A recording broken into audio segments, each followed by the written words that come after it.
Chapter 1. Luna Wright awoke to someone nibbling her toes. Troubling, since she'd gone to bed alone. Well, except for Sprout, her half-deaf 15-year-old rescue mutt, snoring behind her. Cracking open one eye, she lifted her head, eyed her early morning visitor, then sighed and plopped back down. "Damn it, Ziggy. We talked about this. It's still dark out." She closed her eyes again, but the bed jiggled impatiently. With a groan, she sat up. As the manager of Apple Ridge Farm, a small, charming, and let's face it, struggling tree farm and botanical gardens, it was her job to oversee, well, everything. Bleat! Including their rescue animals, like Damn It, Ziggy, their 2-month-old orphaned kid currently eyeing her with adoration. "Ugh, you're too cute for your own good." Nudging him aside, she got out of bed. "Stay. I'm just going to the bathroom." His hooves clicked on the wood floor as he trotted along after her, his expression dialed to, "I'd feel more comfortable if we went together." A few minutes later, they exited the bathroom, still together, freezing in unison as a noise came from her kitchen. Not the still snoring Sprout. A watchdog he was not. She quickly snatched up her phone. "Bleat!" "Shh!" She got 911 teed up with one hand, the other over DZ's mouth. "Please don't be a bear." "Who's there?" she yelled. "Shep." Her farmhand, and she nearly collapsed in relief. "Is DZ here?" Shep called out. "He ate through the fence again and got out. You're usually his first stop." Luna eyed Damn It Ziggy, a.k.a. DZ, who nuzzled against her calf. She looked up when Shep appeared at the end of her hall. "He ate another post?" she asked. He nodded. "And then ran straight to you, his mama." She had to laugh, but it was true. The baby rescues were her favorite part of this job, and she had a soft spot for DZ, which the kid, both the goat and Shep, knew. Emergency averted, Shep's gaze caught on Luna's PJs, a soft, thin camisole and short boy shorts, and he immediately slapped his hands over his eyes. "Oh, shit. I mean, crap. I'm sorry, ma'am." Taking a step back, he tripped over his own feet and fell on his ass, hands still over his eyes. He was 21 to her almost 30, so she at least wasn't corrupting a minor, but his horrified reaction had her turning back to her room to pull the throw blanket from the foot of her bed and wrap it around herself. Shep was a good guy and a great farmhand, able to handle whatever she threw at him, but it had taken her 6 months to get him to call her by her given name and not ma'am. "Did you hurt yourself?"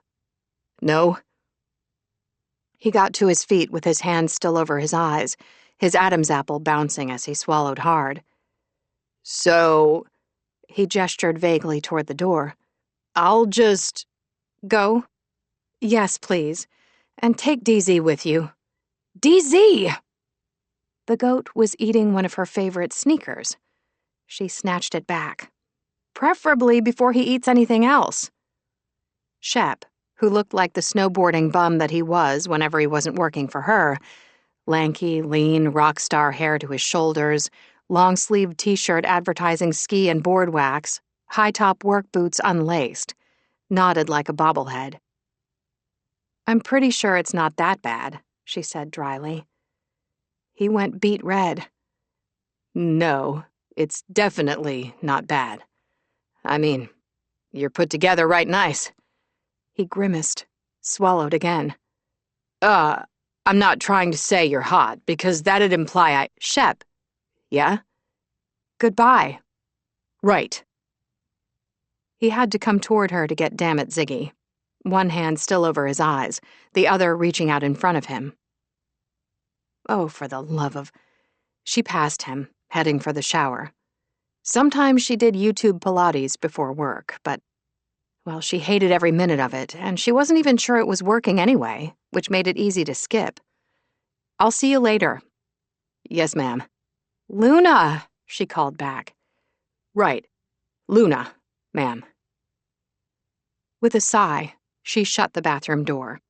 She turned on the shower and hopped into the lukewarm water, not waiting for the 60-second blast of hot, which was all she'd get. Since much of her day was spent outside, that being in the Sierra Mountains in April, she needed that blissful minute.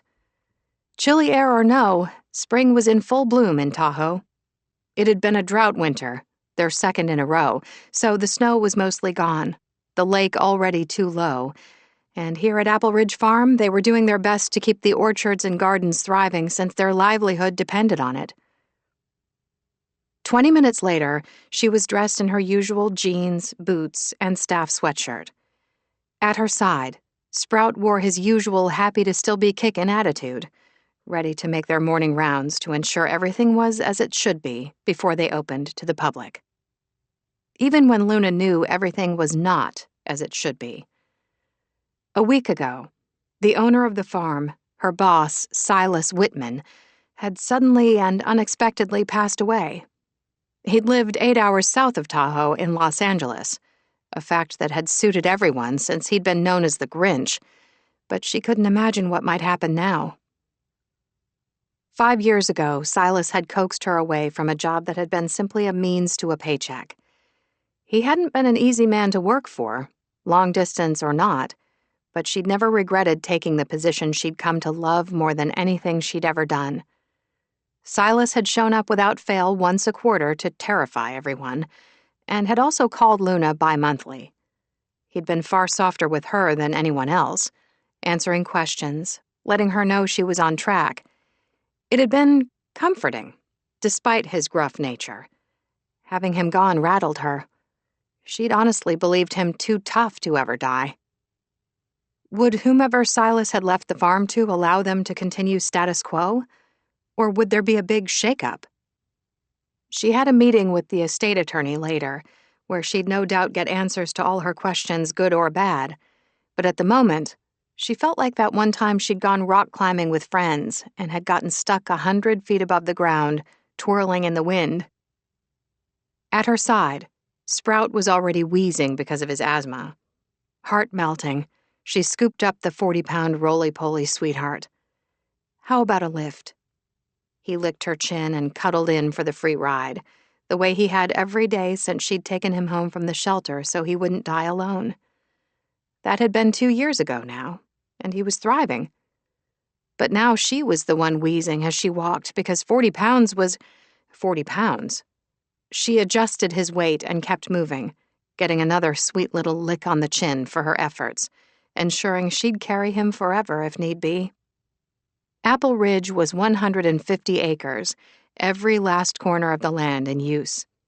The wild Sierras circled them in a continuous chain of mountain ranges, forming the western backbone of the Americas. It was a mix of thick forests, austere rock faces, and lush valleys, and their small corner of it was no exception. The farthest part of the land butted up against a creek. It was there, within hearing distance of the rushing water, that they had 7 small cabins, emphasis on small. Luna lived in the first cabin, and she loved it ridiculously. Employees were in the others. Well, all but the last, which was allegedly haunted by the ghost of someone Silas had once yelled at. Since that list was long, there was no telling who it could be. But ever since one of the seasonal employees had claimed to see a pale, see-through face pressed to the front window several years back, it had sat empty. Luna, who'd never seen a ghost herself but wasn't opposed, always looked for a face in the glass. Nothing, so she continued on the trail past the Christmas, cherry, and crabapple tree orchards, past the botanical gardens, slowing at their rescue barn. Inside lived, among others, 5 chickens, divas all of them, 4 goats, the adorable heathens, 3 pigs, sweet and loving but eternally hungry, 2 cows, sweetie pies, and a curious emu named Estelle, but thankfully no partridge in a pear tree. Through the open doors, she could see Shep hauling out a bucket of feed for Miss Piggy and Hogwarts, their teacup pigs. At least they'd been told they were teacup pigs when they'd first rescued them at 3 weeks old. They were now 3 years old and 300 pounds, each. Shep looked up and Luna waved. Even from here, she could see the scald hit his cheeks. With a sigh, she kept going, heading to the square, their central location, which held a small farm-to-table cafe called The Bright Spot, an old horse barn turned souvenir and gift shop called Stella's Place, and the sign-up hut for everything they did seasonally, like hay rides, snow sledding down the 2 stories tall piles of hay barrels, etc. There was also a small coffee shop that had gone out of business and sat temporarily empty until they found a new lessee. It was the cafe that she walked to now, the one where they used ingredients grown and foraged on the property, along with goods from other local ranches and farms. Wildflowers bloomed in fat clay pots, framing the porch of the converted old farmhouse, giving it a warmth that would in a few hours be matched by the enticing scents of food wafting out the open windows. Inside would be spotless, the old burnished wood floor gleaming, the shiplap walls smelling of lemon oil, fresh flowers and vases placed on the tables, all thanks to the man named Chef, who ran it. Luna stopped at the front door, blinking in surprise to see a pic of herself pinned to it, with the words, "Don't come in unless you finally got some," written in red Sharpie across the top. Seriously? She ripped the photo down, only to find a second one beneath, and a third, and a fourth. Oh, come on! Setting Sprout on the ground, she yanked down the entire stack and stormed into the cafe, empty because it was 7 o'clock a.m., and their front gate didn't open to the public until 10 o'clock a.m. "Chef, I know you're in here. Show your cowardly face." Chef, a dear friend, although soon to be her ex-dear friend, popped his head out of the kitchen with an innocent expression. As if the man had ever been innocent a single day in his entire life. He held a chopping knife in one hand and a tomato in the other. "So," he said, gesturing to the flyers in her hand. "Did you?" "This annoying quest of yours to interfere with my love life." "You mean lack of love life." "Okay, true, unfortunately." "How did last night go?" he asked. He didn't show. He being her coffee date. To say she wasn't having much luck in the dating world was on par with saying the sky was blue or summer was hot. Chef's expression softened. "Honey." "No," she jabbed a finger at him. "Don't you dare feel sorry for me." "I don't. You're smart, resilient, resourceful, beautiful," she snorted. "You do know that there's no money in the budget for a raise."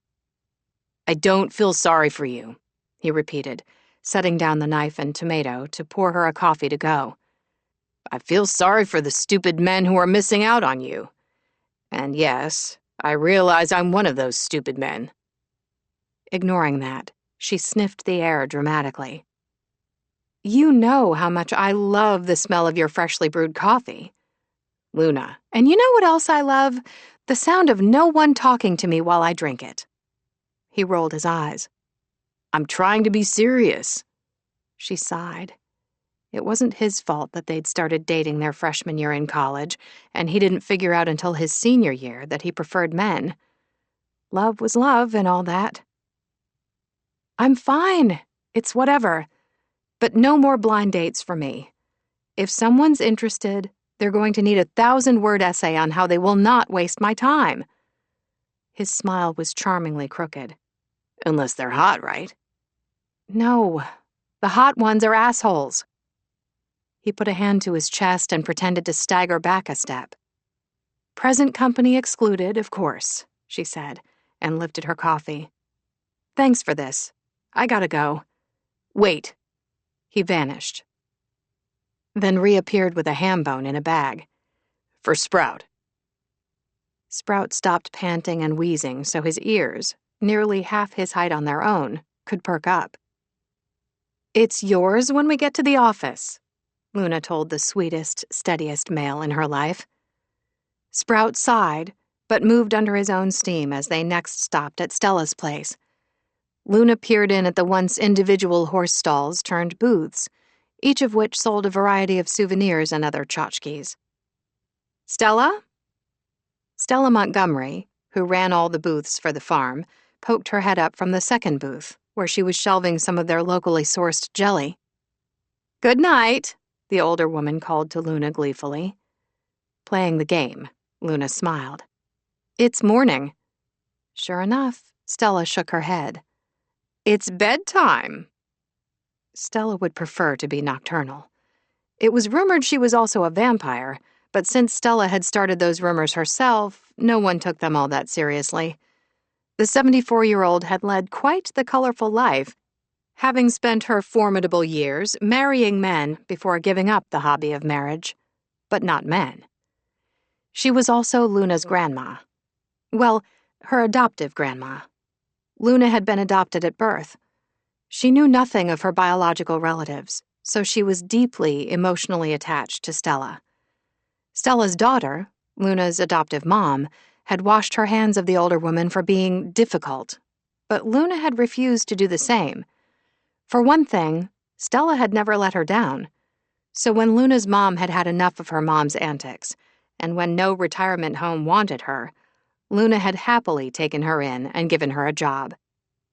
Stella's place was very popular, mostly because she was so colorful, told fortunes, and sold fun stuff, and people madly loved all of it.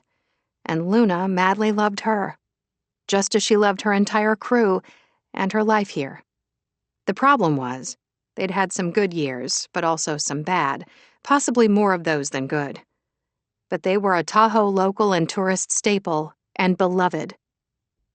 Surely that would mean something to whoever was in charge of their fate now.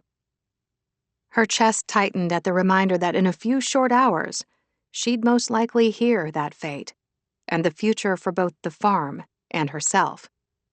Or if any of them even had a future here at all. Chapter 2. At 5:00 p.m., Luna sat in her beat-up truck, stunned. She'd just left Silas's attorney's office and now sat in the parking lot of the local tavern Old Tahoe Tap, her feet not in sync with her brain. This was what happened when you got life-changing news, which in turn pulled the rug out from beneath your feet, leaving your world in freefall. She glared at the mirror. Just get out of the car. Her reflection did not, in fact, get out of the truck.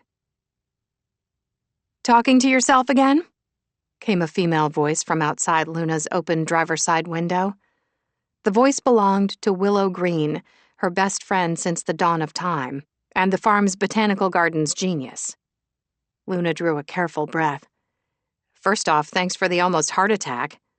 And I'll have you know, talking to yourself is a sign of intelligence." "Except you only talk to yourself when something's wrong. Plus, you're never late for our weekly drink date. And yet you're 20 minutes tardy. So what's wrong?" "Nothing." Willow pointed at her. "You just blinked twice." "So?" "So, that's your tell. You're lying." Willow gasped. "Wait, are our jobs okay? Oh my God, please tell me the attorney said our jobs are okay. I just bought this jacket. Do I need to return it and commence panicking?" "No panicking." Luna was doing enough of that for the both of them. "Then what's wrong?" Willow put her hand to her heart. "Don't tell me. Silas didn't make my promotion official before he died."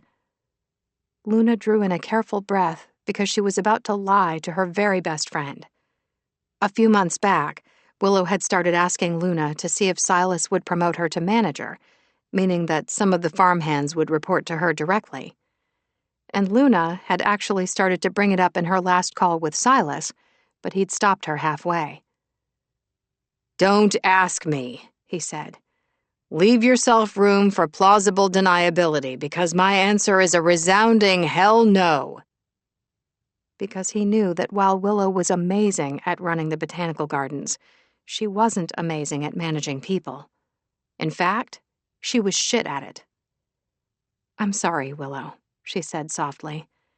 "He didn't leave any word." See, that wasn't a regular lie. It was a mercy lie, because she saw no reason to hurt Willow's feelings with Silas gone. Willow was quiet a moment, then nodded. Thanks for trying. Feeling like a jerk, she nodded. Of course. Desperate to deflect, to give herself time to process what she'd learned at the attorney's, she searched for a diversion.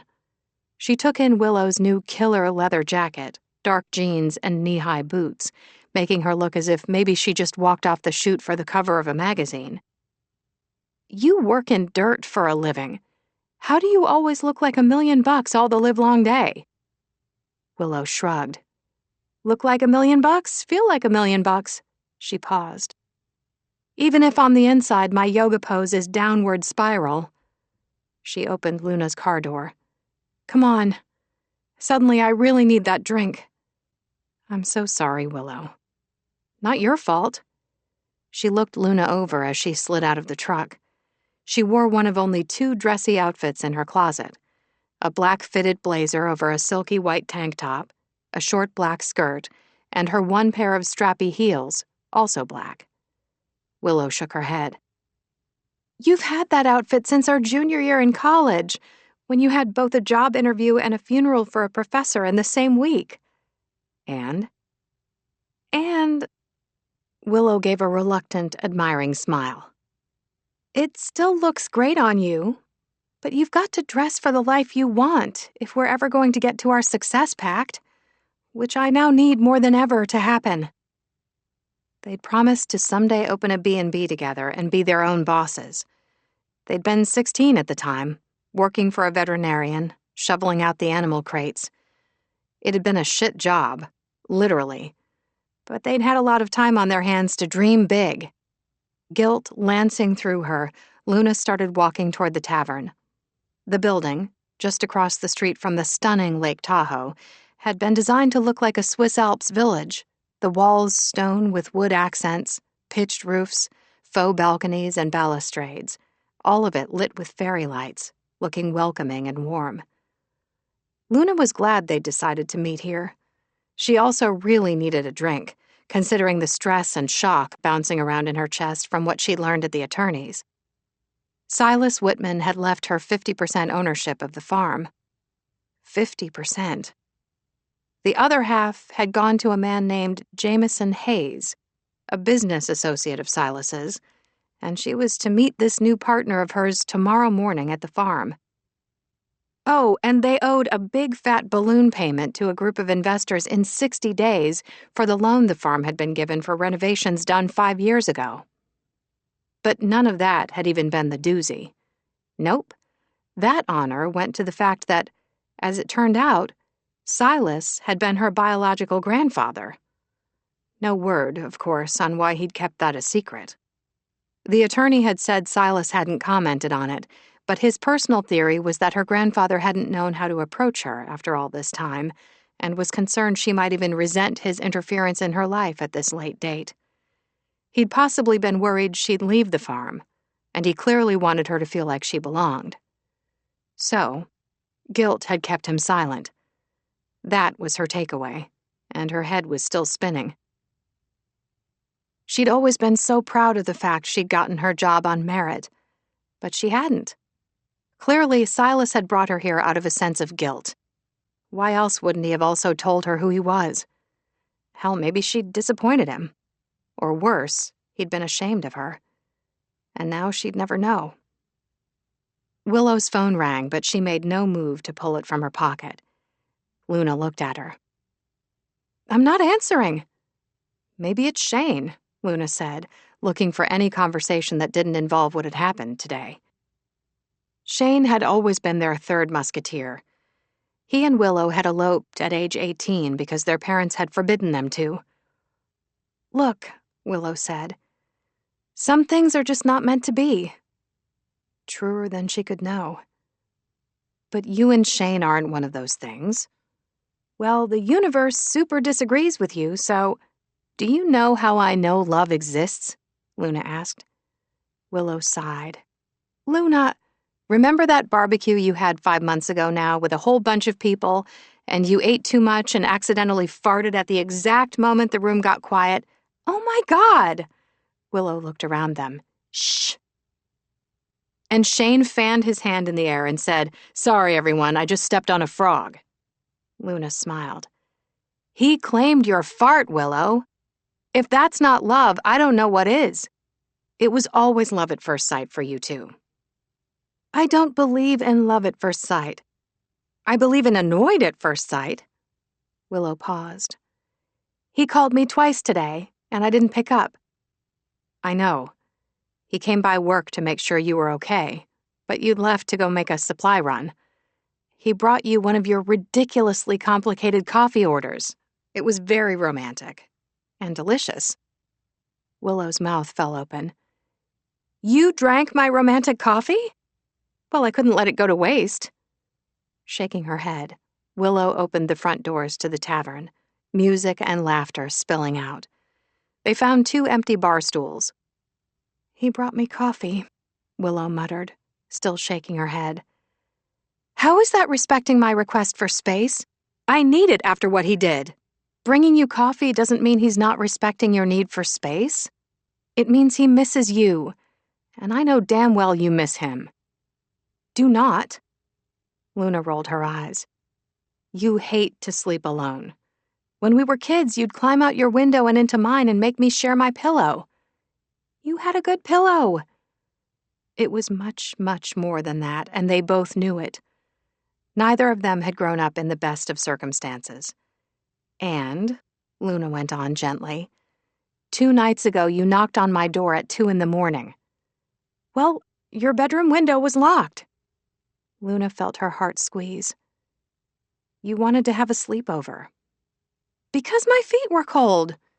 You always have warm feet." "Just admit that you hate to sleep alone," Luna said. "Fine, that too." They ordered a pitcher of Hawaiian margaritas because Willow loved an umbrella in her drink. When it came, complete with 2 glasses and the required umbrellas, Willow poured and they silently toasted. That was the thing about being best friends with someone since the age of 6. Sometimes words weren't needed.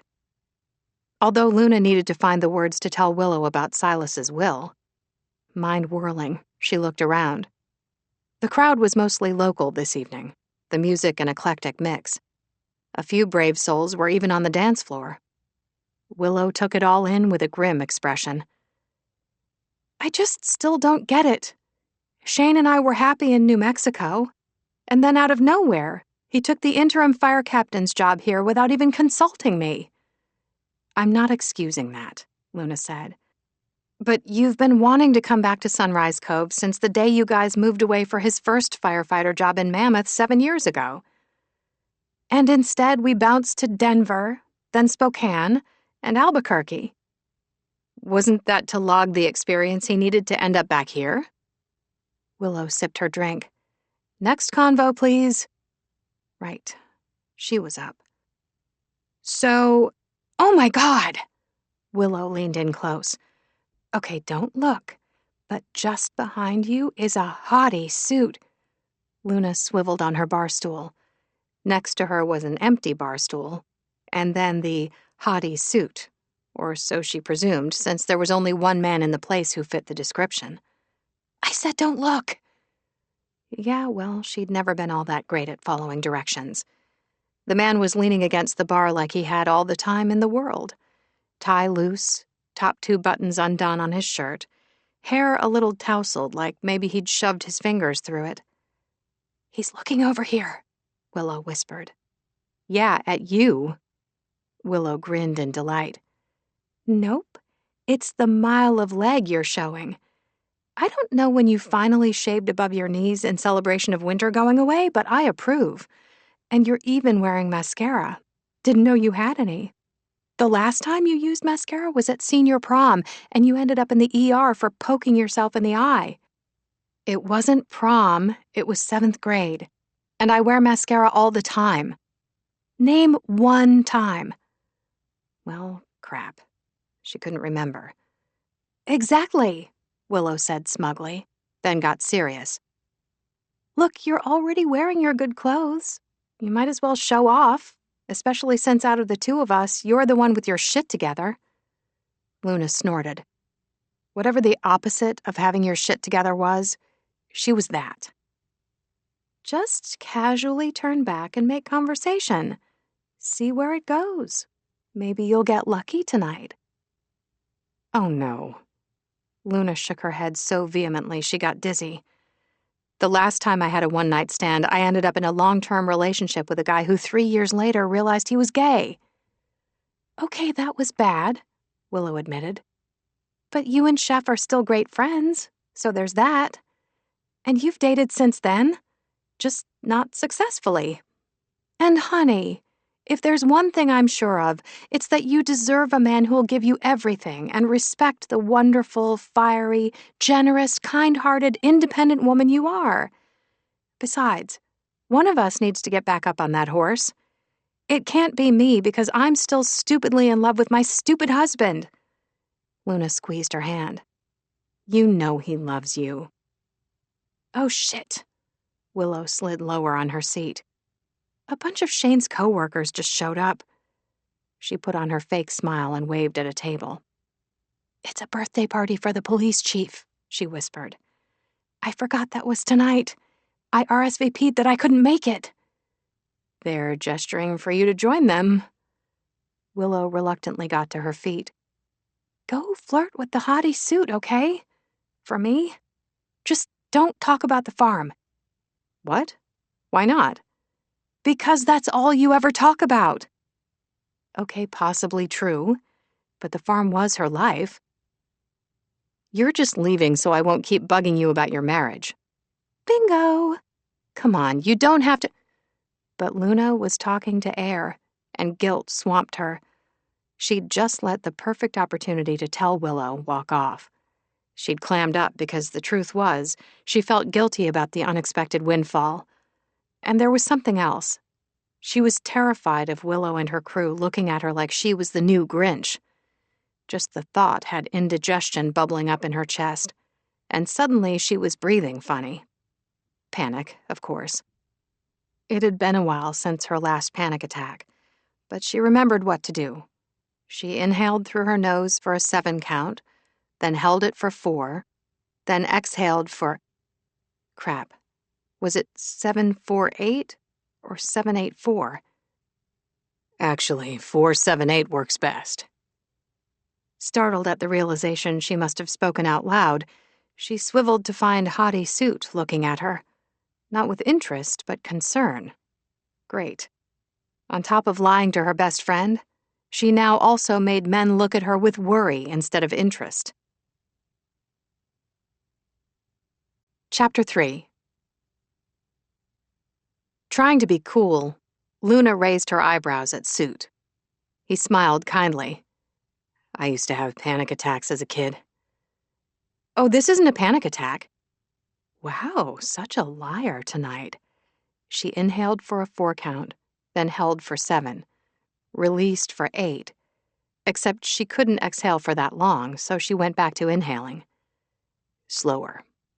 His voice was low and calm as he sat down on the bar stool next to her. Otherwise, you'll need a paper bag, or worse, chest compressions. Another drink and I might take you up on that, she quipped, her smart-ass mouth taking over, as it always did when she was feeling awkward. Which was a lot.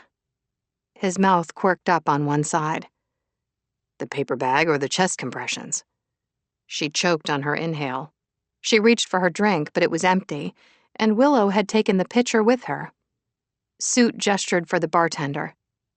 2 more of whatever she's having. She looked at him.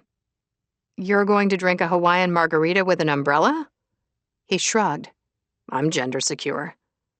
This tugged a laugh out of her.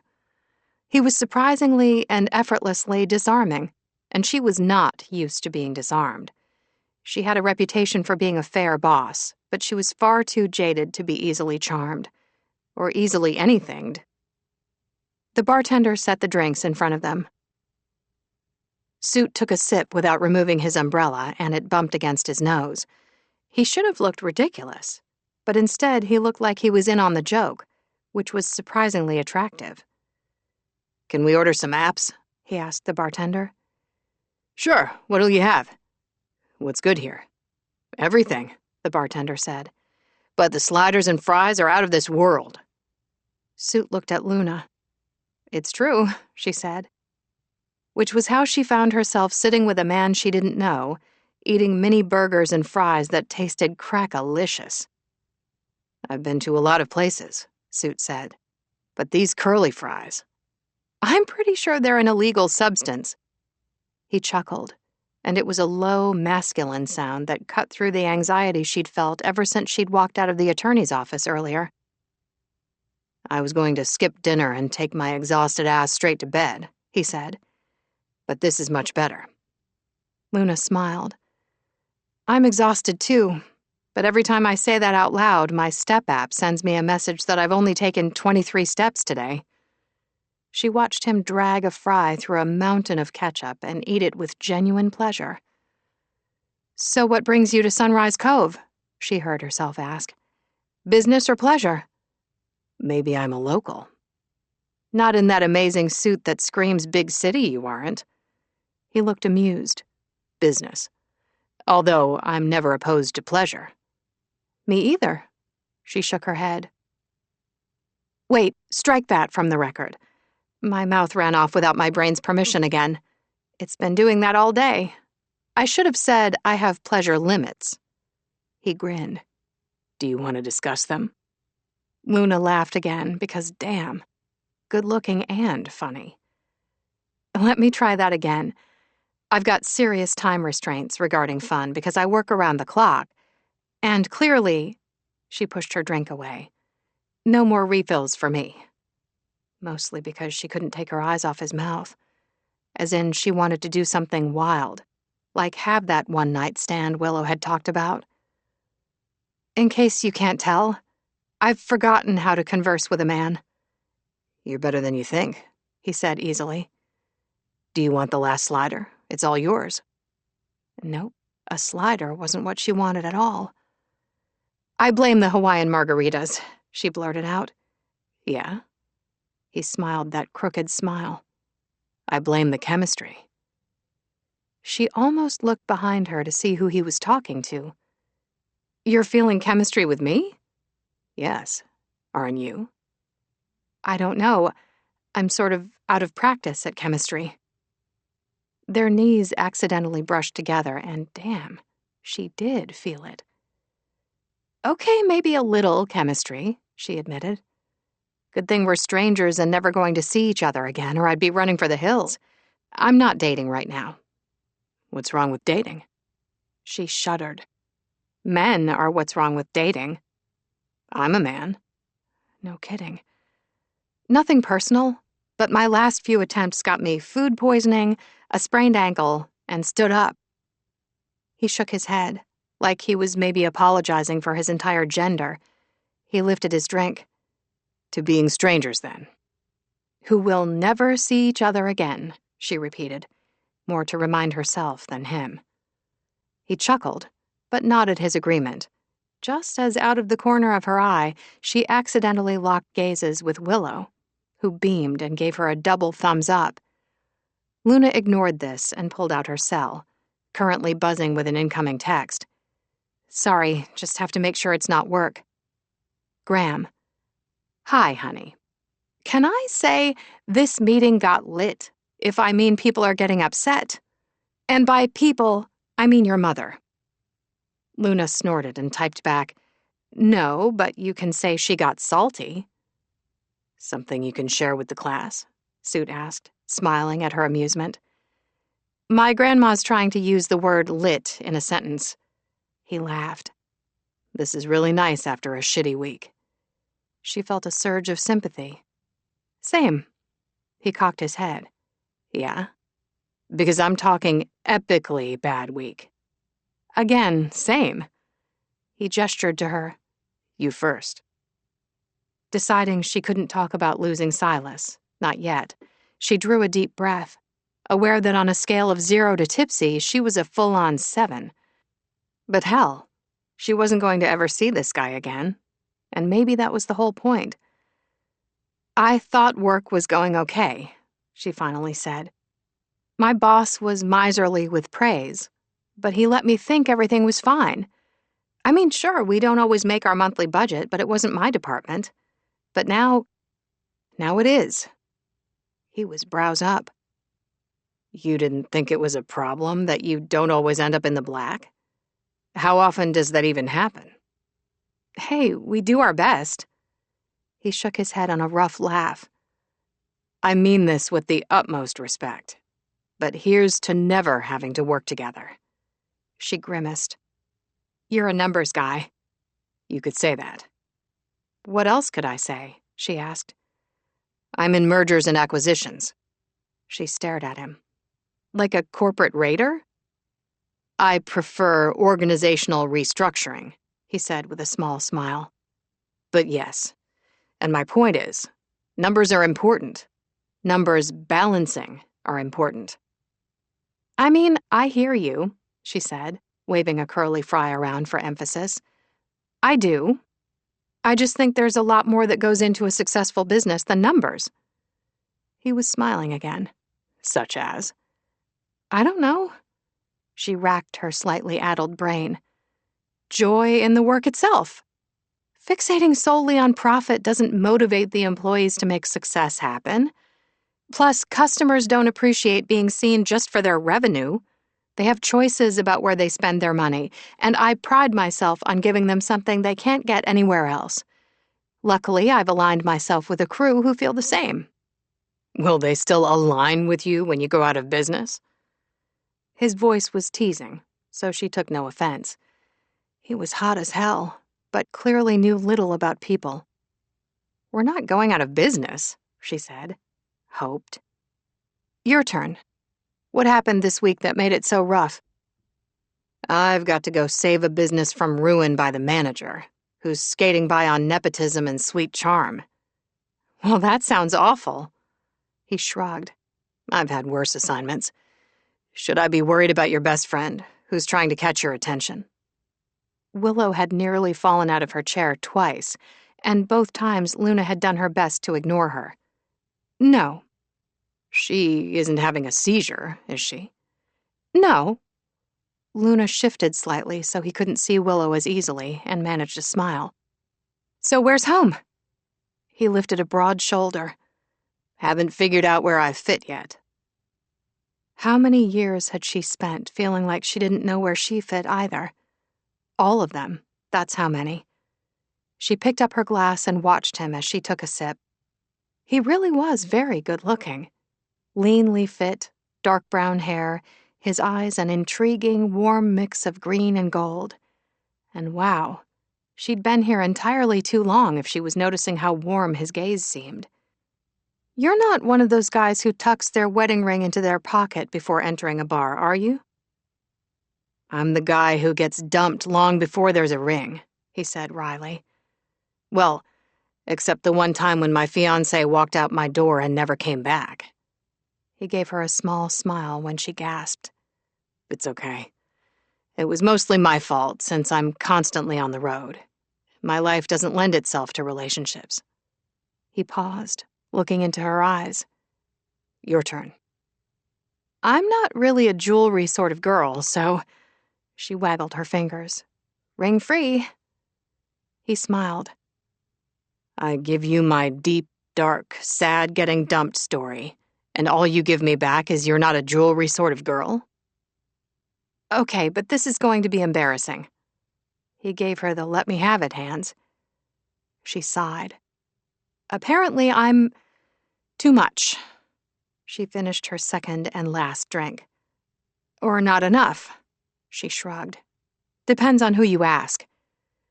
When he didn't say anything, she met his gaze, realizing he'd lost the smile. I hope you rearrange their favorite body parts, he said. Men are assholes. I'm not going to disagree with that. Not ready to go deep again, she went for a subject change. What do you do to recover from a bad week? His smile was suggestive and sexy as hell. Note to self, not quite ready for primetime flirting. Oh boy. She fanned a hand in front of her face. It's hot in here. Is it hot in here? I'm feeling flustered. He covered her hand with one of his, ran the pad of his thumb over her knuckles. Just two strangers sitting in a bar, right? Right. She drew a shaky breath. No one's going to see each other's undies. Which is a good thing, because I can't remember if mine are cute today. I guess guys don't worry about their undies being cute. How do you know I'm wearing any? Hot flash. I mean, she picked up her glass, but oh yeah, it was empty. Damn. We can just be whoever we want to be, right? Absolutely. So, who do you want to be? And because he seemed genuinely interested, she answered. How about a smart, witty, charismatic woman flirting with a hot stranger in a bar? He smiled, eyes warm and amused. Do you always say everything you think? She grimaced a little. It's an affliction. I like it. And she liked him. Probably it was the margaritas, but he was everything she'd just said she wanted to be.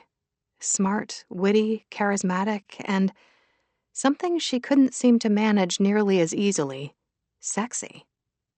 Not belonging had been a huge theme in her life, but right then, right there, with him looking at her like she might be the sexiest, funniest, smartest woman he'd ever met, she felt like she did belong.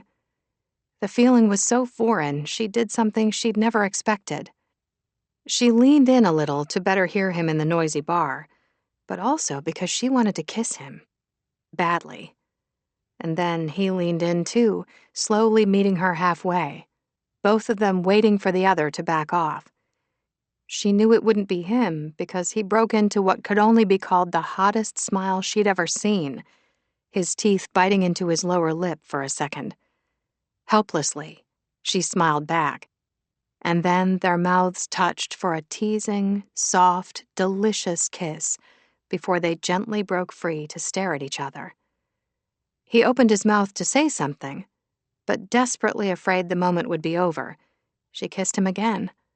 This earned her a heartfelt groan from the back of his throat, and she melted at the sound, wanting more, much more, because the taste of him made her clothes want to fall off. But that might have been the tequila. And then, while her blood was thrumming in her ears, and elsewhere, he pulled back and sat very still, suddenly looking serious. Maybe he was thinking about the things he wanted to do to her. She was certainly thinking about the things she wanted to do to him. So she went in for another kiss, and he hesitated. Like, hesitated. Horrified, she pulled back, and face hot, she hopped off her bar stool. Sorry, I just remembered I've got to go. He caught her hand. No, wait. You don't understand. She drew a deep breath.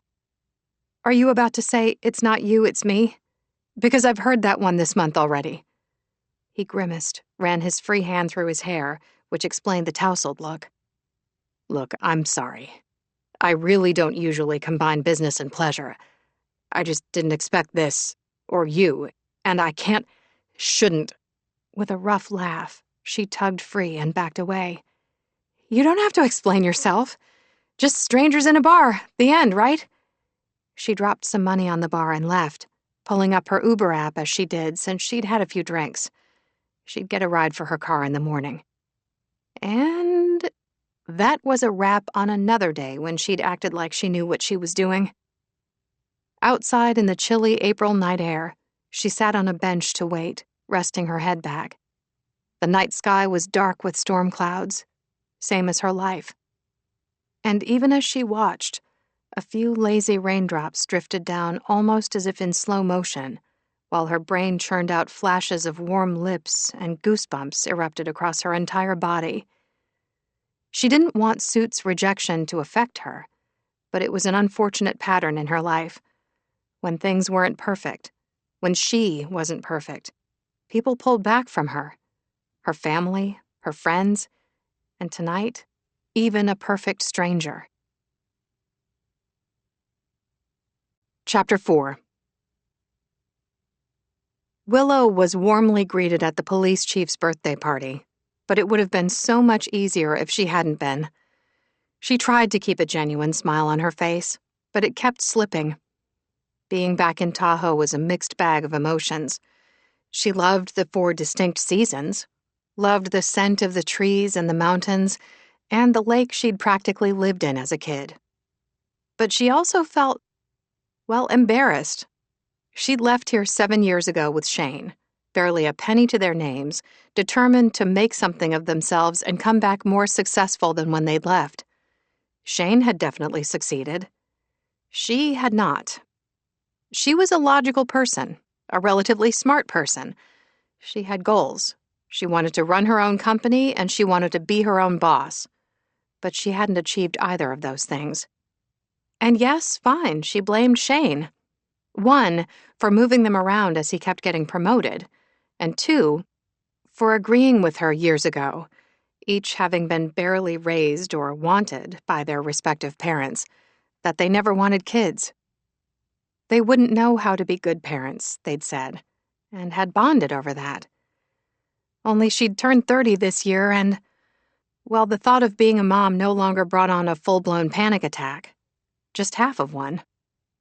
The thing was, when you were 20 and had goals you hadn't achieved, whatever, there was plenty of time. But at 30, it felt like she had a whole lot less time. It didn't help that Luna seemed to have met her goals. It wasn't a contest, she knew this, but Luna managed the farm and was basically the boss. Plus, she'd hired Willow, which felt a whole lot like a pity job. Willow loved her so damn much, and she was so incredibly proud of her, but she couldn't handle being pitied. She'd hoped so badly to get a promotion. All around her, people were laughing and chatting, and as she half listened to their banter and stories, she realized everyone had grown up and gone on with their lives while she'd been gone. They were all in a good place. And she was in the same old place where she'd been when she'd left. Feeling a little bit lonely, even though it had been her own idea, she turned to go and bumped into a man in a firefighter t-shirt and jeans. For a beat, they did the awkward dance where both of them tried to avoid a collision. Finally, he laughed and slid his hands familiarly to her hips, giving her a zing of awareness she hadn't had since the last time her husband, her estranged husband, had touched her. She drew a deep breath as her heart constricted hard. "What are you doing here?" Shane smiled. "I was invited, same as you. Still trying to make the connections with everyone here. Go big or go home, right?" "Do not underestimate my willingness to go home. It's literally my only goal at all times." Shane smiled, and he smelled good. And then there was how he was looking at her, which made her forget why she was mad at him in the first place. He'd always had that effect on her. "It's good to see you, Wills." His eyes were soaking her up, same as hers. "Maybe I could buy you a drink." He said this in his bedroom voice, and his eyes were his bedroom eyes, and damn, it melted her bones. So she locked her traitorous knees and jabbed a finger into his chest. "Stop that!" "Stop what?" "Trying to charm me out of my clothes." That earned her a full-out grin. "Is it working?" She blew out a breath. Yes, though she'd die before admitting it. "Look, we've talked about this. Sure, we were high school sweethearts, but people change." "I haven't." She gave him a get-real look. "We've both changed. It used to be I was happy letting you job hop to get the time and experience you needed to land the promotion and the job of your heart. And you did it. You're now interim captain, and I'm happy for you. Really happy. But I didn't realize it would be at the expense of me, Shane. I've not been able to get anywhere in a job because we never stayed long enough." He looked over the crowd for a moment, then back to her. "You know exactly why I left the Swiftwater Rescue Team in New Mexico for this job." She did. Swiftwater Rescue was like special forces. They were specifically and brutally trained, and it was extremely dangerous. Shane lost 2 firefighters from his unit last year, and the job nearly killed him as well, which in turn had given her nightmares. Losing him had become one of her biggest fears, and he'd clearly taken her fears very seriously. "I know. she said softly. Then you also know that I heard you when you said you couldn't handle me staying in such a dangerous job. I willingly made the change because it makes sense for us.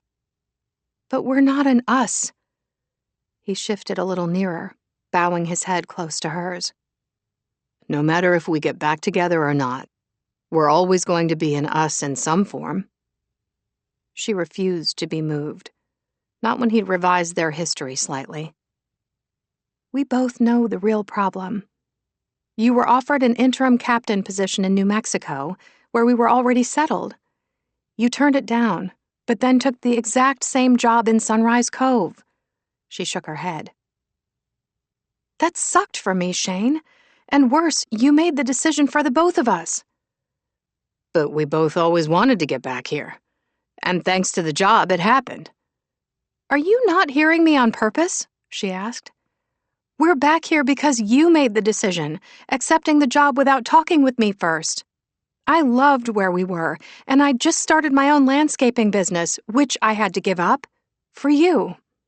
Just another of my dreams gone to dust. His eyes softened with regret. But you've got a great job with Luna now, and you've always wanted to work together. Yes, great. My best friend gave me a pity job, whatever. There's not much flexibility or a lot of options. She paused. Silas didn't leave any word on a promotion for me. Oh, Wills. I'm so sorry. His voice was low, agonized as he tenderly squeezed her hips. More sorry than I can say. I didn't realize how you felt. Because you didn't want to. Because you don't often tell me your real feelings, he corrected gently. And no, I can't guess them. I've tried. I honestly thought coming back here would make you happy. Can you try to believe that? She blew out a breath, hating that Luna had been right. She didn't like to talk about her feelings. In fact, she hated her feelings. Hated that she felt so irrational all the time. Shaking her head, she said, I'm sorry too, but I don't know if we belong together anymore. We've grown apart, Shane, and want different things. His eyes registered surprise and hurt. You sure about that? She realized she had one hand on his chest, the other on his arm. Damn it. Yanking her hands back, she looked around, realizing that several pairs of eyes were on them. I don't want to talk about this in here. He gave a nod, though she knew he didn't care what anyone thought. But he led her outside, where they ended up just off the cobblestone walkway between the tavern and the bakery, tucked in a corner under a tall pine tree. She looked up. As far as evenings went, it was a doozy. Just past sunset, which meant the sky was stunning, streaked with shades of purple, red, and orange, all set against a backdrop of staggeringly tall, majestic mountains. Straightening, she met Shane's eyes, hooded now, not giving away any of his thoughts. There was a time when she could have easily guessed what was going on in his mind, but he was getting surprisingly good at hiding himself from her, and had been from the day she'd moved out of their little home 4 months ago, 2 months after they'd come back to Tahoe. Shortly thereafter, he'd begun staying at the firehouse so she could have their home, because he was a good man. Probably this would be less painful if he wasn't. With a sigh, she leaned back against the tree. Pressing into her a little bit, making her body hum with anticipation, he braced a hand on the trunk beside her shoulder. So, let's talk. Willow was suddenly realizing she didn't want to talk at all, inside or outside. She wanted something else entirely. So she went up on tiptoes and kissed him, and for one heart-stopping beat, his mouth clung to hers. But then it was gone. When she opened her eyes, she saw that he'd taken a step back. What? He gave a slow headshake. Every time we do this, I think we're back together, and it confuses me. She drew a deep breath. Okay, so they'd had a few breakup sexcapades. I'm not trying to confuse you. I just still feel... She searched for the right word. Messed up. My brain needs more time." His eyes never left hers. His hand, back on her hip, tightened slightly, his thumb making a lazy sweep that set off a whole bunch of reactions inside. "And your body?" She flashed what she hoped was a sexy smile and not a needy one. "Needs you." He dropped his head and studied his shoes for a moment, then tilted his face up to the sky as if searching for words. "It's not like we haven't slept together since we broke up," she said. He gave a rough laugh. "We're not sleeping together, Willow. Every time you look at me with those sexy amber eyes, we fall into bed, but not for sleep." "We don't always fall into bed. Last time it was the supply shed behind the fire station. The time before that was in your truck when we went up to Hidden Falls so you could check on something for work." He went to open his mouth, and she kissed him again. He groaned against her lips, a big, warm hand sliding to the back of her neck, his fingers tangling in her hair as he took over the kiss, which she didn't mind at all since he was so good at it. "Shit," he muttered when they broke apart for air, dropping his forehead to hers. "We're going to do this, aren't we?" "Your call," she said demurely. He gave her a look that was at once frustration personified and yet smoking hot. Then he took her hand in his and tugged her along with him. And she went gladly. Chapter 5. Jameson Hayes's eyes flew open and he stilled, trying to figure out what woke him. The rhythmic thumping against the wall behind his head was a big clue. It was 4:00 a.m., and the people in the room next to him had to be Energizer bunnies because they'd been going at it since midnight. Letting out a long exhale, he scrubbed his hands down his face. He'd bought earplugs, but they hadn't been able to drown out the sound of the bed hitting the wall at the rate of 3 thumps per second. This damn hotel. This damn small podunk town. This damn whole set of circumstances that had led him here in the first place. The circumstances that had a wave of grief rolling over him, so heavy he couldn't get a grip on it.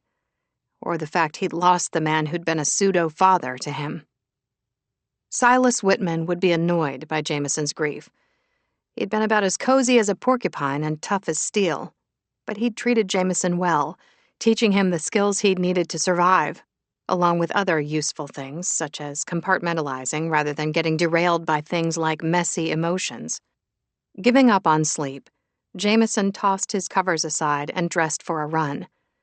Sure, it was only 30 degrees outside, but he'd worked out in far worse conditions. He found a designated trail that led him along the lake and started running. The view took his breath away. Or maybe that was the wind chill factor. In either case, Lake Tahoe, aka the Lake of the Sky, was the purest color of azure blue he'd ever seen. Heart-stopping, really, as was the 360-degree view of the lush mountain peaks that surrounded it, some of them still dotted with snow. The sky was slowly shifting colors from black to dark purples and blues to warm reds and pinks. A slight warming of the day had the rocks on the shore letting off curling tendrils of steam rising into the air. Jameson wasn't a sentimental man, and as his life was mostly lived out of a suitcase, he didn't collect, well, anything. But for the first time in memory, he wanted to stop and take a picture. He didn't. The reasons why were all sorts of complicated, the biggest being he wasn't exactly happy to be here. He understood that Apple Ridge Farm meant a lot to the local population, and also to the tourists who found it. But as investments went, it sucked. The smart decision would have been for Silas to sell it eons ago. But 5 years ago, he'd finally located his biological granddaughter and brought her here to run the place. It had been a gift to her, and she'd had no idea. Jameson had never understood why Silas hadn't told her who he was, but then again, Silas had given Jameson so much, and he hadn't understood that either. He'd once asked the old man why him, a perfect stranger. Silas had shrugged and said, "I know I'm a hard ass and no one likes me. I couldn't give a shit about that. What I give a shit about is helping the people I believe in, and I believe in you, Jameson. And, apparently, also in Luna Wright. Today would be his first time back to Apple Ridge Farm in 10 years. He'd been 22 then, and Silas had shown him the property he'd long ago inherited from his grandfather. The two of them had stood in the middle of the 150 acres with an architect and an engineer, Silas beaming with pride as he explained his plan to finally rebuild his family's farming legacy. And now he was gone, and he'd left Jameson 50%. Of course, Silas being Silas, the gift had come with a request that he knew Jameson would never refuse him. A year ago, Silas had come to Jameson with a favor. He'd said, "If something happens to me, go to the farm. Help her either get that place ready to sell or help her save it, whatever she wants, without telling her I sent you. If you tell her what you're doing and why, she'll not trust you either. Give her at least a month, preferably 2, of your time. But don't tell her I've asked this of you." Jameson had pushed back some, asking Silas to just tell her he'd happily come and be there for as long as she needed. Silas had refused. He didn't want her to think that he hadn't believed in her. He said that she'd always been on her own, and a lot of that was his family's fault. And he hated that they'd failed her. "This is how I want it done," he'd said. "And you owe me." Jameson had reluctantly agreed. Of course, that had been back when Jameson had thought the old man would live forever. At the memories, he stopped running to bend over, hands on his knees, sucking in air along with his grief. He'd taken a 2-month leave of absence from work, so he might as well settle in and get on with it. Which is why, at 9:00 a.m. sharp, he arrived at the farm for his meeting with Apple Ridge Farm's manager and his new partner. The front gate was wide open. He knew they let the general public in at 10, but not being the general public, he let himself in. The place was admittedly beautiful. He could see a field of tulips, each line a different color so the entire crop looked like a glorious rainbow. Beyond that were the orchards, with the cherry blossoms in full bloom. He was still taking it all in when he was goosed. Hands on his ass, he whipped around and came face to face with an emu. "No dinner first?" The emu cocked her head to the side and just looked at him, eyes warm and curious. "Are you the greeting committee?" he asked. The emu's head cocked to the other side. "I'm going to walk past you now, if that's okay." Another head tilt. Moving slowly and carefully, Jameson walked past the massive bird and ended up in the square, the designated meeting spot. He was waiting for Luna Wright to show up when, shockingly, the sexy, adorable, and possibly unhinged woman from the bar appeared. He hadn't gone home with her last night, but she'd most definitely come home with him. She'd stuck in his head, even though she wore complicated like other women wore perfume. And he was not a fan of complicated. At the sight of him, she stopped short. "You?" She narrowed her eyes. "Are you stalking me or something?" He had to laugh. She had a way of doing that. He'd give her that much. "I was just about to ask you the same thing." She craned her neck to make sure no one was around, and even though there wasn't, she still lowered her voice. "It's pretty rude to show up at someone's place of work after you refuse to sleep with them." "I didn't refuse to." She lifted a finger, signaling she didn't want to hear it. "We're not even open yet, so I'm not sure how you got in, but you have to go. I've got a meeting, though he's a few minutes late." She pulled out her phone and sent a text. 2 seconds later, Jameson's phone pinged an incoming text, and he stilled. Oh, shit. At the same time, her head whipped up, her expression dialed to shock. "What was that? Was that a text? Tell me that wasn't a text." He looked at his phone. "It's from the person I'm meeting, farm manager Luna Wright." "Jameson Hayes?" she whispered. "In the flesh." "Oh, crap." She put a hand to her forehead, like this was the very worst possible thing that could happen to her. This is bad. Very, very bad. At the very least. But his never let them see you sweat mantra was deeply ingrained. How about we start completely over, okay? Fine. She gave him a tight smile. Hello to the person who didn't want to sleep with me.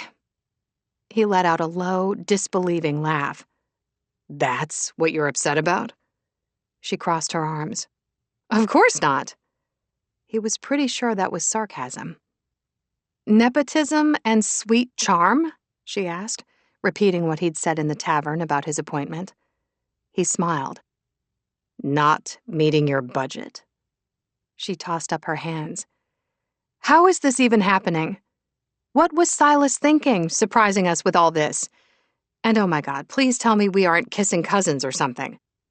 We're not related.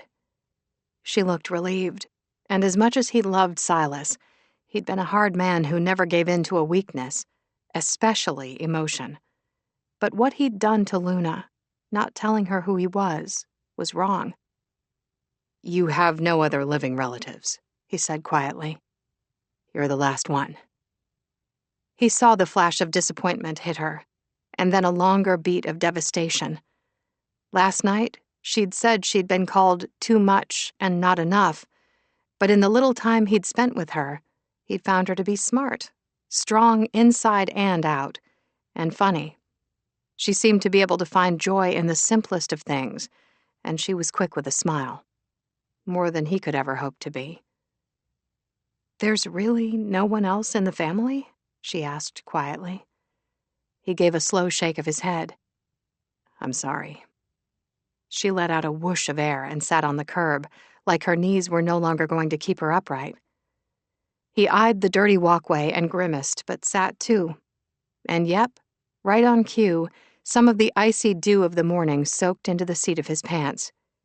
She slid him a slightly amused look. That looks like yet another really expensive suit, and you just sat on a dirty walkway. It's fine.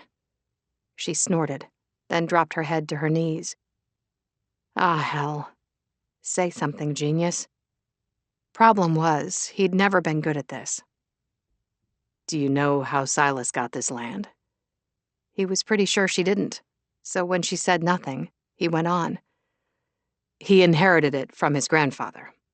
By that time, the farm was no longer operating, but Silas kept it because it was where he'd spent summers as a kid. At that point, his life was in L.A., so the land sat. He'd fallen in love and didn't want to disrupt Rose's life by moving her here. Luna lifted her head. Rose? She whispered, looking heartbreakingly desperate for more information about her family. Aching for her, he nodded. Your grandmother. He married her. There's not a happy ending, though, he warned her. Silas became a successful businessman, which took him away from Rose for long periods of time. She eventually left him, taking their young daughter, Cammie, your birth mother, with her. Years later, understanding what he'd lost, Silas tried to make amends, but it was too late. Rose had died of cancer, and Cammie had no interest in him. By then, she'd lost herself in opioids, and eventually she overdosed. But when he learned she'd had a kid, he went in search of her. Luna had stilled. He wasn't even sure she was breathing. You were working at a food co-op, managing the employees. In college, you'd studied business and, to Silas's shock and delight, agriculture. She didn't move or say anything. You okay? He asked. I'm always okay. She paused. I know I was born in L.A. Why did Cammie give me up? He did his best to hide his sympathy because he knew he wouldn't want any, and he was pretty sure she wouldn't either. She was young and single, and not able to care for a baby. She never told Silas, or he'd have stepped in to take you. Conjecture, she said, and gave a tight smile. I also took some law classes. So instead of coming clean to me like a normal human, he lied to get me here, pretended to be just my boss, And then left me this place. Well, half of it anyway. He smiled. She did not. Right. And you got the other half. The lawyer said I'm to keep on being general manager, and you're taking over the finances and accounting from Silas. He also said you'll be here for 2 months, and then after that, you'll handle your end from L.A. He nodded. She nodded too, then shook her head. This is crazy. How is this supposed to work? We're so different. If we stay calm and collected, it'll be fine. Sorry to break it to you, but calm and collected isn't really my go-to when faced with an impending meltdown. He was getting that. Luna. She looked at him with sky-blue, suspicious eyes. You sound very serious. There's more. About last night. Oh, great, she muttered, forehead to her knees again. You want to tell me I kiss bad? Well, excuse me for being out of practice. Luna, look at me. You should know, even in the throes of a breakdown, I don't take orders well. Fine. Fair. He drew a breath. Will you please look at me? She straightened up again and even gave a small smile. You said the word please through your teeth. Not used to using the word, I take it? How did she so easily derail his every thought? I'm trying to tell you something. Oh, right. She waved a hand. Sorry. Carry on. She somehow managed to turn him upside down and inside out, and not in a good way. Or at least he was pretty sure not in a good way. First, the kiss. It wasn't bad. She snorted. Be still my beating heart. He wasn't going to be baited into a discussion of their kiss, which, for the record, had been holy shit amazing. I'm just saying that I'm sorry it happened, and I hope it won't change anything. Wow, she shook her head. I'm pretty sure me being a bad kisser is less insulting than you being sorry it happened. He decided it'd be dangerous to tell her just how not a bad kisser she was. We both have jobs to do. In fact, we need to get started. You're right. The sooner we get started, the sooner we can be done. Exactly. Can you show me the offices? I'd like to get a look at the books. Mostly because the last thing he needed was to spend more time with her, because even without the alcohol, there was chemistry. Maybe even more now that she was dressed simply in jeans with a hole in one knee and the opposite thigh, a sweatshirt with Apple Ridge's logo above her breast, battered boots, and her long hair piled on top of her head. She'd been beautiful dressed up, showing off those long legs that he'd most definitely dreamed about. But the way she looked now was even more attractive to him, a fact he planned to ignore. Good luck to him. We should start off with a tour of the whole property, she said. Normally, when Jameson showed up on a job, he was in a position of power and knew he had the authority to do whatever had to be done. But with Luna, he felt like he had 2 left feet and 0 power. Sure, he said, trying to bring things back to his comfort level. Let's make it a tour of the books. She seemed surprised. You don't want to see the rest of the farm first? The books are boring. The real heart of this place is the people who run it, along with the botanical gardens and orchards, the cute shops and cafe, the rescue animals.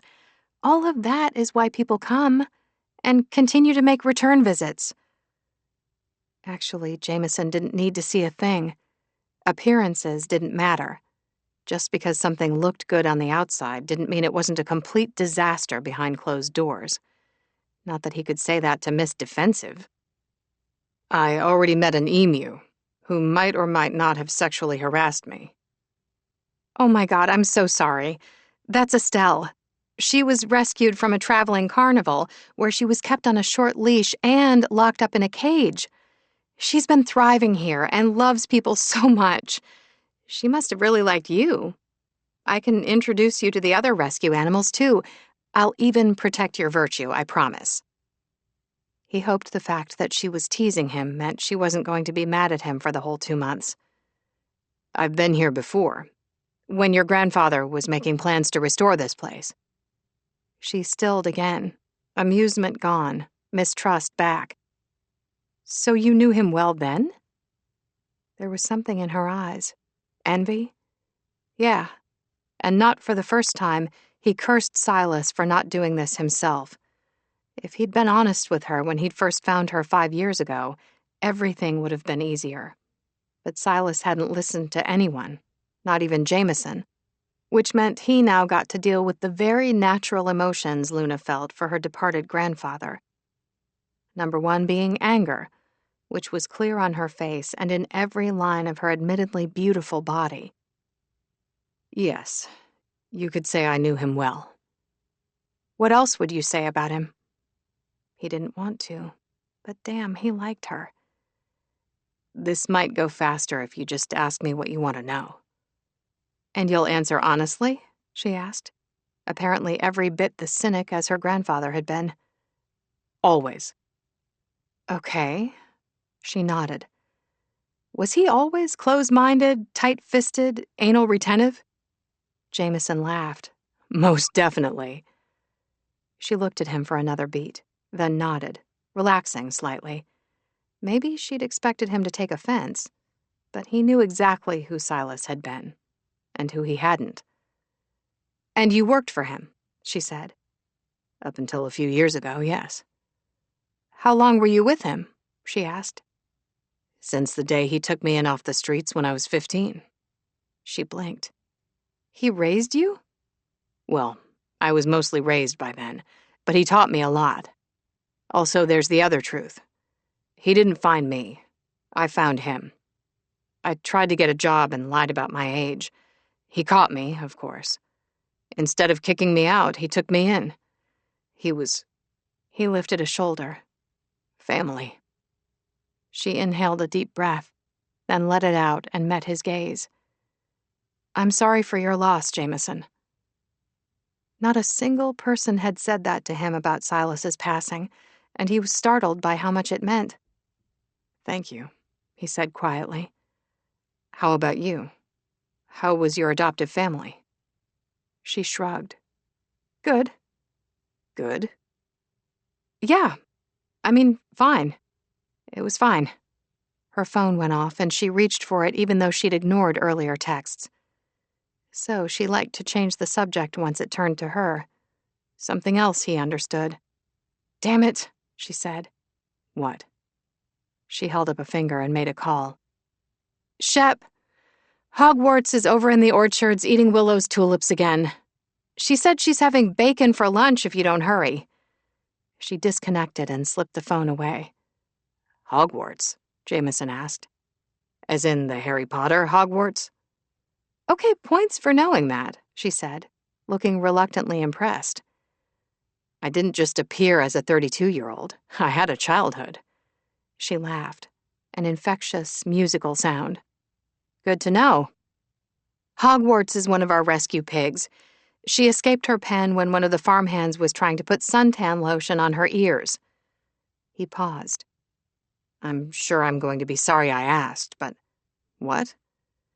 We have to sunscreen the pig's ears so they don't get sunburned. Huh, he said. I guess it's better than becoming bacon. How do you catch a pig? Pigs have great concentration. Once they've set a goal, they'll devote all their energy to it. Like escaping. Luckily, they never suspect trickery, so they're easy to fool. Shep will set a food trap.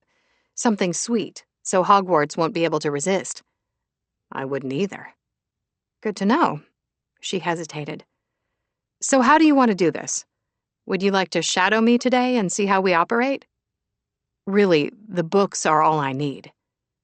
She nodded, stood up, brushed her hands across her backside, then shoved her hands into her pockets.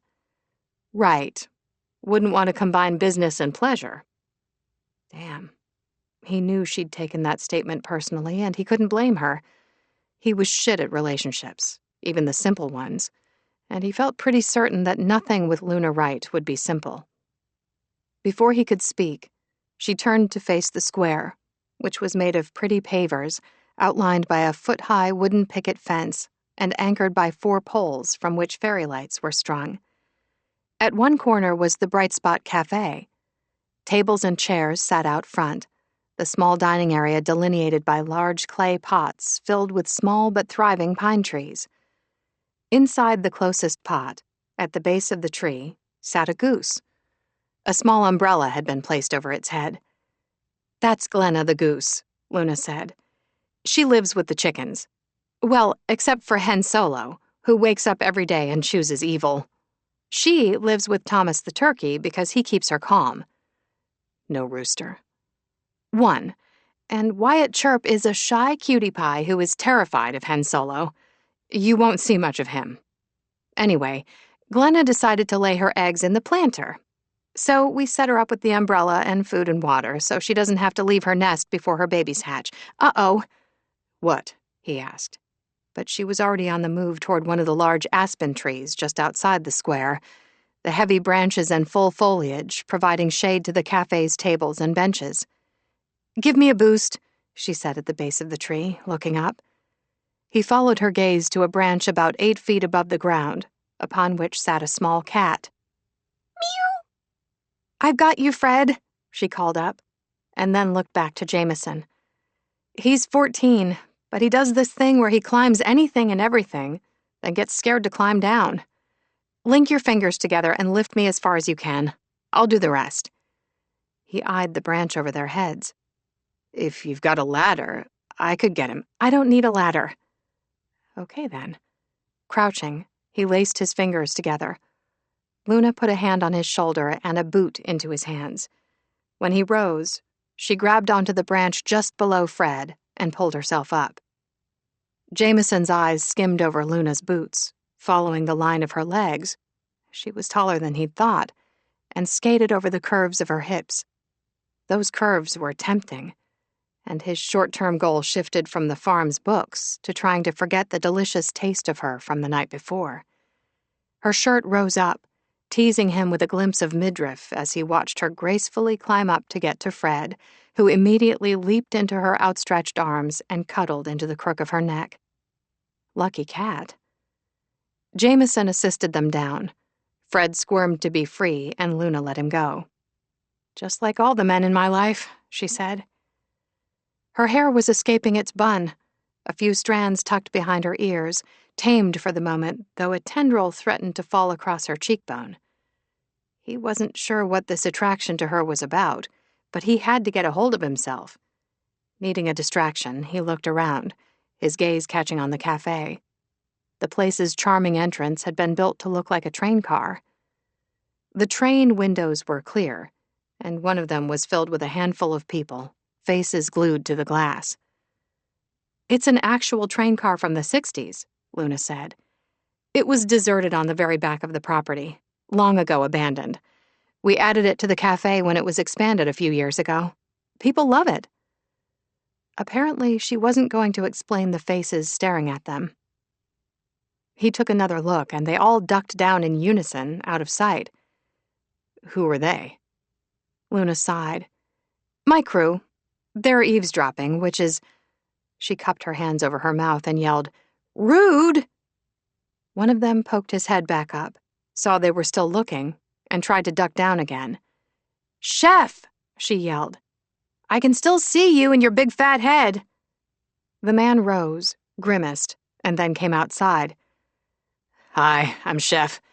I run the cafe. I'm also Luna's ex. And you are?" "Jameson Hayes," Luna said for him. "One of the new owners," Jameson added. Chef's head whipped to Luna.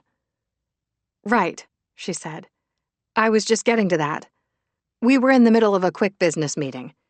Tell the snoopers that everything's okay so they can stop freaking out and following us around." Chef hesitated. "So, everything's really okay?" "Yes," Luna said, in a tone that was both boss and caring friend.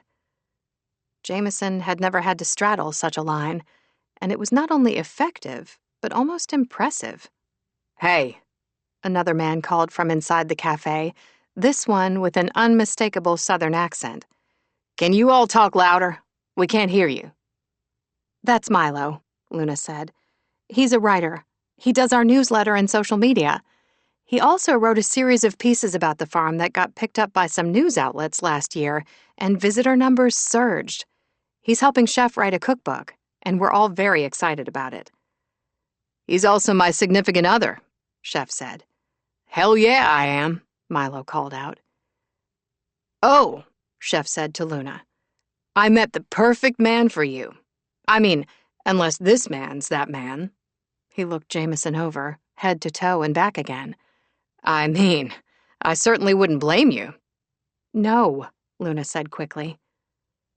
Jameson had opened his mouth to say the same thing, but when she beat him to the punch, he hesitated at the odd flicker of an emotion that felt shockingly like disappointment. Okay then, Chef said.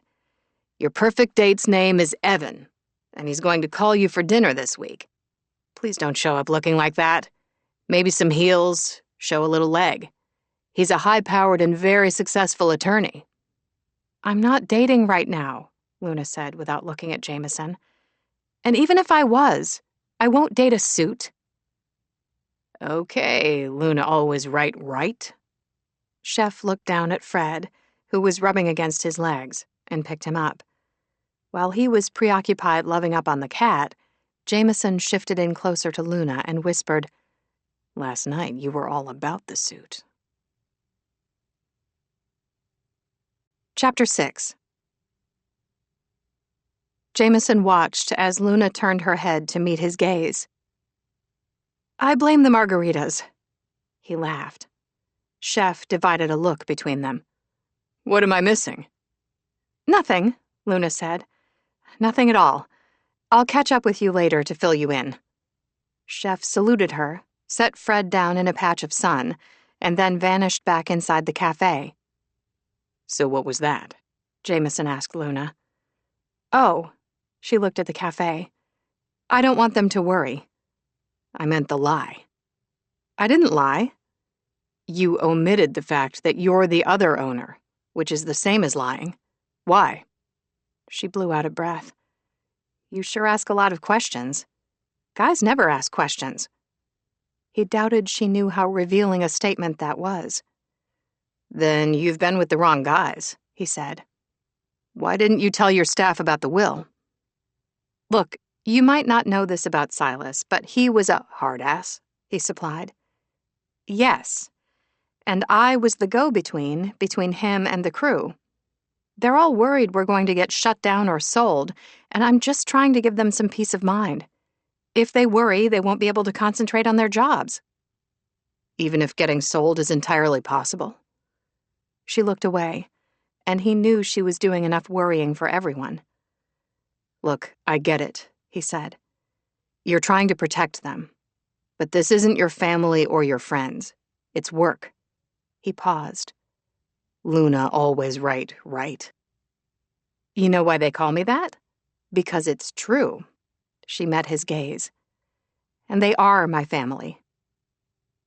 She might consider them her family and friends, but he couldn't imagine they felt the same. Not when, at the end of the day, she was now their boss. I get that you're all close, he said, trying not to step on any of Luna's mental landmines. But, you know what?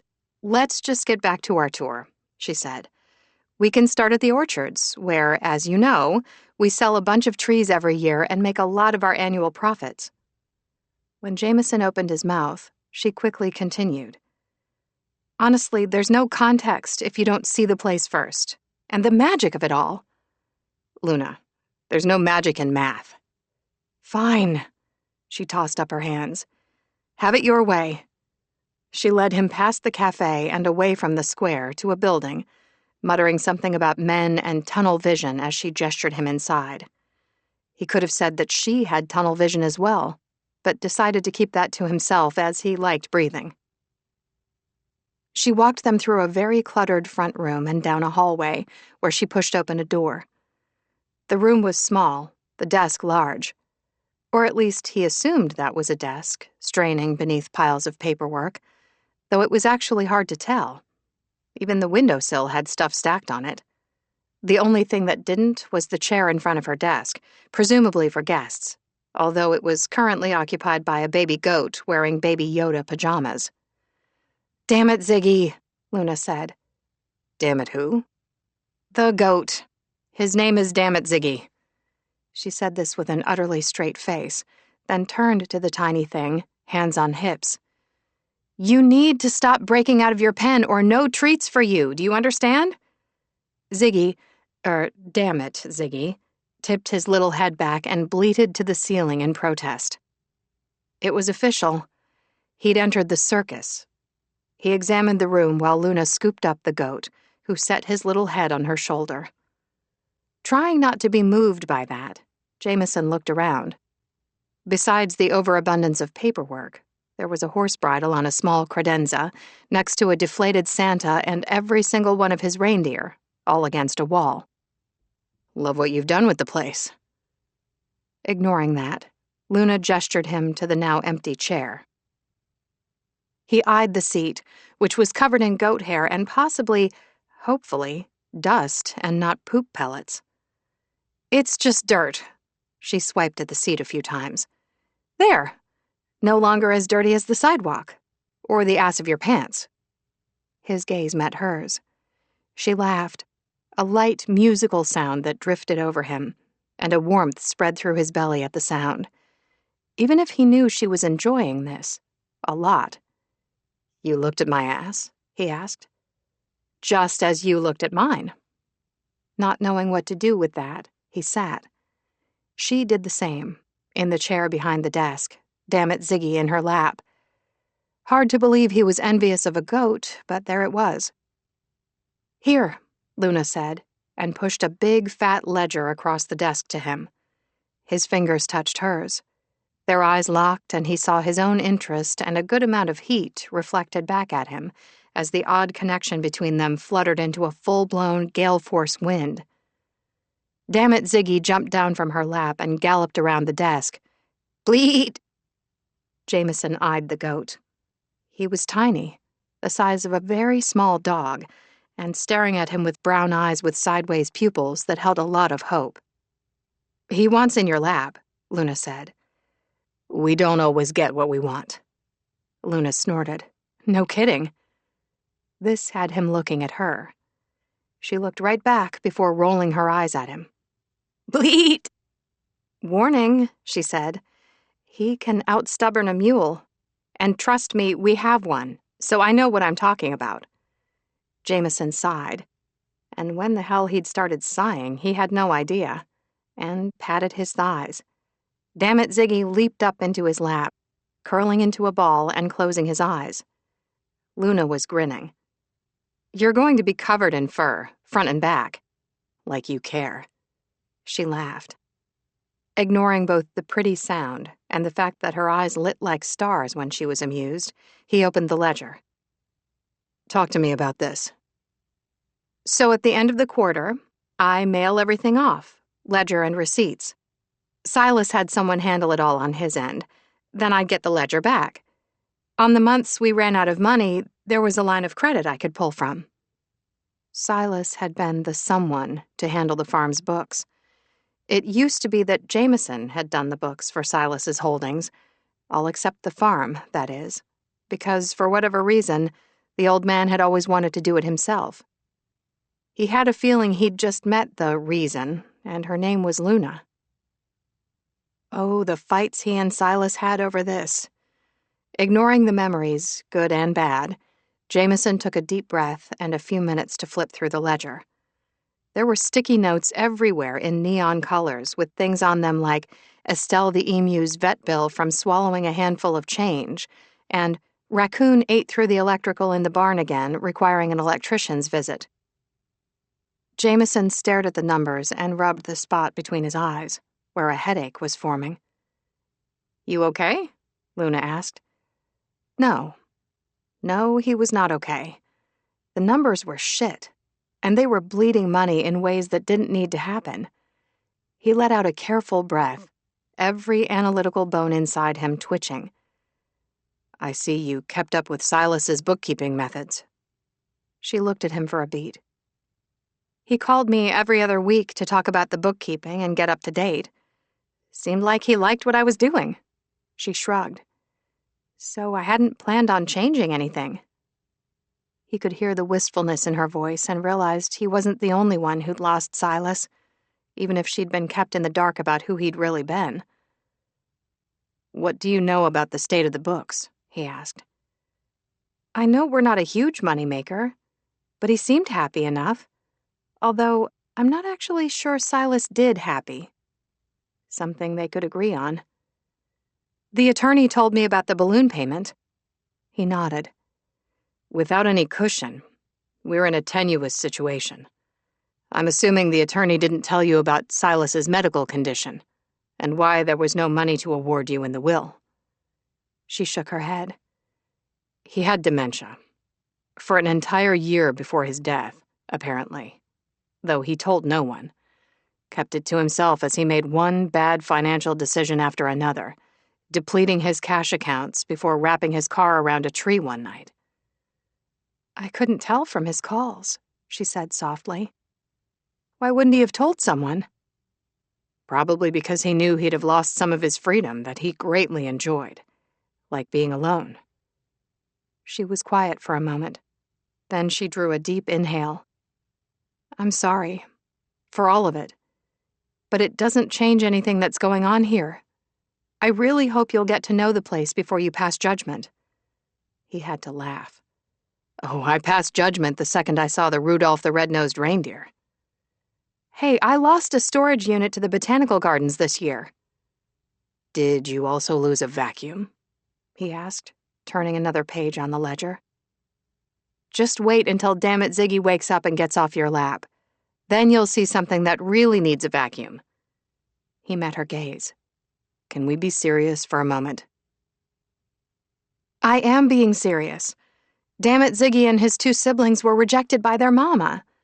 For whatever reason, DZ thinks I'm a good surrogate, so I let him hang out here when he wants to." As stupid as it seemed, that reached him. He knew what it was like to be kicked out at a young age. "I understand." Luna looked surprised. "What? You think I'm an uncaring asshole?" She smiled. "Oh, it's far too soon for me to pass judgment on you." Touché. "What's with all the Post-it notes? They're on every page." "Notes for the stuff I didn't know what to do with." "Isn't there a computer? Any digitalization at all? Where's your— Look." She drew a deep breath. "Yesterday I learned that my boss wasn't just my boss, he was also my bio-grandfather, and that he left me a piece of this place. She shook her head. "Shook. It's hard to think." He nodded. "I understand that too. But it's not just us involved in the bottom line here." "Right. The evil coven." A smile escaped him. "You mean the group of investors who own the loan?" Tomato, tomato. He didn't want to be charmed, but he was. "So you understand the situation we're in. The group expects the balloon payment to come in on time for funding the renovations on this place 5 years ago. With Silas gone, they're circling like sharks, waiting to see what happens. They don't care about staying in with Silas gone. So in 60 days, at the quarter's end, they're going to expect us to pay up, or they'll slap a big fat for sale sign on the front of this place." "I'd like to buy them out." This did not surprise him in the least. "Do you have an actual plan for that?" "My plan is what it's always been. I'm going to do my best." Jameson was boggled. "Your best?" He shook his head. "You do realize this isn't a rec league soccer game where there are no losers and everyone gets a participation award, right?" Her eyes flashed. "Do you have a better plan?" "Better than no plan? Yes." He pulled out his laptop. "We make cuts, for starters. A lot of cuts.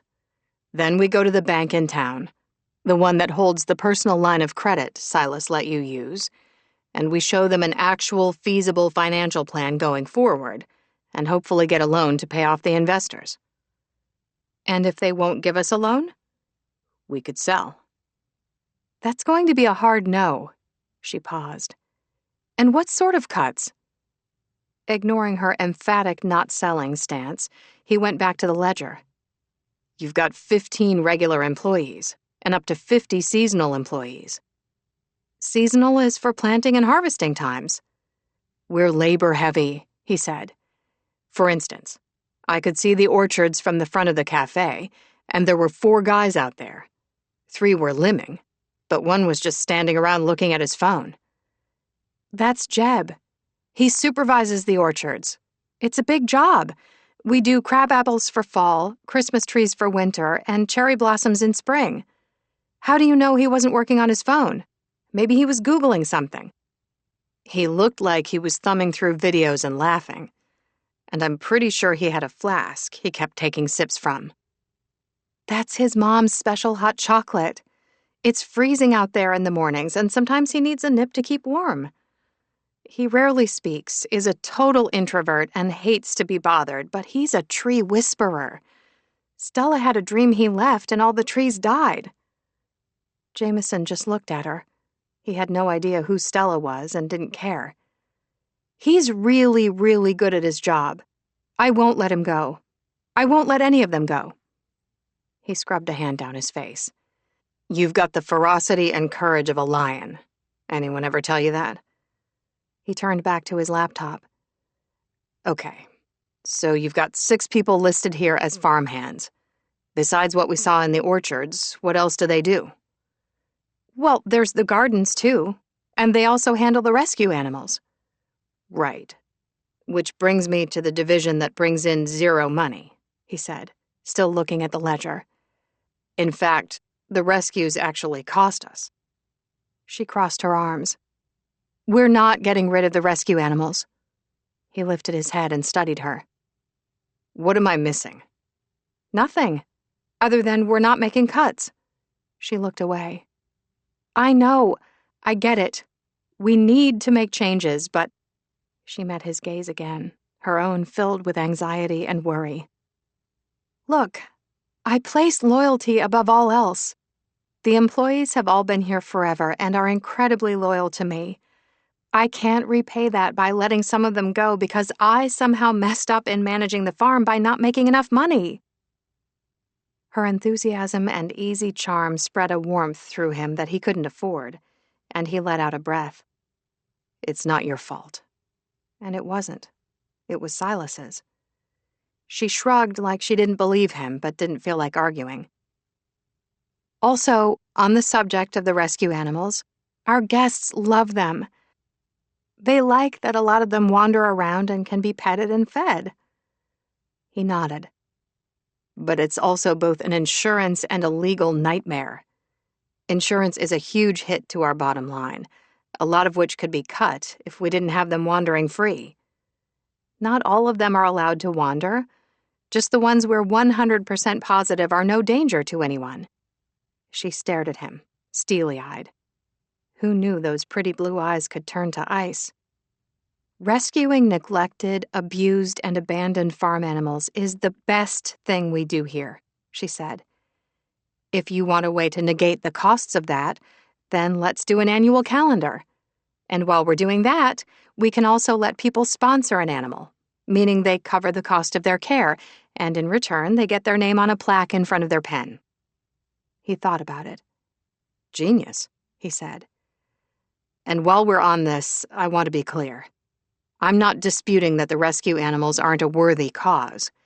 I'm simply asking why you need so many farmhands, all of whom seem to set their own hours and work just enough hours to get benefits, but not quite full-time.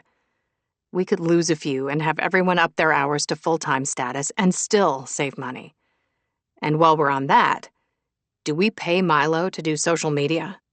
Because his last tweet reads, he accessed his phone, "Why do cows have hooves instead of feet? Because they lack toes." She grinned. He just looked at her. Come on, she said. Yes, it's an old joke, but it's still funny. What it is, if we're paying him, is expensive. She didn't say anything, which was usually his tactic.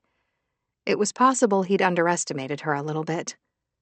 After a beat, she said, I assume you're drawing a salary now that you're taking on Silas's job of handling the books. She smiled his own corporate raider smile at him. I'd be happy to merge your job into mine and handle everything. We'd save your salary. Okay, so he'd underestimated her a lot. Her cell rang. She pulled it from her pocket and stared at it with a frown. Hello? She answered suspiciously. There was a pause while she listened. Who gave you my phone number? Oh, right. Chef. Yeah, sorry, now's not a great time, but it's sweet that you called.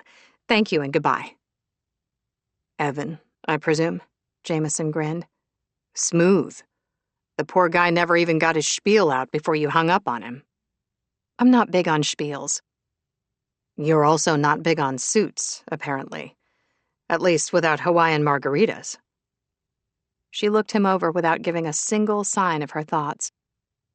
I think you've got something stuck to your loafer, or whatever those shoes are called besides expensive. Jameson looked down. Shit. Exactly.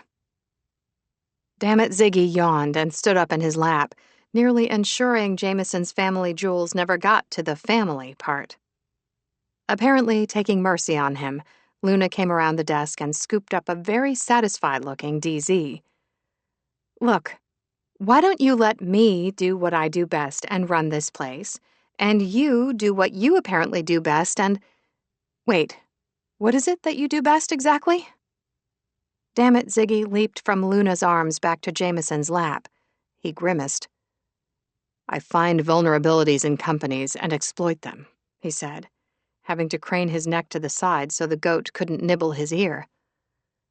Wow, you've got a terrible job, she said. How about you find our vulnerabilities and fix them? You know, use your powers for good instead of evil. He acknowledged that with a slight bow of his head. I'm certainly willing to try. But only because Silas had asked, not wanting her to get taken advantage of, even if he had a feeling Luna could take care of herself. She smiled at him, and he was pretty sure the ice encasing his heart cracked just a little. Okay then, she said. So I'll leave you to it, partner. Wait, he said as she moved to the door. You're going to take the goat, right? Luna shut the door behind her. He could have sworn he heard her chortling to herself as she walked away. From his lap, Dammit Ziggy sighed in pleasure and closed his eyes. Well, at least someone here liked him. Chapter 7. Luna woke up before her usual crack of dawn. She blamed Jameson. She'd been just fine, BTK, before the kiss. But ATK, after the kiss, she was having trouble. What kind of bad karma had she banked that the man she'd made the first move on turned out to be her new partner? And don't get her started on Silas hiding who he was from her and then leaving her his pride and joy. Or that he'd ignored her all her life, and yet had taken in Jameson, a perfect stranger. She closed her eyes. Was she really jealous of Jameson? She did some soul-searching and decided that, yes, she was jealous of Jameson for receiving her grandfather's love and affection. Sprout licked her face, and she had to shrug off her feelings to smile at the true love of her life. Hey, old man, time to get out of bed. For the record, he didn't. But she did. She showered, dressed, toasted a frozen waffle, breakfast of champions, and swooped up Sprout on her way out to morning rounds. 2 hours later, she'd dealt with an electrician on an ongoing wiring problem in the main barn and had stepped in to help Shep, who had 2 sick coworkers today. But sick her ass. She knew they were probably hungover from the party they'd been stupid enough to discuss on their radios yesterday at lunchtime. She needed to give Shep a raise, because she knew he'd never do that to her. When she'd first hired him 3 years ago, she'd caught him sleeping a few times during his shifts. Several people had suggested he might be on drugs. But when she'd talked to him about it, it turned out he was homeless and living in his car, and being harassed by cops in the middle of the night for sleeping in public parking lots. Luna had given him one of the cabins to sleep in, and he'd never again fallen asleep on the job. He was now one of her best employees. Even if he still couldn't look her in the eyes after seeing her in her PJs. After giving Shep a desperately needed hand in the barn, she'd then had to hunt down Sprout and Miss Piggy, who'd taken themselves on a walkabout to their strawberry patch, where together with Sammy, their 50-year-old, 100-pound tortoise, they'd just about cleaned them out of strawberries before she caught them. Guys! Seriously? The culprits, dog, pig, and tortoise, stared up at her, their entire faces dyed red from their feast. Gee, I wonder who ate our strawberries. Only Sprout had the good sense to look sheepish. She radioed for Shep to come get the criminals. Sprout wanted to stay with Miss Piggy, so she left to head toward the orchards to see Willow, who'd have chocolate. She really needed chocolate. But Willow had gone on a supplies pickup. Damn. Luna was avoiding the office because she knew Jameson would be there. Not mature, but there it was. To say she was still reeling felt like the understatement of the century. For one thing, she'd been under the impression she'd earned her job here. Silas had even had her fill out a very long, complicated application for the job, when he'd clearly known he was going to hire her. The knowledge burned. The joke was definitely on her. And even worse, learning that he'd been a blood relation had brought back all those feelings she'd had as a kid, knowing she'd been abandoned before being adopted. She'd always told herself she didn't care, that it didn't matter. But it did. She'd spent most of her life trying to figure out who she was and where she belonged, and she'd thought she'd found that here. Only now she had to wonder, was she here because she wanted to be, or because she'd been manipulated? Before she could decide, her phone vibrated with an incoming text. Jameson. I need to talk to you, send. Hey there, damn it, Ziggy. Hi, damn it, Ziggy. Hi, yes, I see you. Yes, you're a good boy, but you've got to stop trying to eat my shoelaces. Laughing, because who hadn't been there with a voice-to-text gone wrong? But that it was buttoned-up tight Jameson made it all the funnier. She did an about-face and 5 minutes later entered the office building. She was heading down the hall just as Jameson came out of her office. His hair was standing on end as if he'd put his fingers through it, repeatedly. Half his tie was missing, and if she'd been a betting woman, she'd have laid down her entire annual salary on the smitten dammit Ziggy. Jameson had unbuttoned the top 2 buttons of his shirt and shoved the sleeves up his forearms. There were some questionable stains on his wrinkled trousers, and his fancy shoes were scuffed and dirty. She thought she'd done a pretty good job of hiding a smile when he narrowed his eyes at her. Everything okay? She asked innocently. The fulminating look he gave her only made her smile widen. I hear you had a meeting with DZ, she said, where you discussed how he is, in fact, a good boy. Yeah, about that, he said. If he ate, say, part of a tie, would he need to see a vet? Probably not. We'll just check his poop and make sure it all looks okay. Jameson grimaced. Don't worry, she said. He once ate Shep's undies and was fine. Noted, he said. And maybe I'll skip ties from now on. You can skip the suit entirely, you know. So back to the books, he said, instead of answering her smart-ass comment. Luna was confident in managing the farm. She was. But the books, well, that was her weak spot, and knowing it made her defensive as hell. I told you I'd do my best. Unfortunately, Jameson didn't seem to share her favorite personality trait of jumping to conclusions and then getting all defensive at the drop of a hat, because he spoke in that low, calm voice of his, completely void of judgment. I just wanted to know if you have more paperwork anywhere else that you haven't logged yet. Oh. Feeling ridiculous, she took a breath. Yeah, I've got a stack of invoices in my top drawer that I was going to get to today. Probably. Maybe. Bleat! They both looked down. Damn it, Ziggy was chewing on Jameson's laces. Luna smiled. Aw, you've really made a new friend. More like a stalker. He even follows me to the bathroom. He took in her smile. You think that's funny? He also ate the toilet paper. She laughed.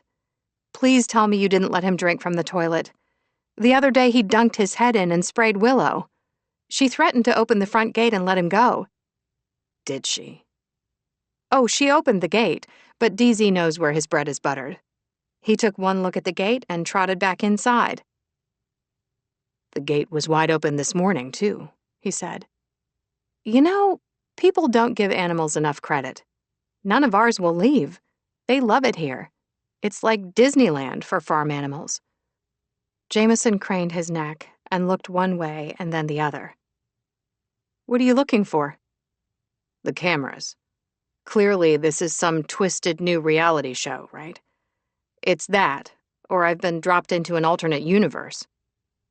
Taking mercy on him, she pulled the two-way radio from her hip. Shep, can you come get Dammit Ziggy? Over. Will do. Over, he said from right behind her. What's he guilty of this time? Chew terrorism? Bathroom terrorism. Shep, this is Jameson. He's lead farmhand. Shep, Jameson's one of the new owners. Shep nodded a greeting and skillfully scooped up Dammit Ziggy in a way so that the baby goat couldn't chew on his ear. So that's how it's done, Jameson muttered. Shep smiled. Took me a long time to figure it out. He looked at Luna. Don't forget Mrs. Smith's 5th grade class will be here in an hour. But I've got it handled. Just wanted to remind you. Make sure to take pics for Milo to put up on social media. Of course, Shep said, and still holding DZ, walked out of the building. Luna watched them go, a little pensive.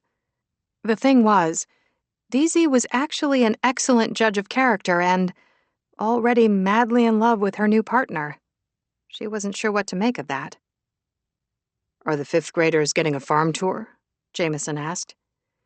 No, they come once a week as time allows, and they sit outside the animal pens and read to the animals. They love it. The kids? She laughed. The animals. But yes, the kids too. Do you know how many have never touched a chicken before? They'll say, "This is the best day of my life," which is pretty incredible. This whole farm is basically a kindness program. I know it sounds crazy, but it's a good crazy. I'm proud that we marched to a different beat here. Her cell buzzed with another text. Graham. Do people still say hella? Luna. Yes, but you have to be in the Bay Area and under 70. Graham. Damn. Youngsters have all the fun. There it is, Jameson said. Luna looked up. What? Your real smile. I saw it at the tavern. Up until you ran off, that is. This was a true story. But the tavern had been BTK, up until the kiss. BTK Luna had been full of hopes and dreams. But today, ATK, she knew the power of it now, her attraction to him, and she'd shoved it so deep she hoped to never find it again. Is it a text from your grandma? Grateful for the subject change, she turned her phone his way, and he smiled. She sounds like something else. Yes, he was correct. Her grandma was something else. Come on. There's something I want to show you. They walked to the far northeast corner of the property to the water tower, and she started climbing the ladder. She could hear him doing the same behind her, and had the ridiculous thought that she hoped her genes were showing off her assets enough to make him feel like he'd missed out on something good. Because he had. Amazing, he said. She choked on a laugh, then realized he was talking about the view. Which, okay, was definitely amazing from up here. They could easily see the barns and other buildings, the various pens, the orchards and gardens, and the fields growing grass and legumes to feed the animals. I come up here sometimes when I need a moment alone, she said softly. Being up here felt sacred, and then she could feel his gaze on her. You probably don't get very many of those. I do not. Hopefully having me here will help. She turned her head, and their gazes locked and held. Maybe. She pointed out the boundaries of the land. It probably hasn't changed too much since you saw it way back when. He shook his head. It has. It looks... What? She asked defensively. He slid her a small, curious smile. Lush. Well taken care of. Valuable. Well, okay then. It is all those things. It's also home to a lot of us, and we'd do anything to protect it. Noted, he said quietly. She looked at him to see if he was being facetious, but he wasn't. They climbed back down and walked past a large field with rows and rows of plants growing. What's that? He asked. Tulips. People will come from far and wide. For $25, they can pick a bucket full. No, I meant the animal lying down in the adjacent field. Is it okay? Yeah, she smiled. That's Kong, our donkey. As in Donkey Kong? She laughed. Yes, he loves to lie down in the grass. She hopped the fence. Kong lifted his head and grinned at her approach, baring his buck teeth in all their glory. Luna smiled back and lay down with him. The grass was fragrant and warm and cushy. How's my good boy? Kong snorted and nuzzled her. Jameson had followed. She could hear his footsteps coming closer. What are you doing? Cuddling. Isn't that dangerous? Nah, donkeys have a natural affection for people and are super gentle. They're very calm in situations that would spook other animals. She kissed Kong on the bridge of his nose. Jameson was looking at her as if she'd lost her mind. And she absolutely had, but it had nothing to do with Kong. Do you want a cuddle? Yes, but not from Kong, he said, and the air shimmered with that same thing from the other night. Hot, dangerous attraction. No offense, Jameson told the donkey. Luna kissed Kong on top of his head and got up, turning to the man watching her as if she was fascinating, like an erupting volcano kind of fascinating. It made her feel like ruffling his unruffable feathers. Your cuddle, she said, and threw her arms wide, knowing damn well he'd fold like a cheap suitcase, just like he had at the bar, and pull back. So it shocked the hell out of her when he closed the distance between them, wrapped his arms around her, nuzzling his cheek against hers, just as she had done to Kong. Only the man smelled far better than the donkey. Also, this was not the hug of a man who'd been indifferent enough to walk away from sleeping with her, so she felt confused as he let the hand between her shoulder blades dip to her lower back and press her closer still. They stayed locked together like that for a long, charged moment, and this time it was she who pulled back first. Better? He flashed white teeth. Much. Chapter 8. Officially rattled, Luna went back to being Jameson's tour guide. Okay then, she managed. Just a few more things to see. She took him to Stella's place. Guests love that it's a renovated barn, she said. They can buy anything from locally sourced soaps to jellies to candles to... Getting their fortune told? He asked, pointing to the wooden sign out front. It's very popular. People get a big kick out of Stella. She's an attraction here in her own right. She walked through the open double doors, but the place appeared empty. Stella? Nothing. But that wasn't unusual. Stella was nearly deaf from what she claimed had been a wild youth. Luna called it selective hearing. She gestured for Jameson to go through a makeshift doorway at the end of the barn, blocked by a curtain of hanging beads in the colors of the rainbow. Jameson gamely walked through the beads and stopped short so unexpectedly that Luna ran into the back of him. What the? She peered around him and instantly understood. Stella was on her zero-gravity apparatus, hanging upside down by her bony ankles, arms crossed over her equally bony chest, slightly sunken eyes closed, thin gray hair hanging all around her head like a halo. Is she... Jameson moved forward and leaned down to put a finger on her throat, presumably checking for a pulse. Just as Stella opened her eyes and cackled.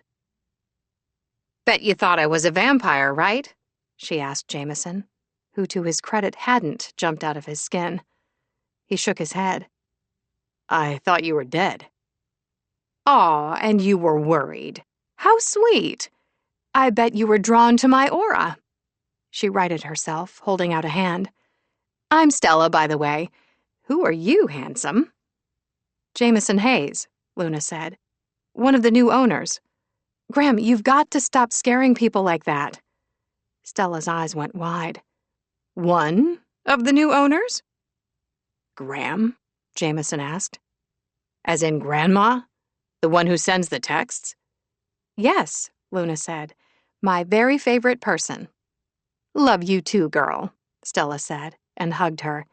To the moon and back. She then turned to Jameson, taking his hand in hers. So, owner, huh? You're going to keep us up and running, right? Yes, he is, Luna said, ignoring Jameson's look. She knew he wanted to know more about why she wasn't telling people that she, too, was part owner, but she wasn't ready to go there. Wasn't ready to be looked at like the new Grinch by the people she cared so much about. Stella turned Jameson's hand over, running her finger along his palm. What does it say? Luna asked curiously. Stella closed her eyes and began to hum. Jameson slid his gaze to Luna. Twilight Zone? Luna laughed.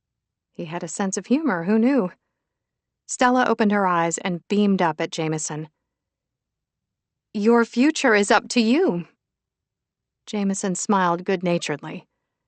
Nice to know. And nice to meet you. Oh, the pleasure was all mine. Jameson made to go, but Luna stopped him with a hand to his chest as she pointed at Stella. Hand it over. Stella sighed dramatically. I wasn't going to keep it. I was just practicing to keep the skills fresh. I always forget you're the fun police. But she handed Jameson his wallet. He slipped it back into his pocket. So do you give fortunes or take them? With zero remorse, Stella smiled. And don't forget your fortune, she said to Luna. Oh boy, just what she needed. Not now, Graham, okay? Honey, you can't run from things that are scary. Sure you can. Just this morning I ran from a spider in my shower. I'm talking about love and commitment. Luna squelched a grimace and caught Jameson's look of amusement. Her grandma smiled and gently patted her cheeks. Sometimes what we need the most is the one thing we keep pushing away because we're afraid. Then she aimed her smile at Jameson. See you later, handsome. Come for your fortune any time. They walked outside and stood in the warm spring sunshine for a moment. Speechless? She finally asked him. Utterly. She laughed. There's only one known cure. A moment with some more of our rescue fur babies. I'm not really much of an animal person. This was absolutely foreign to her. She'd never met a not an animal person. What's wrong with you? That tugged a laugh from him. Likely too much to even articulate. She looked at him. What? He asked. I don't know. Most men think they're perfect. I'm not most men. Because that flustered her again, in a way she wasn't sure she liked. She started walking. Your Graham must have been pretty great to grow up with, he said, keeping pace with her. Once, when I was a little girl, the two of us got stuck on the side of the road, struggling with a flat.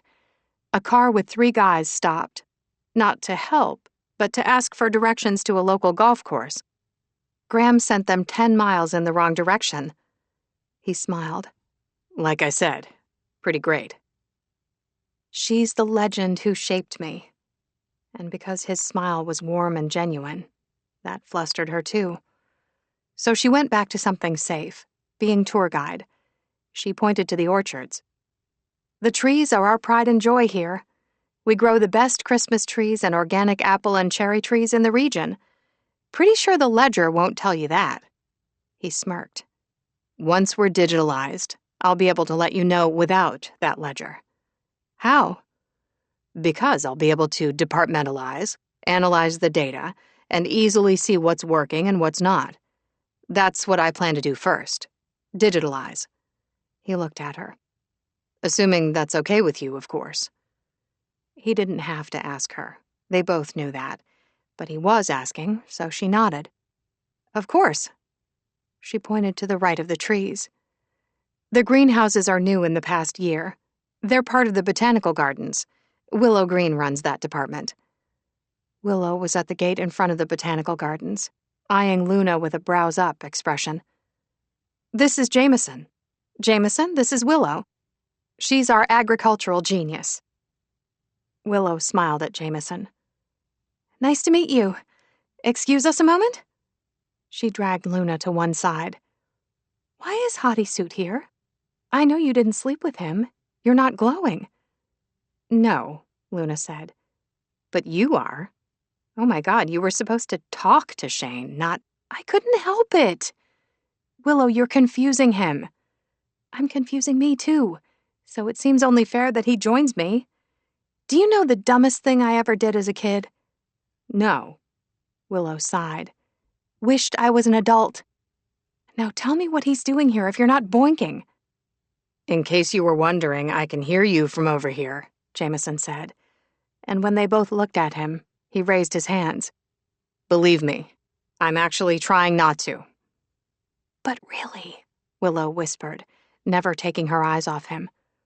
Why is he here? I'm one of the new owners. Willow gaped at him. Jameson looked at Luna, clearly once again waiting for her to explain she too was an owner. Luckily, Willow's curiosity saved her. Well, I hope you're planning on saving this place, she told him, because I really like to eat. I mean, no pressure or anything, but don't let us down. I try very hard to never let anyone down. Willow smiled her brilliant smile at him. Thank you. Luna was stunned. Willow didn't like new people. Ever. Bleat! Damn it, Ziggy was trotting toward them, picking up speed when he saw Luna. She bent low to scoop the baby up, but he bypassed her and galloped straight to Jameson, where he rubbed his face on Jameson's pant leg. Jameson looked down. Did you forget to feed him today? Of course not. Willow was watching thoughtfully. You know, DZ's always nice to strangers, but doesn't usually get attached. Well, obviously he's confused, Luna said. The poor abandoned baby. But then Jameson scooped him up, and DZ, not looking scared in the least by his past, proceeded to nibble at the man's ear. Damn, DZ most definitely liked him. A lot. But not Luna. Nope, no way. He was a horrible person because... She bit her lower lip. Wait. Had she really decided he was a horrible person because he'd turned her down the other night? Okay, so maybe he wasn't horrible. But he did have a stick up his ass. We gotta go, she said, and started walking, not waiting to see if Jameson and DZ followed. She heard footsteps. No hooves, though, which meant that the man who said he wasn't an animal person was an animal person because he was still holding DZ. Hottie Suit? He asked. Grimacing, she kept walking. Luna. Can't hear you. She kept walking, slowing when they came to a set of three-sided huts, each with wire fencing around it. The first one houses our guinea pigs, she said, opening the gate. Once they were inside, DZ jumped down to greet his friends. Luna scooped up a guinea pig and set her in Jameson's hands before he could protest. Her name's Sally. He stared down at Sally like he was completely unsure of what to do. Sally stared right back, then opened her mouth and let out an ear-piercing squeal. Luna laughed. She's saying hi. Guinea pigs are farm animals? Well, no. But we rescued Sally and her family from a meth house out in the middle of nowhere last year. They're super human-friendly. Our guests love to hold and pet them. He carefully stroked Sally's head and she squeaked again, this time in a demand for more. It's easy to have the courage of a lion, she said quietly, referring to when he'd called her a lion. They're gigantic and have claws and no natural predators. I'd rather have the courage of a guinea pig, a 2-pound meat potato with zero offensive or defensive abilities, but who will scream at a human 100 times its size if their lettuce is too wilty.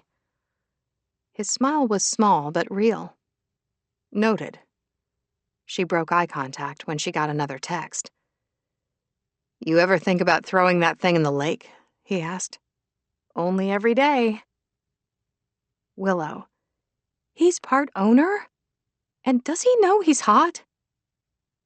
Luna put her phone away. "Anything wrong?" he asked. "Nope." He met her gaze. "Good. So you can tell me again why these people don't know who you are." "They know who I am. I'm the same person I've always been. Luna Wright." He set down Sally and picked up DZ. "You know what I mean." Yeah, she did. She just didn't know how to explain. At her heart, she was a people pleaser. Dumb as it was, she needed people, her people, to like her.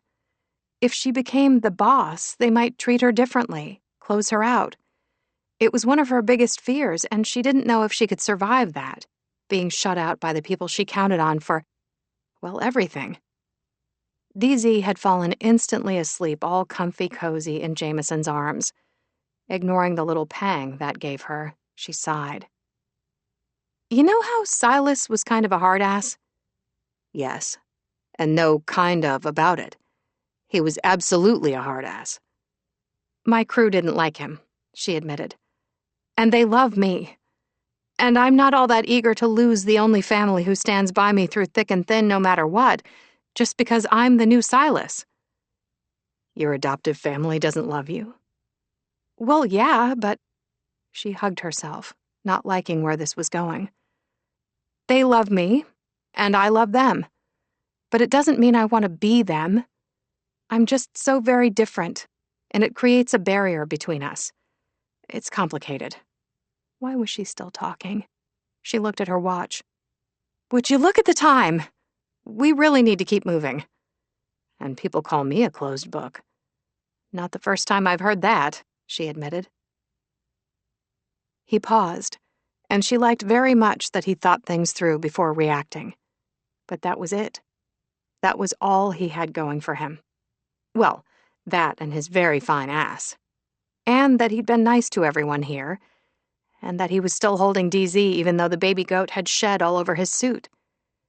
"So your crew," he said. "The ones you call your family. You lie to them." She winced at the hard truth of that. "Not lying, exactly. I just haven't yet disclosed the change in ownership." "Luna, it's business. It's not personal." He was wrong about that. "Let me give you some advice you didn't ask for," he said. "Good business doesn't always line up with being liked. That means you can't do only the things that make other people happy because it'll make your job harder, if not impossible. Trust me, I'm good at this." Oh, great. She was talking to his ego. The surest way to an unproductive conversation with a man. Even this man. He looked around them, taking in the sights she never, ever got tired of. The lush valley, the gorgeous, still snow-capped peaks all around them, the sounds of the creek running along the eastern property line and wind rustling through the trees. "Here's what I don't get," he finally said. "Your grandfather, despite his sometimes harsh disposition, was a good man, and a generous one. He left you this property that he loved, and yet you let people think the worst of him, your actual blood relative." "I'm not letting them think anything of him. They've formed their own opinions," she said, even knowing he was right. She needed to fix this. She did. But deep inside, a voice kept whispering, how great could he have been when he never told me who he really was? Especially when he'd clearly chosen Jameson, taken care of him. But not her. Not even after he found her and brought her to the farm. Maybe the fault was all within her. Maybe he hadn't wanted to claim her. And now she'd never know. Chapter 9. After the tour, Luna went to deal with some issue in the orchards, and Jameson found himself a small corner to work in the staff break/storage/catch-all room, starting the painstakingly slow process to take them into the digital age. In the open like this, he was able to observe everyone moving about. The place was, well, fascinating, which was actually the most surprising thing of all. People came and went, checking the big boards on the wall, which held various schedules for who was where, times of animal feedings, etc. On one hand, it felt messy and unnecessary, because if they had an online global doc, no one would have to stop working to come into the office. But on the other hand, the staff being constantly in touch with each other in person also seemed to make things run surprisingly smoothly, in spite of the time lost from leaving their stations. But for him, working in the busiest room made it almost impossible to concentrate.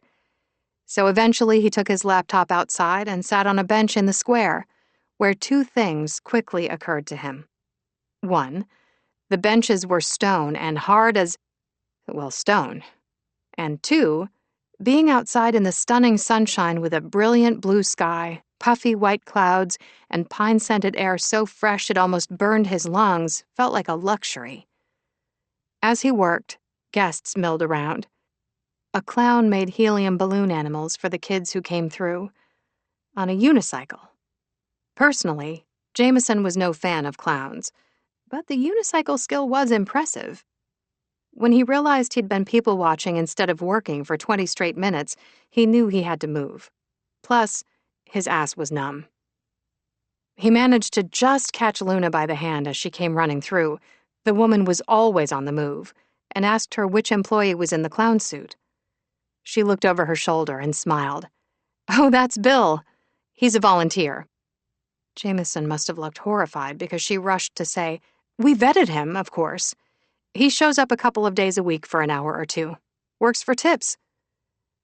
"And that," Jameson gestured to the left, where a woman was walking a baby cow on a leash. "Who's that?" Luna smiled, her eyes all soft and warm. "Annabelle." "Why is Annabelle on a leash?" Luna gave that magical laugh of hers. "Annabelle's the human. She's with the county animal control and brings us animals that need rescuing. The calf's not only orphaned, but also nearly blind, so we're taking her in, the hope being that our grown cow, Mabel, will mother her. We take in a lot of animals with disabilities. They're dropped off by owners who can no longer care for them, or locals who find them. We're often their last stop." Very sweet indeed, but how in the world do we get any insurance company on this planet to issue us liability coverage? "Hey, people care about this place. Plus, our insurance agent's kids love it here," she admitted. "Seems like everything you do here is related to a connection." She smiled. "Now you're catching on." She wore no makeup, a slight sunburn on her cheeks and nose. Her hair had been piled on top of her head again, her Levi's faded to what looked like a buttery softness. A radio on her hip, and a pair of dusty black sneaks with bright pink shoelaces on her feet, making her somehow look both sexy and adorable at the same time. "It's the personal connections that make a place like this work," she said. "We'd be hard-pressed to run at all without the help of caring volunteers and the town." Personal connections were a weak spot of his. It went along with his deep-seated fear of being discarded, deserted, or forced out.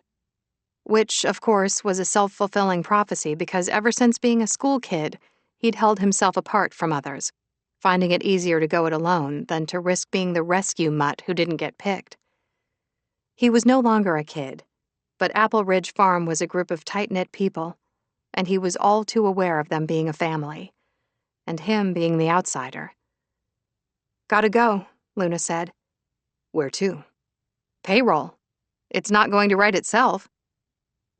He'd have been horrified that she was doing payroll by hand, but he'd already noted that and had plans in motion to automate that as well. She'd probably kill him, but she had her lane and he had his. "Why don't you let me take on all of your bookkeeping roles?" he said. You're busy enough."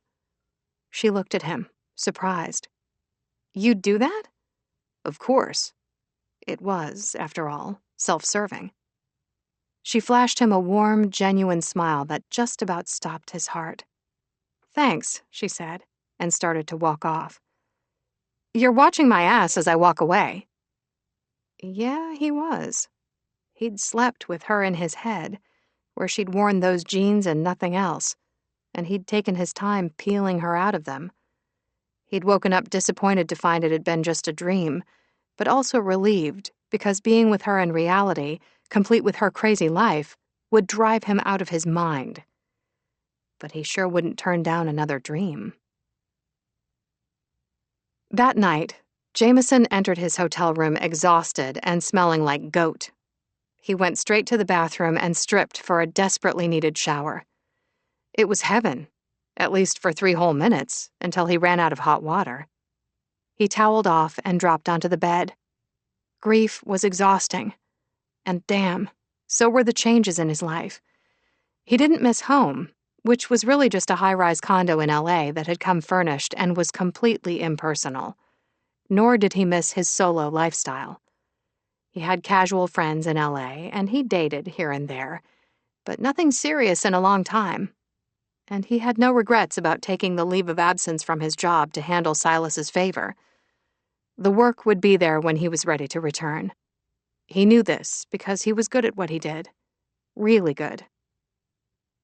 He liked going into a place, finding the good, the bad, the ugly, and figuring out where the value was. This didn't mean he was welcomed. In fact, it was usually the opposite. He'd long ago taught himself not to care. Work was analysis. That was it. But this project was different. It didn't feel like just business. It felt personal. Everything he'd ever had, he'd earned from hard work. Silas had taught him the value of that. Nothing had been handed to him. In his experience, people who were handed things never fully appreciated what they had. And yet, he'd been handed 50% of this place. Too tired to think anymore, he closed his eyes. But even then, he could still see his new partner, hands on her hips, those pretty eyes flashing, giving him shit. No one ever gave him shit. And there, in the dark, he felt his mouth curve into a smile. He didn't want to be charmed by her fierce, protective, passionate nature. He wanted to be neutral. He wanted to have no feelings toward the farm, one way or the other. He wanted it to simply be an ethereal attachment to a man he'd considered a pseudo-father. Swearing, he got up, pulled on sweats, and left his room, heading down the hall to the vending machine. He liked to eat clean. Well, as clean as he could, seeing as he was on the road 24/7. But tonight called for snacks of the saturated fat kind. He bought a Snickers bar and started eating it in front of the vending machine while contemplating what else he needed. A pack of strawberry licorice sticks, which, hey, were practically a fruit, right? Or a bag of spicy hot Cheetos. "What you doing?" Turning, he found a little girl in pigtails and footy PJs, maybe around 7 or 8, staring at him. "I'm eating," he said. "I want to eat too." He was pretty sure a grown-ass man wasn't supposed to feed candy to a kid he didn't know. He looked around, but no one else was in the hallway. Where's your keeper?" "She's coming." Good. He put more money into the machine and hit the button for the spicy hot Cheetos. They didn't drop. Son of a bitch. He broke off and eyed the little girl guiltily. I mean, darn. She grinned. "Son of a bitch." Grimacing, Jameson eyed the machine again. It was a shame it didn't sell booze, as he could use some. Oh well, a pack of licorice sticks it was then. When they dropped, the little girl jumped up and down, clapping her hands in delight. "I want one." "No." "I want a candy! I want a candy! I want a candy!" Geez, for a little thing, she had a set of lungs on her. "If I give you one, will you let me take you back to wherever you belong?" She nodded. Okay, lead the way. Candy first! This kid was going places. Nice try, but no. She threw herself down on the floor and started screaming bloody murder, like ear-splitting bloody murder. A woman came running out of her room, scooped up the girl, hugging her close as she glared at Jameson. He lifted his hands, one holding the Snickers bar, the other the licorice. Her eyes widened. "Were you feeding candy to my daughter?" He said no! The girl sobbed. The woman lost some of her righteous anger, but still gave him a dirty look as she whirled and vanished with her daughter back inside their room.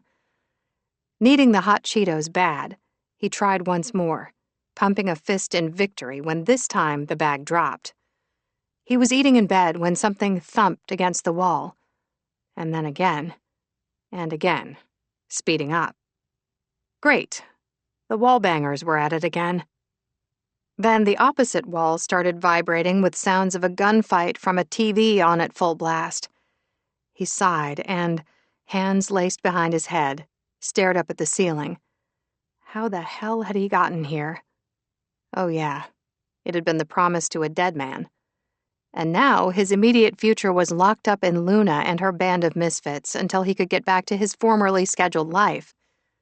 At the moment, that couldn't come soon enough. Chapter 10. Luna walked into the offices the next day, butterflies going crazy in her belly. This morning was their weekly staff meeting for the core crew, and Jameson would be witness to it.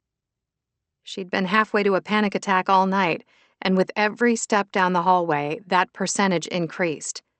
She was at a solid 99.5% as she got to the doorway of their staff room, because whether she wanted to come clean about being part owner or not, and for the record, she still did not, she knew if she didn't, Jameson would out her. Everything would fall apart, and no one would like her anymore. Great. And now her heart thundered in her ears and she was breathing too quickly. She sucked in air for a 4 count and was holding it and trying to count to 7 before releasing it when someone reached around her to hand her a brown bag. "If you eat the muffin inside," Jameson's voice said in her ear, "you can breathe into the bag after." She turned to face him. He was wearing another button-down and very nice pair of pants, both of which fit him perfectly, but no tie or suit jacket. And he was in work boots. New work boots. Nope, that was not going to make her smile. "We're reforming you." "I'm trying to fit in." She snorted. "You don't think I can?" She looked at his unbuttoned collar, shirt sleeves shoved up his forearms, which looked tan and surprisingly strong. Then she tipped her head up to meet his gaze and realized something. "You're a chameleon," she pointed at him. "You can change your stripes and colors at will." "You say that like it's a bad thing, fitting in."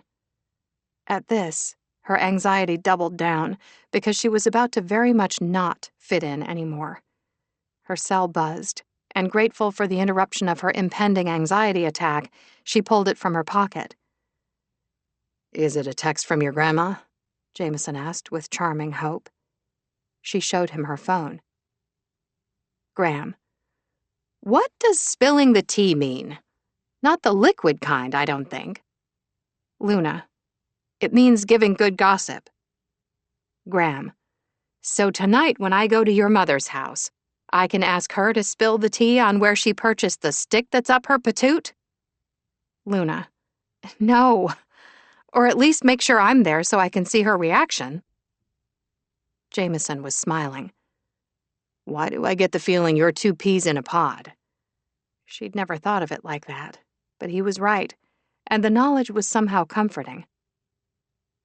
He waggled the muffin at her again, but she gently pushed it away, too nervous to eat.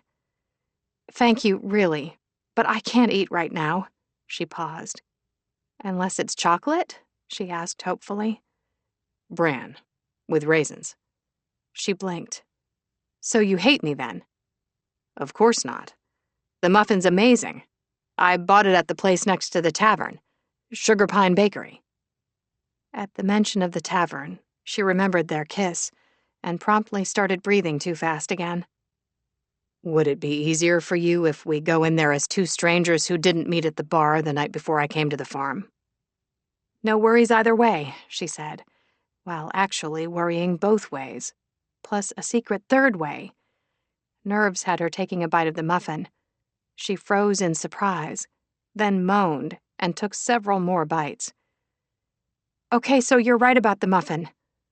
I'm right about a lot of things. She rolled her eyes and looked at her watch, shoving the rest of the muffin into her mouth. It was time for the meeting that would inevitably change her life, and not for the better.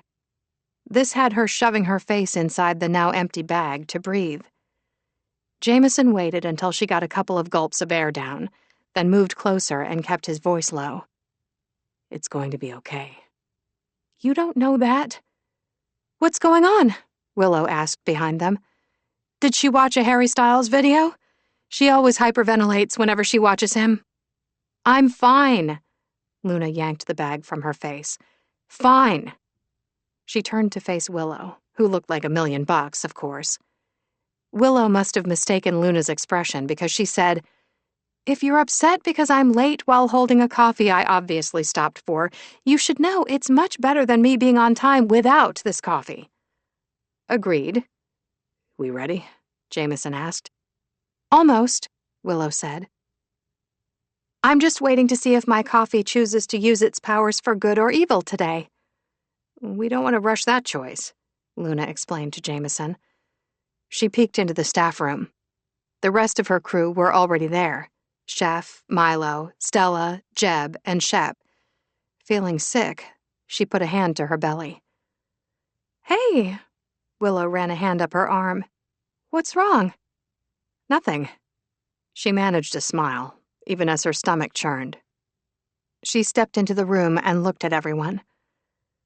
I know we usually open with the week's progress, but I need to talk to you all first. She could feel the weight of Willow's stare, along with her concern, but Luna couldn't go there right now or she might start crying. Can everyone take a seat? This took longer than it should have. It always did, because first, everyone needed to pour themselves coffee or tea, and then there was a discussion on the latest episode of Survivor, and the inevitable debate over which of them would make the best survivor. Luna always maintained it'd be her, but no one ever believed her. Currently, everyone's money was on Chef because he could cook. Whatever. When she realized everyone was actually sitting, looking at her, she drew a deep breath. Okay, so I've got some news. Oh my God, Chef said. Is this about the farm's future? Were you just pacifying me when you assured me it was all okay? He put a hand to his chest. Silas left instructions to shut us down. He looked at Jameson. You're not shutting us down, right? Shit. Silas gave me gas when he was alive, and now he's dead and I still have gas. I need Tums. Does anyone have Tums? I've got some, baby. This from Stella, who started rooting through her bag, which was the size of a suitcase. Chef took a handful. Milo looked at him, amused. Can we give Luna the floor again? Or do you have another dramatic performance for us this morning? Stella shushed them. My darling Luna's going to tell us that of course we're not being shut down and losing our jobs. We're not, Luna said. Then what? Willow asked. Luna took a deep breath. Silas wasn't just our boss. He was also... She swallowed hard. My biological grandfather. Utter silence for 3 seconds. Then mayhem erupted, with everyone speaking at once. Hey, Luna said. No one listened, so she climbed onto the table and gave a sharp whistle. The room fell silent for a single beat, then Stella spoke into it. Why, this is wonderful! You've always wanted to know a blood relative. She was beaming for her. When did you find this out? Luna dragged in another deep breath. At the reading of his will. Willow drew in a sharp breath. Okay, first of all, I'm with Stella on discovering a blood relative. She said this genuinely, but then shook her head. But you found out right before you met me at the tavern 3 days ago, and you didn't tell me? I thought we tell each other everything. Luna opened her mouth, but Willow went on. It's because you feel sorry for me. First a pity job, and now keeping things to yourself. Wow. Your job isn't a pity job, Luna said. Are you kidding me? Not a single person here could do your job. And I know because we all tried before you moved back to Sunrise Cove 6 months ago. And I didn't mean for it to be a secret. I just needed a minute. Willow looked at her watch. You've had a whole bunch of minutes. Someone bring up the calculator on your phone pronto. What's 3 days of minutes? And don't forget to double it for the bullshit factor. Is this a business meeting? Jameson asked. Or high school recess? I know, Milo said. Sometimes it's hard to tell. Chef hadn't moved or taken his eyes off Luna.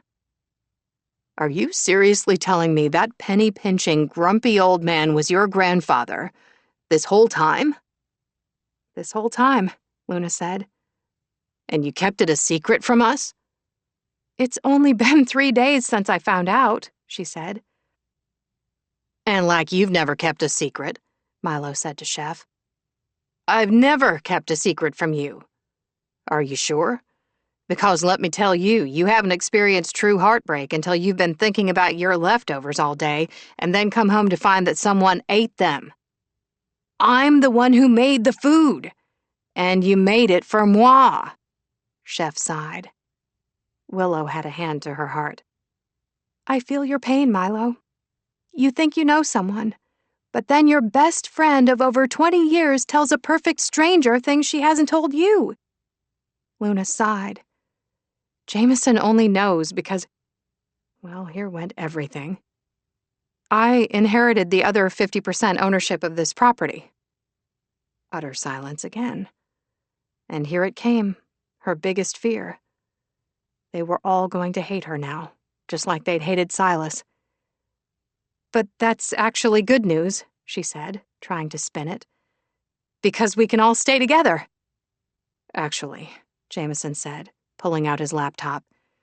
In 2 months, the farm owes a balloon payment to a group of investors who covered the extensive renovations here 5 years ago. According to the terms, if we don't make that payment, they can force us to sell.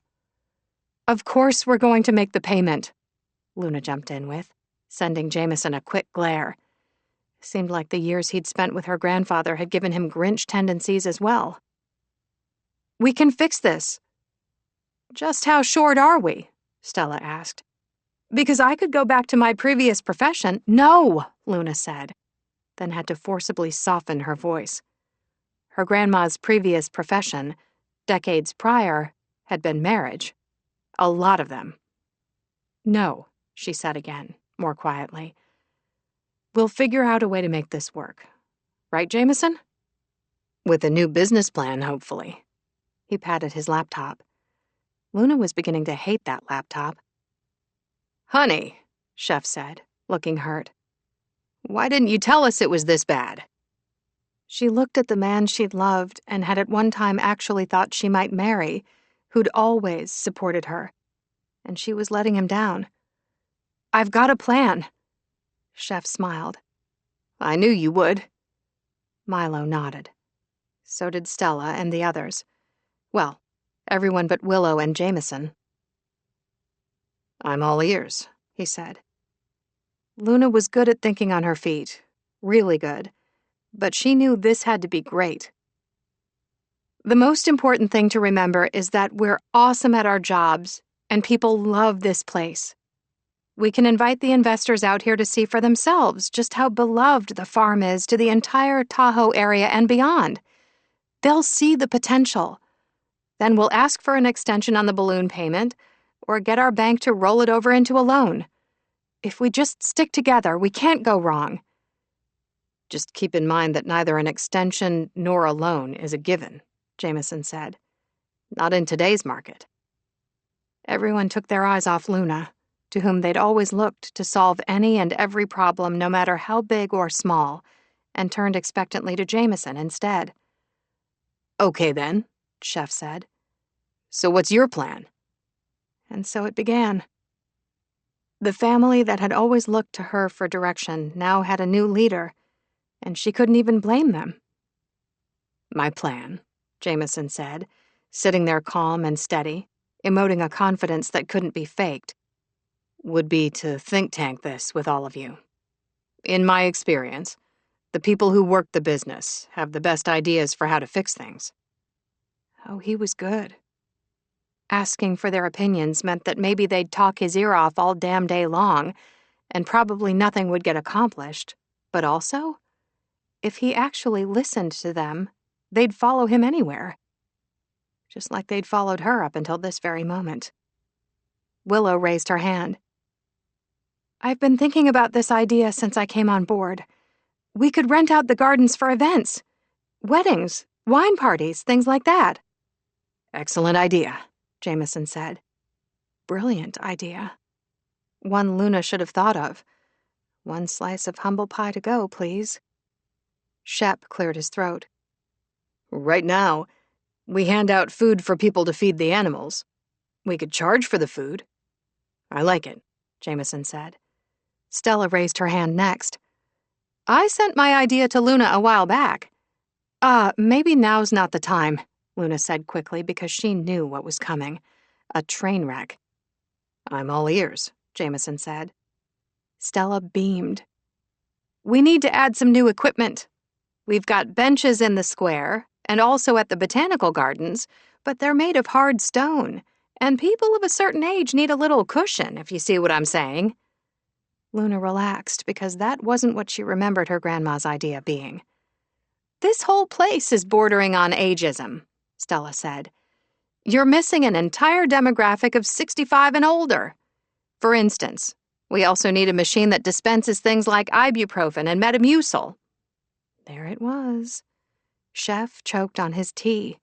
Shep and Jeb grinned. Milo and Willow laughed, and everyone turned in unison to see Jameson's reaction.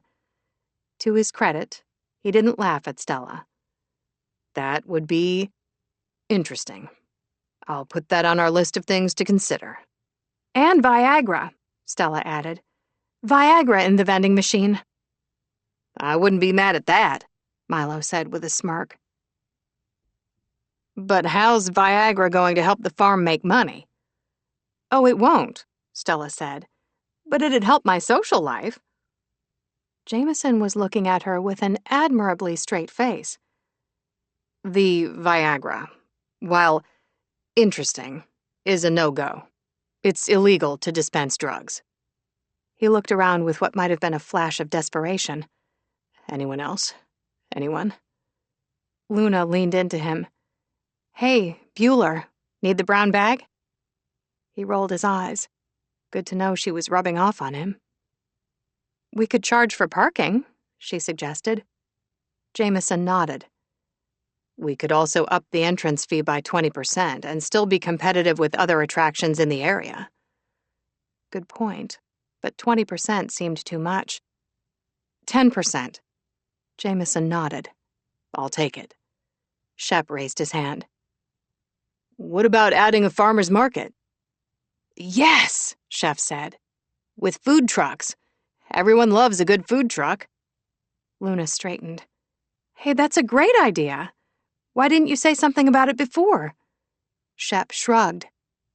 I put the idea in the suggestion box a month ago. Everyone's head swiveled to Luna. Right. The suggestion box.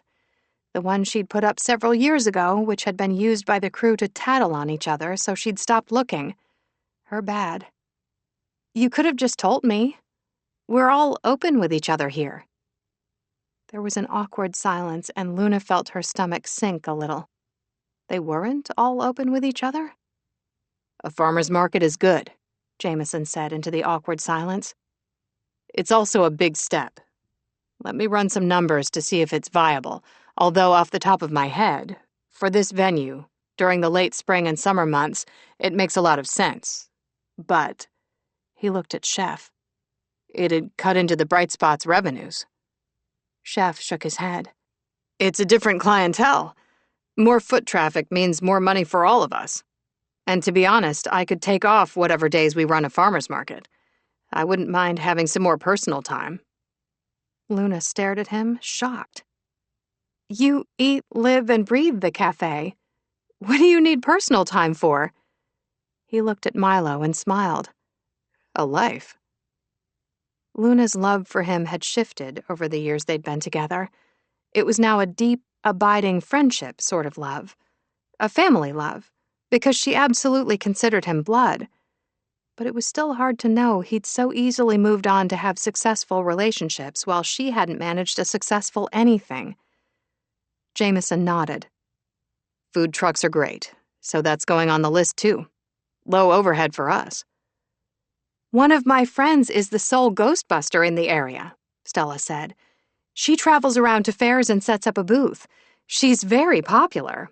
I'm sure she'd be thrilled to come in as often as we want her. Again, she pointed to Jameson's laptop. Write that down, too. Jameson dutifully typed something. Whether it was about Stella's friend or a smoke signal asking for help was anyone's guess. Oh, Chef said. My boyfriend is a social media influencer, and he always says if you can get them to spread the word, you're golden. Milo blushed. Chef laughed and reached for his hand. I think this ends our so-called business meeting, Luna said dryly. Everyone stopped to talk to her on their way out. I feel like we're in good hands, Chef said, nodding toward Jameson. I like him, Chef said. Stella nodded. He's the nicest and so cute, too. Agreed, Milo said. Do you think he's got a six-pack? Jeb, of course, said nothing, but he looked at ease, and if he had a problem about anything, he'd have, at the very least, texted Luna on the spot. Chef leaned in and whispered, Let me work some magic on your hair and set you up with him. No. She drew a deep breath, refusing to run her hand over her hair to check it, or to tell Chef that Jameson had already turned her down, because both were humiliating. Don't you dare. Willow was last. Are you okay? She asked with genuine concern. Silas being blood really is a huge deal for you. I'm okay, Luna said quietly. Thanks. And I'm sorry. Nope. Don't apologize for something you did very purposefully. Luna winced at the truth of that. I just needed a moment. Willow nodded. And now so do I. I need some time and space. Hey, that's what you told Shane, and now you two are separated. Well, if the shoe fits. Willow started to walk away, but paused. Tell me the truth. Did you ever really ask Silas for that promotion for me? Luna sucked in a breath. Willow's eyes went cold. Yeah, that's what I thought. Thanks for the vote of confidence. No, you don't understand. Willow, just answer me this. Now that you're in Silas's shoes, are you going to give me the promotion? Luna's stomach hit her toes. She couldn't bring herself to lie again. But nor could she give Willow what she wanted. It would never work. Listen, no, never mind. Willow turned to go, but then whirled back. Oh, and for the record? She nodded toward Jameson. I like him. Certainly a lot more than I like you right now. When she was gone, Luna turned to Jameson, who'd been silent, just watching and taking in everyone's reaction. What was that about? He asked. She's always wanted to be a manager, and asked me to see if Silas would promote her, but she grimaced. While she's amazing at a lot of things, managing people isn't one of them. Silas said hell no. So you're protecting Silas? Why not just tell her he said no? I'm not protecting Silas. I'm protecting Willow. It would crush her. Okay, he said, nodding. And the smoke curling out from the top of your head? That's all for you. You should have talked to me first before we had an open-table discussion. I've found with too many cooks in the kitchen, you only end up with a grease fire. Okay, yes. You're right, and I'm sorry. But the place is already in flames. And they had some valid ideas." He paused. "For all your open kindness, for how much they all care about you, why have you never asked them for help?" She looked away, disarmed by his easy apology. "I like to rely on myself." "But you've got a great crew. You never have to rely on only yourself." "You're just saying that because you came off as the good guy today, and I came off as the person who, after all this time of gaining their trust, broke it." He shook his head. "You were just trying to protect them. They'll understand that."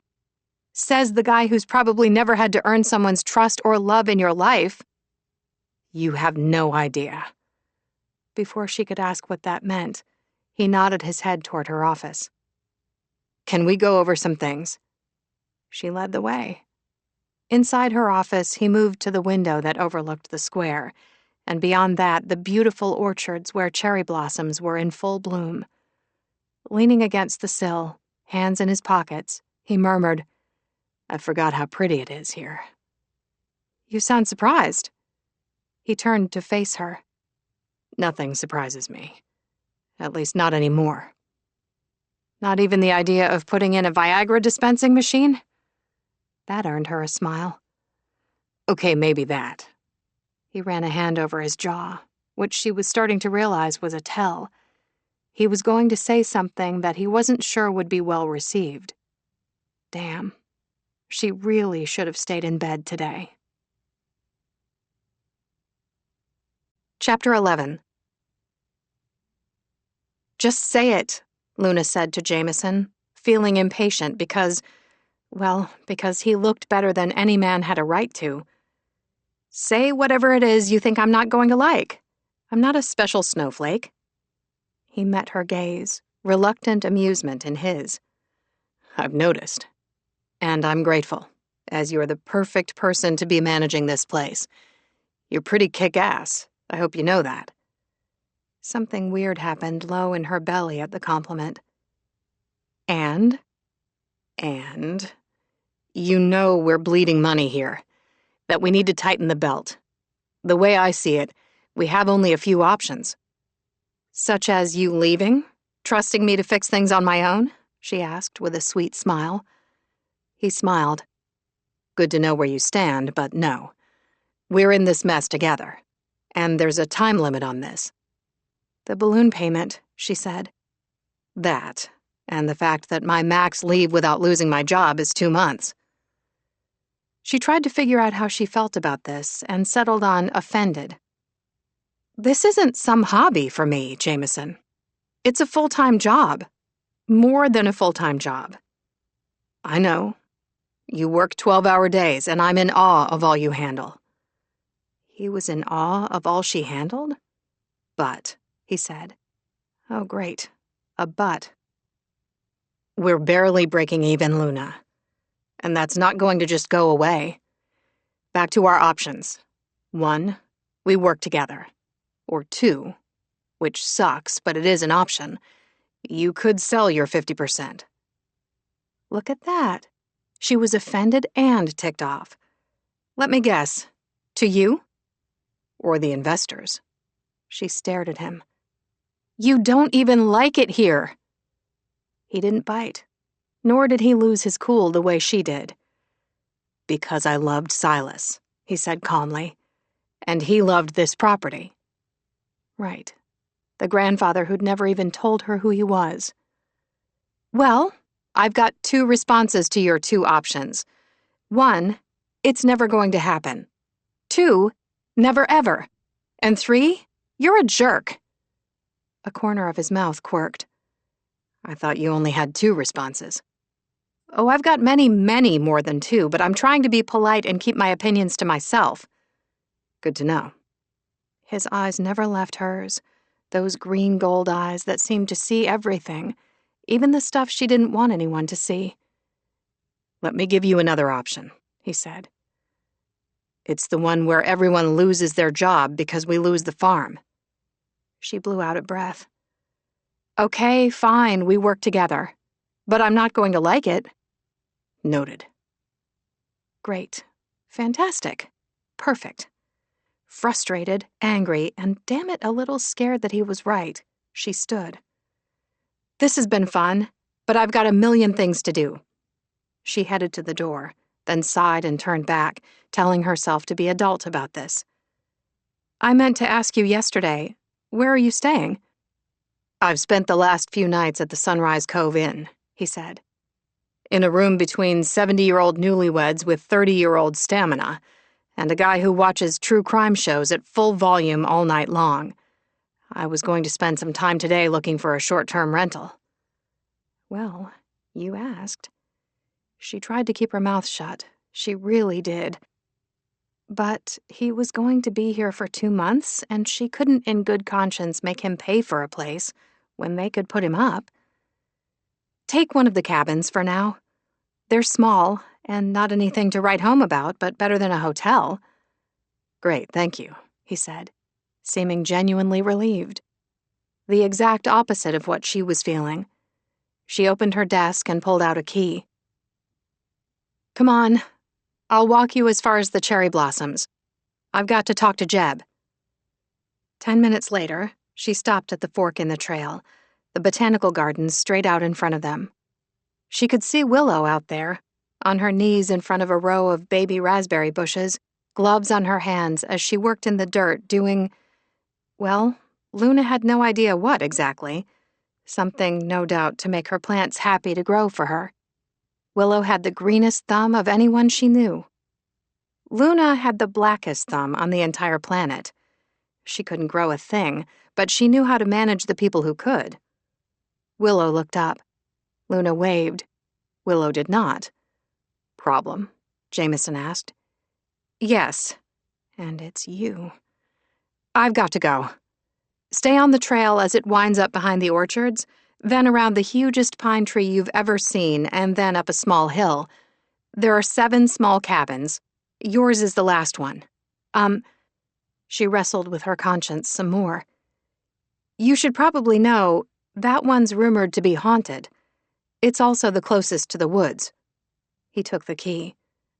Worried about me? She was worried that her cabin wasn't far enough from his. He gave her a small smile, like he could read her thoughts. I'm too tired to hear any ghosts, he assured her. Plus, I like the sounds of the woods. It's been a long time since I was here. With Silas? He nodded. And he raised you? I was raised by my mom. He looked away, off at the beautiful orchards, though she was pretty sure he wasn't seeing them. She passed away from untreated pneumonia when I was 14. You said Silas took you in when you were 15. Who did you live with for that year in between?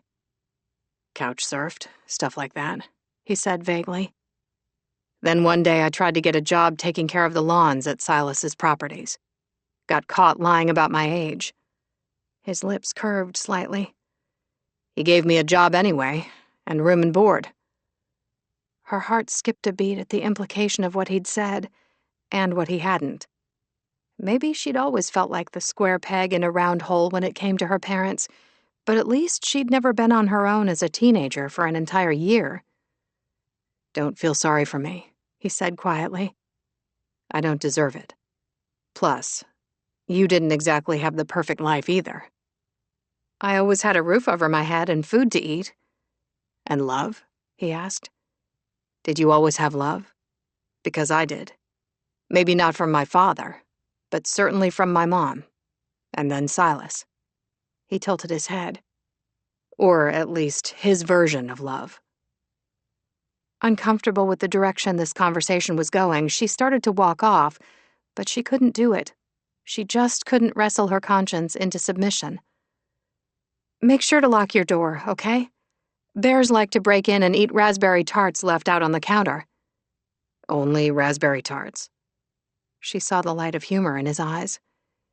You jest. And why was that so attractive?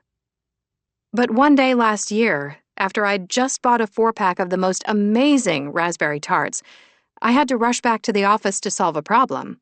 When I got home again, there was Winnie the Pooh standing at my counter inhaling the tarts. His brows shot up. And you...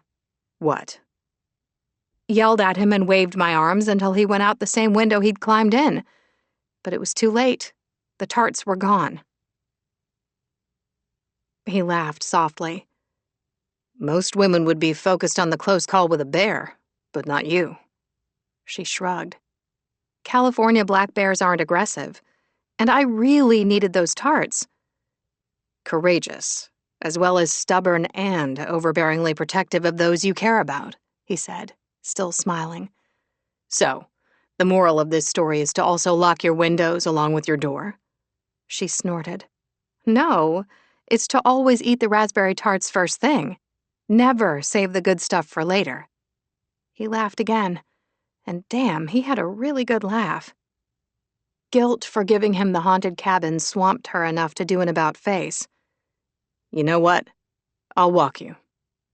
They headed up the path in what she hoped wasn't an awkward silence. You confuse me, she finally admitted. How? She hadn't meant to say that you confuse me out loud, but she had, so she faced him. Sometimes it seems like you're flirting with me. Because I am. She almost tripped over her own 2 feet. So, you can flirt with me, but not sleep with me? He winced and started to say something, but she closed her eyes in mortification. Please scratch that from the record. She started walking again.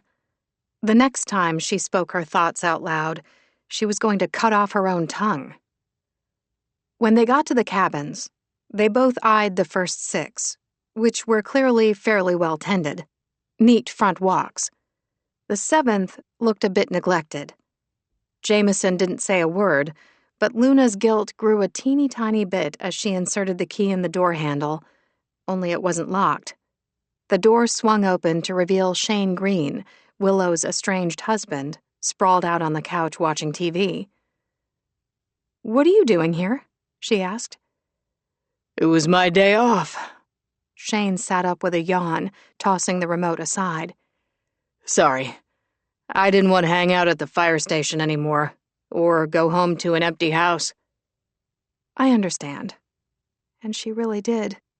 Willow had only been mad at Luna for a few hours, and she missed her already. She couldn't imagine what Shane was going through. Shane, this is Jameson Hayes, part owner of Apple Ridge. And Jameson, this is Shane, newly minted interim fire chief for Sunrise Cove. Shane got up and shook Jameson's hand, and they nodded to each other in that word-miserly way men had. Shane's phone beeped. He looked at the display and grimaced. I've got to get to the station. He one-arm hugged Luna, brushing a kiss to the top of her head. Tell Willow... He seemed to falter for words. You could come to poker night and tell her whatever you want yourself, she suggested. He shook his head. I promised her some space, and I'm trying to honor that promise even if it kills me. Just tell her hi and that I miss her. But be sure to duck when you say it. She'll come around. He gave her a small smile, tugged playfully on a loose strand of her hair, and left. Luna turned to find Jameson watching her with an expression she couldn't place. What? You're a good friend. After what had happened with Willow regarding a promotion, or lack thereof, she wasn't sure that was actually true, which was probably what was causing the panic simmering at a low boil in her gut. Want to talk about it? He asked. About what? Whatever you just thought about to make you sad. No. Hell no. She mustered a smile. Anyway, good luck. And don't forget, put all the food away, always. I'll be fine. She headed to the door, then paused. Purely out of morbid curiosity, if you get eaten, what happens to your half of the farm? He let out a low laugh. How about I don't get eaten? She rolled her eyes at the both of them and opened the door. Luna? She looked back. Yeah? For the record, I did want to sleep with you. Desperately. Still do. And then he shut the door, leaving her standing there, stunned. Chapter 12. The next morning, Willow stood in line for coffee at the same little coffee house she went to every day for her caffeine pick-me-up. Normally, she and Luna met there to sit for a moment and bitch about life, but there was no sign of Luna. And anyway, Willow didn't want to see her.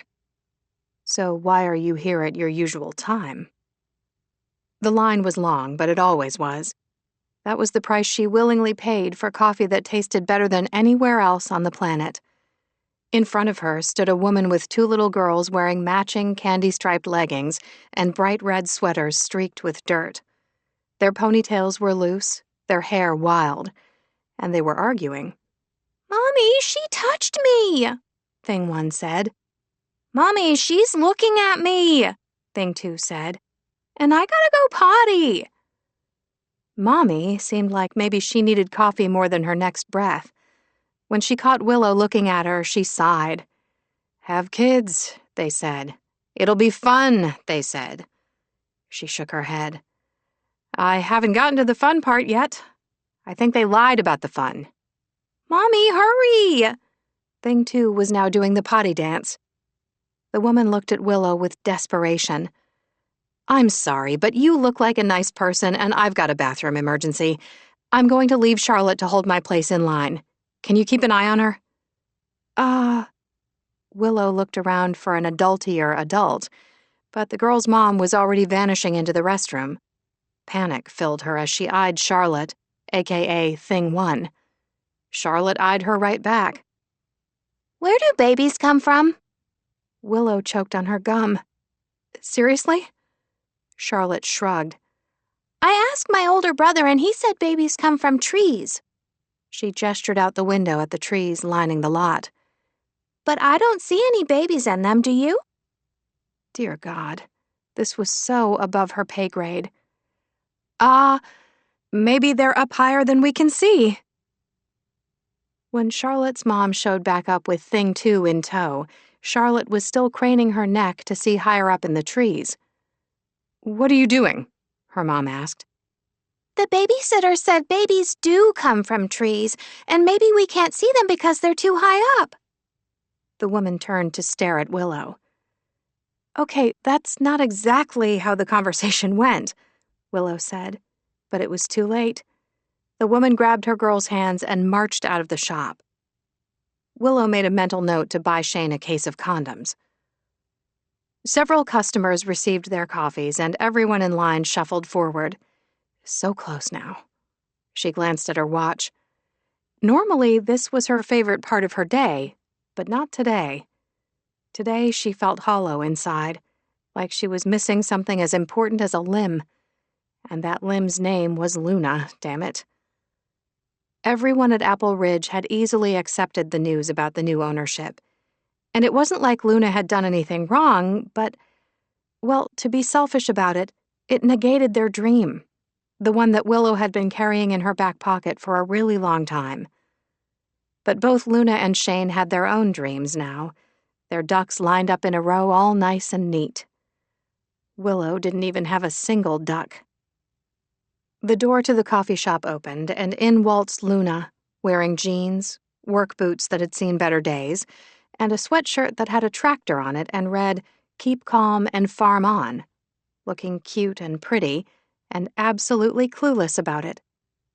And as she did every single day, she headed right for Willow. Willow stared at her.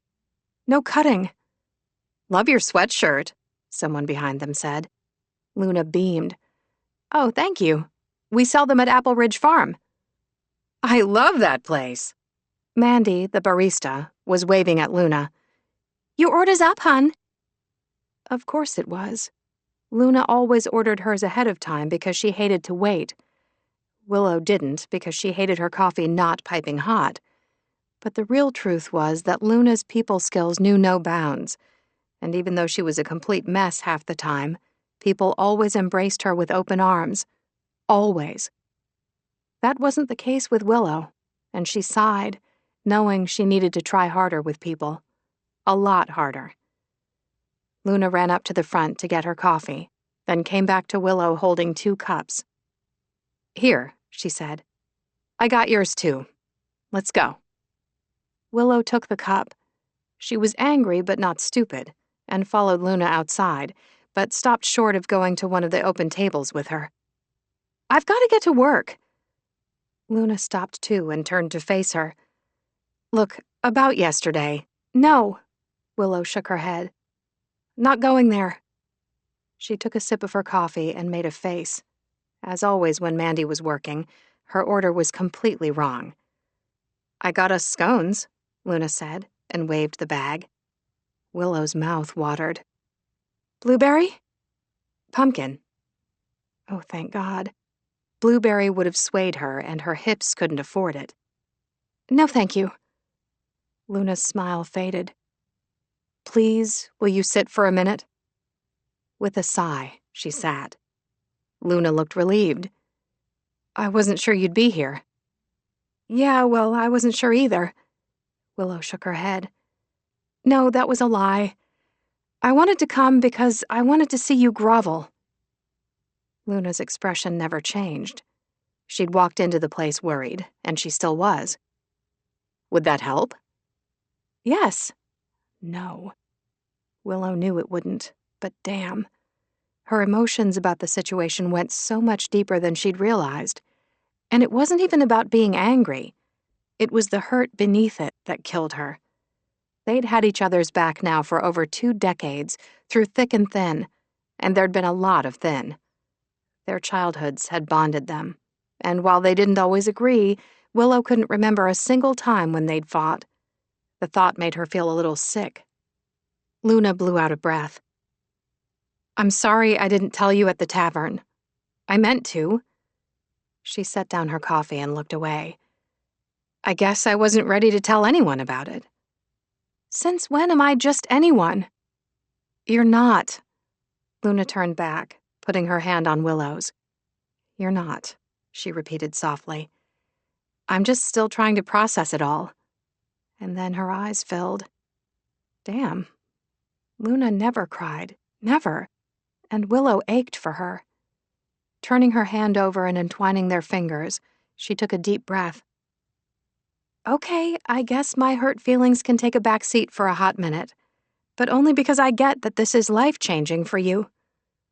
Luna swiped away her tears with her free hand, never letting go of Willow, and she felt her eyes sting. Luna's adoptive parents were well-meaning but older, and though they loved her in their own way, her life had been filled with stringent requirements to achieve in areas important to them, but not to Luna. As a result, she'd often been seen as a failure. They'd never understood why she wouldn't want to be in the medical world, as they were. Willow had watched Luna spend her teenage years struggling to fit into the role they wanted her to fit into. She'd been there when Luna had tried to get her sealed birth records opened, but couldn't. She'd seen Luna get her heart broken by men because she didn't understand unconditional love. Still didn't. Not that Willow had learned that from her parents either. They were 2 peas in a pod in that way, in most ways. But there was one major difference. Luna operated on emotions, giving in to her feelings for every decision. Willow was the opposite. She did her best to completely ignore her emotions, especially now that she and Shane were done. She gently squeezed Luna's hand. "Do your parents know about Silas?" "I don't know. I also don't know why Silas didn't tell me," Luna said softly. According to the attorney, he was sick for months and knew the end was near. And he never told a soul. What could possibly have kept him from telling me? At a loss, Willow shook her head. Luna tossed up a hand, but only one because she still had a death grip on Willow's. "Why didn't he want me to know? If he'd told me even after he'd first gotten sick, we could have at least had a few months to get to know each other as family." Willow thought of her own mom, who'd also been tough and distant like Silas, no reason given. "Sometimes we don't get to know the why. And maybe when Silas hired you, he planned to tell you, but somehow the moment never came, and then it was too late. Maybe his gift of ownership was him trying to apologize for his shortcomings and hoping you could get to a place where you understood. Maybe, Luna said, clearly doubtful. When you received his job offer, you were floundering, remember? You'd been unable to find a job that suited you and you were unhappy. He fixed that for you. Yeah, he did. But all the things he didn't tell me are sort of overshadowing that now. Luna stood up. You're leaving? Have to get back to work. You're the boss now, Willow reminded her, and ignored the little stab of jealousy because being the boss, being her own boss, had been all she'd ever wanted. You've got another few minutes. After all, you wasted all our time making everything about you. Luna snorted, but sat back down. You mean after you told me to stop pitying myself? That's not what I said. It's what I heard. Okay, fine, Willow said. You're pitying yourself when you've got everything you could ever want right now. Luna started to open her mouth, but Willow held up a finger. Including your new guy. I mean, I get it. He's hot, in a very sexy nerd sort of way. He's not my new guy. Uh-huh. Is that why you've been wearing mascara? Luna flushed. Hey, once you start a new tube, you gotta use it up. I saw you kiss him, remember? Willow said. Yeah, and it's awful. He kisses awful? Luna laughed ruefully. Worse. He's the best kisser on the planet, even if he wouldn't sleep with me. Still won't, because now we're partners. Willow grimaced. Ouch. But you becoming owner of this place certainly is not the worst thing that could happen to you. Although, it is the worst thing that could happen to me. What? What do you mean? You've got total job security. I didn't take this job for job security, Luna. I took it as a holding place for what we'd do next. Or did you forget about that? About our dream of the B&B?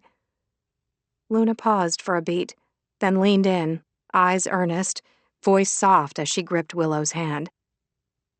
We made that dream when we were what, 16? 15. 15, Luna repeated. And no, I didn't forget. But people grow up, Willow. Things change. I know you like routine and don't like change, but need, Willow said. I need routine, and I hate change. I stand corrected, Luna said, then hesitated. As for our B&B, we always said we wanted to do that so we could live there together. We knew it would be a 24/7 job. But you're married now and have a house, which means it'd be me living there, taking care of the guests. So now who's putting whose life in a holding place? Nope, she wasn't going to go down that rabbit hole. In case you haven't noticed, Shane and I are on the outs, and you didn't believe in me so much that you didn't even ask Silas if I could get a promotion. Luna squelched a grimace, but not before Willow caught it. What? Luna sighed. He said no, and I didn't know how to tell you. Hurt spiraled past the goodness of the caffeine. And you couldn't tell me that either. Nice. She stood to go to her car. Willow, no! She whirled back. Maybe next time a life-changing event happens, you call your new partner Jameson. She strode to her car and drove to work, where she stomped over to her workshop, tears still threatening as she tossed aside her coat. Hey. She nearly leaped right out of her skin at the sight of Shane standing there with a little baggie and a coffee. Inside the baggie was, God help her, a blueberry scone. She looked up at him in his firefighter uniform and realized he looked even better than the scone. And she went to war with herself, because what she wanted to do was walk right into his arms. But that kept sending them backward 10 steps. The whole point of this separation was for her to figure out what she wanted, and she couldn't do that if she kept relying on Shane's strength. Or if he kept bringing her blueberry scones, her favorite. What are you doing here? I was on a quick break and wanted to see you. He frowned, then came closer, setting down the coffee and scone on her workshop table. What's wrong? I just got in a fight with Luna. You two never fight. A few tears escaped and she sniffed. I guess there's a first time for everything. His hands were on her arms, running up and down. Oh, babe. I'm so sorry. Want to talk about it? She swiped at her tears. No. Because you're still mad at me? Because you're being nice. And you know I hate when you're nice while we're arguing. Shane sighed and dropped his hands from her. I guess I'd hoped after the other night. You thought because we had sex, everything would be fixed and we'd be happy? He gave her a small smile. Babe, newsflash. All you gotta do to make me happy is show up. Maybe naked, maybe with food. She choked out a laugh that might have also been a sob. Hey, he said softly, tilting her head up. Talk to me. Silas was Luna's biological grandpa, and when he died, he left her half of the farm. Wow, nice. And she didn't tell me. Instead, she waited until the staff meeting and told us all at the same time. And then on top of it all, Silas said no to my promotion, and she wasn't even going to tell me about it. With a sound of understanding, he pulled her into his arms, and she caught herself going willingly, then froze. What was she doing? When was she going to learn how to stand on her own 2 feet? Every man for himself and all that. And she stepped back. So we can't even hug now? He asked. The whole point of our separation is for me to figure out who I am, and yet once again I'm leaning on you as a crutch. Literally, in fact. She turned away. You know what? I can't do this now. Then let's talk about it over dinner. We don't have dinner plans. But we could. She could see in his eyes that he was hoping for a repeat of the bar incident, and she was tempted. Oh, so tempted. But that would only make things worse. Their problems had never been in the bedroom. I feel lost, Shane. And confused. Join my club. She stared at him. What are you confused about? You're the one in the driver's seat. You've never even asked me to be your co-pilot. He tossed up his hands. This again? You wanted me to take a less dangerous job, and I did. You could have taken it where we were, in New Mexico. Shane's patience was endless, always had been, but he shoved his hands through his hair. You and I both know this was the better career path, and I thought we were honest with each other no matter what. What does that mean? Do you have any idea how good you are at pretending nothing hurts you ever? I still can't tell if you're hurt that we're not together. Her jaw dropped. Shane? But he was already walking away. Enjoy your scone and coffee. Alone, she sank onto a bench and pressed the heels of her hands to her eyes, her chest aching. It really pissed her off that she was crying. Like Luna, she wasn't a crier. Never had been. Her childhood had beaten that out of her. Someone sat next to her and she dropped her hands, her heart leaping with painful hope that it was Shane, back to somehow help her fix them. Instead, Stella handed her a small pack of tissues. I warned you that the stars weren't aligned in your favor, and that this week wasn't the week to make any complicated decisions. Willow leaned back and stared up at the sky. I didn't make the decisions. The decisions cornered me. Did the decisions corner you about having a baby? Willow sat up straight. What? Aren't you pregnant? No. She put her hands to her stomach, which, okay, wasn't exactly flat. It's called one too many scones, geez. Sorry. The cards told me. Willow relaxed back with a rough laugh. You and your tarot cards. They're rarely wrong. Well, they are this time. Which she hoped was true because she didn't want to be pregnant. And since when she'd started lying to herself, she had no idea. Parenting isn't bad, Stella said. I mean, sure, it's a lot like drowning, except when you finally surface for air, you immediately catch on fire. Willow snorted. No, but really, having a kid can be nice. Mine turned out to be a bit of an uptight asshole, but hey, no one's perfect. Stella met Willow's eyes. Not Shane, not Luna, and not you either. Well, wasn't that the screwed-up truth? What should I do? She whispered. Stella gave her a warm hug. Sorry, baby. My cards don't tell anyone how to live their life. Right. So she was all on her own then. She should probably get used to that. Chapter 13. At the ungodly screech of what had to be a possessed rooster, Jameson shot out of bed and bashed his shin on the bed frame. He was still hopping on one foot and swearing when there was a second cock-a-doodle-doo that sounded like it was right there in the room with him. But when he turned on the light, he was alone. He'd just survived his second night in the haunted cabin without seeing any ghosts. Unless ghosts screeched cock-a-doodle-doo. He decided to go for a run. With his heart still trying to burst out of his chest, he pulled on sweats, opened the cabin door, and came face to face with a massive rooster who spread his wings, ducked his head low, and charged. Reacting without thinking, he raised his arms and yelled, "Back!" The rooster pulled up short and leveled an eye at him, but slowly backed away. Terrorizing the local fowl? He turned and found Luna looking like maybe she wanted to laugh. You've got it backward, he muttered.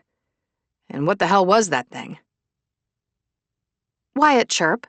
He's actually super shy and sweet. He was just looking for a handout. Shy? Sweet? He asked in disbelief. Yep. She crouched low and made a clucking sound.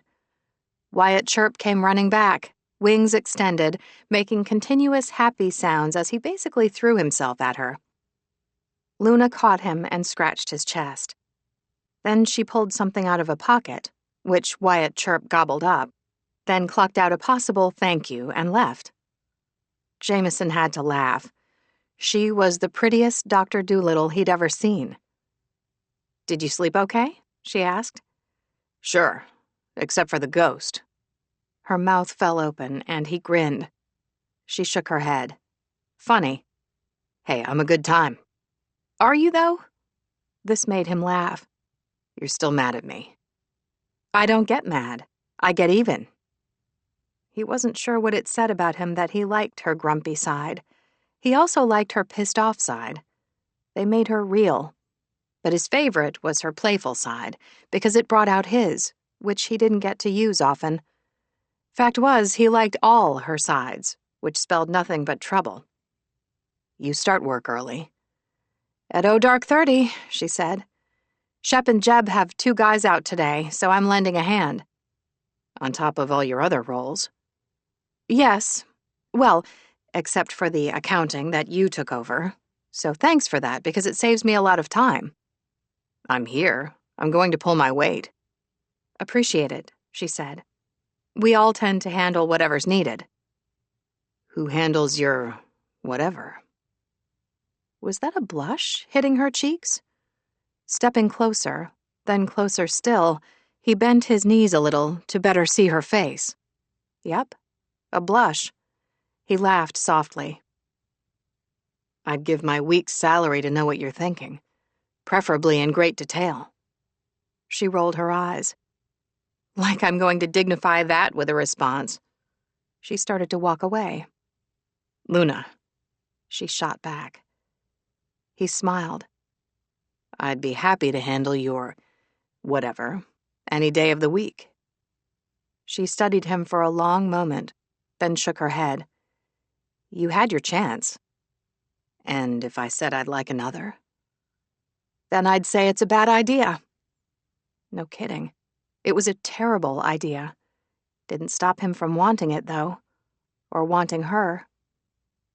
We're polar opposites, she said. I'm a people pleaser, and you're... He smiled. Not. You're right. But there's a compromise in there somewhere. Yeah, and it's called love and happiness, which neither of us is any good at. He laughed ruefully because he recognized the truth when he heard it. When she was gone, he took that run, then showered, dressed, and headed out. A few minutes later, he walked into the office building, looking for a place to work. He'd tried the staff room, too crowded.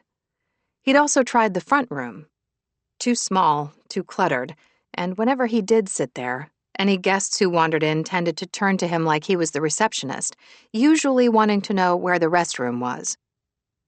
He acquisitioned a folding table he'd seen leaning against a wall in the hall, taking it to Luna's office. She had a walk-in closet just behind her door. Possibly his shower in his cabin was bigger, but it was private.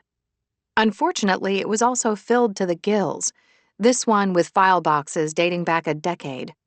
Stacking them more neatly against one wall, he was able to make enough room to squeeze in the folding table. He snagged a chair from the staff room, and voila, he had a makeshift office. Sure, he had to climb over the folding table to get in and out, and in doing that twice already had bashed his sore shin, but the quiet was worth it. He was working away when he heard the now familiar bleat, and then tiny hooves trying to climb up his legs. With a sigh, he scooped up Dammit Ziggy, in SpongeBob PJs today. I think you should have been named Houdini. DZ set his head on Jameson's chest and looked up at him with a content expression on his face, and he knew he was in trouble. Ignoring the warm feels spreading through him, Jameson shifted the goat so he could work with him in his lap. DZ instantly fell asleep, drooling on Jameson's jeans. Yes, jeans. He'd given up on professionalism. He went back to work on his project of taking the farm into the 21st century. For the millionth time, he wondered what the actual hell Silas had been thinking, leaving the farm's bookkeeping on paper only, no backup system. It went against the grain of everything the old man had ever taught him. The only thing he could think was that Silas had enjoyed the secrecy of it all, keeping this place separate from everything else.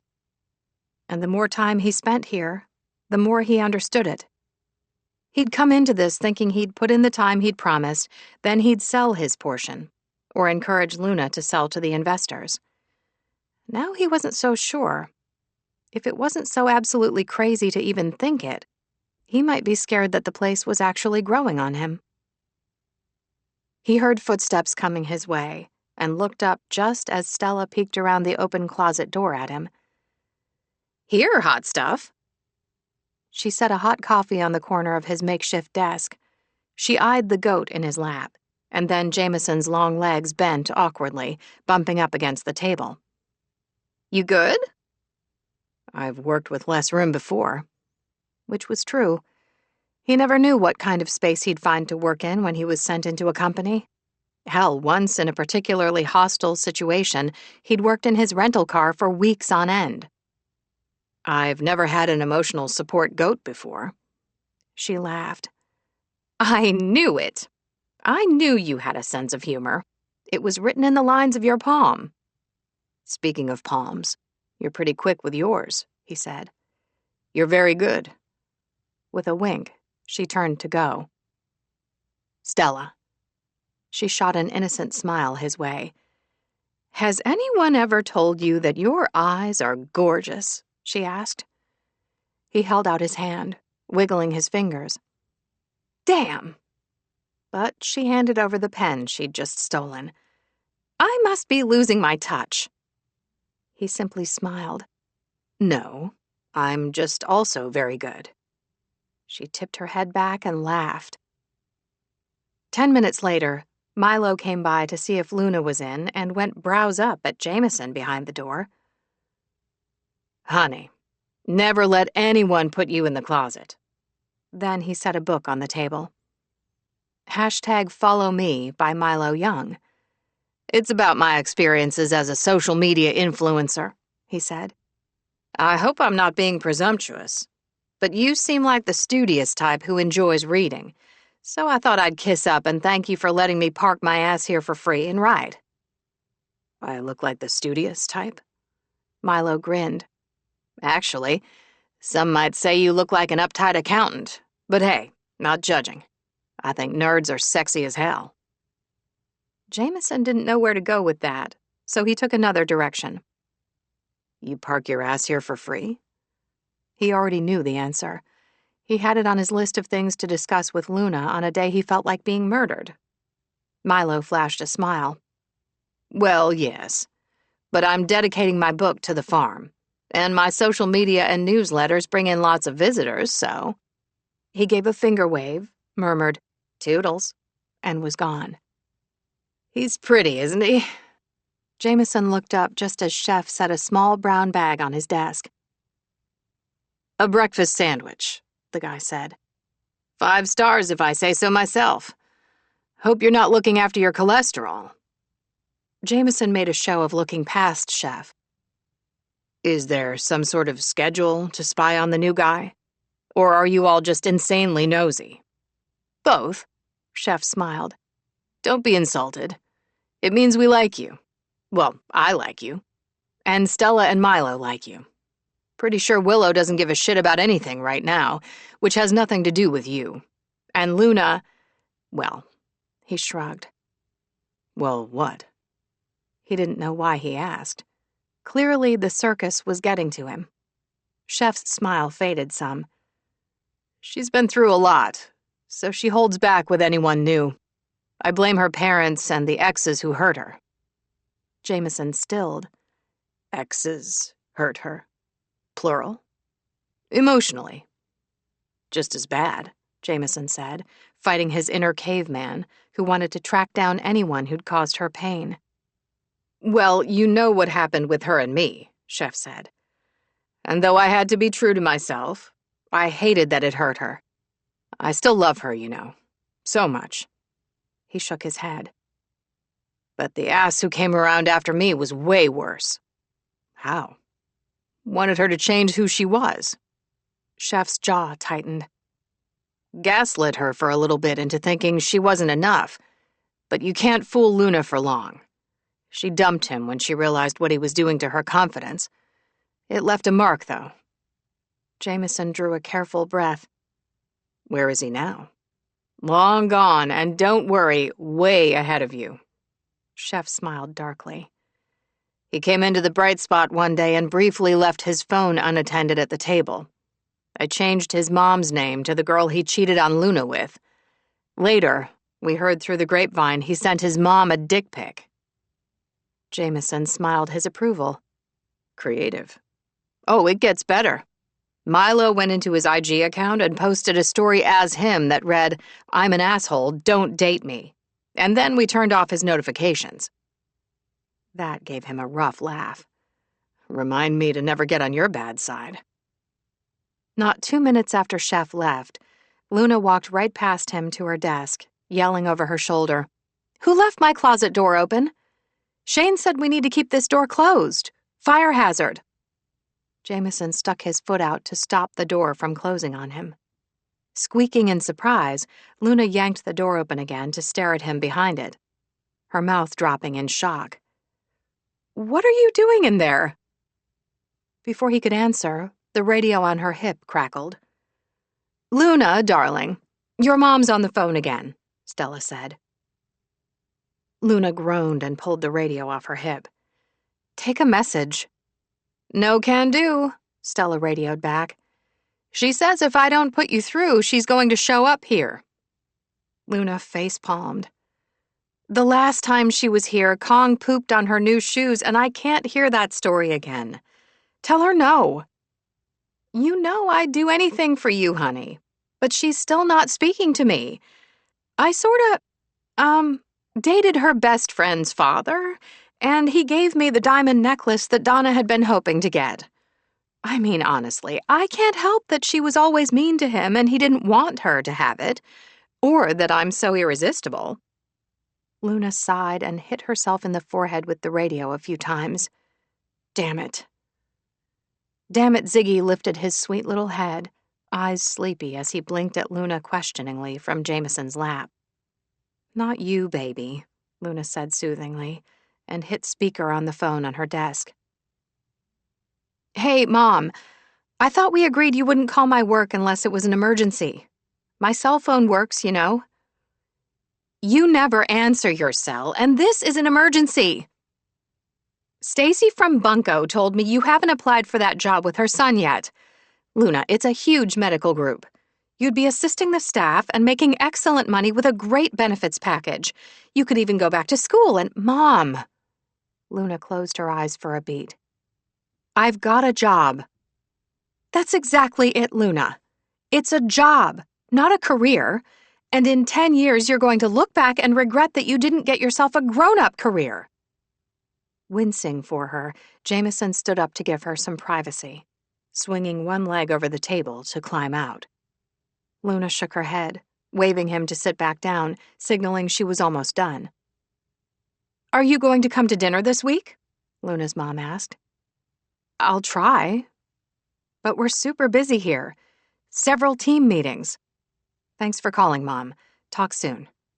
She disconnected and dropped her head back, staring at the ceiling. I didn't hear about any team meetings, Jameson said. That's because there aren't any. She let out a long exhale. I'm probably going to hell in a handbasket. It's not her fault I'm the family screw-up. You're not a screw-up. You're just different from your mom. She looked at him, eyes curious. And you? Are you different from your mom? He smiled. Very. She was a good mom? The best. His smile faded. But I wasn't always a good son. She looked at him for a long beat. I bet she knew you tried. I hope. She looked away, hesitated. I'm not the best daughter either. My mom means well. We just don't see eye to eye. I mean, she loves me. She really does. But she's also going to be the one staring down at my open casket, asking my cold, dead body if that's really what I'm wearing. Your grandfather used to ask me that, too. That earned him a full-bellied laugh. So that's why you're always dressed so nice. Not today. I noticed. She eyed him. Nice jeans. Right back at you, he said, and she blushed again, which, given how tough she was, really cracked him up. So what are you doing in my closet? She asked. Working. Quietest place I could find. She sighed. Wish I could say the same. Besides being myself and one of the farmhands today, I've got a busted water line in the irrigation system at the botanical gardens, which means we had to turn the water off, which also means that the public utility department's got to be called to get out here ASAP, or plants are going to start dying. I've also got a meeting with a possible new tenant for the empty space in the square. She ran a hand over her eyes like maybe she was exhausted. There was something about her that made him want to solve all her problems. It made no sense. She was the most capable woman he'd ever met. I could take your meeting, or call the PUD for you, or both. She dropped her hand and gave him a look like maybe he hung the moon. You'd do that? Partners, right? Thank you, she said with feeling. I'll take the meeting if you don't mind making the call. It'll take longer than you think to get through. Just don't let them walk all over you, because if they sense a weakness, they will. There's not a weak bone in my body. She laughed, and he went brows up. Sorry, she said. I don't mean to insult your manhood or anything, but we all have our weaknesses. Even you, tough guy. He smiled. You let me know when you find it. Looking intrigued, she ran her gaze over him, and this time she didn't blush. Progress. Chapter 14. When Luna left, Jameson called the Tahoe PUD and began the painful process of dealing with an automated system that kept kicking him to the curb. Agent, he said for the 20th time. Disconnect. Customer service, he said next time. Disconnect. A live person, he said loudly on his 5th attempt, like the automated system cared. Disconnect. In a last-ditch effort, and more than an hour into the effort of reaching someone, he hit all the numbers and the pound sign and the star sign 1,000,000 times. He was just about to hang up when someone said, "Tahoe Water Public Utilities Department." He blinked. "Are you a real person?" "Last I checked. How can I help you?" "We've got a busted water line at Apple Ridge Farm in the Botanical Gardens," he said. "We need someone here ASAP." "Sorry, sir, we're working about 2 weeks out." He rubbed the tension spot between his eyes. "That would leave us without water in the fields and shut us down, not to mention threaten the life of the gardens and orchards." "So do you want the appointment in 2 weeks or not?" He ground his back teeth. "Yes." He climbed over his makeshift desk with DZ under one arm. After passing the goat to Stella in the front room, he headed outside to find Luna to let her know about the PUD. He was halfway to the barn when he saw her in her truck coming toward the barn from the other way.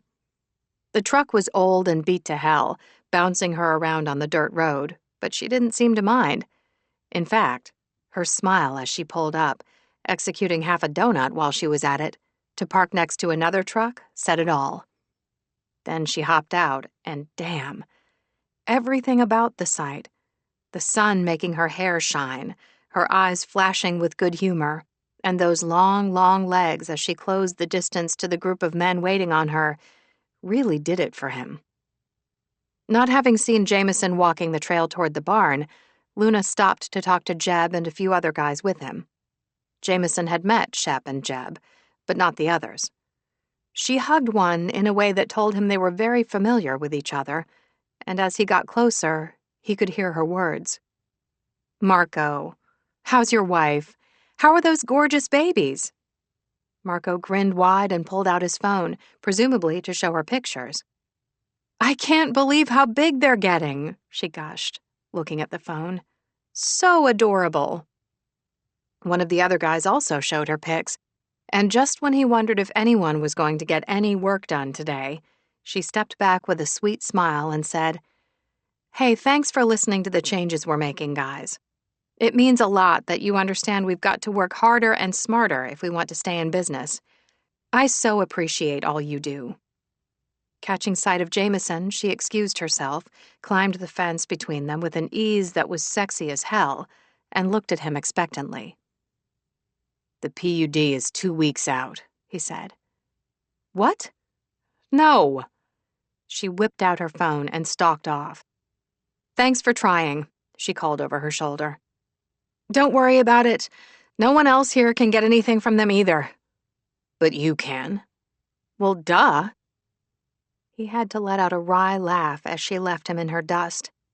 Feeling like he'd failed at a basic task, something he wasn't used to, he went back to Luna's office to work, but found Stella in there making some calls.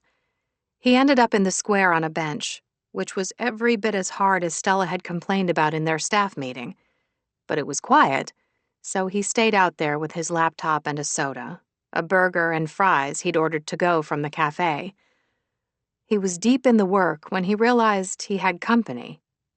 3 humongous crows stood near his feet, in a line, and stared up at him with their large, beady black eyes like 3 godfathers waiting for their payment for allowing him to sit there. He tossed them some fries. They shared, eating neatly and thoroughly, then stared at him some more. "That's it, guys, sorry. The rest is for me."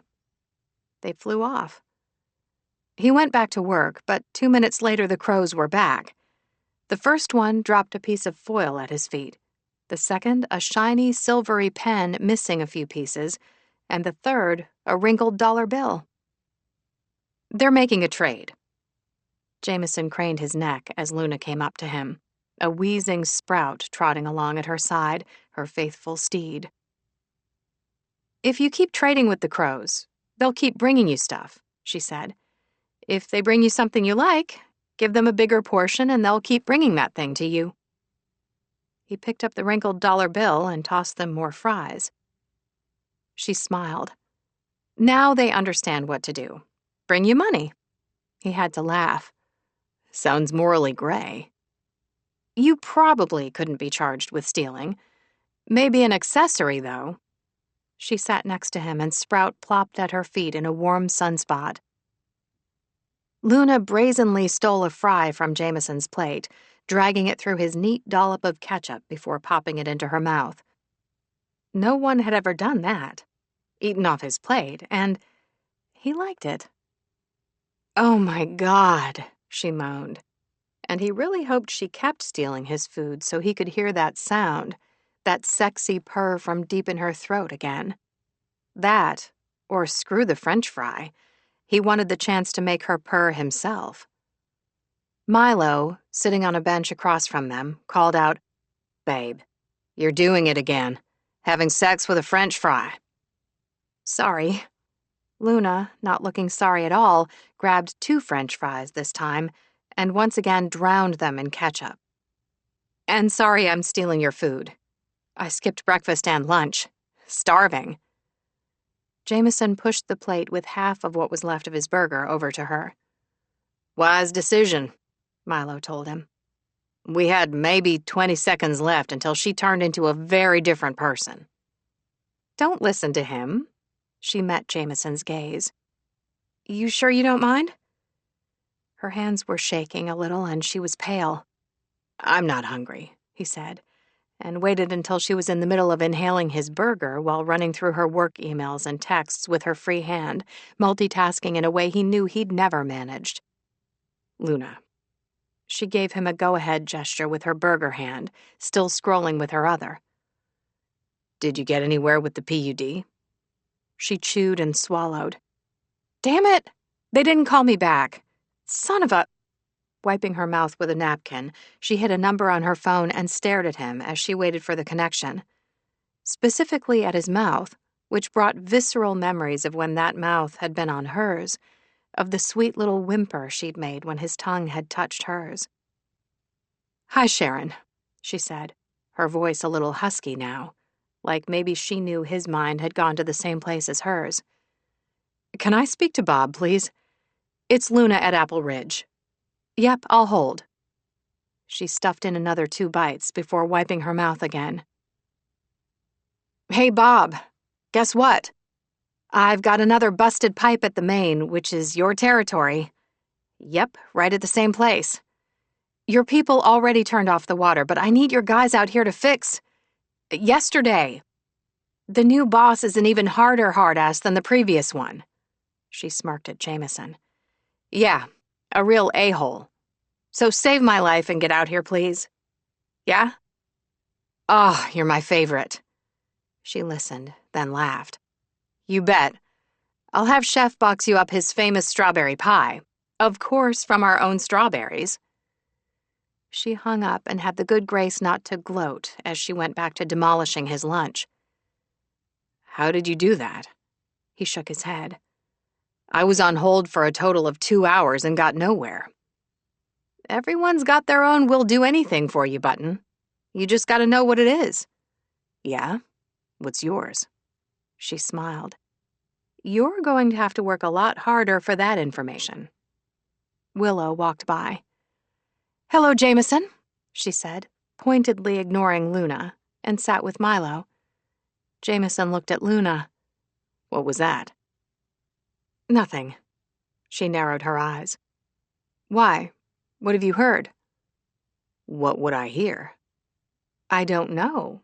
How would I know what you've heard until you tell me what you heard? Who was it, Stella?" "Hey," Stella said via the radio. "Hurtful?" "Damn it," Luna said. "My stupid radio keeps getting caught on my belt in the on position." She adjusted it and looked at Jameson. "It was Chef, right? He gossips like an old man at a poker game." "No one told me anything," Jameson said. "Uh-huh." Her phone had been buzzing in her pocket this whole time. Her radio was also squawking, and she paused to handle all of it. Something about a garden snake in the barn, and something else about Hen Solo on the loose chasing 2 teenagers who'd tried to shoplift lip gloss from Stella's shop. Her life made him dizzy. "Excuse me," she said, and was gone. Jameson went back to the office and reclaimed his closet. When his stomach growled, he looked up. It was 6:00 p.m. He went in search of sustenance and found Willow and Shane in a serious lip lock in the staff room. He quietly turned around and headed out. He'd just passed the square when he saw Luna standing with a man next to a Tahoe Water Public Utilities truck. The man looked stern and kept shaking his head, and as Jameson moved closer, he caught their convo. "You were right, cutie pie. There's a big problem, one I can't possibly fix today. I'll come back with all the needed equipment soon as I can, I promise." "By then, I'll have a dead botanical garden," she said. "Think of the bunnies who eat all my flowers, Bob. We both know your sweet little Kylie loves to come see the bunnies. You going to tell her that they're all dead because you didn't have time? How's that going to go over?" Bob, looking pained, sighed. "My boss'll have my hide if I fix this for you right now instead of the other 5 emergencies we've got today." "And my boss will have your boss's hide. You know how much philanthropy we do? How much we give back to the community? Plus," Luna sweetened her smile and leaned in a little closer, "I've got 2 tickets to the Warriors game next Thursday night with your name on them." Bob gasped. And if he'd been wearing pearls, he'd certainly have been clutching them. "You better not be messing with me. You know how I love the Warriors." "I do," Luna said. "So, do we have a deal?" "You drive a hard bargain, but yeah, we've got a deal." Luna gave Bob a brilliant smile. She'd effortlessly charmed the guy. And maybe, possibly, Jameson as well. It was fascinating to watch her work. She connected with people, making everyone a friend for life, something completely out of his skill set. She looked up then, saw him, and waved him over. "Jameson, meet Bob from the PUD. Bob, you're really going to like Jameson, even if he's a numbers guy in a suit." "I thought we already established that I'm in jeans today," Jameson said. "Don't think I don't know that it's only because Dammit Ziggy kept chewing on your suit's pant leg." "At least I'm adapting." Luna smiled. "That's news to me. I wasn't aware that Y chromosomes could adapt." Bob grinned. "So you're the new hard-ass boss." Jameson gave Luna a side eye. "I was just kidding," she said. "Right." "You also said he was so uptight he squeaked when he walked," Bob said helpfully, and smiled at Jameson. "Which is what they need around here. They work hard and are so great for the community, but I've got a feeling they could use a hand up in the area of actually making money." 100% true story. Luna rolled her eyes. "Maybe I should call someone else to assist me with our water main." Bob laughed so hard he had to bend over, hands on his knees. Luna sighed. It had been a desperate, empty threat, and everyone knew it. She looked at the time. "Oops, gotta go. I'm meeting the new tenant with a contract in 5. We're finally filling that little shop adjacent to the Bright Spot." "Something good, I hope?" Bob asked. "A candy shop." "Yes!" Bob pumped his fist, then watched Luna walk away. "That there is one of the best women on this planet." Jameson was also watching her go, thinking, yep. And she also had the best ass on the planet. "Be careful with her," Bob warned. "She's family." There was that F word again. "We're just partners." "Whatever you say, man. Just know that she deserves the world. You know what I mean?" Jameson found himself nodding, but he wasn't sure he knew even a fraction of it. She was very good at the illusion of being open, but she was even more closed off than he was, and that was saying something. What he did know was that he'd seen her people skills now, and how she easily, if not reluctantly, had folded him into the network. In his past jobs, if someone had a connection, they wouldn't have shared it. But Luna was the real deal, and genuine. Holding her connections close to her chest had probably never occurred to her. Nope. The only things she held close to her chest were her emotions. He made his way back to the closet. If Luna was still working, he'd do the same. An hour later, she finally appeared, looking like she'd been through the ringer. She was in different jeans, a flannel shirt over a cami, damp hair up in a messy top knot, emphasis on messy, which maybe was his new favorite Luna look. He really wanted to know what it'd feel like to kiss her again, to unleash all that fiery sass and passion his way. You changed. Yep, that's what happens when your orphaned calf thinks you're her mama and wants you to lie down with her in her own poop. He grimaced, but then manfully took a deep inhale. You don't smell like poop. Which was the point of my 30-minute shower. She paused and appeared to be biting back a smile. At my mom's. She shrugged. She did say she wanted to see my face. Task complete. He laughed. You've got a little evil in you. I like it. So do you. No doubt. She grinned at him, and the familiar jolt of awareness streaked through him. Warriors tickets? He asked. Yep. One of the players has a house on the lake, and his wife and kids come to the farm all the time. She gave me the tickets a few days ago. Sweet of you to pass them on to someone else. Nothing sweet about it. I have no regrets bribing Bob so we can be operational. But it shouldn't come from your own pockets. She met his gaze. Don't you get it yet? I'd do just about anything for this place. He knew that. And in a world that didn't value hard work as much as it used to, he found her mesmerizing, and so fascinating he was having difficulty keeping himself in check. Have you seen Willow? She asked. She's still hiding from me. She and Shane were swallowing each other's tonsils in the staff room earlier. And they think they're separated. Someone needs to tell their lips. It won't be me. She met his gaze. She's still mad at me, both for not securing her a promotion and for how she found out about Silas leaving me half the farm. And you think that's my fault? Well, it's not your fault. She gave a small head shake. Never mind. Why are you still in my closet? I couldn't find another place to work. She bit her lower lip. I'm sorry. I didn't think. I'll find you a space. Stella stuck her head in the open door, craning her neck to see Jameson. Hey there, hot stuff. I'll share my desk with you anytime. Jameson managed to keep his blank face on, barely. Thanks. But I'm really okay in the closet. That's just physically, though, right? Stella asked. You're not, like, in the closet, are you? Because Luna's not getting any younger, and we're all sort of shipping you two. She paused at Jameson's blank look. Shipping is when others, such as everyone on this farm except you two, secretly wish to see you in a romantic and hopefully sexual relationship. Graham? Right. Mind my own business, Stella grinned. It's just hard to do when I'm as talented of a fortune teller as I am.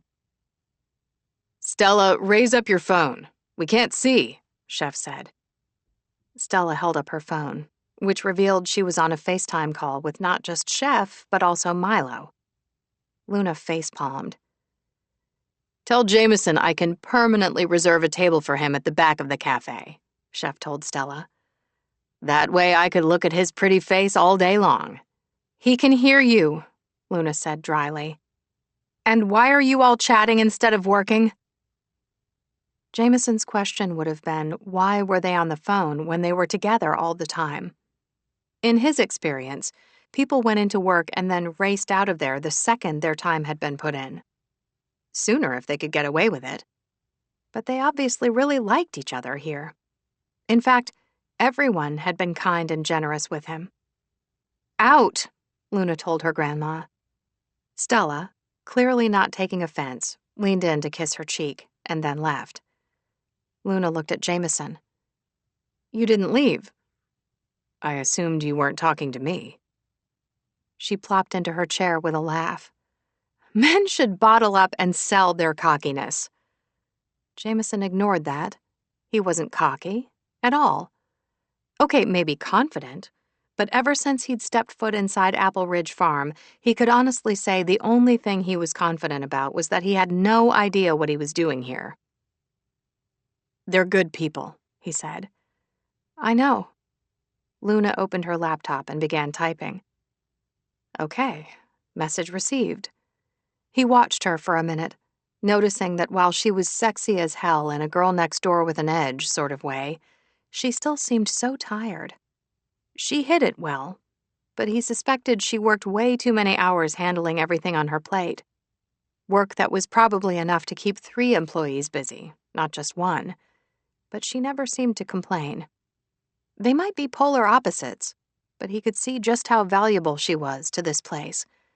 Hell, she did more in a day here than he could have ever figured out how to manage. "Why are you staring at me?" she asked, eyes still on her screen, fingers still typing. "I was hoping to get a word with you." "Oh? Should I step into your office?" He smiled. He wouldn't mind her stepping into his office. He'd plop her ass on the desk, step in between her legs, and... "What's on the agenda?" Right. Business only. His doing. God, he was stupid. "I've been entering everything from the ledger into our new program. We need to discuss this past month's numbers." He turned his laptop to face her. She came over to see better, and he realized she smelled delicious. "What language is this?" she asked. He smiled. "Math." "Funny. Tell me what I'm looking at." "Lots of negative numbers. Too many. To get out of the red, we need to trim the fat." She sighed. "How?" "For starters, we could cut a meal a day from the employees. Or all of them. We pay well. We don't need to provide 3 squares as well." "It's one of their benefits." "Okay, then we've got to make the really difficult decision to cut some of the employees." She straightened up. "We've been over this. We're not firing anyone." Their gazes met and held, and there was a banked fire in hers. "Fine," she said. "We cut their meals." She broke off when his phone began buzzing. "Oh, bummer," she said, scooping up Sprout. "I'm going to give you some privacy." She snapped her fingers. "Come on, damn it, Ziggy. You too." Damn it, Ziggy lifted his head from his perch on Jameson's lap. "Bleed," he said lovingly into Jameson's eyes. "Traitor," Luna said, and left without the goat. Jameson stared at the call coming in from Brett Stevens, one of the coven, as Luna had called them. Brett had been a partner with Silas over the years on many investments, which wasn't to say they'd been friends. They hadn't. But they'd enjoyed each other's ability to make money. Brett also happened to head up the investment group that held the loan Silas had taken out for the farm's renovations. "Hayes," Brett said in greeting. "How's it going, kid?" Kid. Jameson was 32, and at 6'2", towered over Brett by a good 7 inches, but he supposed that since Brett had known him as the 15-year-old street rat Silas had taken in, first impressions never went away. Jameson had to purposely relax his every muscle, including letting his shoulders down from where they'd ended up at his ears at just the sound of Brett's voice. "It's going," he said, not letting out another word. If Brett wanted info, he'd have to ask for it. And Jameson had no doubt Brett wanted info.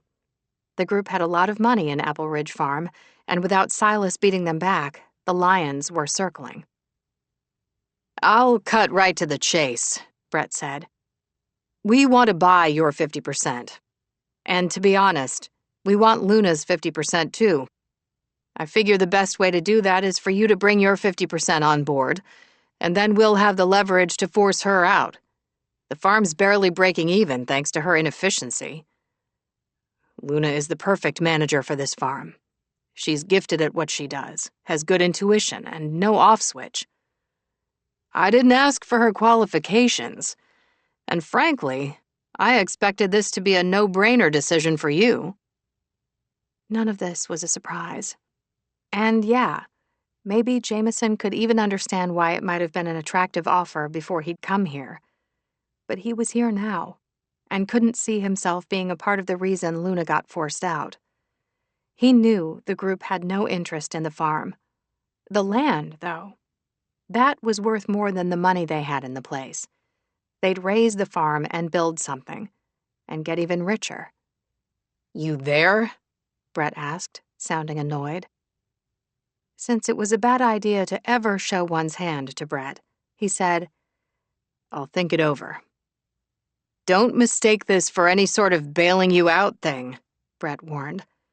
"We both know that the farm will sink fast without Silas. So either you start earning a lot of money fast, or you sell to us. Either way, at the end of the quarter, we intend to have our money from that balloon payment. We won't want to hear any sob stories about how the farm means so much to the employees. We just want our money. Oh, and the offer won't be on the table for long. Don't go down with the ship." Jameson knew the ship was already taking on water. But if anyone could make this work, it was him.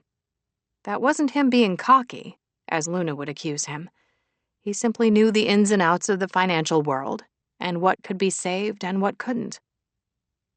"Look," Brett said, "we all know you. We know what the old man did for you. The best thing you can do for him now is to get out alive while you can. Don't prove his time and efforts with you a waste of time." It was always Brett's way or the hard way, and the hard way never ended well if you went up against him. "And if it makes you feel better," Brett went on, "our offer will be fair market value, minus the balance on the loan. You'd both get a very big fat check." "And the employees?" "Collateral damage," Brett said. "You know the drill. You're not new at this." True story. He'd never let himself think about the people whose jobs he'd dissolved in the past. What kind of man did that make him? He'd always hated regrets, but in that moment, they nearly swamped him. A regret isn't written in ink until you refuse to learn from it. His mom had said that to him how many times? Too many to count. Just thinking about her squeezed his heart. All this time, and he still missed her more than he could say. Would she be proud of him? He'd like to think so. But he knew one way to honor her memory and be the best man he was capable of being, and that was to do the right thing for this farm. Silas had pulled in his favors and asked him to be here, but the old man had also given him an opportunity to belong somewhere, to be a part of a self-made family, and he was going to take advantage of every gift the old man had given him, unknowingly or otherwise. "Son, don't confuse sentiment with sensibility," Brett said into Jameson's silence. "Take the check and move on. Or step into the ring with us and reap the benefits when we raise the farm and build something new and hugely profitable." Silas had poured a lot of surprising heart into this place to keep it open, maybe out of some sort of romanticism, but possibly also as an obligation to his granddaughter. Either way, "I'm going to take my chances here." Brett's voice turned cold. "Then the day the balloon payment's due, we'll expect our payment in full, or we'll force you both gone." And they would. But Jameson couldn't sell the crew out. He couldn't sell Luna out. Bottom line, he refused to be the next guy to disappoint her, which meant they had to pull this off, or it would truly be game over.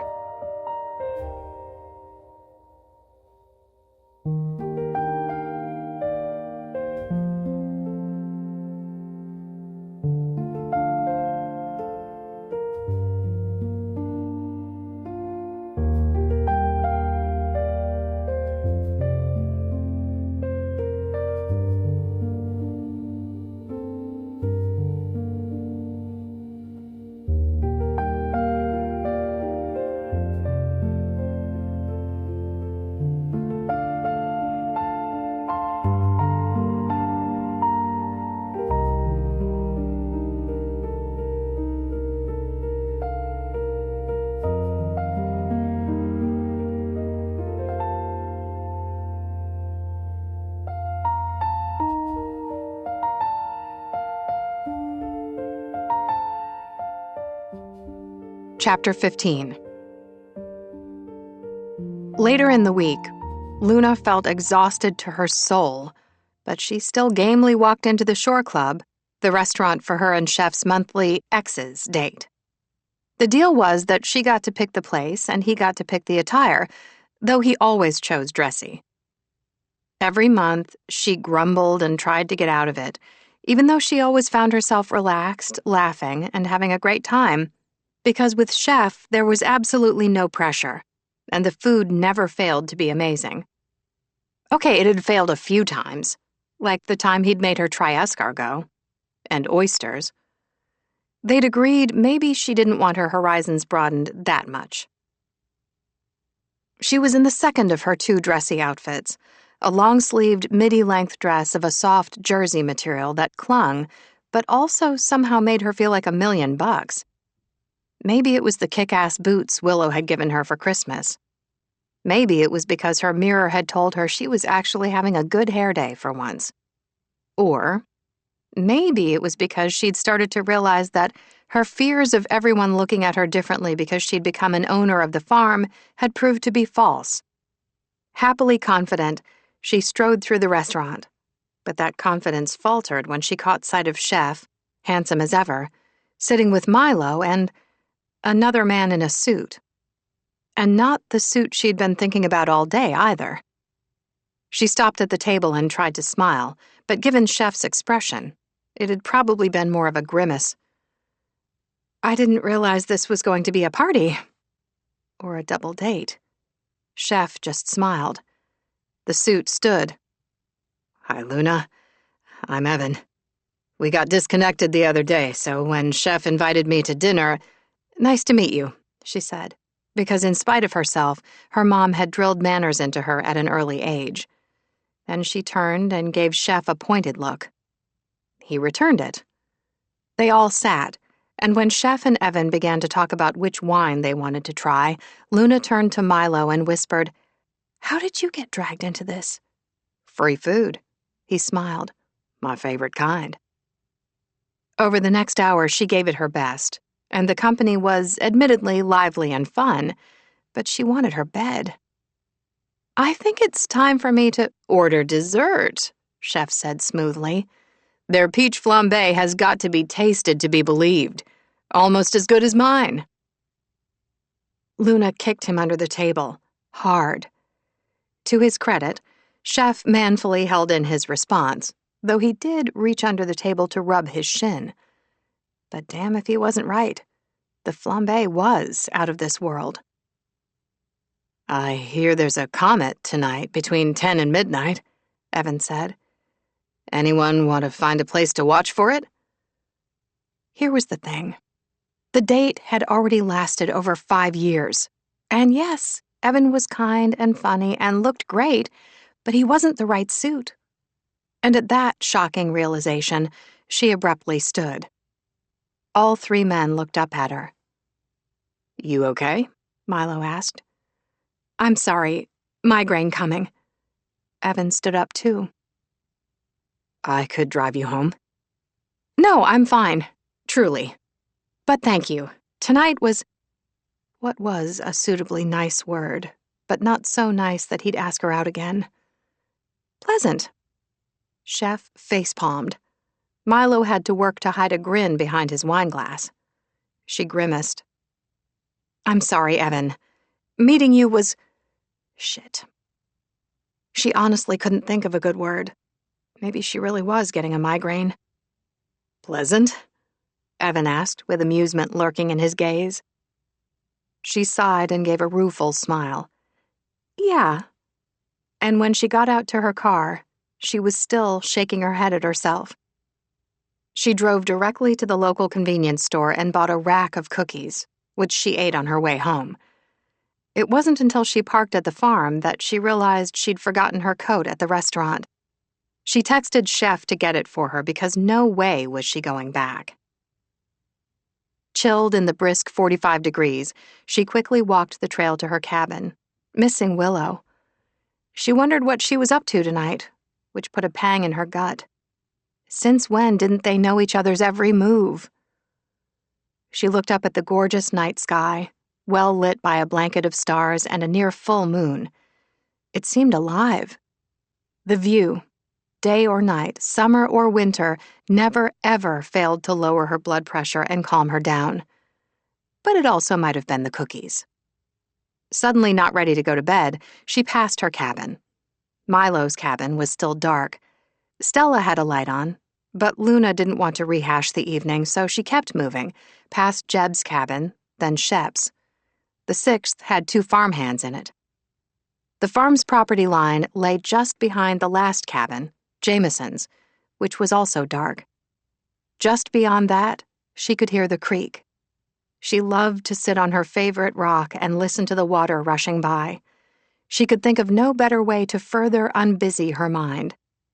Well, okay, she could think of one way, but that involved a lot of nakedness and preferably another person. And, she muttered, coming to the end of the path, stepping off it to get to her rock, you gave up dating, so you need to get used to this no-sex thing. At the sound of someone choking out a laugh, she froze. She knew that sexy laugh. Jameson was sitting on a rock, her rock, grinning.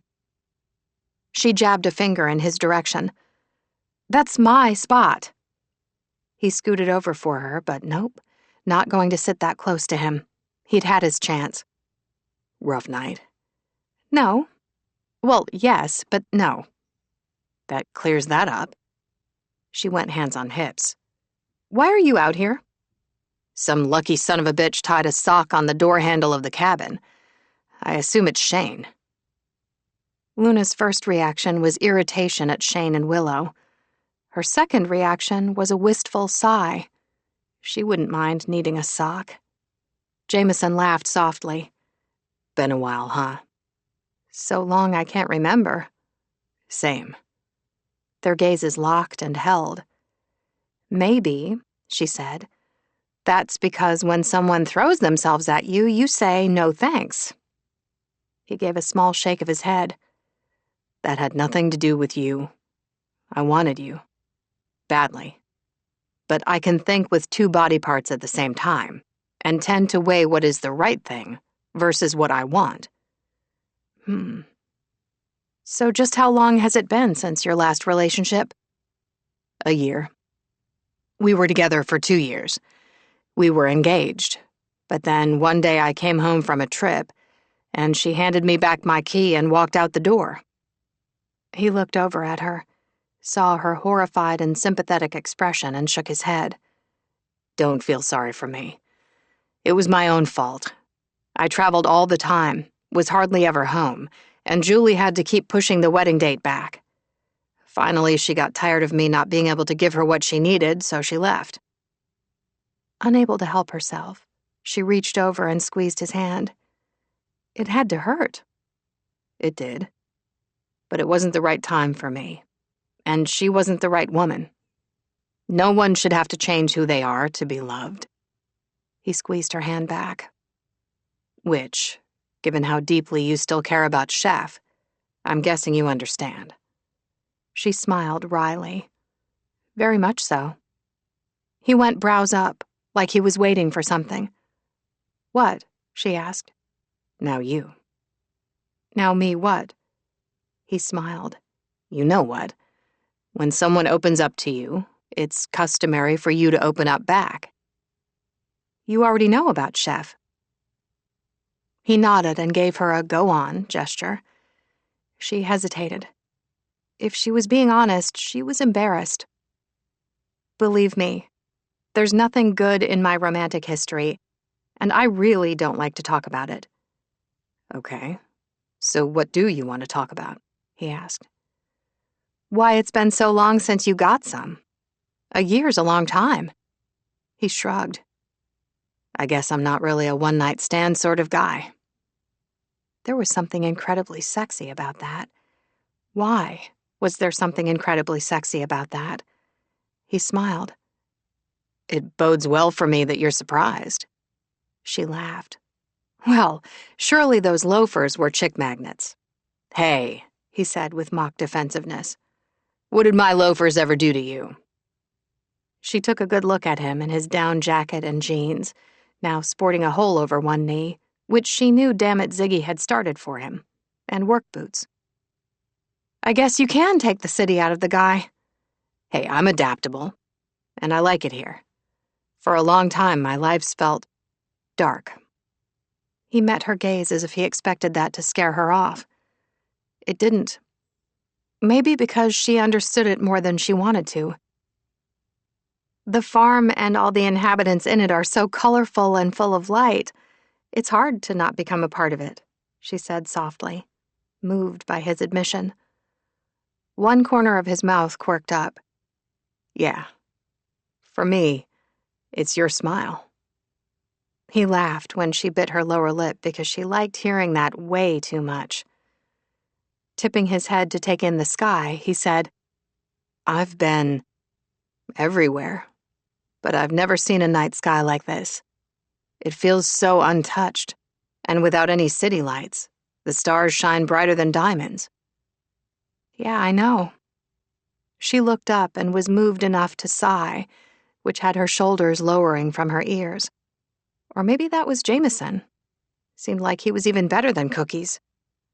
You should see it during a lightning storm. The streaks of lightning flash and light up the entire sky. He pulled off his jacket.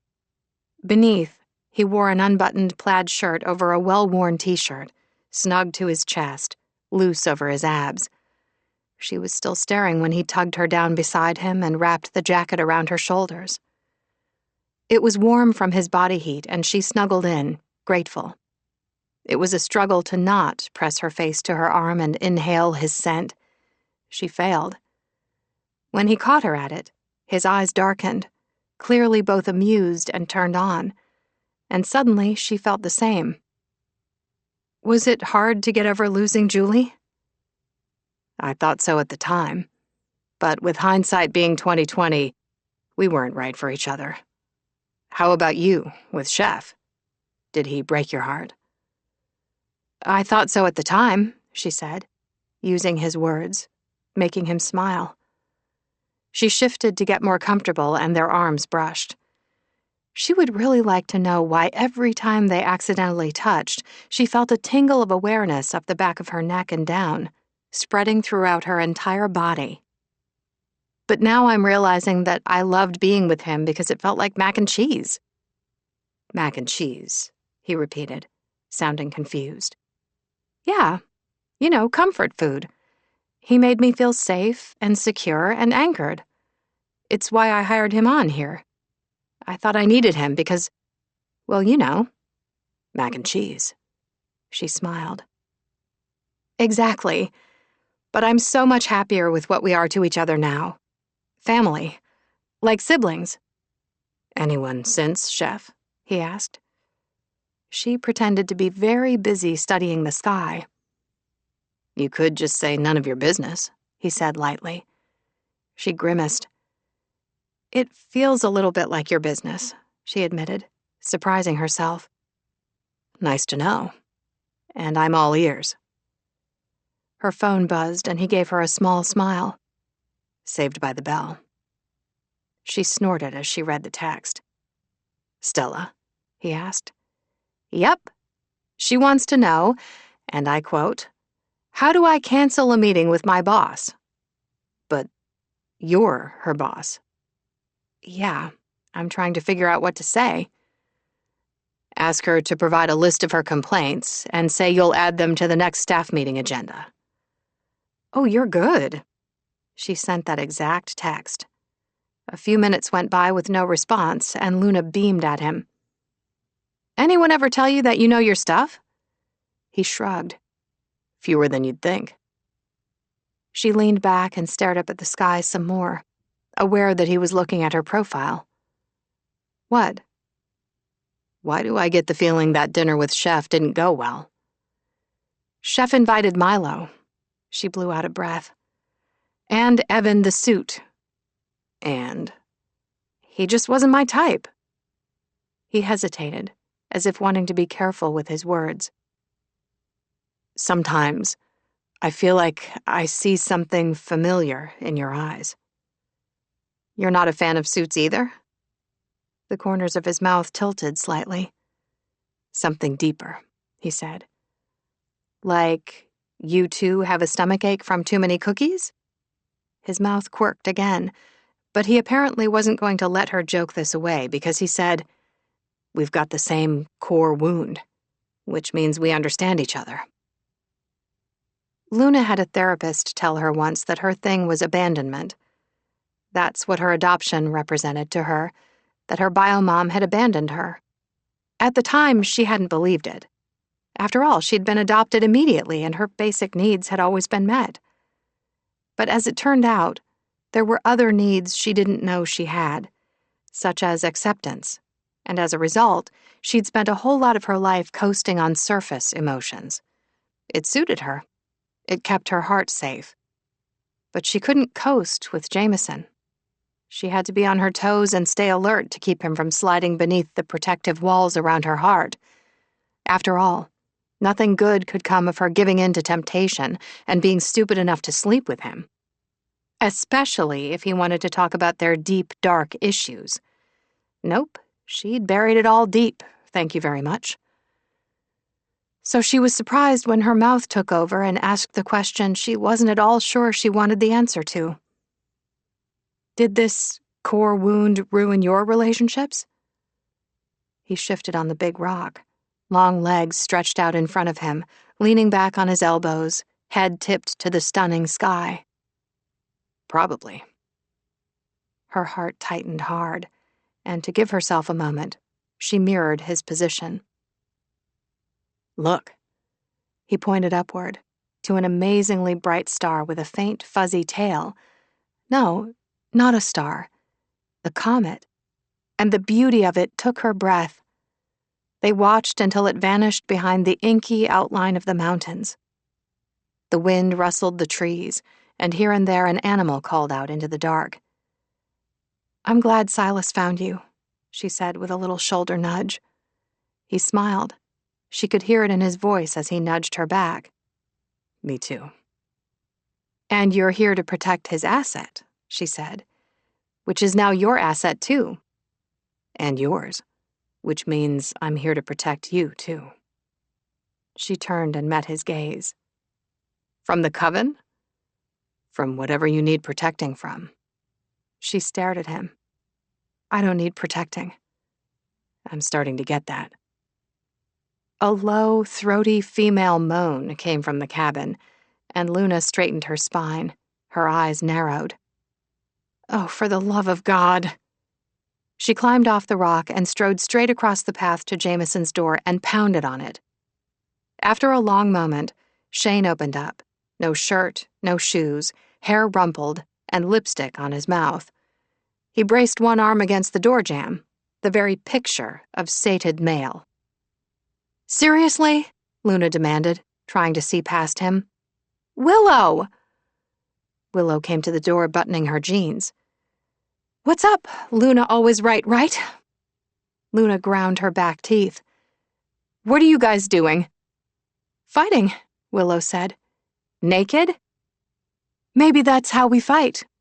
Plus, I don't have to answer to you after hours, especially since we're not speaking. In fact, I'm not speaking to either of you. She gave Shane a pointed look.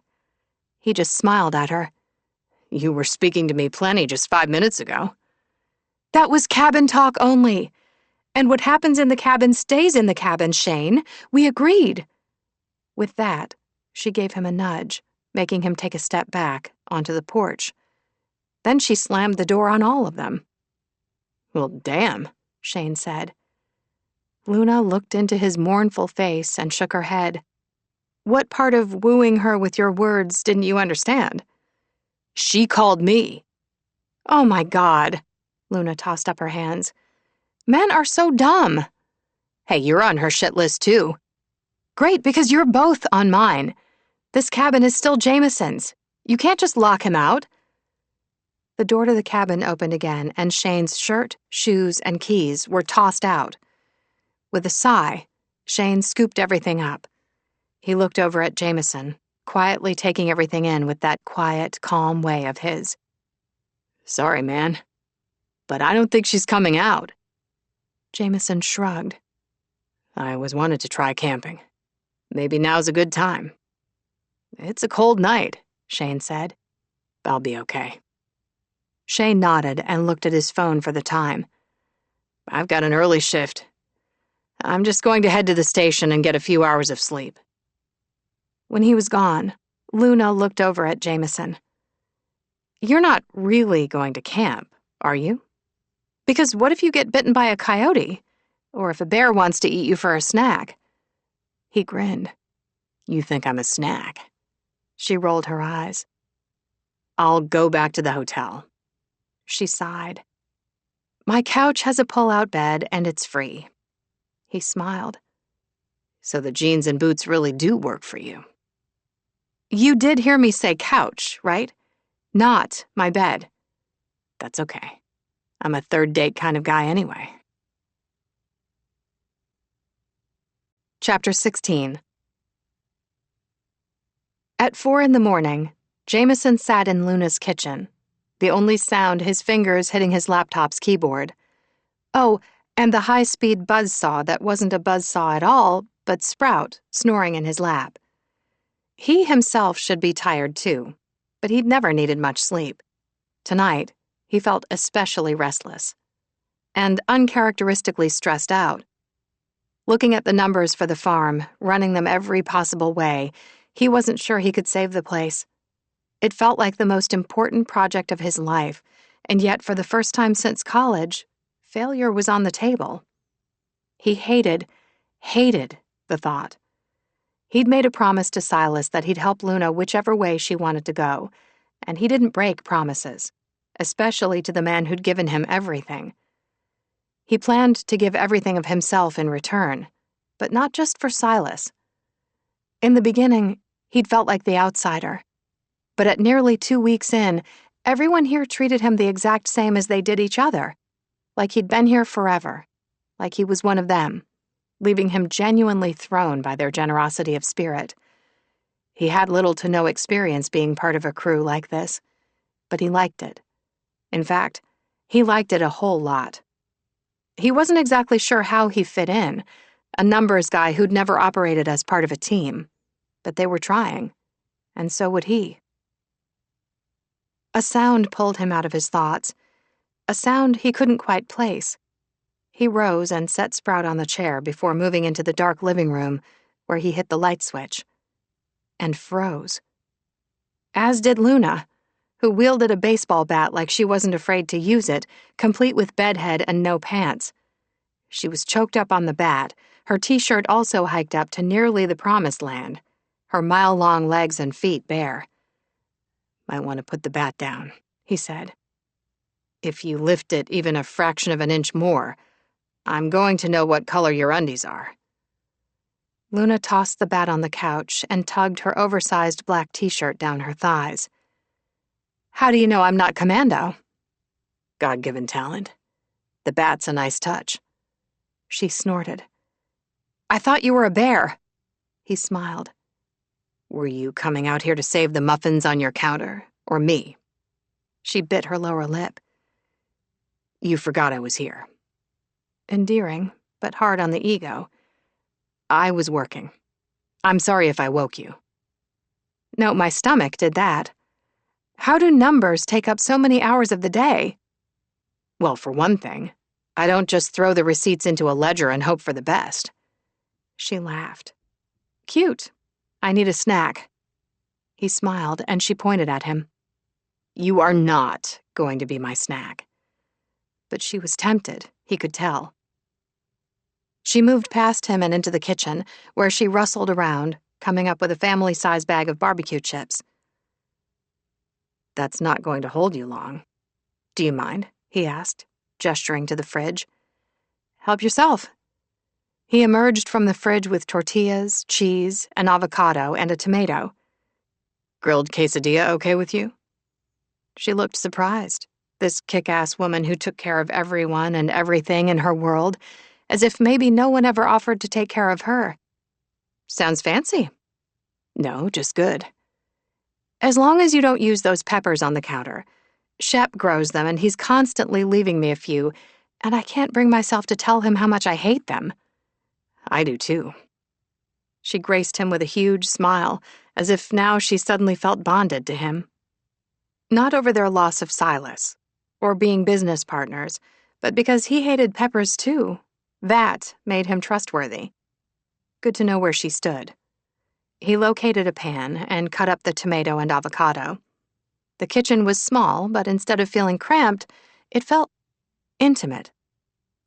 Luna had hopped up to sit on the counter, settling in with her legs swinging back and forth over the edge, watching with ravenous ecstasy as he flicked on a burner to heat up the pan. He thought about giving her incentive to want him as much as she did the food, but he wasn't sure he'd win over the quesadilla. Sprout watched too, suddenly wide awake. "You cook a lot?" she asked. "Not nearly as much as I used to." "Why did you stop?" "I used to cook for me and my mom because she was always working." He paused for the gut punch he felt every time he talked about her. And it came, but so did a soft smile because the memories of her were all so sweet. "And when I say cook, I mean easy stuff." She smiled. "Like quesadillas." "And ramen. And anything else you can do on a budget. We were poor as dirt, but it took me a long time to realize that." She never let it show. "Sounds like she was amazing." He nodded. Amazing, scrappy, fiery, and passionately protective. Then he found another smile. "Like someone else I know." She cocked her head to the side in confusion, and he chuckled. "You, Luna." She looked like she was running back his words in her head, trying to decide if she was pleased or not, then smiled. "I'd have liked her then." "Yes." She opened, then shut her mouth. "Since when do you hold back your words?" he asked. "Do you really think I'm all those things?" "Yes," he said seriously, wanting her to believe him. "You're brave and gutsy and tenacious. You surprise me, and I haven't been surprised by anything in a very long time." She was also definitely his particular brand of kryptonite, not that he planned on admitting that. He waved the spatula at her. "What?" "You know what," he said. "Now you tell me something." "Such as?" she asked warily. "I don't know. What was your home life like?" "Well, I was an only child, and my parents adopted me later in life. They're doctors, not scrappy or fiery. Serious. Very serious. And maybe protective. But not passionate. Not really. They were good to me. Are good to me. But I've been a disappointment. They wanted me to do what they do. But not only did I fail OChem in college, that life, it was always too restrictive for me. Too many rules, too much of having to fall into line." He smiled. "And you don't fall into line." She laughed. "Not willingly, anyway. So as you can imagine, I didn't quite fulfill their expectations." To hide the sympathy she would hate, he busied himself with scooping the quesadillas onto 2 plates, then pushed one toward her. She took a bite and let out a yummy sound. "They should be proud of you, running this whole place," he said quietly, enjoying the sight of her in that t-shirt on the counter, eating like what he'd made was the best thing she'd ever tasted. "They are proud, in their own way." She didn't look at him as she said that, and he wanted to hug her. "Expectations are hard," he said. "What's harder is unmet familial expectations." He nodded the truth of that. "Your grandfather had a lot of expectations for me." She laughed. "He only came once a quarter, and that was for the best. He always had Milo shaking in his boots and Chef burning food. Once Stella came into the cafe when he was eating and told him his future was going to be lonely if he kept being so grumbly, and that she was willing to make him less lonely if he was interested." Jameson choked out a laugh picturing that. "What happened?" "He told her he preferred his own company, so he didn't give a shit. And then shortly after that, he vanished, and so did Stella. Didn't think anything of it until the next morning when I realized his car was still in the lot. Jameson choked on a bite of his quesadilla.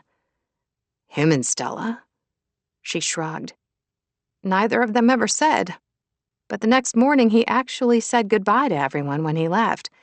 I asked Stella about it, and she said a real lady would never kiss and tell. They both shuddered at the mental image. You make a mean quesadilla, she said. Thank you. Anytime. Their gazes met and held, and that weird charged air thing happened again. So, she said after a long beat, what were you working on? Trying to figure out how to pay all the bills this month. She leaned in and looked at his screen. Why are the tractor barrel ride and the haystack slides highlighted? The insurance liability coverage is killing us. I spoke to the adjuster. We can cut the bill down by limiting liability. But the visitors love the tractor barrel ride and the haystack slides. No, the visitors love you guys, he said. Luna, to make this work, we need to find more ways to make money and also cut the fat. All of it. We gotta go as lean as possible. You can't just math away the experiences our visitors get here, she said. And you can't sweet-talk a ledger filled with red into miraculously turning black and profitable. 10 minus 20 will always equal a negative number. He paused and looked at her.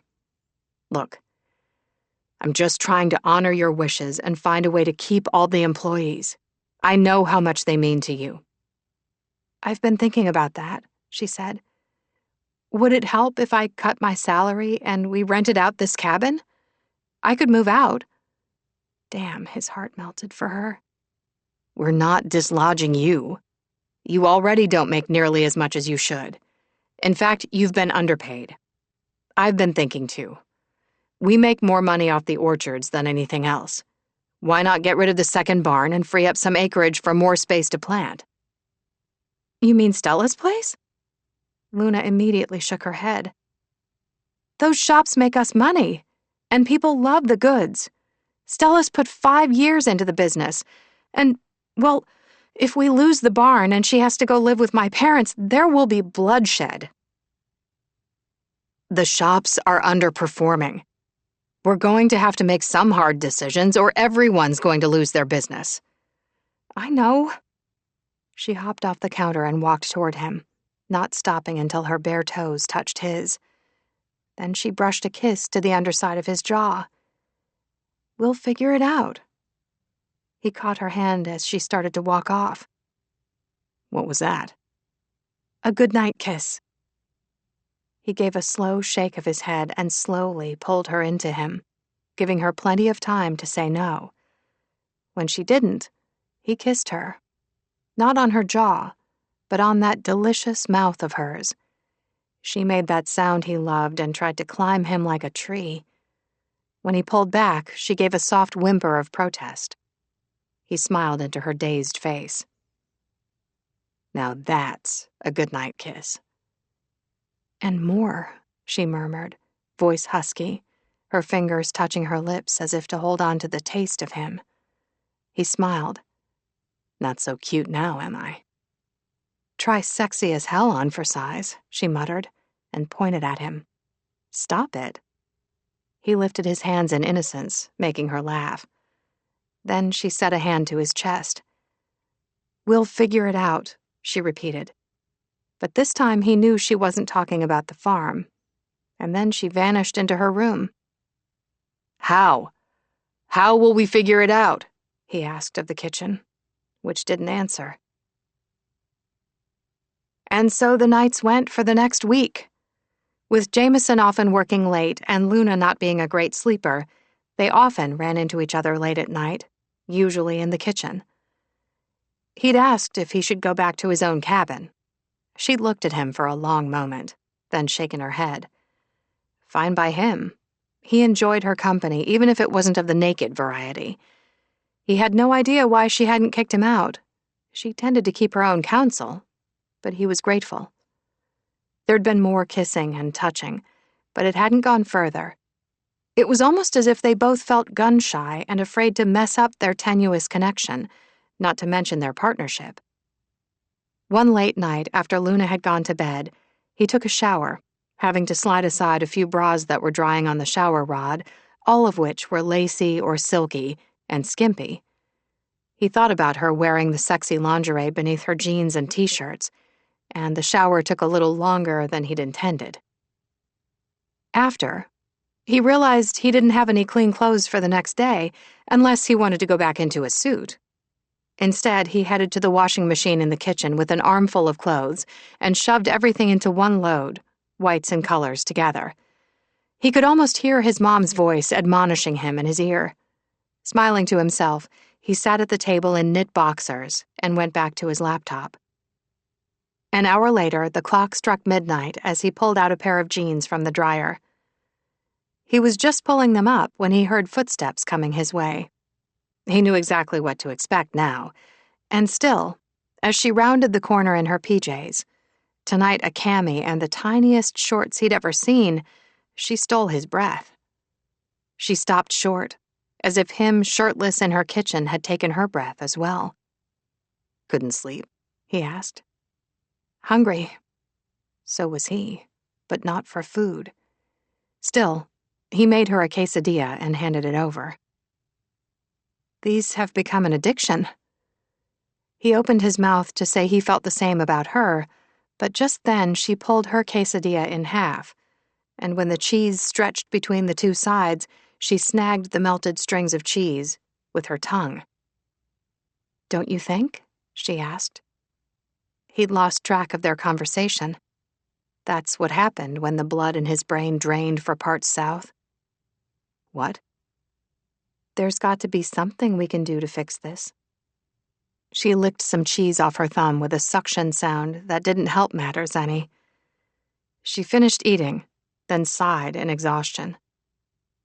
Living on the farm as he was, he'd become privy to her schedule, which was rising before dawn to help feed the animals, making sure they were all taken care of, making sure everything was cleaned up and looking good for the people who would pay to come in, and so much more. In his greatest imagination, he couldn't have managed a day in her life. "You're not okay." "No, I'm stressed." She put a hand to her chest. "I need to alleviate some of it." He raised a brow as she rifled through a laundry basket on top of her dryer, producing a pair of sweats, which she pulled on. Then she reached into the dryer and threw something at him. One of his shirts. He'd sort of hoped this would be going the other way. "What are we doing?" he asked. "I know the perfect thing for stress." "So, my night's about to get better then?" "Follow me, funny guy." He'd probably follow her right off a cliff, which wasn't as shocking as it should have been. He was somehow getting used to the fact that he was incredibly attracted to her, enough to allow himself to wonder how things might work if they gave this thing between them a go. Taking his hand, she led him down the path toward the animal barn. Inside, they walked past the emu pen. Estelle stuck her head over the gate to eye Jameson, and he just managed to resist covering his ass with his hands. Luna laughed, and he was wondering why this was the place she'd chosen to improve their night when she let them into the baby goat pen. DZ and his two siblings were all in PJs, the three of them looking adorably sleepy as Luna grabbed a lantern off a hook and turned it on, setting it in the middle of the pen. "Sit," she said to Jameson. "In the hay?" She plopped down and crisscrossed her legs, patting the spot next to her. By this time, Dammit Ziggy was losing his mind, bouncing in front of Jameson, bleating to be picked up. So he sat, and DZ hopped into his lap. His two sisters, Minnie and Pearl, were in Luna's, and she was cuddling them both, laughing softly as they nuzzled her. She'd been right. Sitting with baby goats in the middle of the night was incredibly relaxing.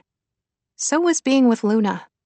With hay in her hair and in those big baggy sweats, he probably couldn't have found her body if he'd tried, and she still looked edible. One of the goats licked her chin, and she laughed again, her eyes smiling and sparkling in the light of the lantern.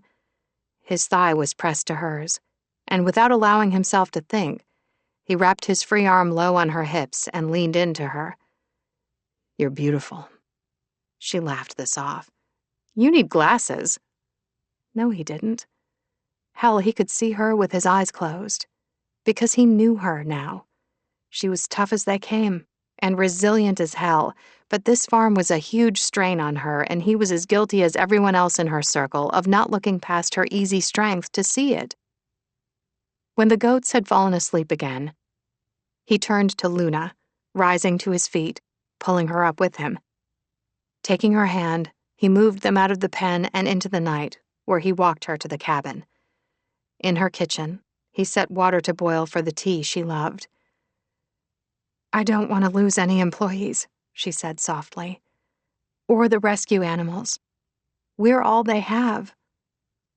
He turned to her and, putting his hands on her waist, lifted her onto the counter she'd been leaning against. She spread her knees in invitation, and unable to resist, he stepped between them, hands on her thighs, dipping his head a little to look into her eyes. "I know. And I really hope it doesn't come to that." "I can't fail." His heart ached for the responsibility she'd put on herself. And again he felt pissed off at Silas for letting her take all this on herself. Sure, he'd given her a job, an important one, but he'd underpaid her and had left her in a tough, if not impossible, situation. "What can I do for you?" he whispered. She stared at him. "A hug would be nice." He wrapped her up in his arms. "Thanks," she breathed, leaning into him, relaxing as if he was giving her comfort. She was certainly giving him comfort, the way she hooked one arm around his neck, her other around his back, squeezing like he was her only anchor in a rough storm. And he relaxed into her with only one thought in his head. She felt like home. She pressed her face in the crook of his neck, her breath warm on his skin, and the air seemed to shift around them as the hug went from comfort to something else entirely. And still she didn't let go. Instead, she lifted her head slightly so that her every exhale brushed over his jaw, and then right beneath his ear, which he'd never realized until he shivered was a go button for him. "Still not a fan of working together," she whispered, and he was pretty sure she was gliding her mouth over that sensitive spot on purpose now. He could only manage a nod. "And we should definitely never sleep together since we're working so closely, right?" When he didn't answer, she lifted her head and they stared at each other as a heated beat went by. "Right," she whispered. He gave a slow head shake, then kissed her, long, deep, until they were both pulling at clothes. "This is probably really stupid," she whispered, tugging his shirt up. He took over, pulling it the rest of the way off. 100% accurate. They stared at each other some more. "Luna, your opinion is the only thing that matters to me. Do you want this?" She let out a rough laugh. "Can't you tell?" "I need you to say it." "I want this," she said readily. "I want you, Jameson." And then she fused her mouth to his. Chapter 17. Pressed against Jameson from chest to knees, Luna looked him in the eyes, suddenly very sure how she wanted to spend what was left of the night.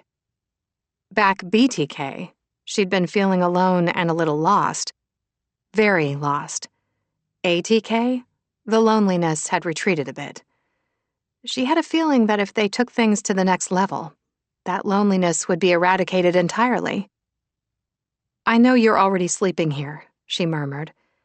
"And I know we haven't gone out 3 times unless you count when I ate your burger, and sitting on my rock, and tonight playing with baby goats. But I'm pretty sure the couch thing is getting old. Conveniently, I have room in my bed. I mean, if you're interested." I think we both know just how interested I am. But, oh my God. She shoved him back a step, embarrassed to her core. When would she learn to not put herself out there, basically begging to be hurt? Jameson came right back, hands on her hips, eyes intense. There's nothing I'd rather be doing than spending time with you, Luna. Don't ever doubt that. You've been starring in my fantasies nightly. His voice went low, gruff. The things we've done to each other. Her pulse kicked into high gear. The but. I need to hear the but. But. I just want to put it out there for the both of us to remember. I'm leaving at the end of next month. I remember. The pang in her gut suggested otherwise, but she ignored it. And? Because I also sense an and. And, he said, holding eye contact the way he always did. There are things you don't know about me. This time her heart skipped a beat in shock. Like, you're a criminal? He gave a barely there smile and shook his head. No. You hate animals. The hint of a smile grew. No. You don't recycle. With a rough laugh, he dropped his head for a beat, then lifted it again. I like you, Luna. I like you a lot. A warmth hit her chest. As far as things about him she didn't know, she could get behind this one. I like your spirit, he said. I like your guts, and your inability to give in or give up. She snorted. You mean stubbornness? Yes. He paused, smiled. And let's not forget your bad attitude. She rolled her eyes, but he stepped up close and personal again. It makes you real. And real is my very favorite thing about you. He tipped her head up to his and kissed her softly. I also like the way you make me smile. That sounds friendly, she decided. Believe me, I feel very friendly toward you. She laughed, but he didn't. He looked deeply into her eyes.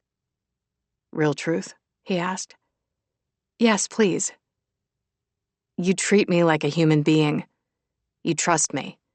You accept me, as is.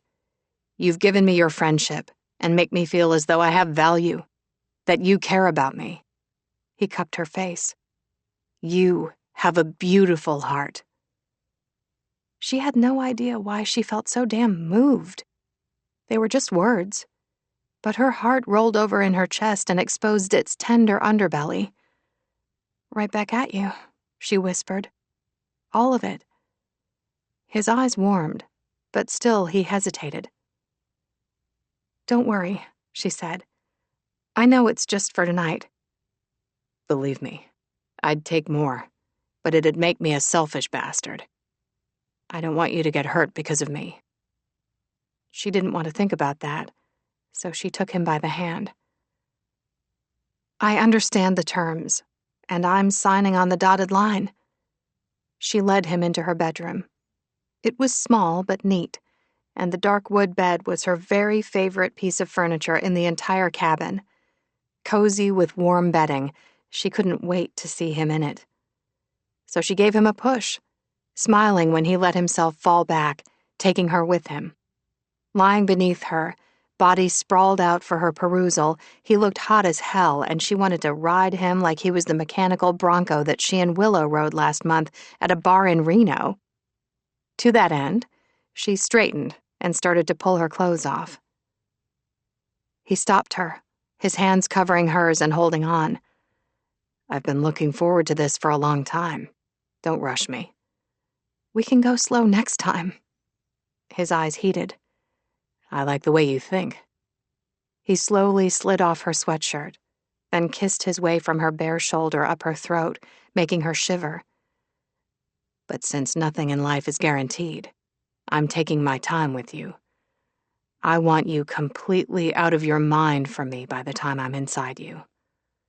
She had to laugh. Did you forget how long it's been for me? I'm already out of my mind.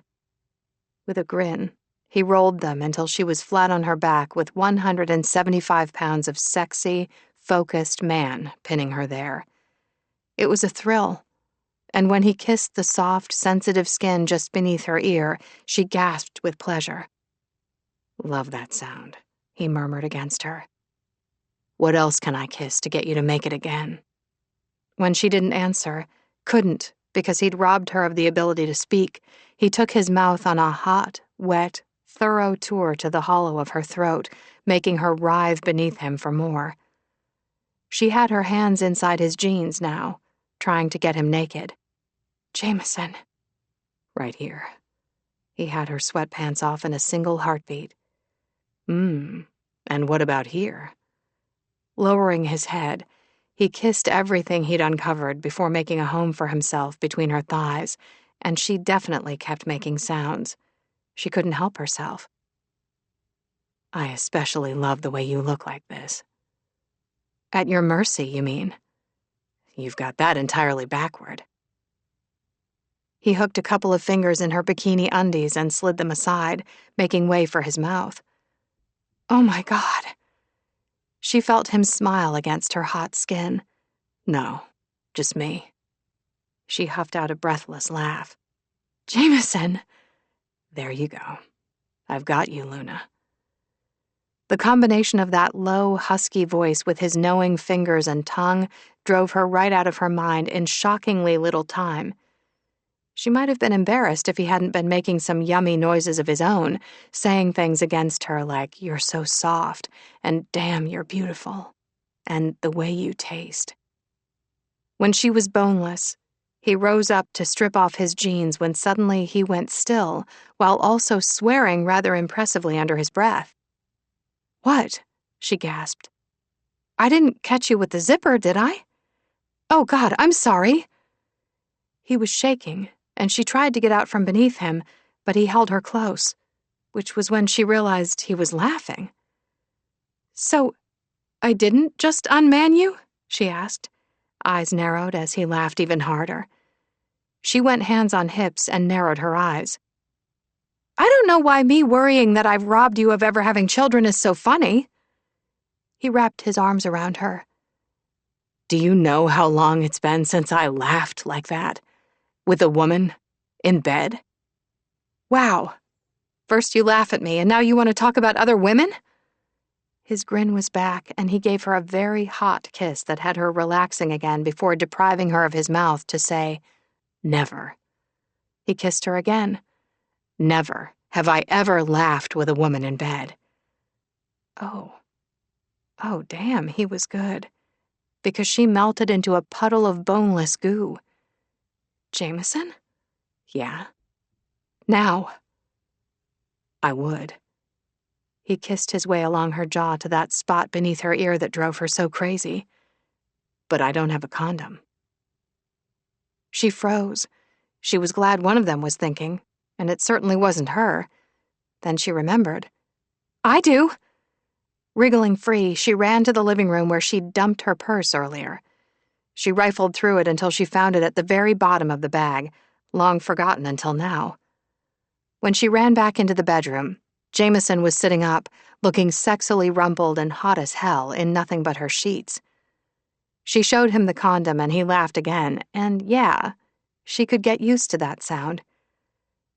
"Okay, yes," she said. "It's bright blue.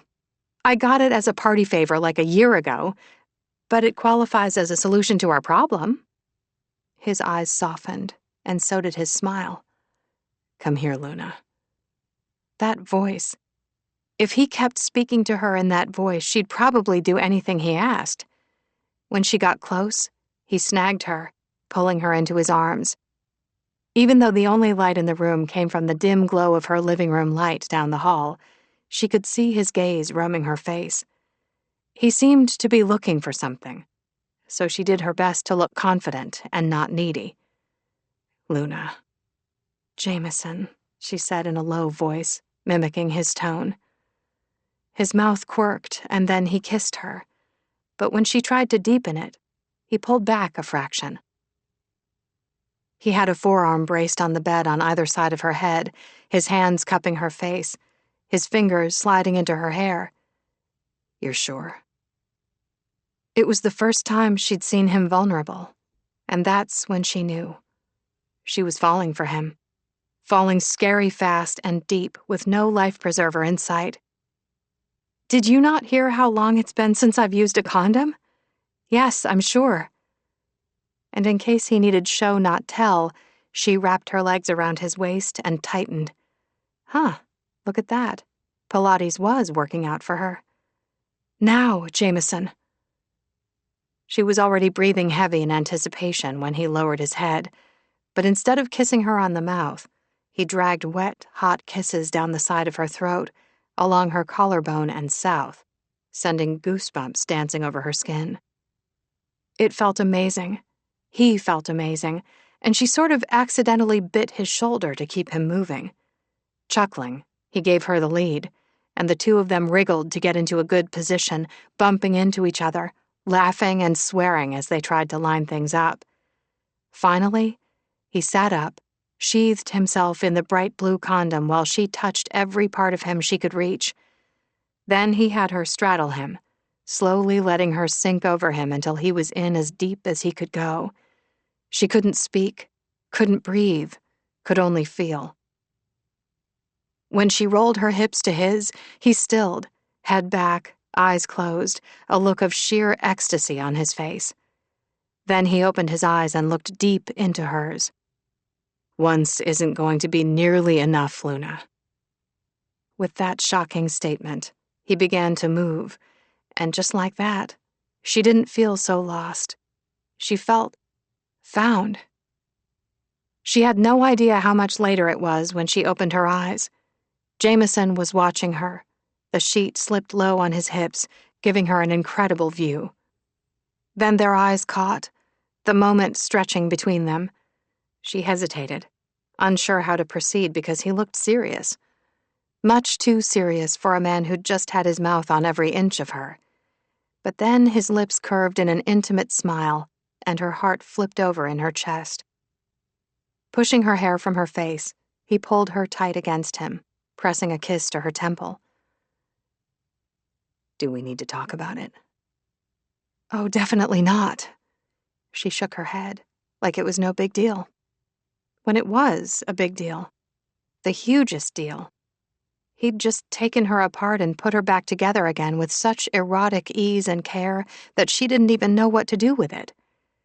He came up on an elbow and ran a finger along her temple, around the shell of her ear. "Around you, logic vanishes." She smiled. "You're just frustrated because there isn't an equation for feels. You can't math this." He looked at her for a long beat and then nodded. "I can't math this." "Don't worry. I'm right here if you get scared." "What if I'm scared now?" he asked, hands gliding over her body, renewing the flames. "It's okay." She leaned over him. "I've got you." Much later, she opened her eyes when the bed shifted. Jameson vanished, then came back with 2 bottles of water. She smiled as he handed her one. "Staying hydrated?" He toasted her with his bottle. "Safety first." She laughed as he leaned down and brushed a kiss across her lips, his fingers gliding over her stomach. "You staying?" she whispered. He flashed a crooked smile. "You're naked. Where on earth would I go?" Chapter 18. Several days later, which felt like 2 years thanks to a surprise spring snowstorm that dumped 5 inches of snow, plus Miss Piggy giving birth to 3 piglets, Luna was just about done in. It was 6:30 p.m. before she was able to rush home with Sprout to grab a quick dinner before the crew's regular poker night. Her cabin was empty. No Jameson. She hadn't made it back to the offices before calling it a day, so he could still be working. Or maybe not. She pulled out her phone, stared at her thumb hovering over his contact, then shook her head. Sure, they'd had a great night. Okay, a few of them. But they'd also said this wasn't going anywhere because he was leaving. Not wanting to be a stage 5 clinger in their non-relationship relationship, she shoved her phone back into her pocket and made herself a quick PB&J for dinner. She also fed Sprout, and then tucked him into bed before leaving to head to poker night, which was at Stella's tonight. Even though they all worked together, most of the time they were too busy to breathe, much less hang out, so she loved that they did this. She was early, but she hadn't gotten to see much of her grandma this week, and she missed her. Expecting Stella to be puttering around setting up, she stilled in surprise at the sight of her and Jameson sitting at the palm reading table, which was also their poker table, but instead of cards and poker chips, there were spreadsheets. "But the tourists love the local artisan jewelry," Stella was saying. Jameson nodded. "I'm not suggesting eliminating it, but you're only getting 10% on consignment from the local jewelry makers." Stella shrugged. "They're the ones who do all the work." "Not true. You're displaying it, you're handling the advertising, and you do all the sales work. Upping your percentage is not only fair, it increases your profitability in a large way. I suggest 40%. Stella took this all in with unusual concentration, while Luna felt her heart swell at Jameson's expression. He wanted her Graham to succeed, and she realized she hadn't been at all sure of his intentions to be on their side until that very moment. "The jewelry takes up valuable real estate in here," Jameson said. "You could be selling more apparel, which is your real moneymaker." He showed her a different sheet of paper. "I did some analysis using previous sales numbers. If you'd used the space for more clothing racks this past month, here's what your income could have been." "Wow," she shook her head. "But my friends constantly tell me that out of all the places they sell their art, I sell more than the rest combined." "Because I guarantee you they're paying 40% to their other sellers, or more." "Huh," she nodded. "Okay, I hear you." He smiled at her and pulled out another sheet of paper. "This is your square footage rearranged. The way it's set up right now, you're losing too much space. Worse, you're also being taken advantage of on the consignment stuff, and I don't like to see that. You deserve better, Stella." Luna thought so too, and that Jameson was not only looking out for someone she loved dearly, but that he'd also printed out everything because he knew Stella would prefer that to looking at a screen, actually choked her up. There he was, spending his time helping out a stranger, really, and making a difference, something she hadn't managed to do. Why hadn't she thought to check in with her people about how things were going, to see if she could help improve their profits? Watching Jameson do exactly that had the wall around her heart cracking slightly. He could have thrown his lot in with the coven and forced her out, but he hadn't. In spite of it being all about numbers and math for him, he'd set that aside enough to wade in and help her try to save the farm. "The thing is," Stella said, "I love working and promoting local artists. I never wanted to make money off of them." "Do you also love eating?" He smiled. "I know it goes against the grain, but you're a businesswoman, and you're a hell of a good one. You can be that and their friend." Stella beamed. "I knew from the moment I read your palm that you were going to be a special addition to our family." The briefest beat of surprise crossed his face. Surprise and... he was moved, she realized. She wondered at what cost his cutthroat world had been that such a simple comment could touch him. Stella looked up, caught sight of Luna, and beamed. "Darling, right on time as usual." "I'm 15 minutes early." Stella smiled at Jameson. "She's always early. If she's not early, she panics. It's not her fault. It's an OCD thing. I blame my son.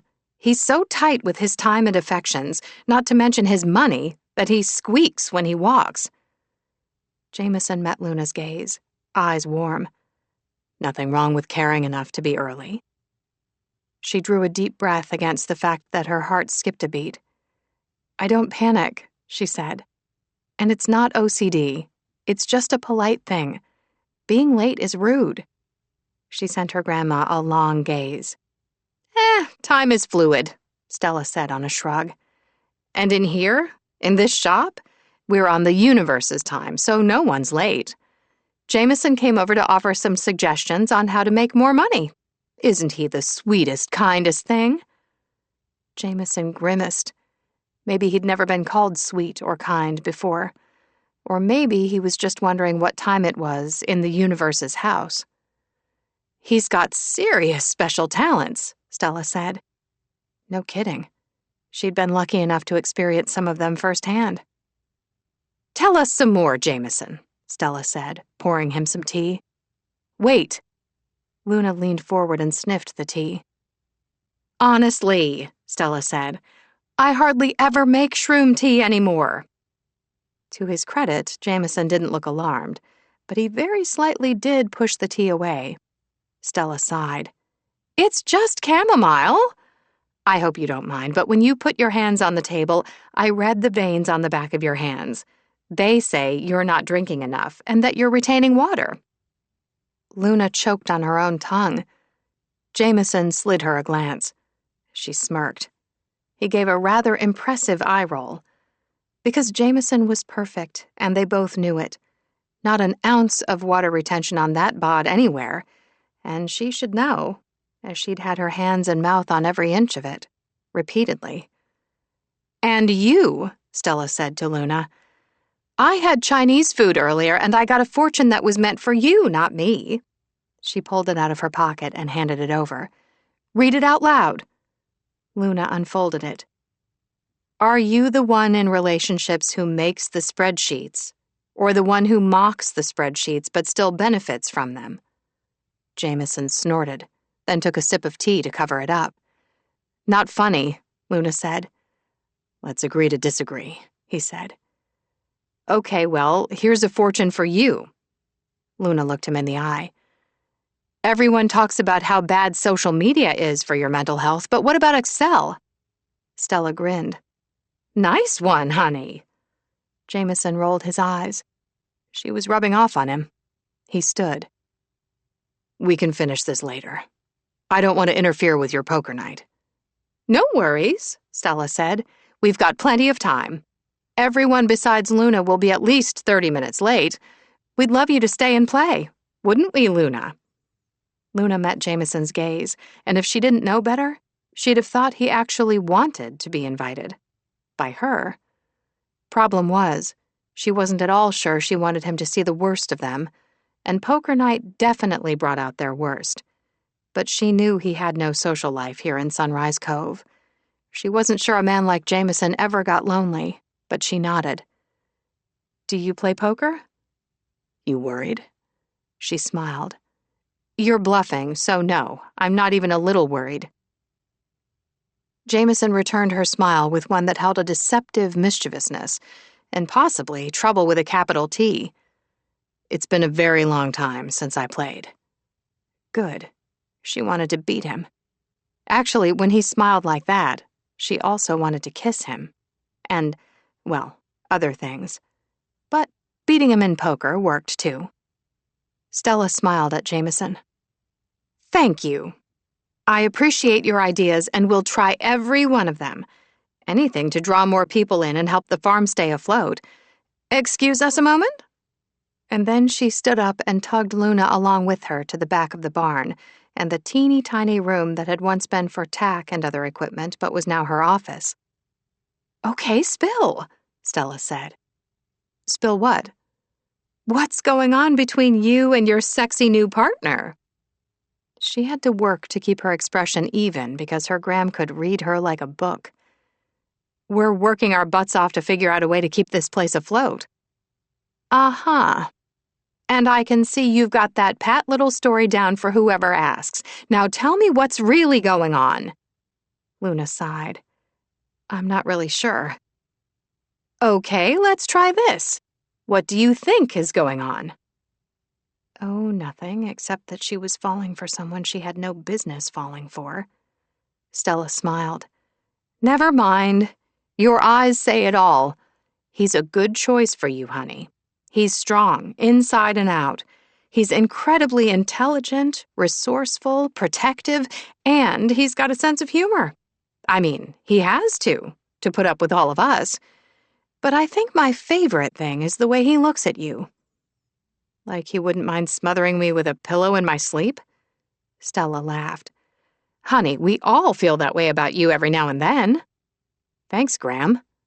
I'm talking about the fact that he looks at you like maybe you're lunch. I hope you plan to do something about that. If I was 30 years younger... Luckily, the front door opened again, and the sounds of Milo's and Chef's voices came through. "Look at that," Luna said. "Time to get started. Chicken." "Sticks and stones." Luna headed out there and was hugged by Chef and Milo. Then she realized Willow was behind them, and she sucked in a painful breath. Her BFF was wearing her usual poker night t-shirt. Actually, they all were. Luna's said, "No one cares what you folded." Willow's was pokerologist, bluffing specialist. "I'm so happy to see you," Luna said softly. Willow shrugged. "I'm only here because I need some new candy. I intend to bleed you dry." Luna felt a relieved smile split her face. "You can try." For a beat, Willow looked just as relieved, but then she lifted her chin. "For the record, this changes nothing." Luna pretended that didn't hurt. Normally, that wouldn't be hard. She was good at pretending. But as this was Willow, her ride or die, she had to swallow hard. "Understood." Willow nodded and put on her lucky poker hat, her Mike Trout baseball cap, because he'd once thrown it to her at a game, and lifted her chin high. "May the best woman win." "Or, man," Chef said. His poker shirt read, "Jack King off." "Definitely man," Milo said, wearing his own lucky poker shirt. "I don't even fold my laundry." Stella pulled off her cardigan, under which was her poker shirt. Poker is like sex. If you don't have a good partner, you better have a good hand. She looked at Jameson. "You need a shirt to play. Hold, please." She vanished into the back and returned with a pink, bedazzled tee that read, "I'm just here for the pot." "Here. It's a large. It should work." Jameson held it up and eyed it, expression blank. Everyone looked at him with varying degrees of amusement. Luna didn't know what they were thinking, but she was thinking that the shirt wasn't going to be nearly long enough. With a shrug, Jameson pulled off his shirt. The rest of them sucked in a collective, impressed breath. Even Luna, who'd rubbed herself all over that body of his just last night. "Lucky bitch," Chef whispered to her. Jameson pulled on the pink, bedazzled tee. It was a little snug and a lot short, so there was a gap between the waistband of his jeans and the bottom of the tee, exposing a strip of taut skin. The room was mesmerized for a long beat as Jameson casually, and as comfortable as you please, sat at the table. "Who deals first?" "Don't take this the wrong way," Milo whispered to Chef, "but I think I'm in love." Luna rolled her own tongue back into her mouth and sat across from Jameson so she wouldn't be tempted to lick him like a lollipop. Poker night was always BYOB, so they each pulled out their drinks of choice. Each time they got together, they used a different currency theme, which they had voted on at the previous poker night. Tonight's theme was candy. Everyone had brought plenty of their personal favorites, which they took very seriously. Plus, they were all competitive and hated to lose. They had a saying here on the farm. You could leave out a pot of gold and it won't be stolen, but don't leave out your candy or it'll be gone. Obviously, Jameson didn't have any, so Luna divided her stash of Skittles in half, keeping most of the reds for herself since they were the best ones, and pushed half over to him. "Don't make me sorry." He grinned. "Thanks." 2 hands of 5-card draw later, Luna was quite pleased. She'd won both hands and had a pile of candy in front of her, but better yet, everyone was miffed. Except Jameson. He sat there in that ridiculous pink bedazzled tee, mouth serious, eyes amused. She didn't understand why, especially when she went on to win 2 out of the next 3 hands as well. It wasn't until the final game of the night that she understood, right after he'd taken the entire pot in a single hand, and then casually collected his loot. Stella had to give him a bag to hold it all. "I'm so impressed," You're a con man, and I totally missed it. We're going to have so much fun together. Chef was shaking his head. I'm good at reading people. I mean, I'm real good. And you came out of nowhere. I looked you straight in the face, and your eyes told me you didn't know what you were doing. Damn.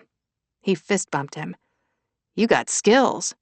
And by skills, I mean lying skills. I never lied. Chef grinned and clapped him on the back. See what I mean? Good. You're good. Milo was shaking his head mournfully. My entire stash of Hershey's Kisses. Gone. Willow rolled her eyes. She was the only one who hadn't lost anything because she'd folded early every hand. You've got to know when to get out. Lock up for me?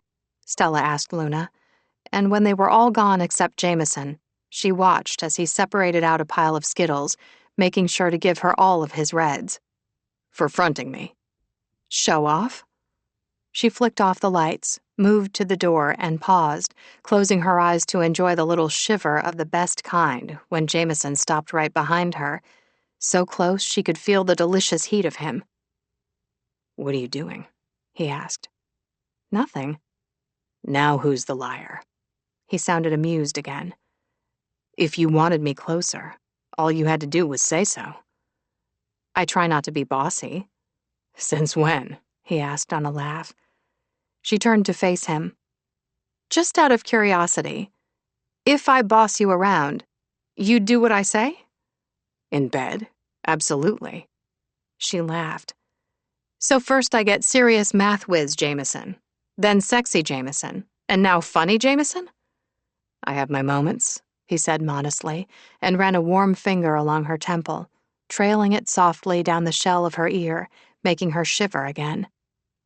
I'd really like to kiss you, he said, but... She gave him a two-handed push to the chest and sighed. Why is there always a but when it comes to wanting me? His eyes never left hers. There is absolutely no but when it comes to me wanting you. As far as admissions went, that felt like a doozy. Then what? We need to talk. Oh, boy. Just so you know, those words are the opposite of romantic. We have a meeting with the bank in 2 days. Neither are those. I'm sorry, but we're barreling down on that balloon payment, he said, eyes apologetic. We need an extension. She got hopeful. That's a possibility? We're going to find out. We? We're a we? His fingers were playing with a loose wave that had fallen against her jaw. We are most definitely a we. In business. Damn, was that her voice? All light and breathless? He smiled, then opened the door and gestured her out ahead of him, taking the keys and locking up for her. They walked back to her place in the dark, both of them silent until they were in her kitchen. They'd spent a lot of time in this room together now, which meant it was filled with memories of late-night talks over quesadillas. Would you like one? He asked, reading her mind. The thing was, those usually ended with deep, drugging kisses, and a whole bunch more. Amazing as it had all been, she was now in danger of being in so deep that there was no turning back. Because partners didn't sleep together, and women who were broken inside, like she was, didn't have what it took to take things to the next level anyway. I'm not hungry. And because he looked far too delectable standing there, she drew a deep breath. Ah, hell. What would one more night hurt? At least not for food. He gave her a slow, sexy smile, and she knew she was done for. Chapter 19. Willow was second in line at the coffee shop, with a whole bunch of people behind her also needing their fix, coffee. Luna was one of them, 2 people back, not attempting to talk to her. Willow's own doing, so there was no use getting butthurt about it, but she still did. It was the first time Luna hadn't tried to approach her. When the line shifted and she was up, Mandy looked right through her to smile at the man behind her. What'll it be? Willow scowled. She needed coffee stat or there would be dead bodies. Are you kidding me? Your usual? Mandy asked the man. Hell no. Not today. Seriously, Mandy? You dated Shane one night 12 years ago when we were on a break and you're still mad? He's mine, get over it. Mandy handed the man behind her his order and then smiled at Luna. Looking good, babe. You working out? Luna laughed. Does carrying baby goats around count? Because then yes, I'm working out. No, it's not that, Mandy said. You've got a certain glow. Willow whipped around and stared at Luna. And damn, Mandy was right. Luna was definitely wearing a certain glow. Just how long had she been wearing it while Willow hadn't been paying attention during her long pity party for one? But then her phone rang and distracted her because she had trouble finding it in her purse. Finally, she got a hand on it and looked at the screen. It was Eddie, one of Shane's firefighter buddies. Let me guess, she answered. He can't find his keys. No, wait, his wallet, right? Willow. His tone, unusually serious, alerted her before his words. There's been an accident. Shane's on his way to Sunrise General. Her heart had stopped, but her body was halfway to the door, so she must still be breathing. How bad? He paused. Eddie, how bad? We're not sure. Oh, God. If he let you guys take him to the hospital, it's bad. I'll meet you there. She was running to her car when she realized someone was right alongside her. Luna, who took Willow's hand, redirecting her to Luna's truck, pushing her into the passenger seat before running around the front to get behind the wheel. Which hospital? Willow could barely hear over the blood whooshing in her ears, nor could she speak past what felt like cut glass in her throat. In fact, for a beat, she thought she might get sick as Luna started her truck. Willow? Sunrise General, she managed. Luna whipped out of the parking lot. Willow had to grab the oh shit bar as Luna took the next turn on two wheels. What do we know? Luna asked. She sniffled. Do you have any tissues? Luna opened the center console, pulled out a small stack of napkins, and shoved them into Willow's hand. He got hurt at work. I don't know how bad. Her biggest nightmare coming true. Luna reached across and squeezed her hand. He's going to be okay. How do you know? Because you'll kill him if he's not. She choked out a laugh. God, she was so relieved she wasn't in this alone. She'd been such a bitch, and Luna was still willing to be her rock. If Willow hadn't been so panicked, she'd have been swamped with gratitude, but she couldn't think about anything other than Shane right now. Why hadn't she pressed Eddie for details? It could be anything. Shane had once screw-gunned his hand to the ceiling while trying to install a fan above their kitchen table and had refused to go to the hospital, saying he just needed a Band-Aid for the hole through his palm. Another time he'd been playing touch football with the guys and had twisted his ankle, which had ballooned to triple its normal size, and hadn't gone to the hospital for that either. So this must be bad. What if... She closed her eyes. What if something happens and he doesn't know how much I love him? He knows. Luna weaved around a car going 10 miles an hour under the speed limit.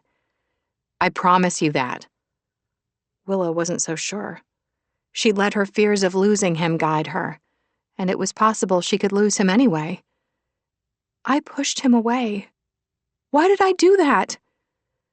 Luna glanced over at her, eyes tight with worry but still managing a smile. Because men are dumb, and he took the job here in Sunrise Cove without talking it through with you. Right. Only now that didn't seem like as big a deal as she'd made it out to be. He's impulsive. I knew that about him when I married him. There's traffic. Turn left onto Lake Drive. It'll be faster. Luna didn't turn. What the hell are you doing? Okay, first, yelling at me isn't going to make the truck go faster. And second, they're repaving Lake Drive. Trust me, this is the best way. Willow sagged back against the seat, hands to her quivering stomach. She hadn't had breakfast yet, not even the coffee she'd never gotten, and her belly was revolting. I feel sick. Breathe slowly, in through your nose and out through your mouth. Pull over. What? Luna whipped her head to her. Why? For the love of God, just pull the F over, she yelled, and started gagging. Luna jerked the truck to the side of the road. Willow barely got the door open before she was throwing up. When she'd emptied her already empty stomach, she straightened weakly. Luna handed her some more napkins, a water bottle, and a piece of gum, not saying anything until Willow had caught her breath. Are you okay? It's stress. Everything feels out of control. Not everything, Luna said, and squeezed her hand. You okay to get going again? Unable to speak, she nodded, and 5 minutes later they were running into the ER. At the front desk, Willow panicked. But Luna slipped an arm around her and spoke to the guy behind the glass, telling them they were here for Shane Green, and that Willow was his wife. Just a moment, he said, and vanished into the back. Willow waited in numbness. This is Shane we're talking about, Luna said, rubbing her back. He's going to be okay. Willow nodded, then shook her head. Remember when he was hurt in that flood rescue and almost drowned? And you made him promise to get out of that swiftwater rescue unit, and he did. Hold tight, I'll be right back. Willow's knees felt wobbly, so she sank on her haunches and put her hands over her eyes, trying not to throw up again. This isn't happening. This isn't happening. This isn't Willow.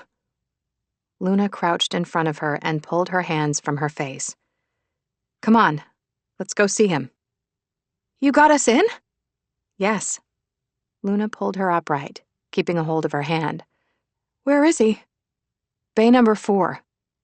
And though neither of them knew this hospital well, Luna led her there, and Willow felt so grateful she almost started crying, which was annoying because she hated to cry.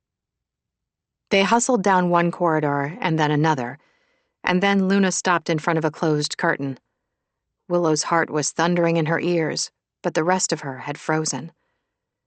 Appearing to understand she'd turned into a helpless idiot, Luna squeezed her hand and used her other to open the curtain. Shane lay on the bed, eyes closed, face gray. He had stitches across his forehead and his left cheek. He was bare-chested, which allowed her to see that his ribs were wrapped and the rest of him bruised and cut up.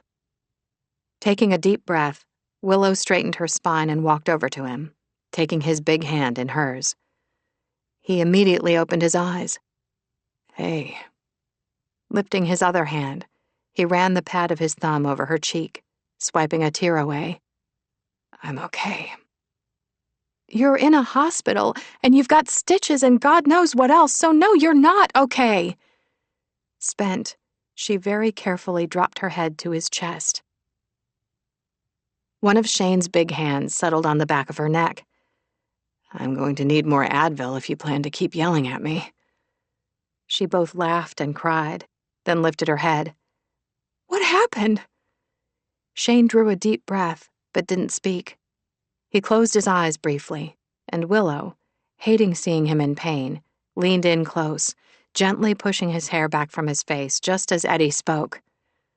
She hadn't even seen him in a chair on the opposite side of the bed. It was a swiftwater rescue gone foobar.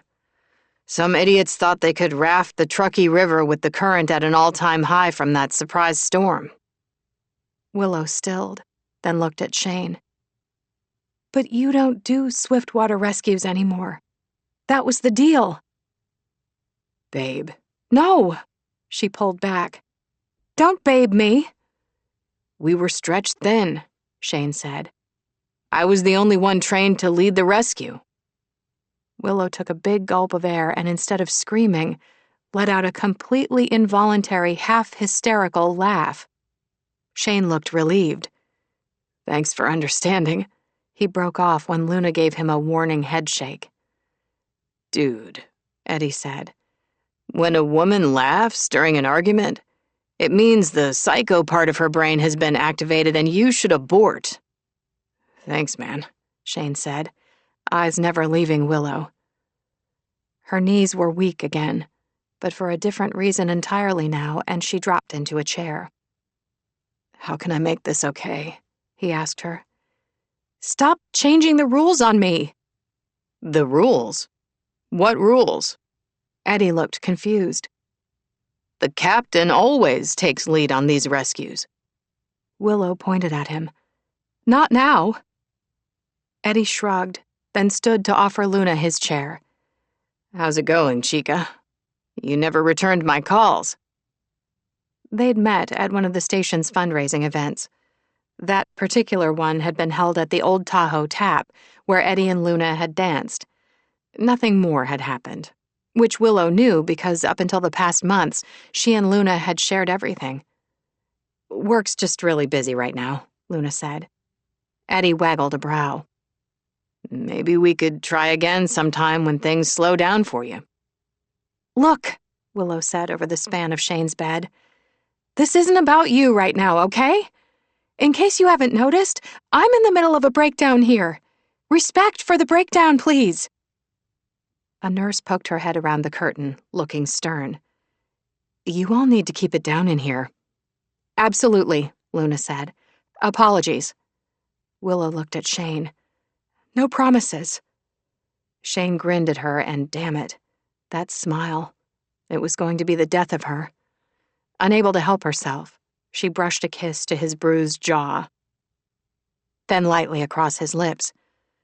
The nurse was taking his blood pressure. Huh, she said. How what? Willow demanded. Is it too high? Is he going to die? No, the nurse smiled. It's lowered since you got here.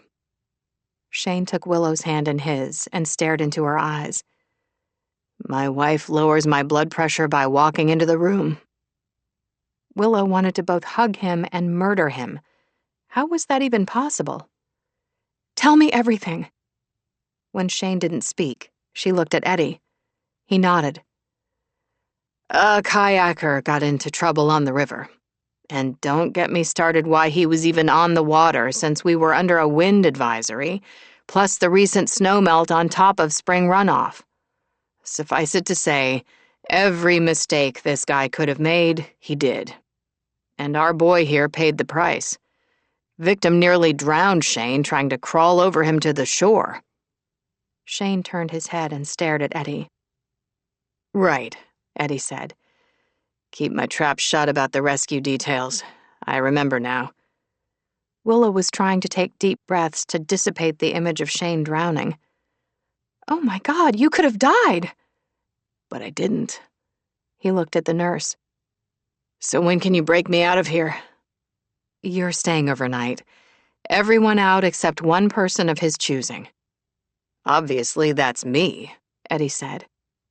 Willow gave him her impressive evil eye, and he laughed. Call me if you need anything, Cap. The rest of the guys will stop by later. He needs rest. Tell them to wait until tomorrow, Willow said. Unless they're bringing food. Then she settled herself into a chair for the long haul because she wasn't leaving. She was only vaguely aware of everyone filing out of the room, including Luna. Willow was too busy looking Shane over. Belying his injuries, he snagged her arm and pulled her to the bed at his hip, holding on to her tight. You always yell at me right before you kiss me. There will be no more kissing today, she said. Probably. How about tomorrow? Chapter 20. Late the next afternoon, Luna sat in Jameson's car, not making a move even though he'd parked in the bank's lot and cut the engine 2 minutes ago. I'm going to need something sweet after this, she said. Tell me we'll get something sweet when we get home. I'll get you anything you want. But will it be sweet? He turned to her, his eyes heated. I've been under the impression that you like spicy. but I can definitely do sweet. Variety is nice. He smiled and brushed his lips ever so gently across hers, and she couldn't help but remember that morning when they'd woken up to DZ and his sisters staring at them from their perch on the foot of the bed. Jameson had sat up, then gently scooped up DZ and set him on the floor. Next, he'd reached for Pearl, but she'd bared her teeth. "Don't worry," Luna had said. "She isn't the biter. That's Minnie." So he'd scooped Pearl up and she bit him on the hand. Not hard enough to break the skin, but he'd sucked air in between his teeth. "That wasn't a bite," Luna had said. "That was a love tap." He'd slid her a look. Maybe you should show me the difference. "I think I've shown you plenty." Holding the goat against his bare chest with one arm, he ran a finger over her jaw while the air went electric around them. You can't sweet-talk this away. You know that, right? And she'd known he wasn't talking about the baby goat. Now she looked into his eyes and knew the accuracy of his statement. As if he was remembering the same thing, he kissed her again. Then they walked toward the bank side by side, Jameson looking confident, relaxed, successful, and effortlessly sexy. It made her want to push him into a closet and rumple him up. She wanted to loosen his tie, untuck his shirt, slide her fingers into his hair, pull his head down to hers, and he glanced over at her, and at whatever was on her face. His eyes warmed with amusement and something else that had the nervous butterflies in her belly giving way to excited butterflies. Leaning into her, his lips brushed the shell of her ear. "I love the way you wear a pair of jeans, but you look edible in that dress." She'd planned to re-wear her visit the lawyer outfit, but she'd gotten ketchup on it at the bar that night she'd met Jameson and hadn't gotten to the dry cleaner. Yep, it had been a month. Whatever. Her dress from date night with Chef had been accidentally slept on by Sprout, who shedded like it was his job. So she was in her only other dress, a strappy little sundress turned into pseudo-business wear by adding a jean jacket and leather boots. She hadn't been at all sure she'd pulled it off, but the adjective edible suggested she'd gotten close. Her phone buzzed with an incoming text from her grandma. Jameson looked over at her and she showed him the screen. Graham. "How do I text bite me in an emoji?" Luna. To Graham. "Your mom. Who else?" Luna. "You don't. Not if you want to ever have any holiday at any family dinner ever again.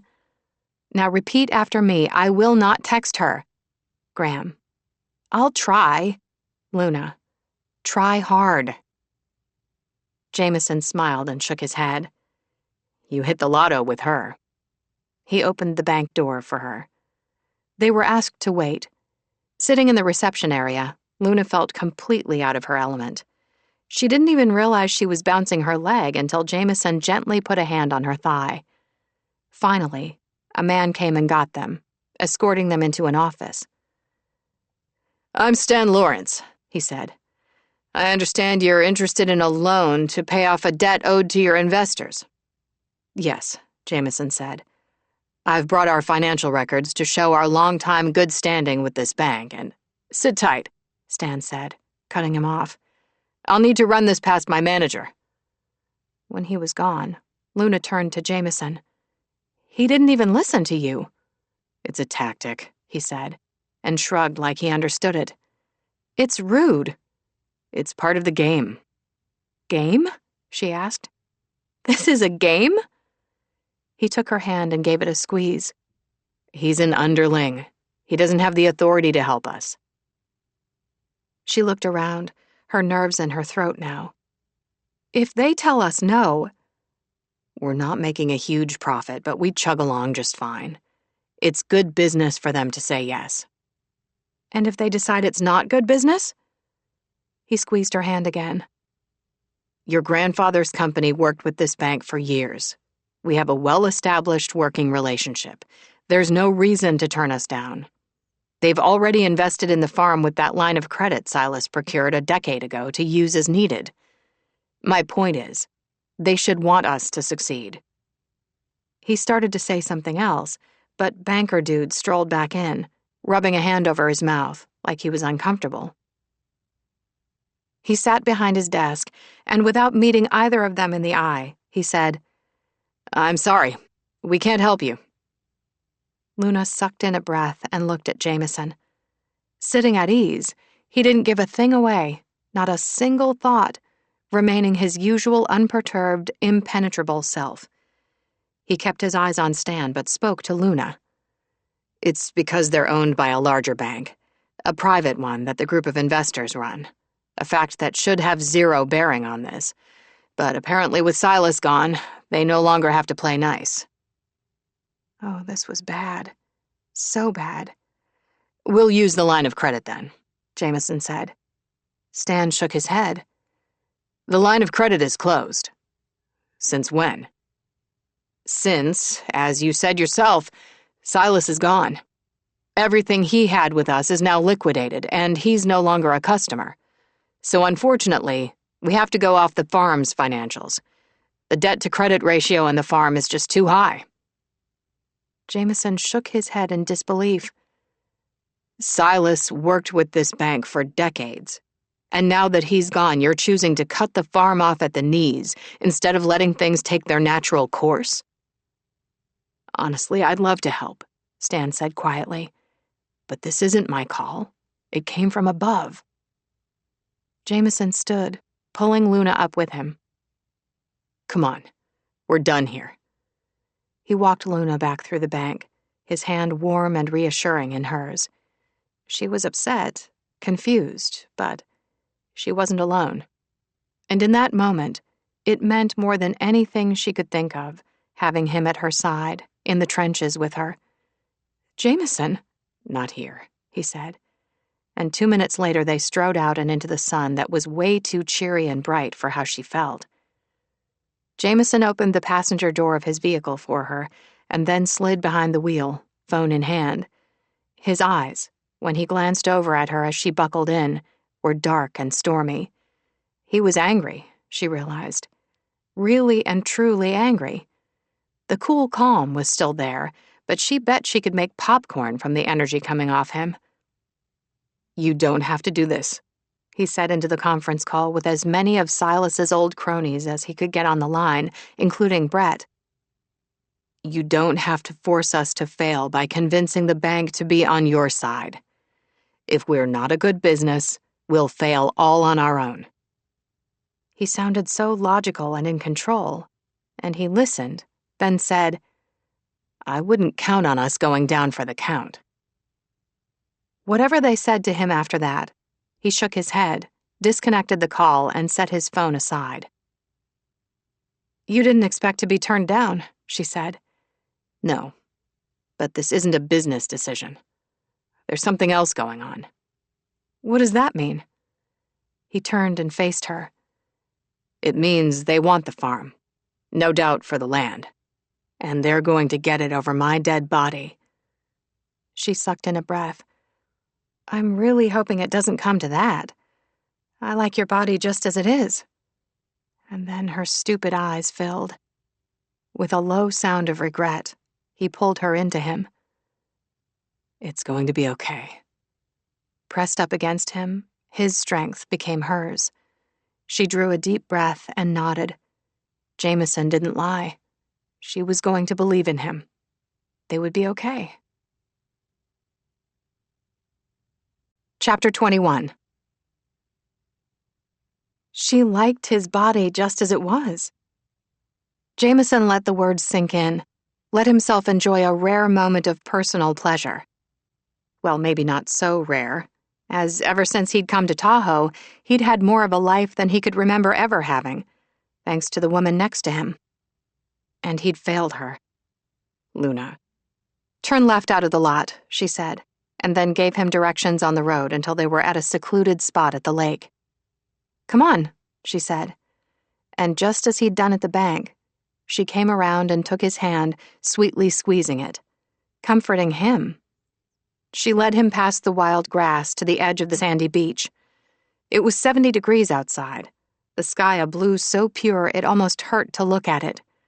White, puffy clouds drifted slowly by, reflected in the unusually still waters of Lake Tahoe. All around them, sharp, craggy mountains covered in a blanket of green pines and still capped in snow provided jaw-dropping vistas. Small swells lapped against the sand. Birds tweeted to each other. From somewhere in a tree overhead, a squirrel chided them. Luna plopped right down on the sand and wrapped her arms around her knees. Then she looked up at him expectantly. Shaking his head on a low laugh, because who else on the planet could make him do something he wasn't sure he wanted to do, he sat. She gave him a small but sweet smile. Then they stared at the water in blessed silence. "The water's my favorite color," she said softly. "It's because water as crystal clear as Lake Tahoe tends to absorb red light, leaving just the rich azure blue." He nodded, but all he could think was that he'd failed. He'd failed Luna. He'd failed her crew. He'd failed every part of the farm, down to damn it Ziggy. He had no idea what to do with that. For the first time in his life, he was on the other side of things, and he wasn't a fan. The thing was, in his job he'd always played fair. Every single time. So not only didn't the bank's decision make sense, it was as if he'd just been told that 1 + 2 = 4. "If you're talking to me," Luna said, "I can't understand angry male inarticulate muttering. You'll have to translate." "I'm furious," he admitted. "It just makes no sense for them to—" "What? Decide not to help us?" She shrugged. "At the end of the day, it's their money to do with as they please." "No, it's not that. I'm angry because it wasn't a level playing field." He could see she didn't understand what he was saying. "Look, money, facts, spreadsheets, it's my language. I understand it because it's about analysis, not emotions." "And it's like someone just cursed at you in your own language?" He let out a short laugh. Okay, so she did get it. Maybe better than he did, which was a revelation. "Yes, exactly. And they've threatened our livelihood on top of it." Her expression softened. "What?" "You keep saying that, we." He realized she still hadn't quite bought into the Trust Jameson program yet, which meant he had work to do there. But first things first, because we are a we, through thick and thin. She stared at him, listening to his words in a way that he found to be a huge turn-on, though he couldn't have explained that to save his life. "You feel a sense of injustice that they would attempt to make us fail," she said. "Yes. And why do you sound surprised by that?" She smiled then, the kind of smile that stopped his heart. "Did you know that when you first got here, I thought you were just a robotic numbers nerd, and that I wasn't at all sure I liked you?" Now it was his turn to laugh. "This is not a newsflash." "Then maybe this is. I was wrong. I do like you. I like you a whole lot." "Did you really just decide that?" he asked with a rough laugh. "Because I let you see me angry?" "Yes." She met his gaze. "It's like the old adage, you don't know someone until you've seen them deal with slow internet. I couldn't know you all the way through until I saw this, you all pissed off and fighting mad." She paused. "You're human." He had to laugh. "What were the other choices?" She just shook her head. "Look, I know we're in trouble. But I also know we're not going down without a fight. I'm just really glad we're in this together." Staggered by that, he used his thumb under her jaw to tilt her head up. A small smile played at the corner of her mouth as he leaned in closer, and God, he loved it. He kept his eyes on hers until he could feel her breath on his skin, and then closed them as he touched his lips to hers. The kiss was slow and sweet, while his entire being breathed for her as they built on whatever this tentative thing between them was. "One more stop," she said, standing up, leading him back to the car before directing him to the old Tahoe tap. Turning off the engine, he looked at her. "You're hungry?" "Well, I do like to eat my feels." She hopped out of the car. It took him longer. He stayed seated, drawing deep breaths, one after another, but it didn't help. He was wound tight, on edge. Luna opened his car door, again taking the lead. If he were her, he'd probably not be speaking to him. After all, he'd been so sure, so damn sure he could turn all of this around. It was a bitter pill. But he wouldn't let it end here. If it took everything he had, he would find a way to fix this. And if Brett thought this little stunt would bring him over to their side, it had backfired. Inside the tavern, he followed Luna to a large booth in the back, where the rest of the crew sat, unusually muted. Clearly, Luna had texted them all. He'd never cared much about what anyone thought of him, but he certainly cared now, and it sucked.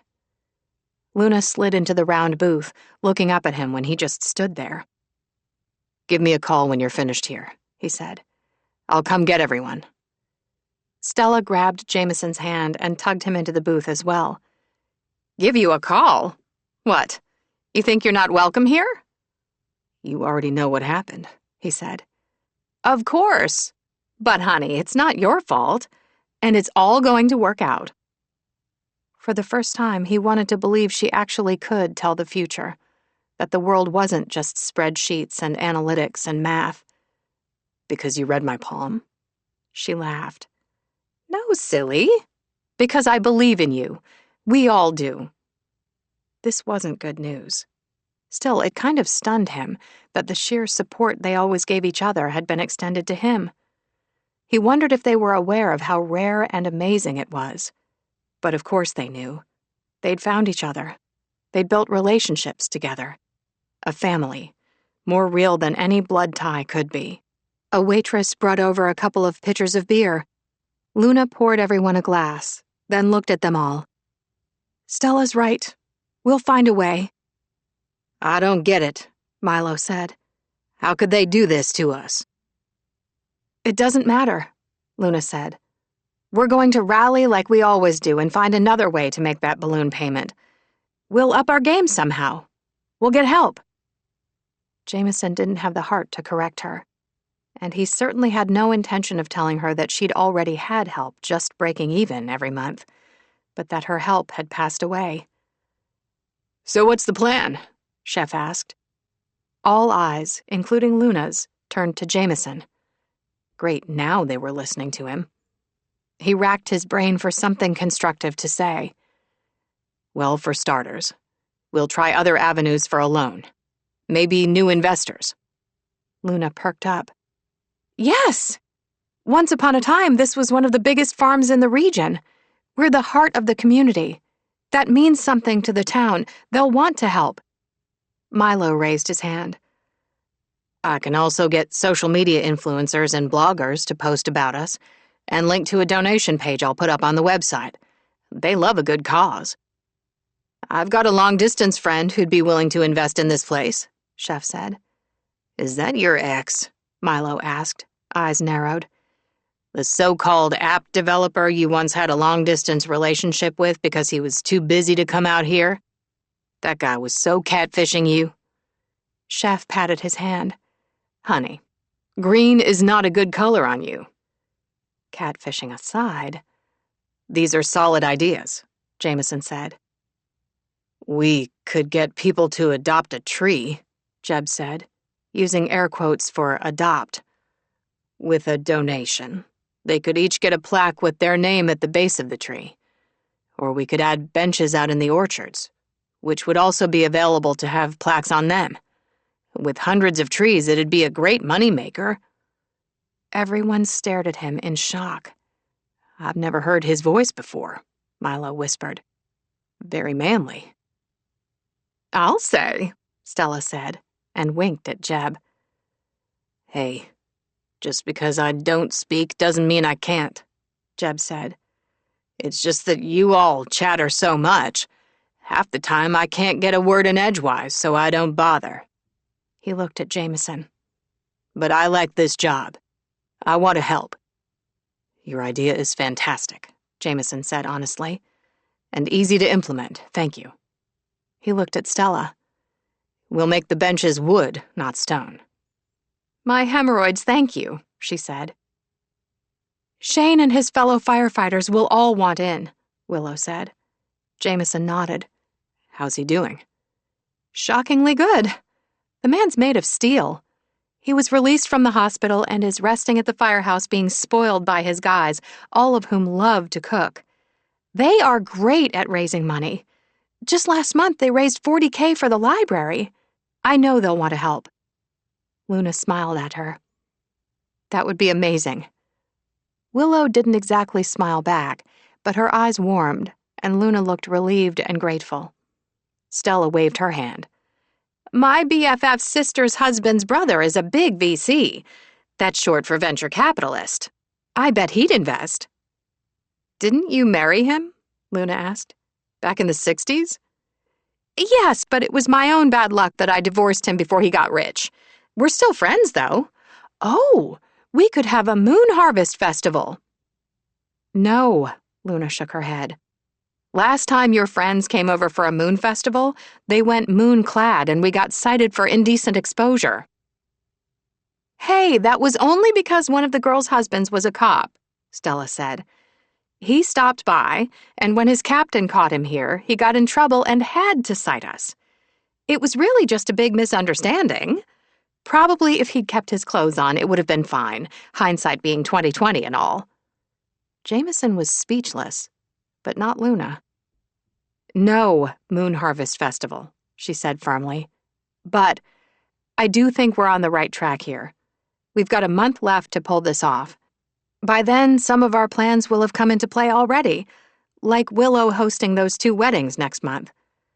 But what if we also do some sort of big quarterly moneymaker gathering? We could invite local craftspeople in to display their wares with pop-up tents, and any interested artisan or shop. We go as big as possible with it and hold the first one next month, right before the balloon payment is due. Invite the investors out to give them a taste of what we're doing here and how much it means to the community. Jameson nodded, not wanting to rain on their parade, but needing to be realistic. But I think it's unlikely we could get the permits we'd need for an event like that in time. Luna can, Stella said confidently. Luna smiled and reached for her hand. Thanks, Graham. She paused then, clearly thinking. We could invite the entire county and charge an additional fee to get into the orchards, letting them pick tulips and cherries. We could have an ice cream food truck, a petting zoo, and I know the local animal shelter would want in. We could have a kitten adoption room, a puppy adoption room. Hell, we've got Sammy and his 2 brothers, Dozer and Ninja, so we could do a tortoise race. And a bake sale. We definitely need a bake sale. Love it, Chef said. Luna smiled. And pony and horse rides? How do we keep the cost of this event down? Jameson asked. And by down, I mean next to nothing out of our pocket, or it will defeat the purpose. There was a beat of silence. I'd be willing to toss all of my profits for the weekend into the kitty, Chef said. Me too, Milo said. I mean, I know I don't actually work here, but I'll add a percentage of my upcoming book profits into the mix. A small percentage, of course, but it's going to sell gazillions, so... And I'll even charge people for tarot card readings, Stella said. Just like you taught me, Jameson. No more free readings. Luna turned to Jameson, who was, quite frankly, speechless. It's going to work, she said with utter confidence. He wasn't so sure, but he knew them now, and as a collective, they were the very definition of stubborn. There would be no swaying them. This thing would happen whether he was behind it or not. Realizing all eyes were on him, and that those eyes were all warm and accepting, the opposite of what he'd always found on his jobs, he could do only one thing. Let's start planning. Everyone clapped and cheered, simply because he was on board. Fucking humbling. They shared pizzas and a few pitchers of beer as they talked, but eventually they broke it up. Luna held back, waiting until it was just the 2 of them. She put her hand on his arm and looked him in the eyes. Okay, now tell me what you really think about the plan. He gave a rough laugh and scrubbed a hand down his face. It doesn't matter. My job is to make sure this thing is profitable and we make that balloon payment. All of us will make sure it's profitable so we can make the balloon payment. She brushed a kiss along his jaw. It's not just on you, Jameson. You've got a whole crew behind you, including me. He was grateful for the sentiment. They were actually alike in a lot of ways. They'd both been abandoned early in life, were self-made, worked really hard, and out of that had come a good life. Which meant that Silas had been wrong. It wasn't just about getting what you want. It was also caring about other people. Luna was watching him quietly while he thought this all through. For once, I want to build something, he said. My entire career has been taking things apart and selling them off piece by piece. And I know what it feels like to be one of those discarded pieces. At that, her eyes glittered with both affection and, if he wasn't mistaken, a fierce sort of protectiveness, which was ridiculous. No one had ever felt both of those things for him. Not ever. But he knew something she didn't, that she had the ability to kick him out of his new self-made family. She had the power to hurt him. And surprisingly, so did this place, this small town and the farm in it. He'd spent time here now. It was no longer just a number on a spreadsheet. It required a crew willing to show up and work every day, and he'd made connections with those people instead of just the analytical facts. How ironic that the more he worked the land to make the property a success, the more he made his personal life a success as well. Building a business instead of tearing it down was giving him a life filled with good people. Like the woman sliding her hands up his chest, entwining her fingers in his hair, and pulling his head down to hers to kiss him, long and deep. When she finally pulled back, he was dumbstruck. What was that for? For you being you. Chapter 22. Luna and Jameson settled up the tavern bill and headed outside. She knew he had huge reservations about her plan. She got that. But she also knew that he'd back her in spite of it, a thought that warmed her from head to toe. And just having a plan had eased her panic. As they walked out the door, she realized everyone was still there, standing beneath the overhang, staring out at the pouring rain, in varying degrees of tipsiness, probably waiting on Ubers. Jeb stood stoic. Chef and Milo were holding hands and smiling a little drunkenly at each other. Stella was on her phone, swiping through a dating app, muttering, "Too big, too little. Ooh, this one looks just right." Jameson's hair was slightly mussed, like it always was when he was stressed because he tended to run his fingers through it. But she knew he wasn't tipsy. He hadn't had more than one beer. She suspected that was a control issue. Right on top of that thought came another. What it would look like to see him lose control. In bed. Since that took her mind to a place she couldn't go right now, she walked up to Willow, who was looking perfect, as always. I know, we're still not talking. She held up a hand when Willow started to say something. First, is Shane really okay? Unbelievably, yes. The doctor hasn't cleared him for duty yet, but there's no keeping that man down. Luna nodded. And you? Are you okay? Willow took a deep breath. I'm okay because he's okay. Good. Luna then hesitated. What is it?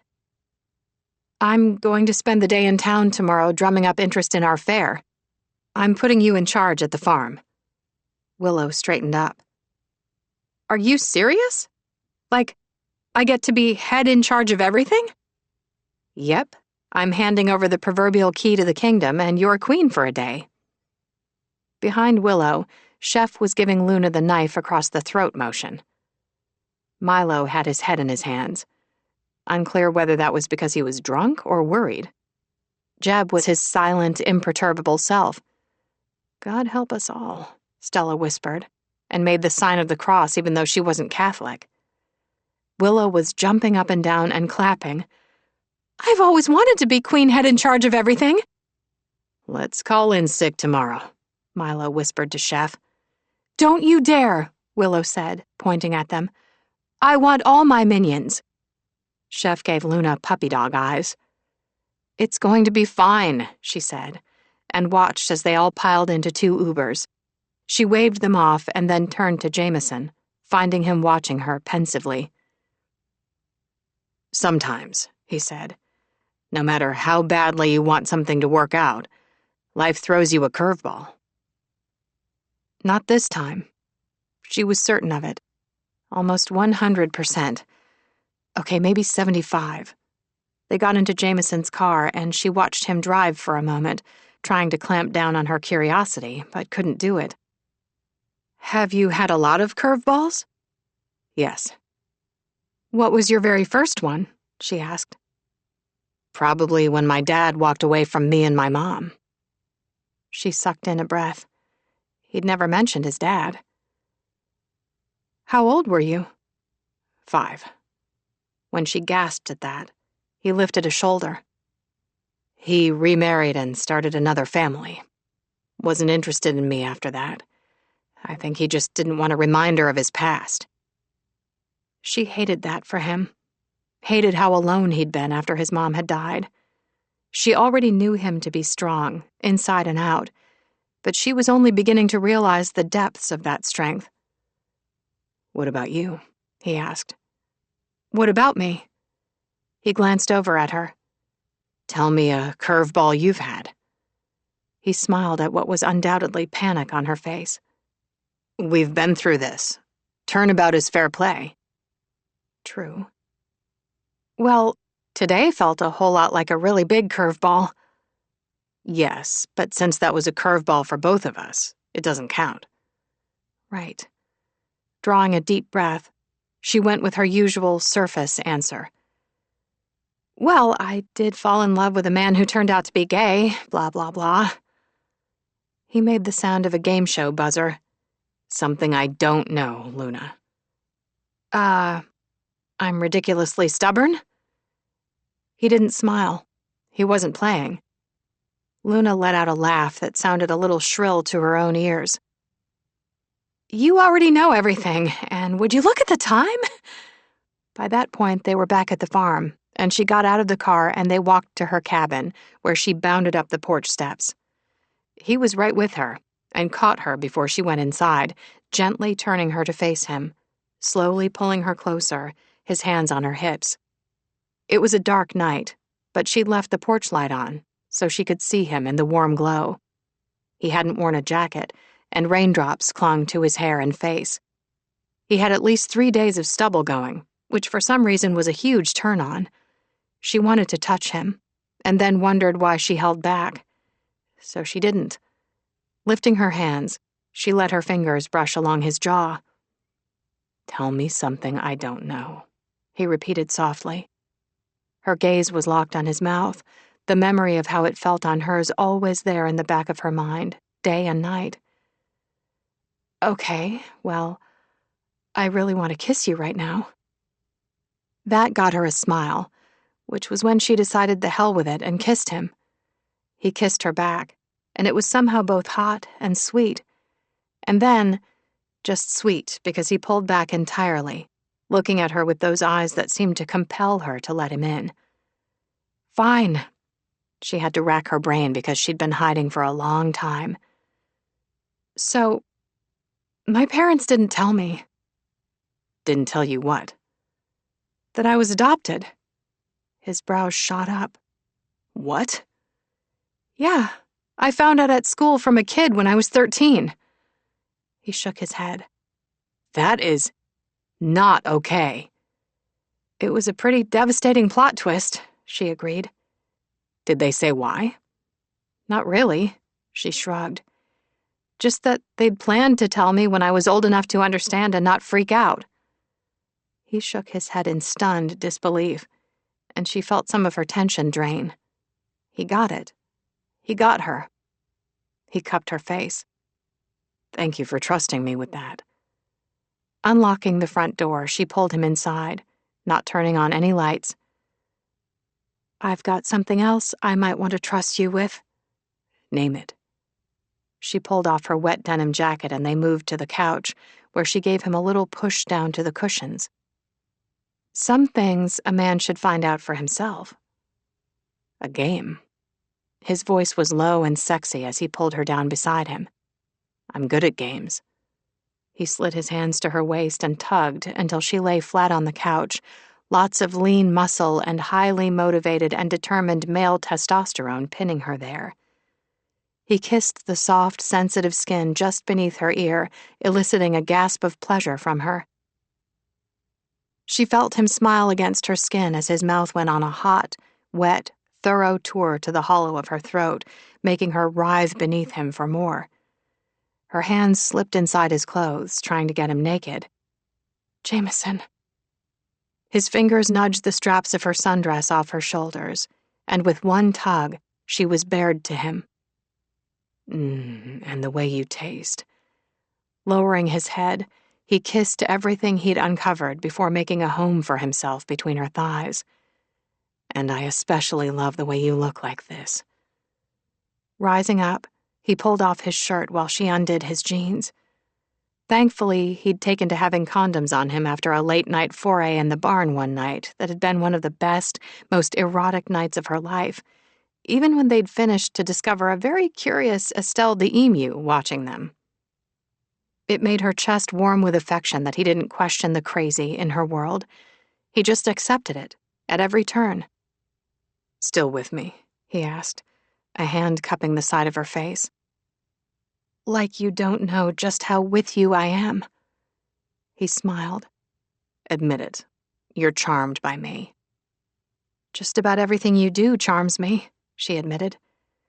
In fact, I was charmed a couple of times as recently as this morning, so I don't know why you're trying so hard here. Because you're worth it. They maneuvered into a good position, bumping into each other, laughing and swearing as they lined things up. I want you to remember tonight for this, he said. Not for what happened earlier at the bank. What bank? She murmured, making him laugh against the hollow of her throat, which tugged a low moan from her. Jameson? Yeah. Are you too good to be true? I'm exactly what you see. He took her hand.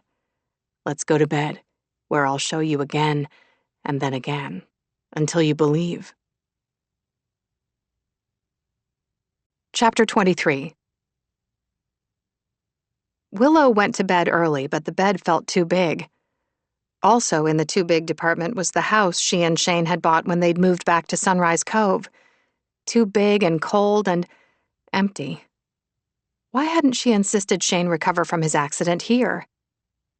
You're fine, she muttered to herself from under 3 layers of blankets as she shoved her 5th consecutive mega-stuffed Oreo in her mouth and readjusted her beanie with the Baby Yoda ears.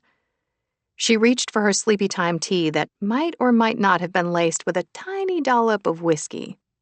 For medicinal purposes. Normally, she'd call Luna, who'd come over with McDonald's fries and shakes, and they'd watch TV and laugh and talk. But that would involve admitting she was wrong, and she wasn't ready to do that. Instead, she turned off the lights so she could wake up and be head in charge. Not of her life, of course. That didn't feel possible. But the farm, that she could manage. Only when morning came, she woke feeling off. Probably the Oreos. But then again, she wasn't a morning person. Some might argue she wasn't a night person either, but whatever. She was who she was, and that person really missed waking up to Shane in bed. Because Shane in bed was magic. But Shane out of bed? When they weren't naked and she could think past the pheromones and testosterone that leaked out of his pores, making her stupid, out of bed, he was the man who'd dragged her around to fulfill his dreams while hers floundered. It's not all his fault. You don't tell him what you need. You expect him to read your mind. She'd dismissed the words when Luna had said them to her, but deep, deep down, she suspected Luna was right. Luckily, she had 0 time for self-reflection this morning. She was head in charge today, which brought her a rare early morning smile. Being head in charge would be as much fun as Shane being in her bed. Well, almost. Hurrying through her morning routine, she was momentarily stymied by what to wear.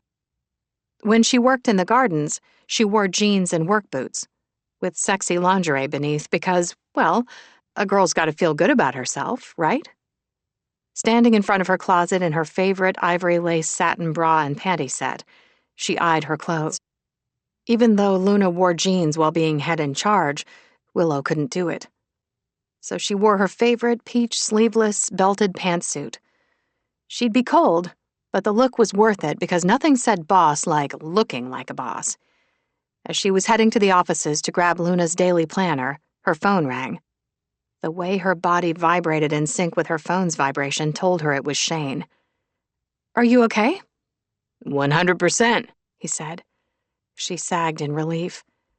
"I don't have time for a booty call. I've got a big day." I've never asked you for a booty call. Because he sounded insulted, she sighed. "I know. It somehow just happens every time we see each other. What I meant was that I don't have time to, see you." He chuckled, and the sound made her want to see him more than ever. I just wanted to say kick ass today, he said. She smiled down at her new ankle boots. "Oh, I will." And? Her heart stilled. Her smile dropped. "You said you were okay." I am. I wanted to talk to you about something else. You're seeing someone? No. Well, yes.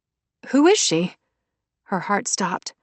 "If it's Mandy, It's you." He was chuckling again. "I'm trying to see you, Wills. I'm trying to ask you out." "A date?" "Yes." Do not melt, do not melt, do not melt. "Would this date include dinner?" "It'll include whatever you want it to include. Except for sex. We're not doing that anymore." "Says who?" "Says me." He paused. "I feel like I'm giving away the milk for free." She burst out laughing. He did too. "I swear I have a point. And that is, if we're doing it all the time, it makes it easy for you to not deal with your emotions. So you get back to me on when we can go out. I'll text you my schedule so you know when I'm not working." Her insides instantly chilled, her reluctant affection turning to anger in a single beat. "Tell me you're not back at work already." He sighed. "Oh my God, you're back at work?" she cried. "Light duty, of course. I've been cleared by my doctor, the department's doctor, and HR to do paperwork and manage the guys. I'm good." "You almost died." "But I didn't. Babe, this is what I do." "Piss me off?" "Yeah, and you're good at it," she said tightly, closing her eyes for a beat, seeing him so still and pale in that hospital bed. And that brought back why they were in this situation in the first place. He hadn't been honest with her about the job.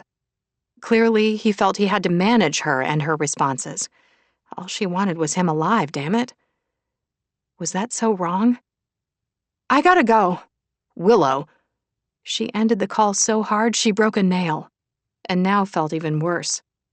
She strode into the farm's office building and down the hall toward Luna's office. Halfway there, she heard someone talking on a phone in the staff room. Poking her head in, she found Jameson at the table, which was covered in cans of baby formula and tins of oatmeal that had been donated to the farm for the rescue baby animals. He'd eked out a tiny corner of the table, big enough for just his laptop. The chair was too small for him, so his long legs were bent, his knees bumping up against the bottom of the table. His elbows were in close to his body to avoid toppling cans off the table as he hunted and pecked away on his keyboard.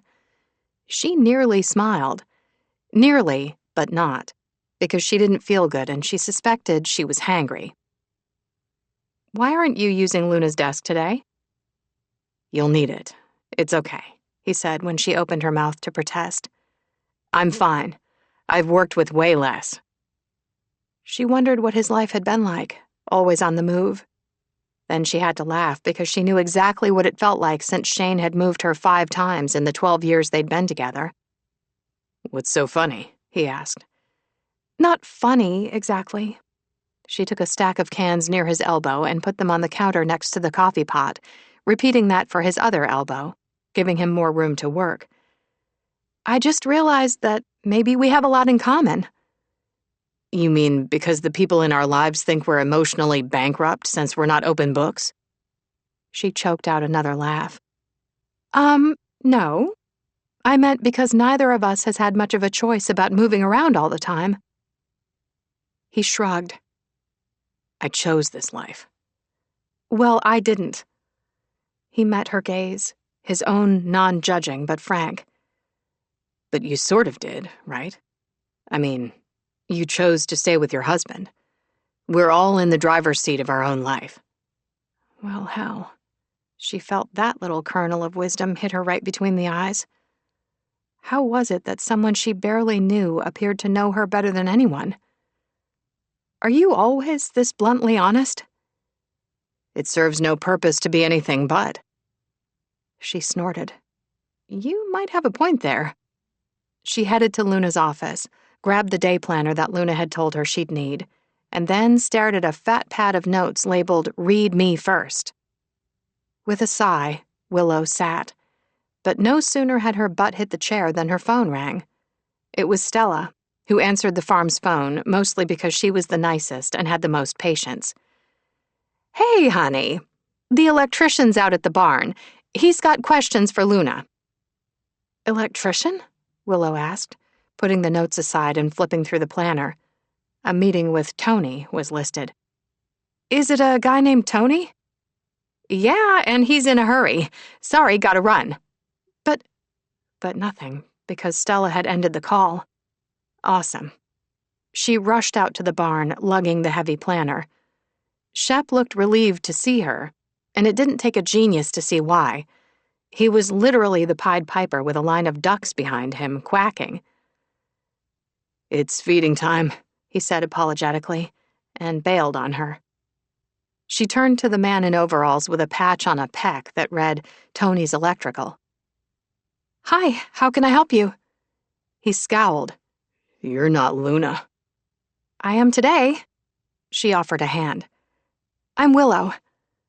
The guy sighed, took off his baseball cap and scratched his head before jamming it back on. I'm supposed to be fixing some faulty wiring. I need to know if there's been any sparks or rolling brownouts. Well, hell. She'd left the pad of notes back on Luna's desk. I'm sorry, I don't know the answer to that off the top of my head, but I can go get Luna's notes. How about flickering or total outages? She squelched a grimace. Again, I'm not sure, but... Can you just call Luna? She'll know. Damn. Willow pulled out her cell and hit Luna's number. It went right to Luna's voicemail, which said, If you're calling me from the farm, talk to Willow. She's got everything you need. If she doesn't, then improvise. If it's an emergency, call 911. If this is Willow, then read the damn notes. Willow ground her back teeth. She would call Luna again over her dead body. Looking resigned, Tony went hands on hips and looked down at his shoes for a long beat, either contemplating an existential crisis or trying to figure out if he could get away with strangling her. Her phone was buzzing in her pocket. I'm sorry, I have to... Just have Luna call me when you guys have your shit together, the guy said, and then stalked off. Willow was halfway back to the office when she almost plowed into Buddy, their favorite local carpenter, who always came to fix whatever needed fixing. Hello, she said. What are you doing here today? I've got a meeting with Luna. How many meetings does Luna take in one day? We've been going over the empty coffee shop, deciding what needs to be done for the new tenant coming in next month. Willow pulled out Luna's thick day planner and flipped through to today. Sure enough, there was a meeting with Buddy listed. Beneath that, it said, Walk through space and get bid. I can take you over to walk the space. I know the space. I looked at the space already. Now I need to go over everything with Luna. Can you leave the bid? Nope. I sent her a few options, and I need to talk to her about them. I'm sorry, she's not here, but I've been left in charge. We're running tight on time. If you want this place finished before the tenant moves in, I need you to approve one of the 3 layouts I've got. Her phone rang.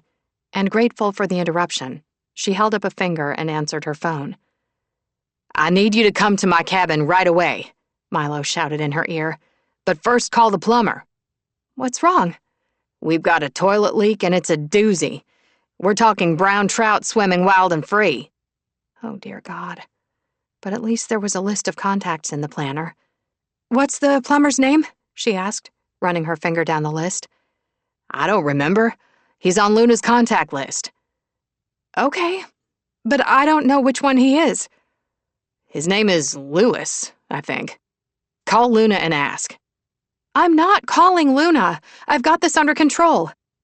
She ran back to the office, past a browse-up Jameson, and grabbed Luna's notes. She skimmed through each of the 18 pages of handwritten notes, front and back, and found Lewis on the very last freaking page. The note said, "Call Lewis if you need a plumber. He's grumpy AF and always says he doesn't have time for us, but if you sweet-talk him, he will come." Well, Willow didn't know if she had any sweet talk in her, but she called his number. "The answer is no," he said in lieu of a greeting. She blinked. "Is this Lewis? Lewis the plumber?" "Who's asking?" "This is Willow from Apple Ridge Farm. We've got a plumbing emergency." "You guys always have a plumbing emergency." Here was the thing. Willow spent all her time at the gardens. She rarely paid attention to the goings-on beyond her corner of the farm.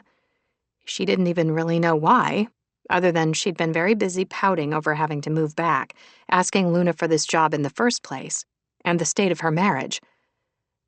"I don't know about that," she admitted. "I just know that we have a problem right now, and you're Luna's autocall." "Tell Luna to lose my number." "Sweet-talk him," Luna had said. So she drew a deep breath and smiled so that he might hear it in her voice. "Luna says you're the best plumber on this side of the Sierras." He snorted. "I'm the best in the country." "Of course," Willow said. "Luna tells everyone that you're worth every penny, and no one knows how to fix our problems like you do. She says she'd never even consider going to another plumber." "You mean because none of the other plumbers will touch your place since the plumbing's ancient and you guys can't afford an entire renovation?" Willow dropped her forehead to Luna's desk. "Please? Pretty please?" "No." "Oh, for God's sake. You're acting like this isn't your chosen profession. Like we won't pay you out the nose for your emergency services." "You want me there, then have Luna call. She's better at sucking up than you are." Disconnect. Damn it! Milo came running into the office looking deranged. "How do we turn off the water? When is the plumber coming?" "I don't know, and he's not." Dear God. Had she really been green with jealousy over Luna being manager of this place, and even worse, 50% owner? Milo groaned. "We're screwed. Please call Luna." "I said I'll handle it, and I'll handle it." "Geez," Milo said. "Luna's strict sometimes, but she never yells at us." Willow called Jeb. "Do you know how to turn off the water to, say, Milo's cabin?" "Yep." She waited for more info, but the line remained silent. "Jeb?" "Yeah?" "Can you turn off the water to Milo's cabin?" Disconnect. Okay, she was going to assume that was a yep, too. She then Googled plumbers and started making calls. 8 plumbers in, she found someone willing to charge them an arm and a leg for a visit today. She ran to Milo's cabin and, dear God, she was helping him mop up when her phone fell into a suspiciously brown puddle. "Oh, shit," Milo said. Literally. An hour later, she'd welcomed the new plumber and was heading back to the office. She was completely done in, and it wasn't even noon yet. There were guests milling around, petting Kong and Miss Piggy, who were lying in a sunspot together looking adorable. She took a deep breath, which smelled like spring and pines, and very faintly of the amazing scents coming from the bright spot. It should have made her mouth water, but for once she wasn't hungry. Stopping in the main square, she tilted her head skyward, wondering how to survive the rest of the day. but something about the way she moved her head had her entire world tilting on its axis. Suddenly so dizzy she couldn't even see, she sat hard right there on the ground. Jameson came running from the office building. "Hey, someone said you fell. Are you okay?" Was she? She was still trying to decide when he crouched at her side and put a hand on her arm. "Willow, should I call Shane?" "No!" She didn't dare shake her head. "No," she said more softly. "I'm just tired." Exhausted, really. "Do you know what my husband needs to fall asleep? Like 8 seconds and a very flat old pillow. Do you know what I need to fall asleep? 4 fluffy pillows minimum, a fan, a pitch-black room but with the door slightly cracked open so I can hear any monsters coming, 3 hours of mental checklists, and heart-racing anxiety. How is that fair?" Jameson's concern hadn't faded. Oh, never mind. Maybe you should come inside. I'll get you a chair and some water." "No need. I'm totally fine." More like stark raving mad, but whatever. She caught his hand in hers, the one reaching for his phone. "Don't you dare call Shane!" "Willow, I'll fire you," she warned. He just looked at her. "Right," she sighed. "Okay, so I can't fire you because I guess you're my boss and all that, but I'm head in charge today, remember?" Jameson studied her and rubbed his jaw, the universal tell for wary male. "Please don't take this the wrong way, but we all know you're head in charge because you keep shouting it to the moon." She sighed again. "Are you trying to say I let the power go to my head?" With a small smile, Jameson held up his thumb and index finger just a smidge apart. "Oh, God." He was right. "I'm sorry. I just can't seem to stop myself. I mean, how does Luna even do this crazy job?" "I've got no idea. I think it's that she's a natural with people, whereas you and I are more comfortable behind the scenes, making things happen for her." "What do I make happen?" she asked miserably. "All I do is plant plants." "Are you kidding? I've been researching everything about this place. I know what it was like before you and after you. The gardens were struggling, but now they're stunning. Look around. You've planted pots and pots of flowers from the gardens and spread them throughout the square, Stella's barn, the entrance area, even the parking lot. You've brought color to the entire farm." "Well, I try," she said. "But the baby goats and Kong keep eating the flowers right out of the planters." He smiled. "Regardless, you've created a gorgeous, colorful setting here like I've never seen anywhere else. And then there's that extra thing you always do. The thing no one asks you to do, but you do anyway. Like how you're planning each quarter forward so that the colors are seasonally themed. Genius." She was surprised to find herself hanging on his every word. Maybe because the man was certainly no bullshitter, and he was also hard to impress. But probably because she was feeling extra pathetic today. "Working here clearly makes you happy," he said. "It shows in your work, and then it makes the people who come here happy as well." "Okay, and I appreciate you even noticing. But how about my skills as manager? Because that's what I've always dreamed of doing, running the show." "But dreams change, right?" She narrowed her eyes. He shook his head like he was searching for words.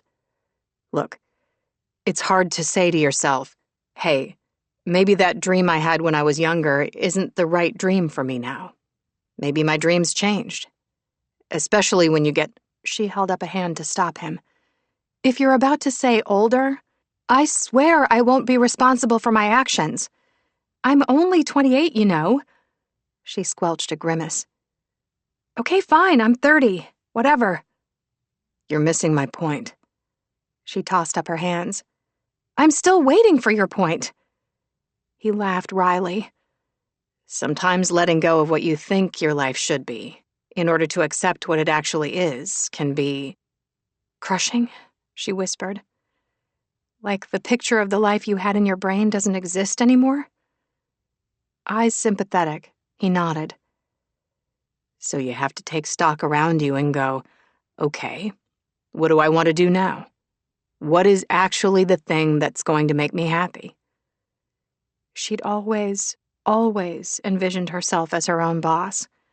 But lately, and especially today, that dream was scooting over, making room for something else, something she wasn't ready to put a name to. But the realization didn't bring calm. If anything, it brought the very opposite, leaving her off-kilter because she couldn't take any more upheaval at this point. She just couldn't.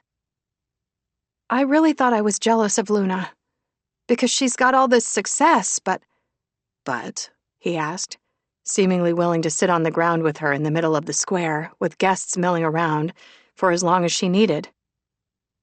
She drew in a deep breath. "You're right," she said softly.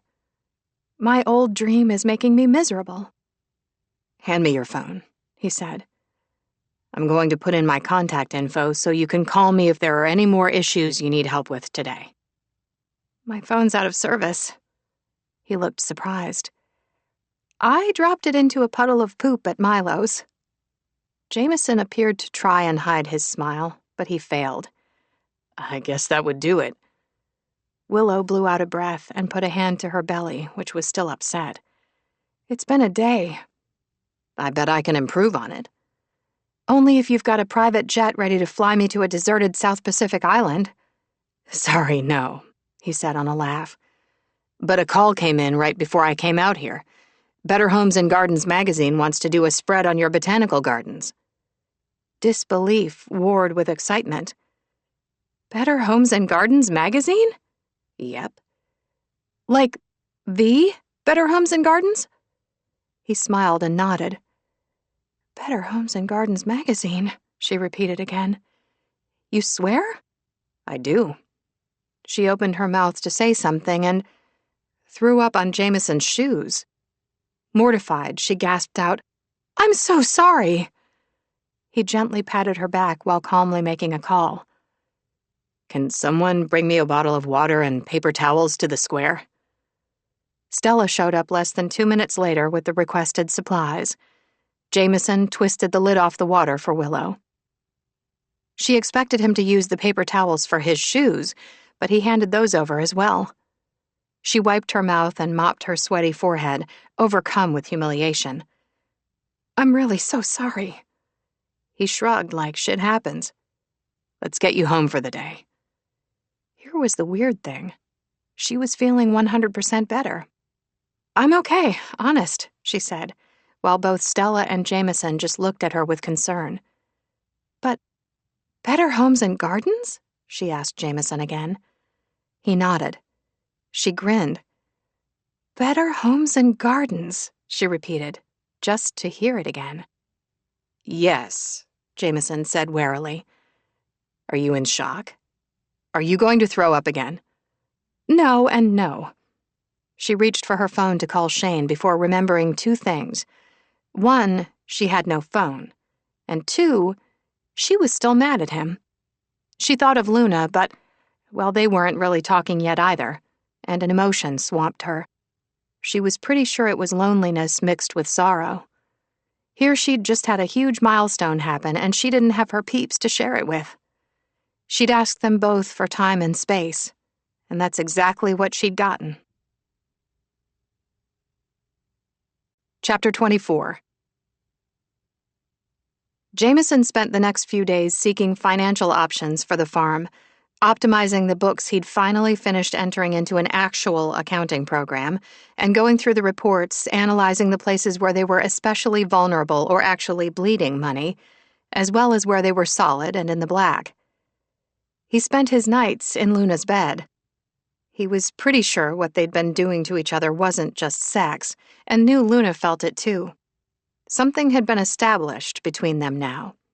There was no going back, though he had no idea what that even meant for going forward. This was why he loved math. Everything had its place, and numbers balanced, always. He appreciated the order and efficiency and logic. His nights with Luna had none of that, and he'd loved every single second anyway. At first, he'd told himself the chaos was rubbing off on him and he'd lost perspective. But the joke was on him, because he'd fallen for the farm, the people in it, and their incredible leader, Luna Wright. He stood in her kitchen making them a late dinner because she was working even later than he had.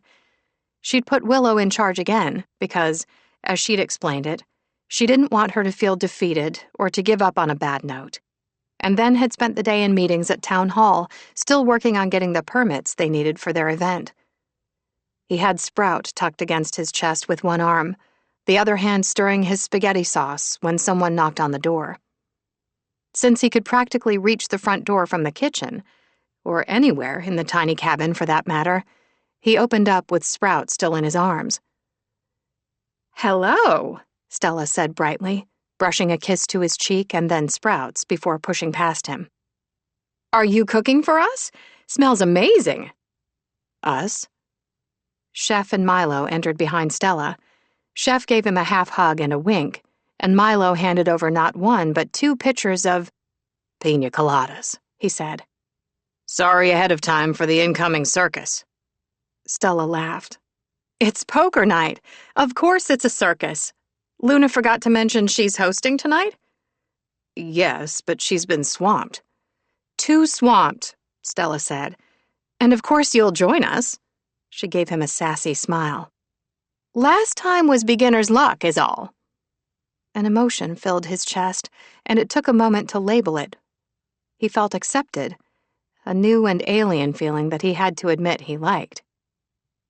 What killed him was that Silas had had access to all of this, these wonderful experiences and people, including his own granddaughter, and he'd chosen to hold himself apart. Jameson couldn't imagine how he'd managed to do that, and yet, he'd been that person too, before Apple Ridge Farm. He knew he could either stick to his pattern of being disassociated emotionally, or he could step into the ring. "You're feeding us. You've got to play," Stella said. Everyone looked at him expectantly, and he realized they actually wanted him to join them. "Deal me in." There was a cheer, and he found himself smiling. "What are we playing with today? Pretzels? Peanuts?" "Oh, honey." Stella patted his cheek and took Sprout to cuddle him into her. "It's dollar night." She took Jameson's hand, turned it over, and looked at his palm. "Huh." She bent over it to take a closer look, and Sprout took the opportunity to lick his fingers. "You're at a crossroads." "Me or Sprout?" Lifting her head, Stella didn't smile. Instead, she eyed him intensely for a beat. "You can take the turn. It might be a little scary and uncomfortable, but you'll be happy. Or you can keep going on your current path and miss out." Since that felt far too close to his truth, he tried to joke it away. "Are you telling me to bet big tonight?" She didn't smile, instead remaining uncharacteristically serious. "I'm telling you to go all in." The door opened and Luna stepped inside, and everyone turned to her hopefully. Her face was carefully blank, and the air suddenly filled with tension and anxiety. "Oh, Jameson, I'm so sorry. I forgot about poker night." "Forget that," Chef said. "Tell us what happened today." Luna carefully set her bag on the small wooden bench at the front door, then slipped out of her coat and hung it on a hook before turning to them all. "The mayor said she can't give us a permit on such short notice for a fair or festival." Everyone stared at her with varying degrees of sadness and worry. "But if we call it a Founder's Day and agree to do it annually, and give a small portion of the proceeds to the local Boys and Girls Club, she's willing to pull strings. She also said she'll work on getting us a permit for future quarterly events, like we wanted to do.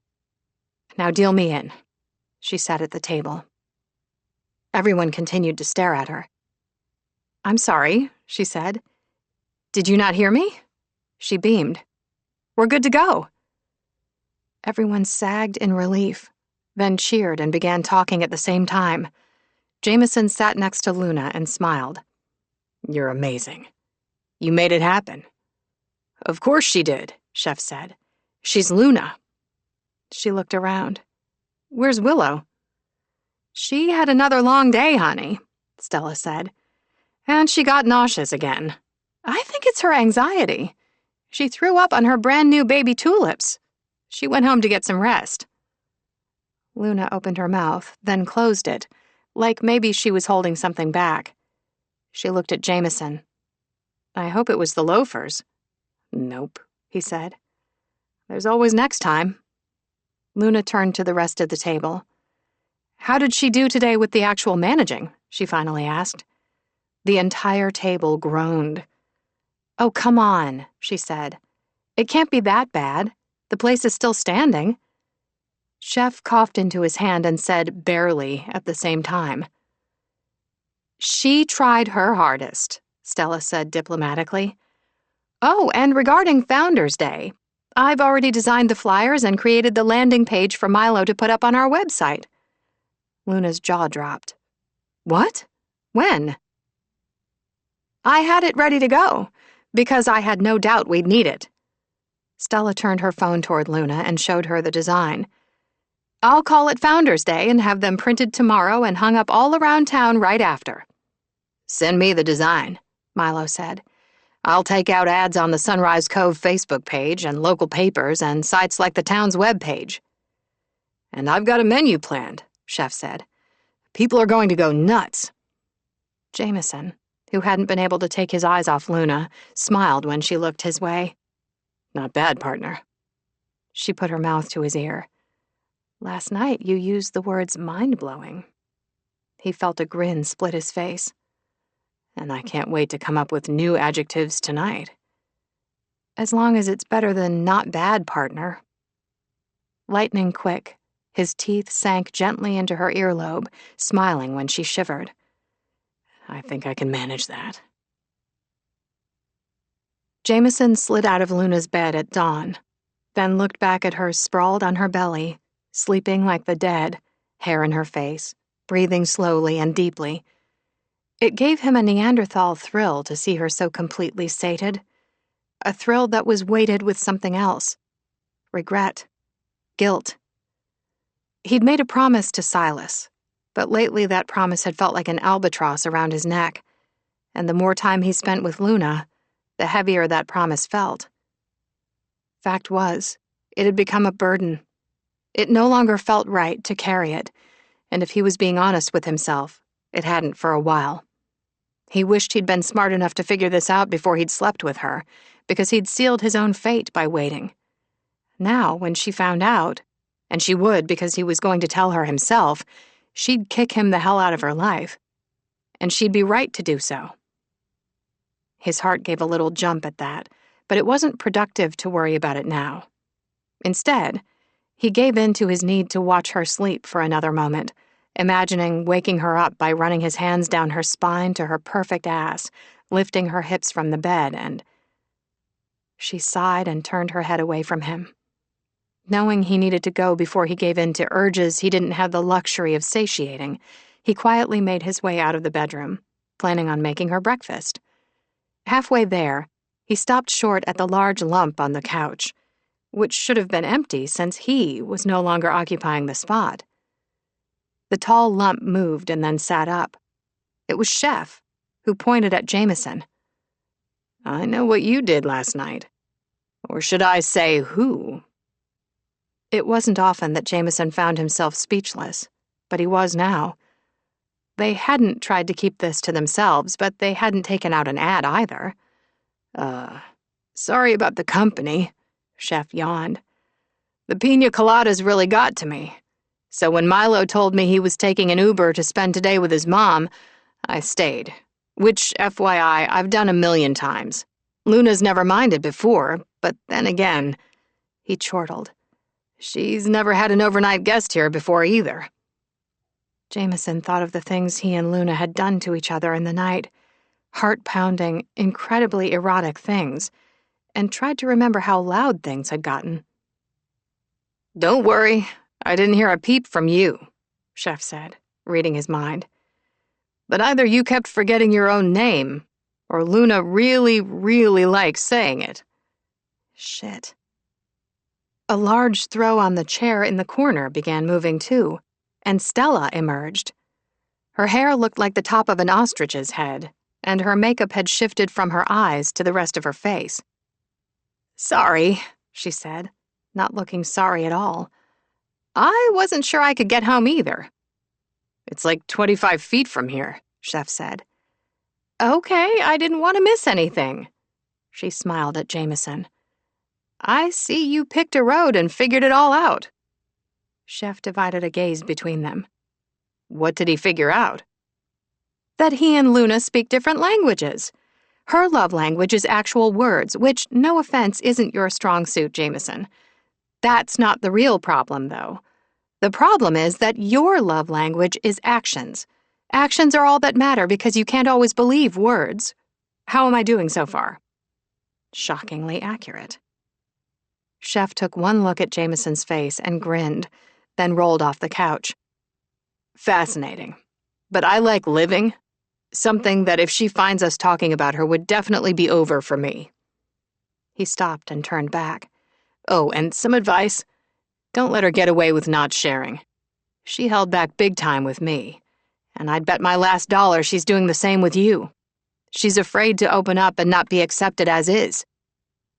"You giving him relationship advice is like the blind leading the blind," Stella said. "But in this circumstance, I agree with you." Chef nodded. "And now I really gotta go." He made it to the door before Luna's bedroom door opened. Jameson turned just as she came straight for him, wearing his t-shirt and possibly nothing else. Ignoring both Chef and Stella, she slipped beneath Jameson's arm and snuggled in, making herself comfortable. She then offered him an adorably sexy smile before turning her eyes to Chef. The guy lifted his hands. "I saw nothing, I heard nothing, I speak of nothing." "I heard plenty," Stella said, "but my lips are sealed too." She blew Luna a kiss and met Chef at the door. "Hey," Luna said. They both turned back.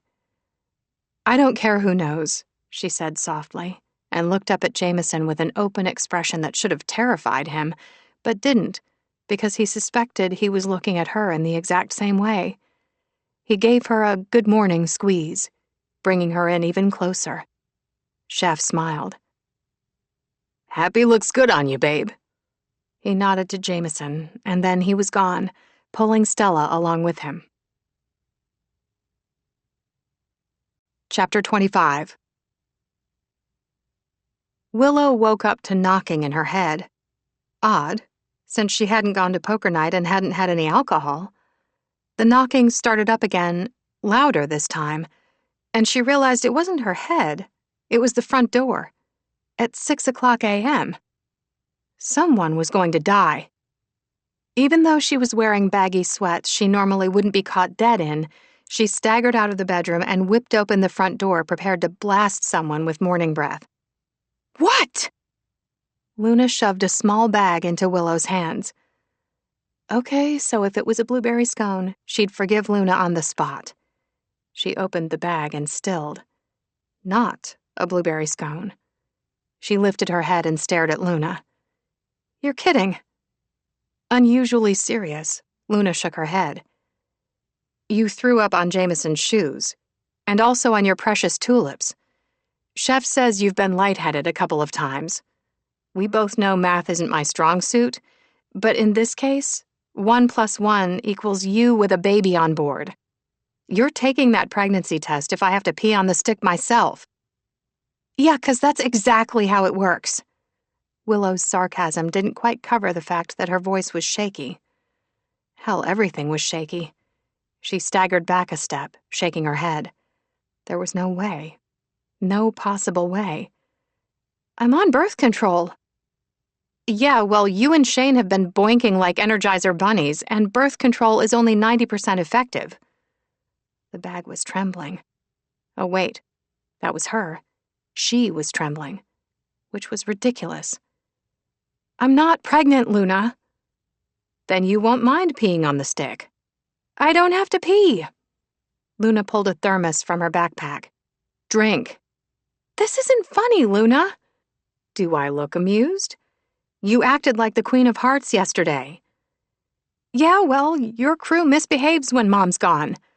I think they wanted me to fail. You know that each and every one of them loves you.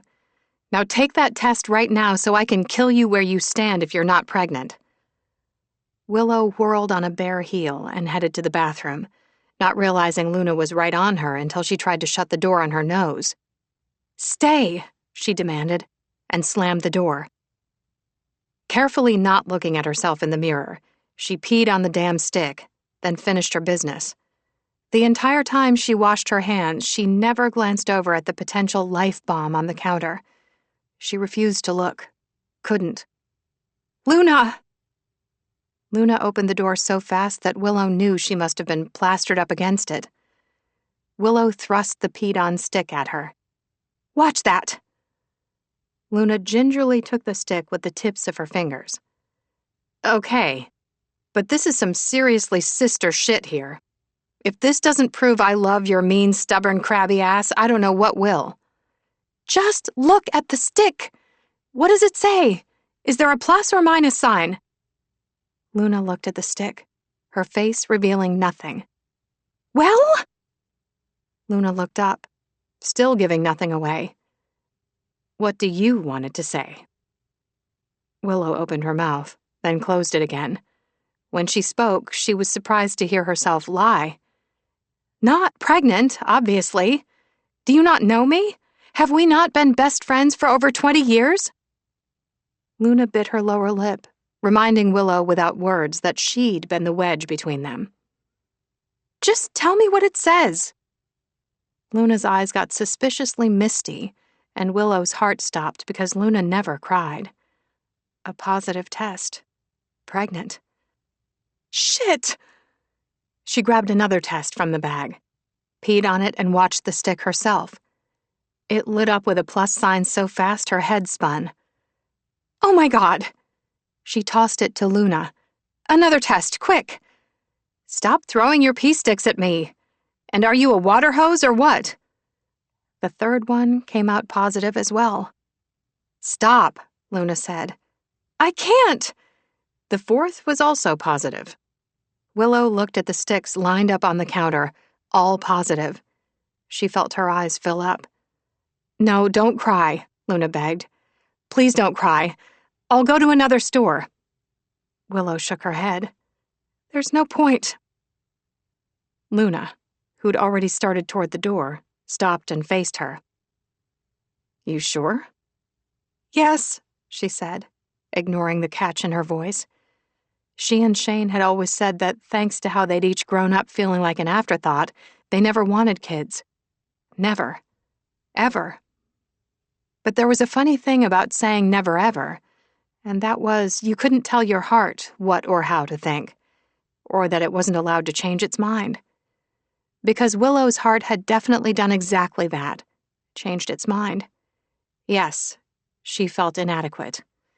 Yes, she knew she was too much like her mom and Luna's grandfather, tough and distant. She'd make a horrible mom, so it made no sense that this was exactly what she wanted. Luna pulled a food container from her backpack. Willow opened it and stared down at the 2 blueberry scones. They swam as tears filled her eyes. As far as love languages went, with her and Luna, food was the epitome of unconditional love. Luna patted her pockets and came up with 2 napkins, and in that moment, Willow knew she couldn't have asked for a better sister of her heart. They ate, and when the sugar hit Willow's bloodstream, she sighed. Are you okay? Luna asked softly, like how one might speak to a person holding the detonator to a bomb. I don't know. She took another bite of the scone. I'm still tired from yesterday's tired, and I've already used up tomorrow's tired. I meant the baby. Are you okay about the baby? Willow sat on the floor and leaned back against the wall. I was just going to wait for you to have kids.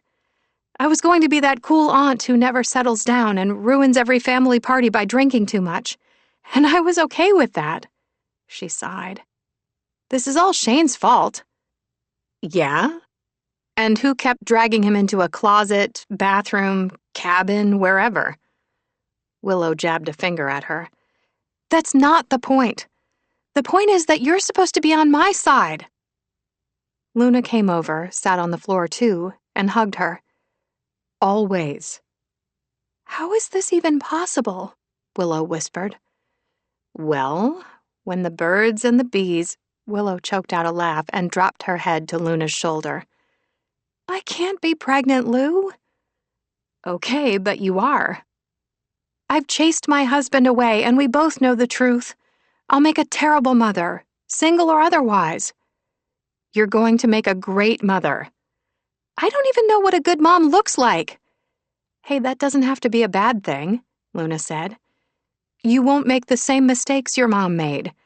You're going into it with a clean slate. And personally, I think you'll make an amazing mom. But what am I going to tell Shane? We agreed a long time ago, no kids.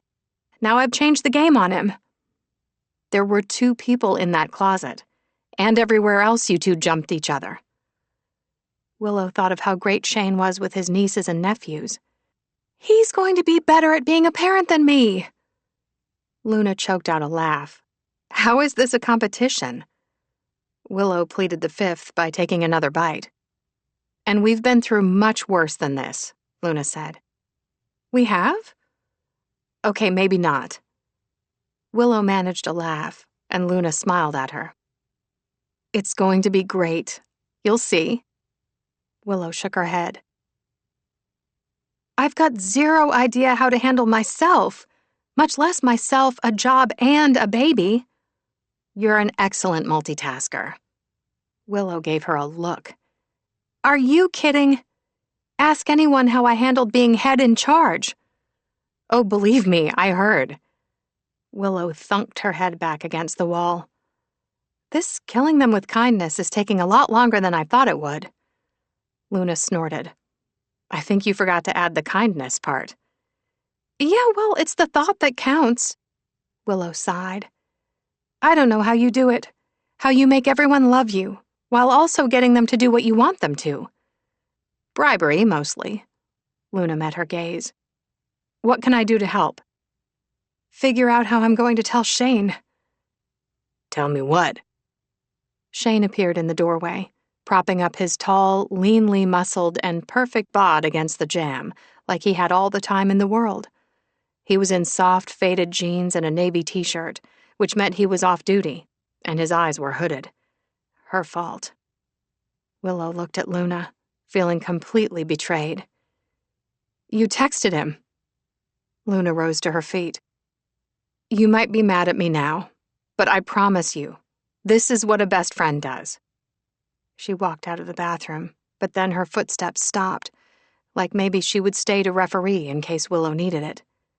And just like that, Willow felt the ball of emotion clog her throat. Gratitude, because she didn't deserve Luna. Nerves, because Shane was silent and watching her in that calm way of his, and she knew she didn't deserve him either. But he deserved answers.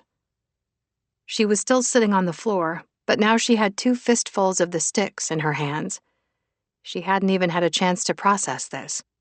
And now she had to tell him that she was carrying his baby in spite of their long-ago promise to each other. Her husband pushed off the doorway and crouched next to her on the floor before nudging his chin toward the sticks. Something you want to tell me? I tested positive, but not for COVID. He sat at her side and nudged a shoulder to hers, his smile saying that maybe her holding the positive sticks was the best thing he'd ever seen. Everything's terrible, and you're smiling? She asked in disbelief. His smile spread and she shook her head. What's wrong with you? A lot of things, he said, but not this. I'm excited. She stared at him. Are you crazy? You didn't want kids. What are you talking about? We always said no kids. He shook his head. We maybe said it once. Like when we were, 18? And? He cupped her face. I had no idea those words were even still standing between us. I mean, at the time, I wasn't even legally allowed to drink. And yet we did. That very night, as I remember. He smiled. True. But I don't think I should be held accountable for what I said when we were both drunk. What are you saying? She asked softly. That you think this is a good idea? He took her hand in his big, warm one. Yes. She was boggled. She'd counted on him freaking out, too. But we aren't even together. What kind of world would I be bringing this baby into? We, he said. What kind of world would we be bringing this baby into? We're in this together, Wills.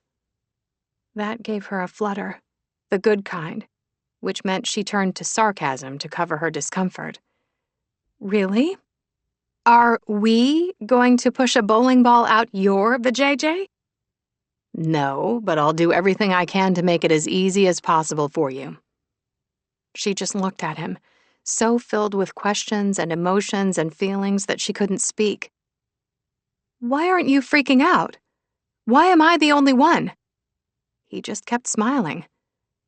Because I love the idea of a baby with you. I hope they have your eyes, your laugh, your sweet, sunny nature. She snorted and shook her head, a little stunned to realize his excitement was contagious. We're not together, she whispered again. And why is that again? Willow opened her mouth to tell him all the reasons why, only none of them seemed to matter in the moment. Honestly, I have no idea, she swallowed. I think I got caught up in a cycle of unhappiness, and I blamed it on you and Luna. I accept your apology, Luna said through the door. Shane brought Willow's hand to his mouth so he could kiss her palm, and she dropped her head to his chest. I'm still mad, she whispered. Except when I'm this close to you, I forget why. Luna's voice came through the door. It's because he hurt your feelings when he didn't tell you about the job offer before he accepted it. Thanks, Luna, Shane said dryly. Don't blame her. Willow looked at him, into his beautiful face. She's right. We need to talk about stuff more. Especially if we're going to have a... She couldn't say the word. She literally couldn't get it out. And then Luna, knowing her better than anyone, and permanently cementing her BFF status in Willow's life, said through the door, A T-Rex. You're having a T-Rex. Shane grinned. I love T-Rexes. Unbelievably, Willow felt herself smile. Oh my God, we're having a T-Rex, which seemed way less scary than an actual human baby. Very gently, as if she were made of the finest china, Shane lifted her off the floor and settled her onto his lap. He ran a finger along her temple, pushing a loose strand of hair off her face. How do you feel about this? For real? For real? Terrified. She set her head down on his shoulder and breathed him in. You know that I have no idea what a happy household looks like. I always thought we had a happy household. We did. She paused. At least until I screwed it all up. No, he said gently. I'm the one who screwed it all up. Luna's right. I should have come to you about the job offer. I acted on impulse like I always do. I'm sorry, Willow. So sorry. And it's not like it didn't work out, Luna said through the door. It brought you back here, to me. Being angry took a whole bunch of energy. In fact, it had taken all her energy, and she was tired of carrying it around with her, letting it invade every corner of her life and every relationship. It was time to let it go and create room in her heart for a new dream. A dream her body had already moved on to. Her hands went to her belly as she let that sink in. She'd been fighting against change, against letting herself be happy, and she wanted to be done with that. Luna's right. Of course I am. Shane's gaze held Willow's. Remember our first date? He asked. At the last minute, you got cold feet, and I had to work my ass off to charm you into changing your mind and giving me a shot. You never even noticed how nervous I was. You were not nervous. You never get nervous. You've got nerves of steel. You run into burning buildings for a living. Shane laughed. I hate to argue with the pregnant lady, but I was incredibly nervous on our first date, and I'm nervous now. This surprised her. Come on. I am. I did this to us. I moved us around to earn more money and move up the ladder faster. But I hate what it did to our relationship. I hate the distance it put between us. He cupped her face. I miss you, Wills. He smiled. You complete me. She snorted. I don't know if I could ever complete someone. But driving you batshit crazy sounds doable. He grinned, but it faded quickly. I love you, and I want my best friend back. He took one of her hands and placed it against his chest so that she could feel his heart racing beneath her palm. Unbearably touched, she did the same for him, and they stared at each other. Can you ever forgive me? He asked. Yes, she said, 100% sure. If you can forgive me for hiding myself and my feelings from you, when deep down I knew I could trust you with them, with everything, because I love you too, Shane. So much. I can't imagine my life without you in it. She cupped his face. I want you to come home. Thank God. He pressed his forehead to hers. The guys at the firehouse have nicknamed me Goldilocks because I hop beds to whichever one's empty. She found a laugh. Good thing, then, that our bed is just right. It's perfect. You're perfect. He slid a hand to her still flat belly. Our life is perfect. This made her snort. It's not. It's perfect for me. I can't wait to see you become a mom, Wills. You're going to be so good at it. Our T-Rex is lucky to have you. Her eyes were leaking again. I'm sorry. I don't know why I'm crying. It's the pregnancy hormones, Luna said through the wood. Makes sense, Willow said. But why do I get the feeling pregnancy is going to be like a high school group project, where one of us is going to do all the heavy lifting while the other one shows up 15 minutes late with his coffee and just takes the A? Shane laughed. But I'll rub your feet whenever you want. Well, okay then. Reaching past him, she opened the door for Luna. Luna waved her phone. I've been Googling pregnancy. Apparently, you're going to cry all the time and get horny. Oh, and your boobs are going to hurt. Willow winced. Is there anything good on that list? Didn't you hear the horny part? Shane asked. Willow gasped. Shane smiled. I know, right? No, I forgot to tell you guys something. Something big. Better Homes and Gardens wants to do a spread on the botanical gardens. Of course they do, Shane said. You're the best of the best. That's so great, Luna said. I told you that you are amazing. And not to change the subject or anything, but we're all okay? Correct. Willow burped and scrambled off Shane's lap. But you both need to back up. Like, back way up. Our baby wants to throw up now.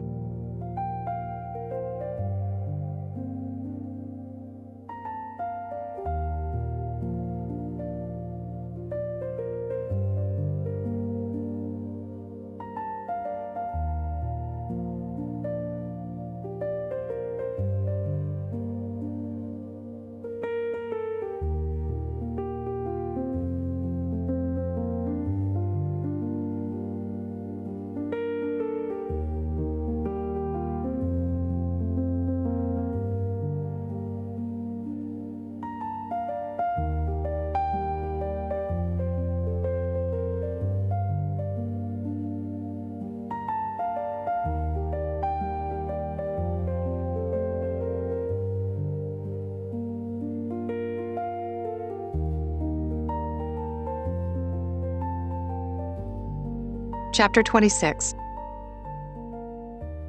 A baby? It was the middle of the night, and Luna lay in her bed staring up at the ceiling instead of sleeping. Willow and Shane were having a baby. It boggled. It had come out of nowhere, but it also felt so right for them, and she felt the smile curve her face. At her side in the dark, the only light being a faint sliver from the moon slanting in the window, Jameson came up on an elbow and peered into her face. "I'd like to claim credit for that smile, but I'm not sure it was me." She pulled him down for a quick but hot kiss. "Oh, it's you too." His smile heated, probably, like her, remembering how they'd just taken each other apart and put each other back together again. And it's also Willow and Shane. Willow's pregnant. Explains the intermittent barfing. Are she and Shane going to be okay? I think so, yeah. And you? Are you and Willow going to be okay? She met his gaze and saw the genuine interest, and more than that, worry and affection, for her. I think so, she repeated softly. With a soft smile, he leaned in, but just as the kiss got interesting, her stomach growled so loudly it sounded like a geyser about to blow. Jameson laughed and got out of bed. He tossed her his shirt, and then pulled on the pair of soft, clinging PJ bottoms he'd left on the floor. She stared at the sight of him in nothing but the pants that rode indecently low on his hips. "What are you doing?" He pulled her from the warm bed. "Feeding the beast." But he didn't move, instead took her hands in his and spread them out to her sides, looking her over with a low groan. "What?" she asked. He took a long, purposeful breath. "I was unprepared for the sight of you in my shirt, showing off your long legs and your pretty cherry-red toenails." His gaze dragged back up her body. "Nowhere is safe to look. You're so beautiful, Luna." She bit her lower lip, never quite seeing that herself. But hell, if he wanted to believe it, who was she to disavow him of that notion? "You still don't know what to do with a compliment," he said, looking amused. She shrugged. "I was born with commitment issues mixed with trust issues. Sometimes I think my commitment issues and trust issues have gotten married and had babies." His laugh was rueful. "Same. But somehow with you, my fears fly out the window. Luna, I know I'm leaving, and that my job keeps me gone a lot, but I'm thinking of making Sunrise Cove my home base." She blinked. "When did you decide that?" "I think maybe it's been in the back of my mind since the day I arrived." He gave another short laugh, like he was surprising himself. "But I didn't let myself really believe that it could work until this very minute, which doesn't make it any less true." He met her gaze. "So if you ever decide you want to be with me, we could make it happen." "It?" she whispered. "Us. And it'll be good, I promise." Wow. She drew in a shaky breath before nodding. He smiled and nodded back. "Now let's feed you." In the kitchen, she turned to the fridge, but he caught her and lifted her onto the counter, where he kissed her stupid. Pulling back, he smiled into her dazed face. "Cute," he said. "Oh, and before I forget, there's a message on the farm's Facebook page. Someone complaining about the fact that we're going to have snakes at Founders Day. I located the problem. There's a typo on the flyers around town. Snacks somehow auto-corrected to snakes." "Oh my God." She whipped out her phone and went to Facebook.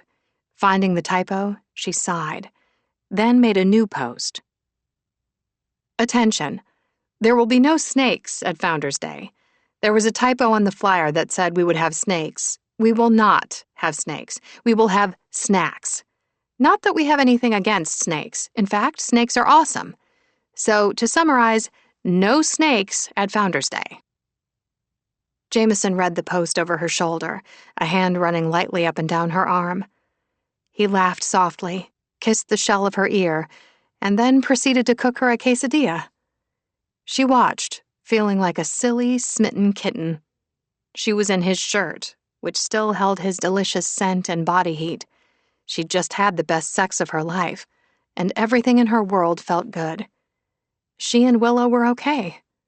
Founders' Day was coming together, everyone was working as a team, and she had an honest and good man in her life. When he handed her a plate, she took a bite of yummy, gooey, perfect quesadilla and moaned. His eyes darkened a bit. "That's a sound I usually have to work hard for," he murmured. "Well, you're almost as excellent in the bedroom as you are in the kitchen." He choked on his quesadilla. "Almost." She grinned. He smiled but didn't say anything. Unusual, even for him. She watched him stop eating and realized something was off with him. And if she thought about it, maybe something had been off for a few days now. How had she missed it? She blamed the orgasms. "What's wrong?" He stepped between her legs and ran his hands up her bare thighs. "Oh no," she said. "I recognize the distraction technique. I live the distraction." She broke off on a soft moan when he lowered his head and nuzzled that soft spot just beneath her ear, giving her the shivers of the very best kind. "Don't even try it." She felt him smile against her skin. "But distracting you is so much fun." She set her hands on his chest and gave a nudge so she could see into his eyes. "Just say it, Jameson. Whatever it is, I can take it." He paused, and oh dear God, déjà vu. She'd been a part of this dog and pony show, and she knew what came next. "You're dumping me." "What?" Looking horrified that she'd jumped to that, he leaned back into her. "No. Are you kidding? Luna, you're the best thing that's ever happened to me." She let out the breath she'd been holding. "Then what? What's wrong? Is it about the books? Our numbers?" She watched him draw a deep breath. "I've run and rerun the numbers," he said. "The ticket sales are coming along, but unless we bring in a profit of at least $50K during Founders' Day, we're not going to make that balloon payment." "We could still do it." He cupped her face. "I love that about you. Your ability to hope and believe in something that's intangible, something that can't be balanced at the end of a spreadsheet. It makes me feel like there's more to life than I've been living, but what? Because maybe the event's going to be better than we can imagine." "Maybe. But I haven't been able to get a bank interested in giving us a loan. I'm worried that without your grandfather at your back fudging the monthly numbers as needed, without him floating us on this, I'm not sure it's possible." Luna felt herself go still with shock as she replayed the words that couldn't possibly mean what she thought they meant, and pushed him away from her. "Fudging numbers? Floating us?" Jameson scrubbed a hand down his face before meeting her gaze. "I never wanted to have to tell you, but this is what Silas did for you, Luna. He funneled money into the farm when you needed it, via the line of credit the bank closed down after his passing." "Wait." She slid off the counter and stared at him, unable to quickly process the words suddenly. "What?" "I know. It sounds crazy. And it was. It went against everything he'd ever taught me to do." Luna actually staggered back against the counter like she'd taken a hit. It certainly felt like it. "I never asked him for help. In fact, I never ask anyone for help, for this exact reason. I never wanted to be beholden to anyone, especially him." Jameson reached for her, but she shook her head and lifted her hands in the universal stop gesture, unable to handle him touching her right now. Turning away, realization after realization bombarded her. Silas had let her think this job had come to her on her own merit, but it hadn't. He'd let her think she'd earned the job of farm manager, but she hadn't. He'd let her think she was succeeding when she hadn't done that either. "I know what you're thinking, Luna. That he was a liar? That he pitied me?" "Silas didn't do pity. He loved you." "That's another lie." She whirled to face him. "If he loved me, how did he justify not telling me who he really was? Or how he let me think I was succeeding when in actuality I wasn't? And while we're on this, just exactly how badly was I not succeeding? Jameson hesitated, damn him. Tell me. His voice when he spoke was very gentle. First, you have to understand that farming in general is in trouble, not just Apple Ridge. It's nearly impossible to make a decent profit at this. Second, I handled all of Silas's business accounting. All of it, except this farm. He always insisted on doing it himself. She stared at him. Because you wouldn't have approved of him cooking my books? I didn't approve of him letting you think one thing was happening when it was another entirely. She calmly nodded, even though she felt like screaming. How long did you know? Not until last season's taxes. He accidentally left the farm's forms accessible to me. But even then, I had no idea how much he'd been doing behind the scenes. I didn't know until I got here and recognized the shoeboxes of receipts and put it all together. So just how bad was it? He shook his head. Jameson! He studied her for a beat and then sighed. If you put all the numbers into a spreadsheet, the spreadsheet would actually turn blood red and your laptop would blow up. Oh my God!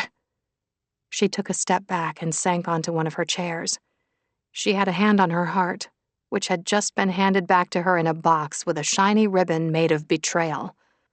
Her grandfather had been cooking the books because she'd been that big a failure, just as her parents had always thought. I'm such an idiot. I actually believed I was running the farm on my own merit, that Silas believed in me as a manager, that you and me— We're real, Luna, he said softly. You and me. Maybe. But you holding back the truth makes everything all the messier and deeply affects my ability to trust you. Luna, don't. Her ego had just been kicked and destroyed. Show me what he did. He looked pained. You don't need to see it. Oh, I need to see it. Jameson reluctantly opened his laptop and typed something on the keyboard before turning it to face her.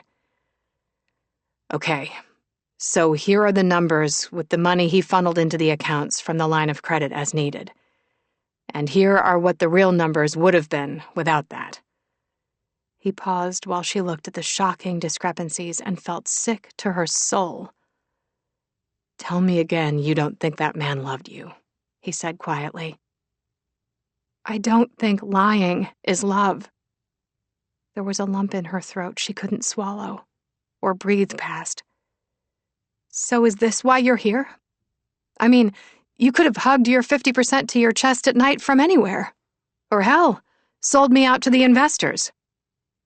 At his silence, she turned and looked at him and, to her shock, caught him mid-grimace. Oh my God, there's more. Do you remember when I told you there are things you don't know about me? Yes, but you said you weren't a murderer and that you recycle. His smile was mirthless. You never pushed me for what I really meant. He was right, and she cursed herself. I guess I was afraid to look too closely because I liked you too much. He winced a little, presumably at her use of past tense. Silas asked me to come here and stay for 2 months, to look out for you and make sure you were okay, and to help steer this, whichever way you decided you wanted this to go. And the hits kept coming. And you didn't tell me that. Why? I made a promise, and I couldn't break it. Not to Silas. Not even for you. Noble, she thought. But she didn't give a shit about noble at the moment. You just did. Because it no longer felt right to keep it. Because even though you're doubting that this between us is real, it is, Luna. More real than anything. So much so that I couldn't let it go another day without telling you everything. She wasn't going to be moved by that. Where she'd been warm before, now she felt only cold. But you're only here because Silas sent you here to babysit me. He shook his head. You're missing the point. You know what my job is, Luna. And Silas taught me everything I know. But for you, he was literally doing the opposite of all of that. He broke his own ironclad rules for you. He wanted to know you were going to be okay. Without him manipulating things from behind the curtain, you mean? He looked pained. Yes. And you want me to believe that was love? Just because love doesn't come the way you think it should doesn't mean it's anything less than love. Luna narrowed her eyes. The way I think love should come is without lies. And speaking of lies, you knew all this the whole time, and you kept it to yourself until now. Luna, I owed Silas. I owed him. He shook his head. Everything. She let out a mirthless laugh. A promise to a dead man. That was more important to you than being honest with me. At first, yes, he said, surprising her with his honesty. Shaking her head, she turned away. Luna, look at me. Please. It was the please that did it, not that low, husky voice of his, she told herself. Reluctantly, she met his gaze, hers undoubtedly filled with everything she was feeling because she was shit at hiding that. I don't make promises lightly, he said quietly. In fact, I've never met a promise I couldn't keep. And yet you promised me I could count on you for your honesty. You told me I could trust you. Even worse, her greatest fear had come to life. She'd been dependent on someone, grandfather or no. And now she was also dependent on Jameson. Or at least her heart was. Stupid heart. Scared and anxious about how very much she felt for him, maybe more than she'd ever cared about another man ever, she closed her eyes. When would she learn? Right the F now, she decided. You know what, Jameson? I can't do this. This? Us. He looked stunned. What are you talking about?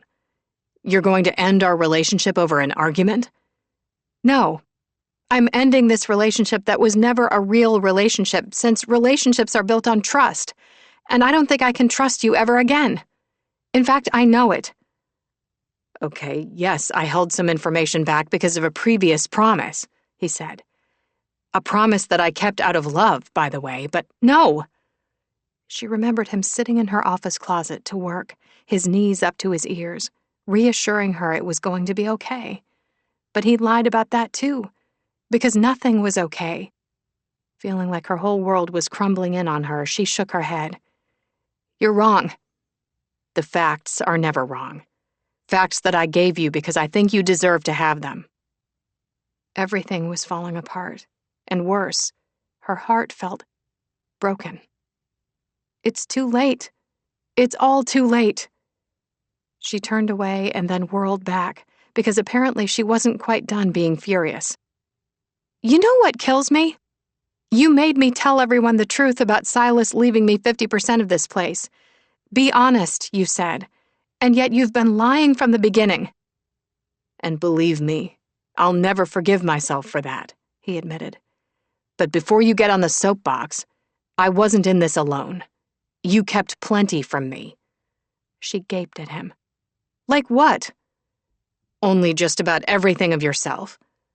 She shook her head, confused. What are you talking about? I opened up, he said. I shared things with you that I've never shared with anyone else. I did the same. You gave me the bare minimum, while holding back everything else, like the most important parts of you. Those you kept to yourself. So no, Luna, I didn't break your trust. You never trusted me to begin with.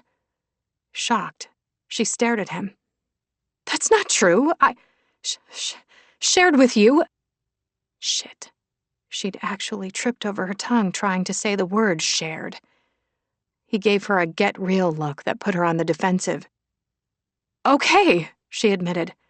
Maybe not my whole life story, but my life story isn't something I like to revisit. I lived it once. Why live it again? It's called opening up with the person you sleep with every night. Instead, you managed me, just like you managed the farm. You managed every little nugget you gave me of you. For some reason, it was that which amped up her panic and anxiety more than anything else. Had they slept together every night? She thought back to all the long, dark, delicious hours they'd spent in her bed exploring each other. Her bed, her shower, her kitchen counter, the floor in front of the fire. Damn, what had she been thinking? She'd let him into her bed and then into her heart, which kicked hard at the realization. Worse, the fear was closing her throat now, mostly because he was right on the money. She had tried to manage him. Hell, she managed everyone. He wanted her to open up? She had no idea how, any more than she knew how to share the load or let him in. She also had no idea how to say it was all too much.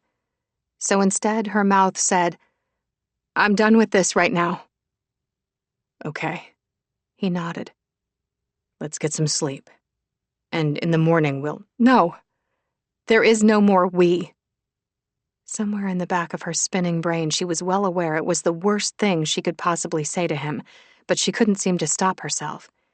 He sucked in air at the words. Then his eyes went hooded as he nodded. And with his usual calm and grace, he said, "Understood." He headed to the door, then stopped, his hand on the handle. "If it means anything, I'm sorry, Luna." She hugged herself and nodded. And then in the next beat, he shoved his feet into his shoes and grabbed his jacket, pulling it on over his bare chest before walking out of her life. Chapter 27. Even though it was 1 a.m, Jameson went in search of a place to bury himself in work, so he couldn't think about what had just happened. The office building held no appeal, so he wandered around the farm. He'd never seen it so still in all his time here. Estelle the emu lifted a sleepy head as he passed her pen. She stuck her curious little face over the fencing, but she couldn't goose him from her enclosure. Something in his favor tonight, at least. He gave her a face rub, which got him a soft, happy emu sound, and kept going. He ended up in the tack room of the rescue animal barn. He sat there at the table surrounded by gear and with a baby goat on his lap, like he hadn't just had his dreams crushed hard. "Numbers will never fail you," he told Dammit Ziggy, who had no comment. "Never." DZ looked Jameson in the eye, then slowly and gently nudged him in the chest with his nubby head. He might not understand English, but he knew bro code. Jameson took in the spreadsheets on his screen, but the numbers were a blur. Luna had been right. He'd lied by omission and broken a promise to her at the same time. He could still see the look of devastation and betrayal on her face, and his chest had been aching ever since she'd said she was done. He'd warned himself, but still he'd delayed telling her the truth because he'd known it would blow them up. He'd been right. At some point he must have fallen asleep because he woke to the sound of animals stirring in the early dawn light, and then Stella poked her head into the tack room.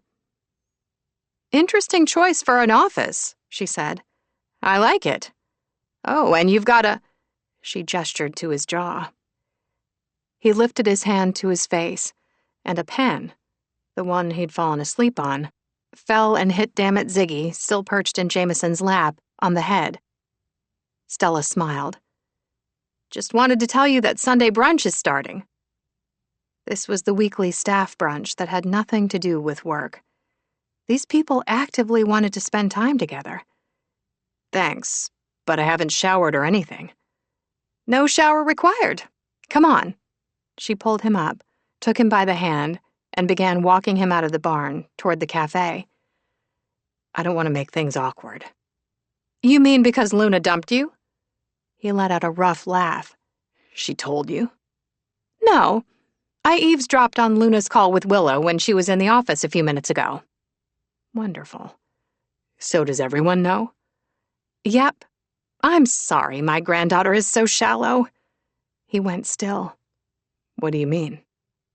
"Well, because she broke up with you because of your issues." "Issues?"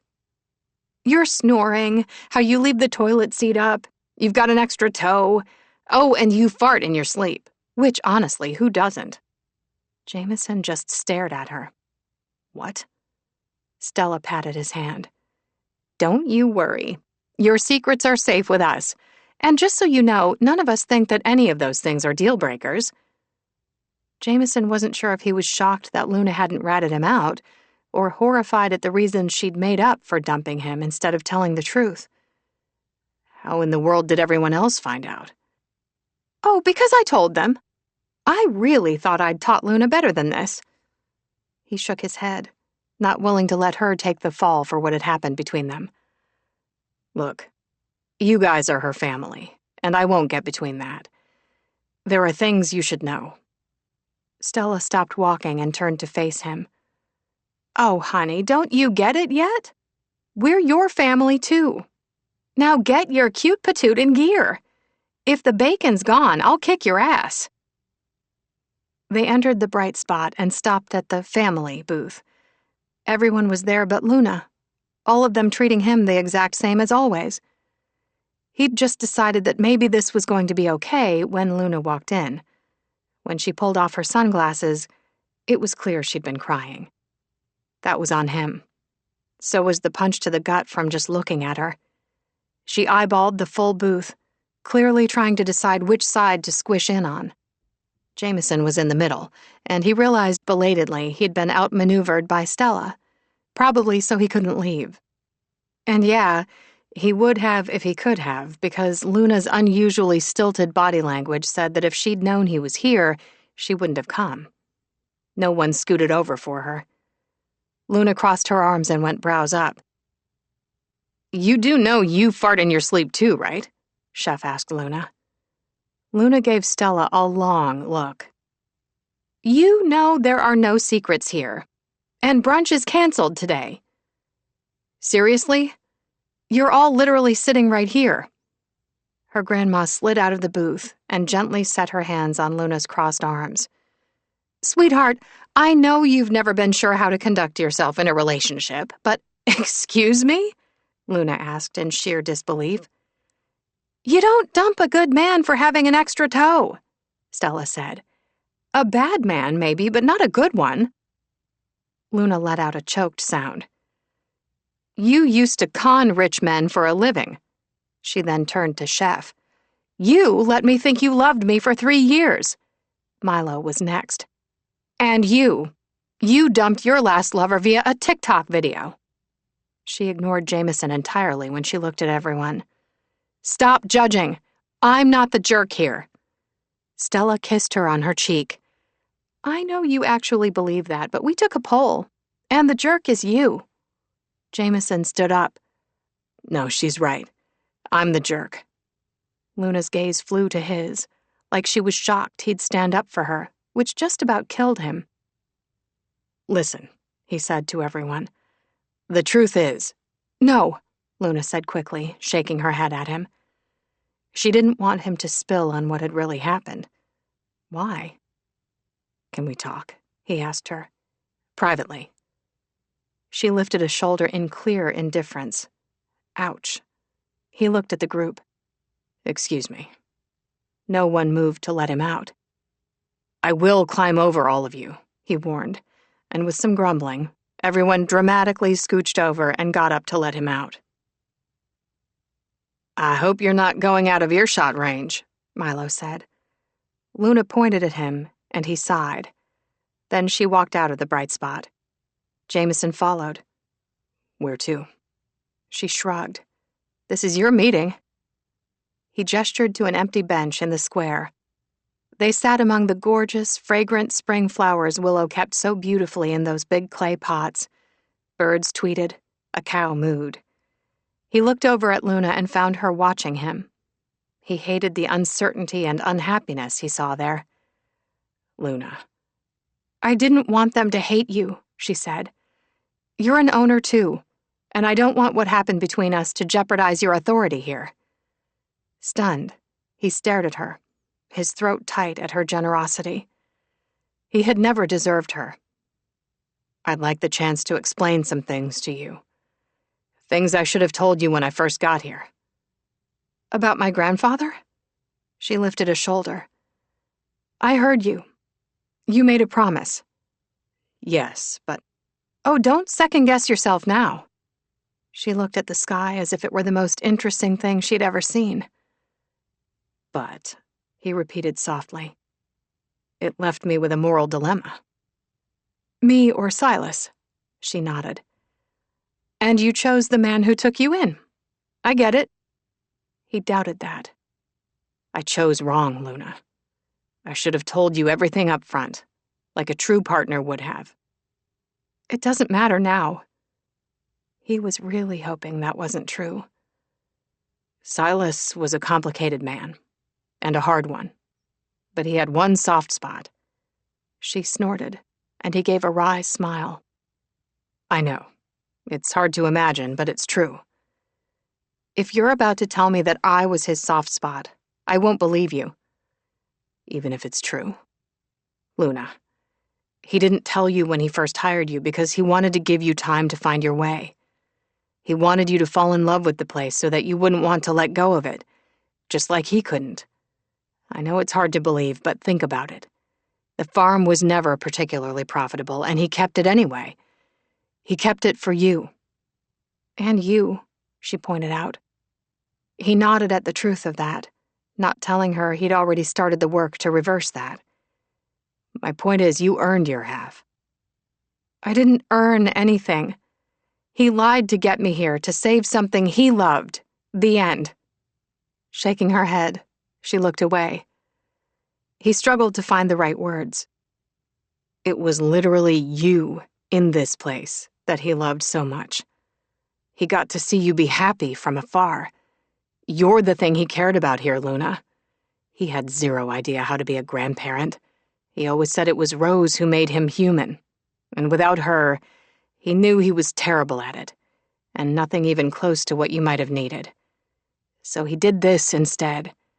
He gave you the best part of him. And you literally saved this place. You earned every bit of what he gave you and more. She drew a ragged breath. Thank you. But the truth is, I'd have rather had him, flaws and all. I'd have rather had the truth than be left feeling like I do now, with my love of this place tainted by the knowledge that he manipulated me here. Luna, no, I don't want to hear any more, Jameson. Knowing what I know now about the financials, I realized some hard truths. He never believed in me. Her laugh was rough, and far closer to a sob than amusement. I never got this job on my own merit, and I certainly didn't make the farm succeed. Listen to me, he said. No one could have made this place run like you do. Shaking her head, she looked him in the eyes. Thank you for that. I think I even believe it. But while we're being honest, you should know that I'd have rather you'd just kept your secrets and taken them with you. Each word was like a knife to his chest, but he nodded his understanding. He'd probably have felt the same way in her position. For what it's worth, Luna, I'm really sorry. Me too. Then she got up and walked away. Chapter 28. Luna walked fast and blindly, since the chances that she was about to lose it were a 12 out of 10. Since she was far closer to the office building than her cabin, she sneaked inside via the back door, going straight to the staff room for her tub of double fudge ice cream and a big wooden spoon. Hearing voices, she quickly slid into the storage closet and silently shut the door before sliding down the wall to sit on the floor. Her phone vibrated in her pocket with an incoming text. Unable to ignore it in case it was work-related, she looked at the screen. Graham. You okay? Luna. How is my life such shit? Graham.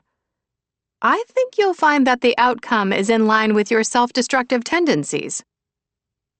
Luna choked out a half-laugh, half-sob, and put her phone away. This place, this farm, was everything to her. She'd pulled the little community of people she loved together.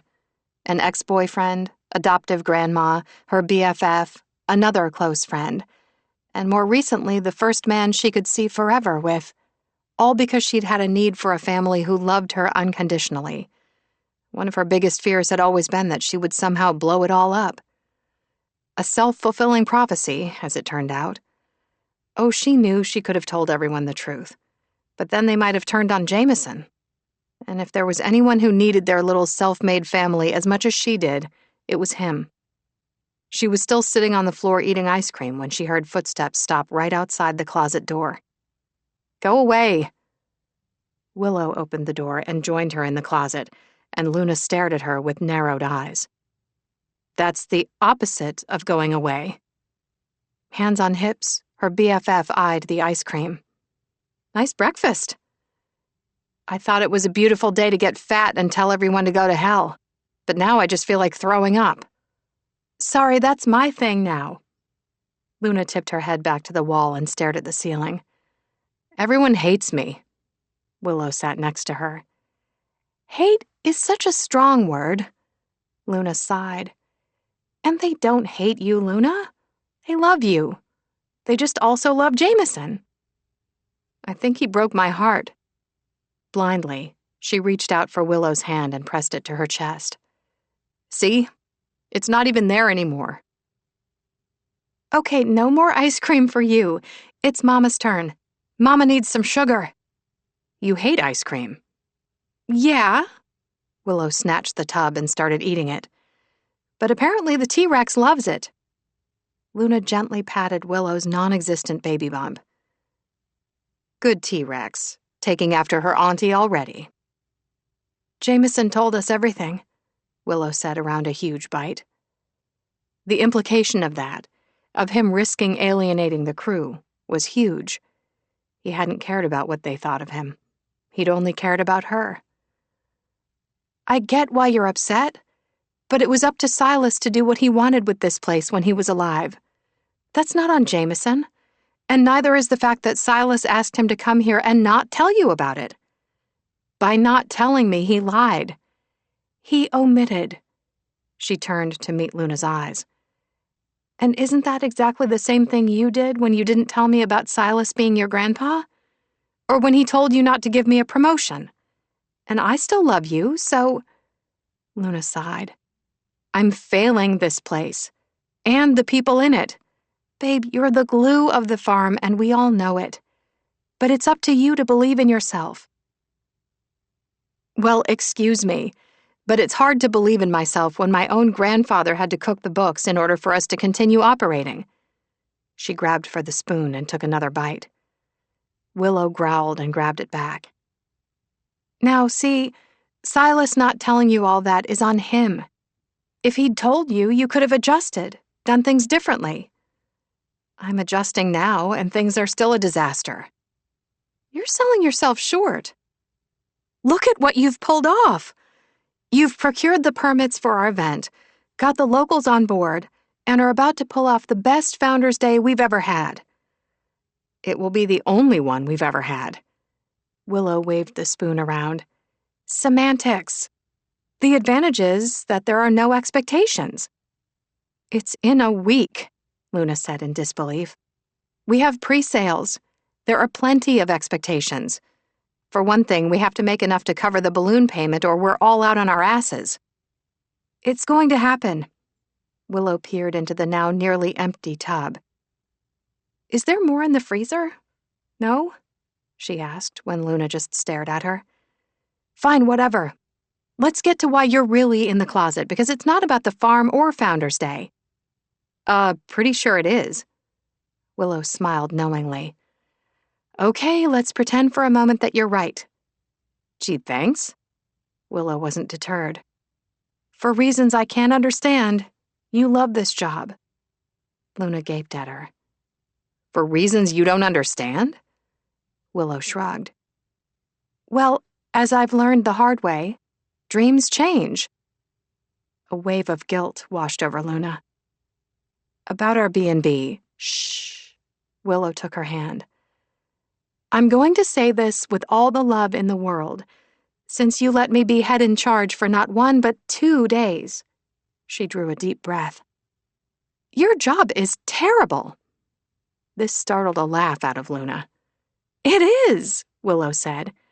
When I first started here, I remember hearing you on a call. You said something like, "Sure, but your other solution is doing what I suggested in the first place." And then you just hung up. It was beautiful, and I knew I wanted to be you when I grow up, but... She shook her head. It turns out I don't. I don't want to be head in charge. I know I was jealous of what you do for a long time, but the truth is, I don't want to ever be the boss. Not even for our someday dream of the B&B. I mean, your phone never stops, and if I was you, even caller ID wouldn't be enough. I'd need to know why someone was calling me up front. I'd even pay extra every month for caller justification. Luna choked on another laugh. I'm not kidding. While I was you the other day, someone told me signing emails with best was passive-aggressive, so I switched it up to see you in hell just to eliminate any confusion.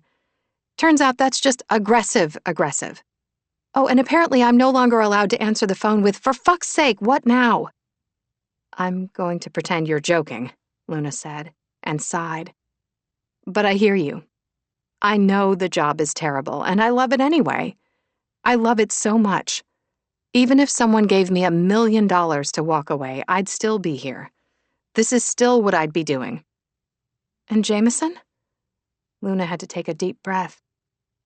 That's over. But if it wasn't?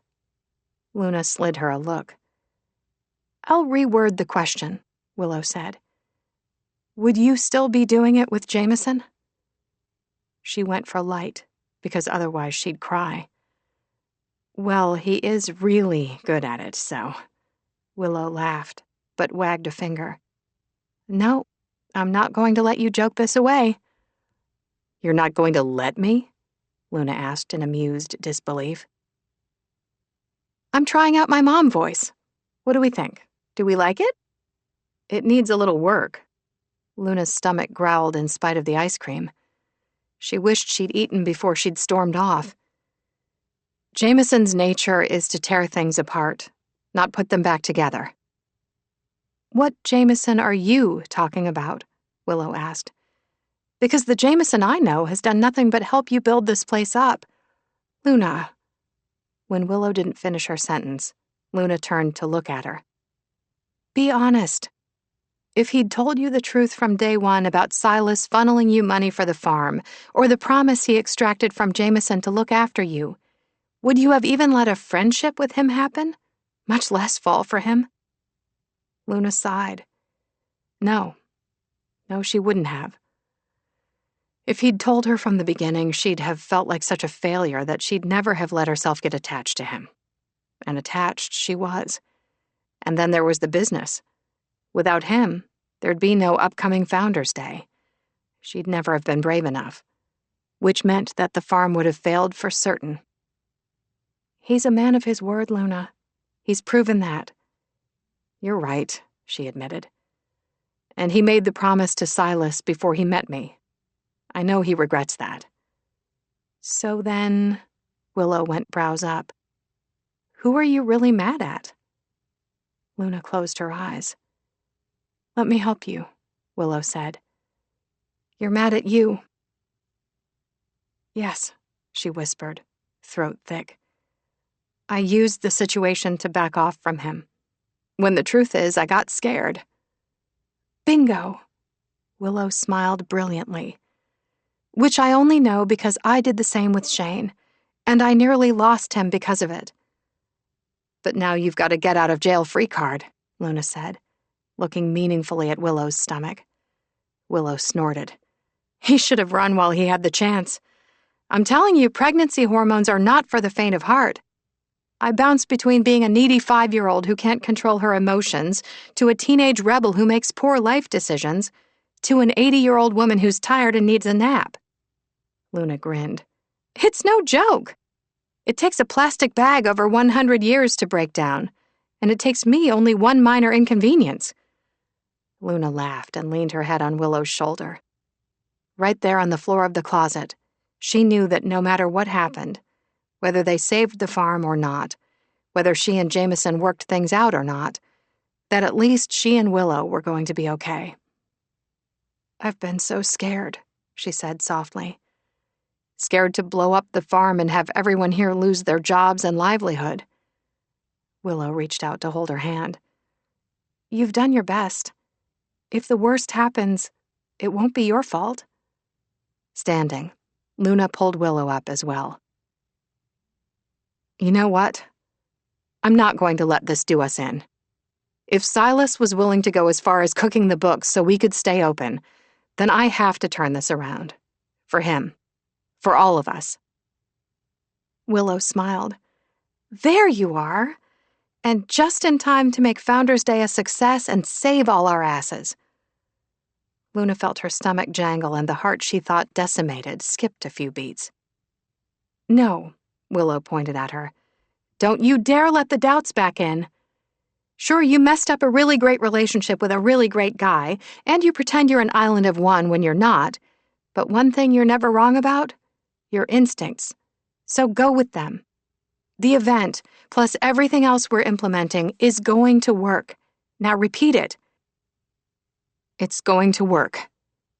Willow smiled serenely. Are you going to be this scary for 9 months? And beyond. That night, and the next handful as well, leading up to the last night before Founders Day, Luna didn't even try to be okay. And maybe it was this new strategy, letting herself wallow and grieve and overthink, that let some answers come to her. Such as she was suddenly getting what Jameson, who'd moved back into cabin number 7, had been trying to tell her. Maybe Silas hadn't been a warm, cuddly man. He hadn't held a sweet side, or kept a room full of bunnies and rainbows. That hadn't been him. He'd understood that about himself, and well aware of his failings, messing up his marriage, and his relationship with his daughter, and not coming clean to Luna out of fear of messing up her life as he had those of everyone else he loved. He'd still tried to do the right thing by her in the only way he'd known how. To a man like Jameson, also self-made and self-taught, that had been the very best part of her grandfather. After all, he'd taken in a street kid without qualm. He'd then gone on to give Luna a place to go when she'd been floundering in life without a direction. Looking at it that way, Silas had actually been far more sentimental than she'd given him credit for. And wasn't that part of being a family? Understanding that everyone in it could be different? After all, they too had different love languages. Silas's had been, I don't know how to love you in the way you need. I'm scared to ruin another relationship or hurt you, so here's a farm. Thinking about it hurt her head, and her heart, so she didn't even pretend to be okay. Instead, she went over and over the plans for tomorrow's Founders Day, making sure they hadn't missed anything. All while not looking at the empty spot next to her in bed. Chapter 29.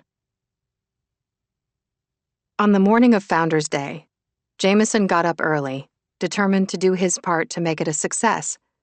The farm was hopping. Vendors were preparing their booths and activities. Mini-zips, jump pads, face painting, private farm tours, goat yoga, tortoise races, and more. The creativity involved amazed him. But that was all Luna.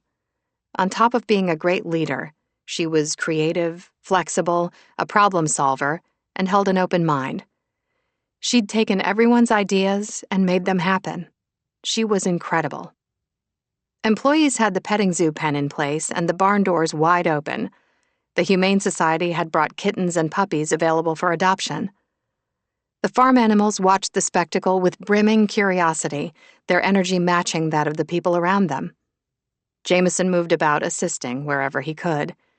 He secured pens, set up line management, and prepared the entry gate with money boxes so they could make change. Then went over the protocol for how much money they could collect before they needed to call him to come empty the kitty and take the cash to the office safe for safekeeping. After that, he stopped by the 2 food trucks, and Chef ambled over. So, I might have a confession to make. Jameson couldn't imagine what that might be. Okay. The other day you were using the back booth in my cafe as your office. I was.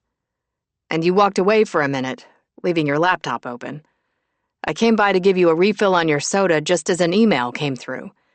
Hey, he said at Jameson's look. This is what I do. Stalk her ex-boyfriends. I did tell you about what I did to the last guy's phone. Anyway, the email was from your attorney. Well, hell. Yeah, Chef said. Want to explain? You want me to explain a private email? Chef smiled. I can see why you're so efficient. You use that no bullshit, I could kick your ass if I wanted to voice and people back right off. But not you. Nope, Chef said. So let me make sure I've got this straight. You spent I don't even know how many years with Silas the Grinch, working your very fine ass off, and yet you're willing to give up your ownership, something you legitimately earned, to make sure Luna understands how you feel about her? That and more, Jameson said softly. Not that I expect anyone to understand. You'd be surprised. You forget that Luna and I go way back. She's easy to fall in love with and nearly impossible to get over. So yeah, I understand perfectly. Jameson nodded, and from 50 feet away, his gaze met Luna's. For a brief beat, he saw what no one else probably did. She hadn't slept, and she was hurting. He'd done that.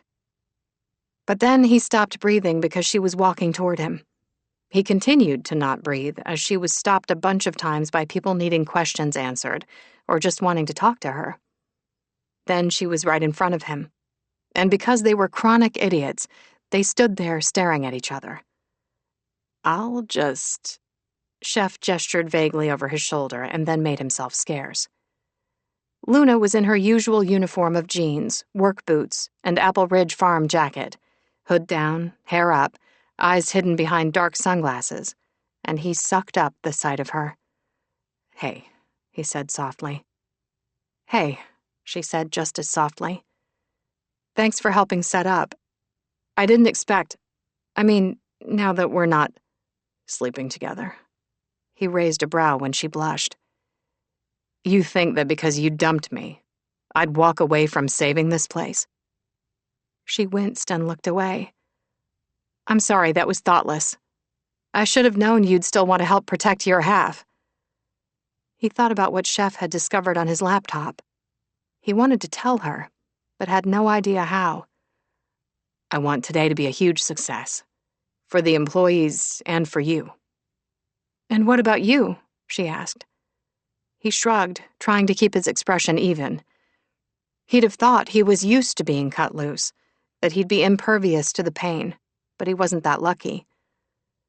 It's not about me. Never was. He turned to go. Jameson? He looked back. I need to talk to you about something, but I want to do it in private. Do you have time when today's over? He nodded, and she went back to running the show. He stayed still for a moment, knowing this was it. She was going to tell him it was okay to go back to his world early. Definitely for the best, he told himself, and then tried to believe it. But the truth was, he loved the pace of life here, which was to say frenetic, wild, and crazy, the opposite of his usual cutthroat and vicious, and he didn't want to leave. 20 minutes later, Luna gathered the entire staff in the courtyard. Standing on one of the planters, she announced that their think tank ideas had all started to bring in money, how grateful she was for their help, and that they couldn't have pulled this off without each and every one of them. People seemed genuinely touched by her words, and Jameson had to admit, he was as well. Then she asked anyone if they had last-minute questions. Willow raised her hand, then walked up to Luna and handed her a check. Here's the money I've put aside for our B&B. Luna shook her head. Willow, please accept it. It would mean so much to me to be able to add to the Save the Farm kitty. They hugged for a long moment, but what Willow had done started an avalanche of people walking one by one up to Luna and handing her checks, cash, and, in Shep's case, an actual honest-to-God piggy bank that he had to pull to her in a little wagon because it was so heavy with change. Chef had money from his ex, proving he hadn't been catfished. Stella had a check from one of her ex-husbands, the venture capitalist, Shane, who'd stopped by to leave a big, shiny red fire truck for kids to see, also had a check from their firehouse fundraiser. And for the second time that day, Jameson found himself stunned by these people putting everything on the line for a company they didn't even have a stake in. 2 months ago, he'd actually believed that he alone would have to save this place. He'd carried his laptop with his spreadsheets around, speaking a foreign language that no one was interested in. Still, he'd persevered, coming up with some viable solutions for how to save money. But mostly, the joke was entirely on him because Luna and her merry band of wonderful misfits were going to save themselves. As if to prove it, they opened the front gate at 10 o'clock a.m. sharp to a long line of people waiting with eager smiles on their faces. To Jameson's shock and relief, hours later, the place was still packed. People had turned out in droves on droves. The farm was always a bustle of activity, but today took it to a whole new level, all of it managed by employees and volunteers consisting of members of the town council and their families, and friends of the farm.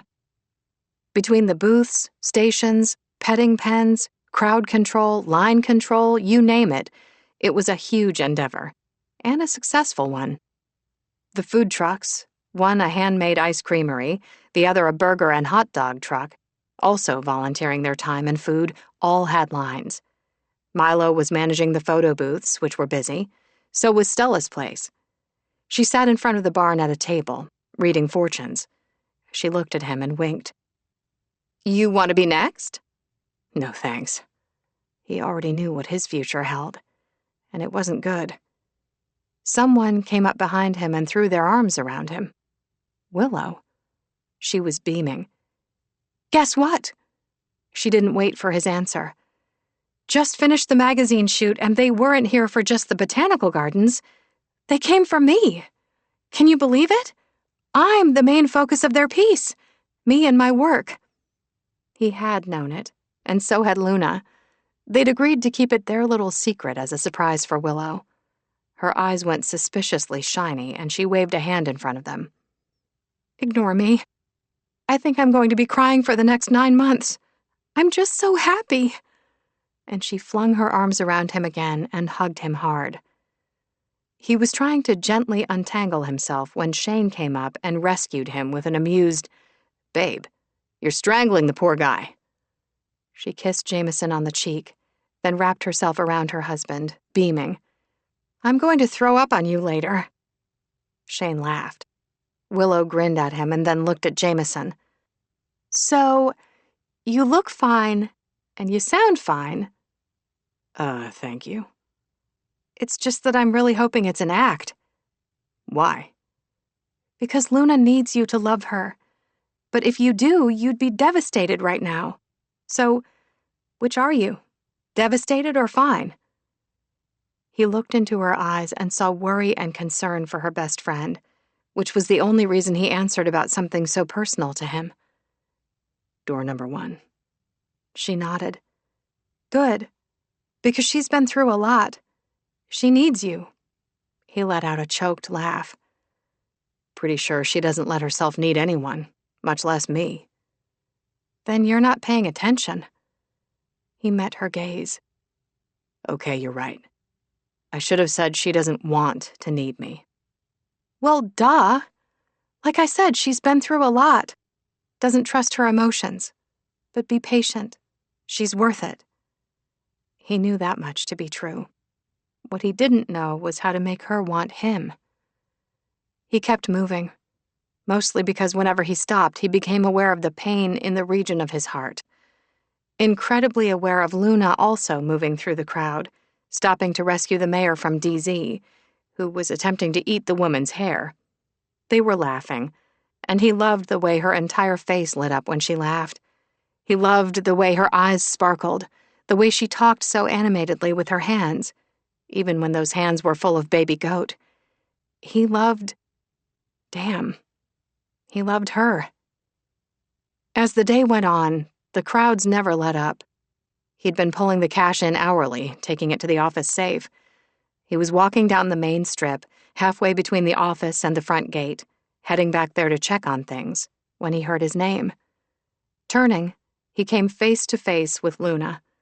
She strode right up to him, nearly toe-to-toe, then tilted her head back to look at his face.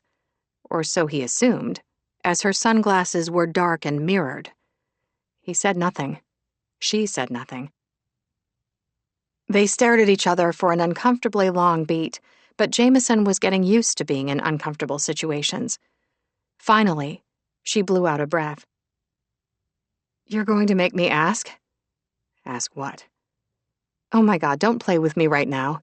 How much money did we make so far? Did we come close?" He pulled off her mirrored sunglasses. "Better."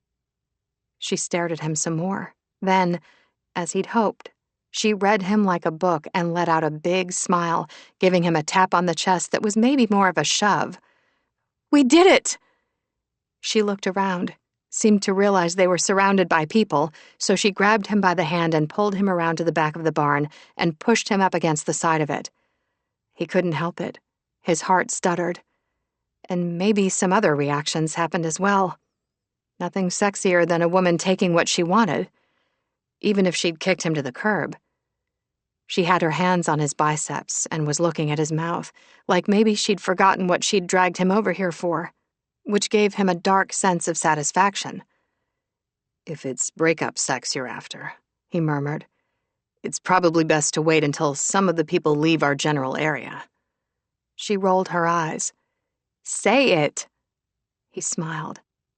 "Adding in all the donations you got this morning, plus from the Founders' Day till so far, we've made more this week than we have in any previous quarter in the farm's history." "Oh," she breathed, and then smiled. "Enough to make the balloon payment?" "Enough to make the balloon payment and then some, which we can save for the slow months." With a whoop, she threw herself at him.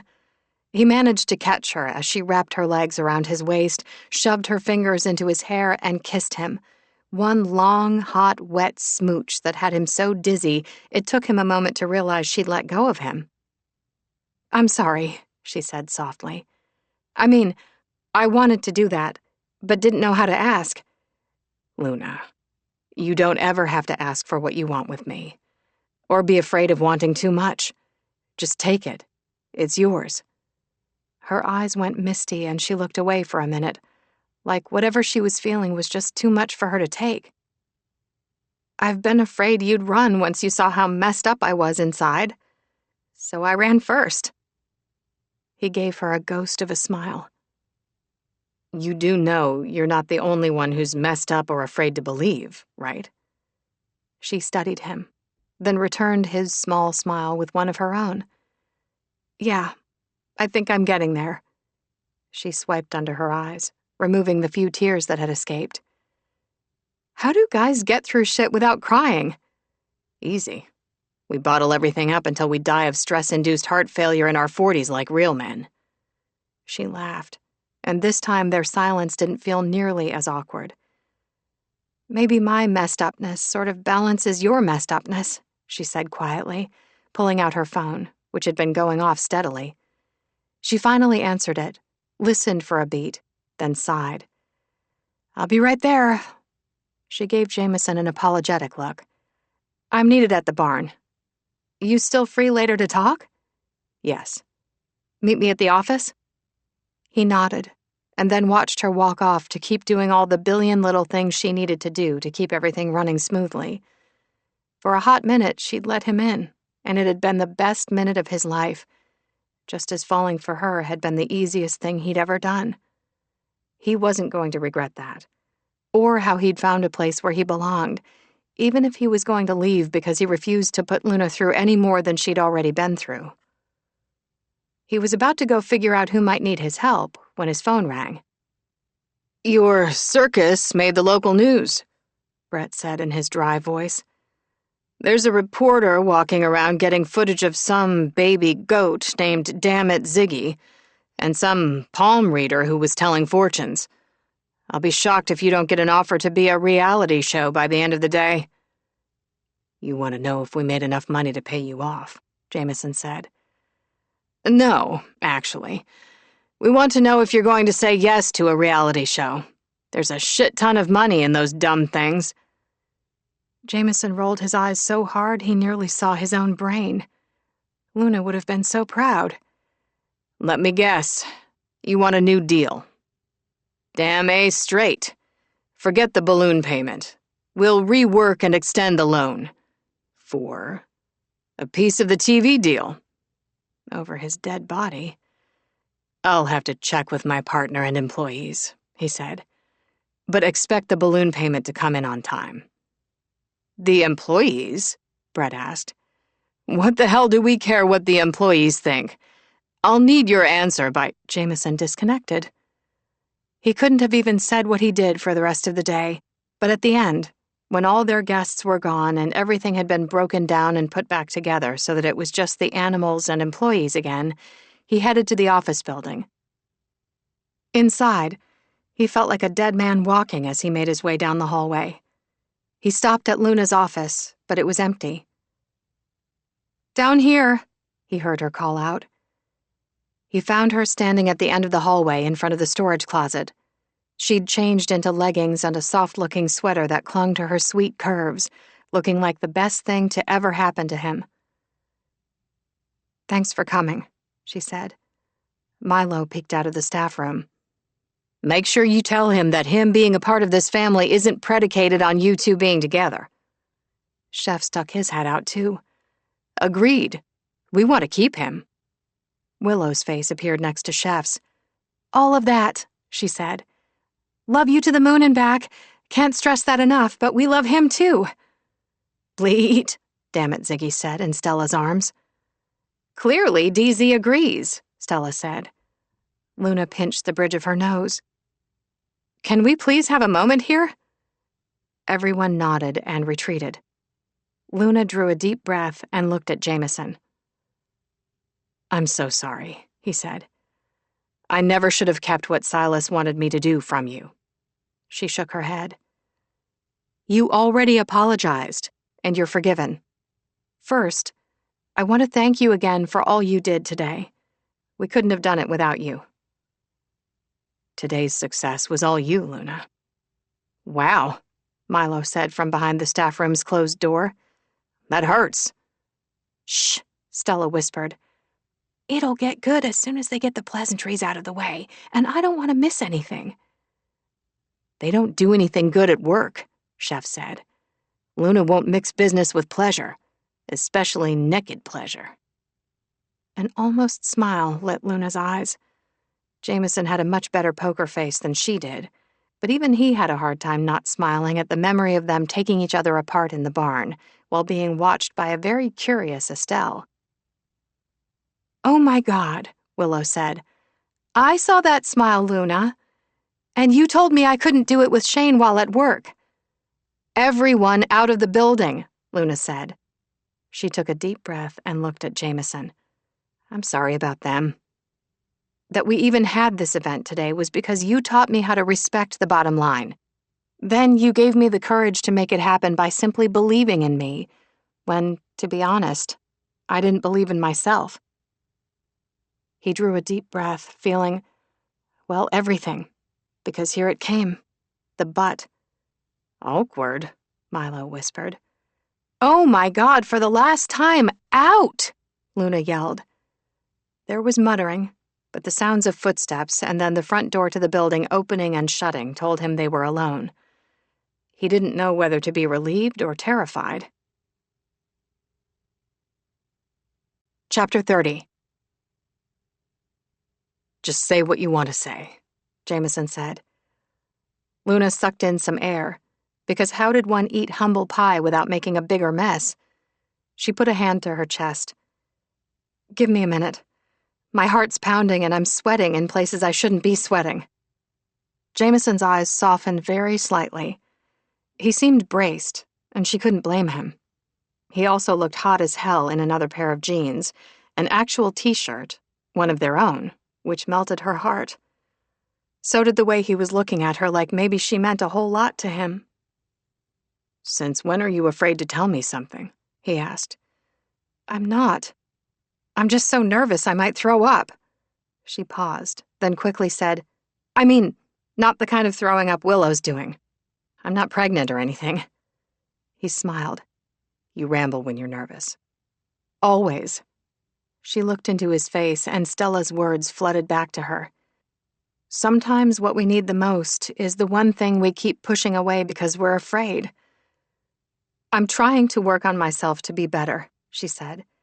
But it's a steep learning curve. The simple truth is, I'm sorry for a lot of things. She drew a big breath for courage while he stood there waiting with warm, curious, patient eyes. Okay, well, here went everything.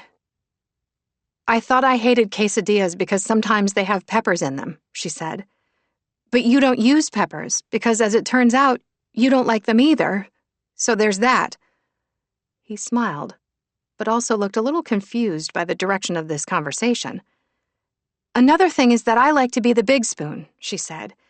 Also, I don't like it when the blankets on the bed are loose so my foot sticks out. My feet have to be covered so the monsters under the bed can't eat my toes. He smiled. He already knew this. You're trying to tell me something. Yes. She drew another deep breath. Sushi used to be my favorite food until I got food poisoning last year and threw up for 3 days. And I don't understand why people like roller coasters. She racked her brain for more. Oh, in the 3rd grade, I cheated on a spelling bee off Brian McDonald, and when I got caught, I blamed it on him.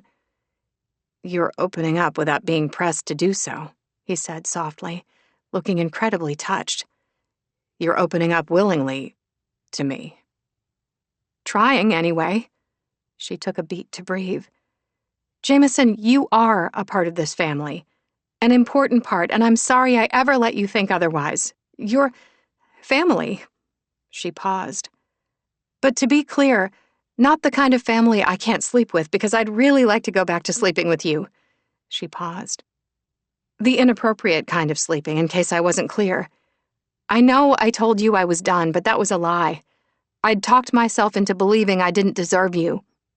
I don't know why exactly, except maybe it's because growing up, I felt I had to, I don't know, conform, I guess, in order to be loved. He stepped closer to her, his eyes both soft and fierce. No one should have to change who they are to be loved. She waved a hand in front of her face while simultaneously staring up at the ceiling. I'm going to cry. And I really, really, really hate crying. The truth is, I want you to crowd my space and be all up in it. I'm so sorry I screwed us up so spectacularly. It wasn't until after you said I never opened up to you that I realized you might be a little right. He smiled. Just a little? Her smile was rueful. Okay, a lot right. Don't get used to that. This isn't a contest. We can both be wrong. He leaned in to kiss her, but she put a hand to his chest. Wait, she said. There's more.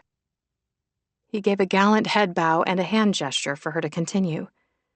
She put a hand to her pounding heart to keep it inside her chest. The very first guy I was ever with, it turned out that he only slept with me because of a dare. He sucked in a breath and whispered her name as he again reached for her, but she held up a hand. I have to say this, Jameson. All of it. As you know, my first real relationship, and the first man I ever loved, turned out to be gay. There was someone after that, but he doesn't deserve a mention. The second man I fell in love with, he kept something from me. Something big. He went still as stone. Luna. A secret that was his right to keep. And yes, I hid myself from you because the truth is, I've never lived up to expectations. And no matter how hard I try, I'm never quite enough. I'm going to stop you right there, he said, tipping her face up to his. But maybe I have more deep, dark secrets. I don't care. Because you are enough, Luna. You're more than enough. She cocked a brow. Don't even try to say perfect. I was going to say the most amazing pain in my ass I've ever met. Is that okay? She had to laugh. No one's ever told me that. That you're a pain in the ass? She rolled her eyes, but a very small smile curved her mouth. You know what I mean. Stepping into her, he slid his hands up her arms to cup her face. Let me repeat myself. You're enough. You're more than enough. You're the most amazing woman I've ever met. His face was so serious, so intense as he looked down at her. Now it's my turn to tell you some things you should know. I love your courage. I love how you light up a room when you walk into it. I love the way you'd do anything for your friends and family. I love how your eyes flash when you know someone's bullshitting you. I love seeing your face first thing in the morning, your hair all crazy beautiful. She tried to look away, but he held on to her. I love the way you think, and the way you refuse to compromise the things that are important to you. I love the way I feel when I'm with you. She just stared at him, shocked at his list, its length, and the way he said it all with genuine emotion. Luna, you're the most amazing woman I've ever met. She must have looked like maybe her brain couldn't upload that, because he said it again, his mouth brushing against her ear, and then again against her mouth this time, kissing her like his life depended on it, and hell, she was pretty sure hers did as well. I love you, Jameson. So much. The words slipped out naturally and without thought. His eyes closed for a quick beat, then opened again, revealing surprise, affection, and a much deeper emotion. Luna, when I look into your eyes, I finally, for as long as I'm holding you, feel peace, refuge, a sense of home. He dropped his forehead to hers. I love you so very much, and have since you walked into my life and told me you didn't date suits. She nearly collapsed with relief. You know you're crazy to love me, right? He grinned. Maybe I'm just crazy for you. Marveling at that, she shook her head. So what does it all mean? That's easy, honey. This from Stella, who clearly had decided not to leave. It means your auras are intertwined and the universe is in favor of this joining and merging of souls.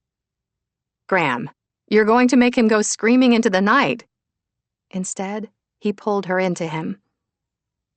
I'm tired of taking things apart and leaving. I want to stay, but I think there should be a change. Her heart skipped a beat. A change? I take it you haven't checked your email yet today. She shook her head, confused. No time. Why? Check it now. She pulled out her phone and waited for her emails to download. One of them was from Silas's attorney. She opened it. Then her heart skipped another beat as she lifted her face to Jameson's. You signed over your 50% ownership to me? She took a breath, then shook her head. This couldn't be real. You signed over your 50% to me? He smiled. 100% looks good on you. She shook her head again, feeling sick. Jameson, I can't let you do this. You deserve half. I don't need it. I know I belong here, with or without ownership. It doesn't change anything for me, Luna. I still have an emotional stake in this place. And you. I don't know what to say. She lifted her face to his, knowing her eyes were shiny with unshed tears. Jameson, say I can stay, he said softly. With you. Head spinning, she nodded. I was really hoping you were going to say that because... She bit her lower lip, nervous all over again. There's one more thing I need to tell you. Actually, show you.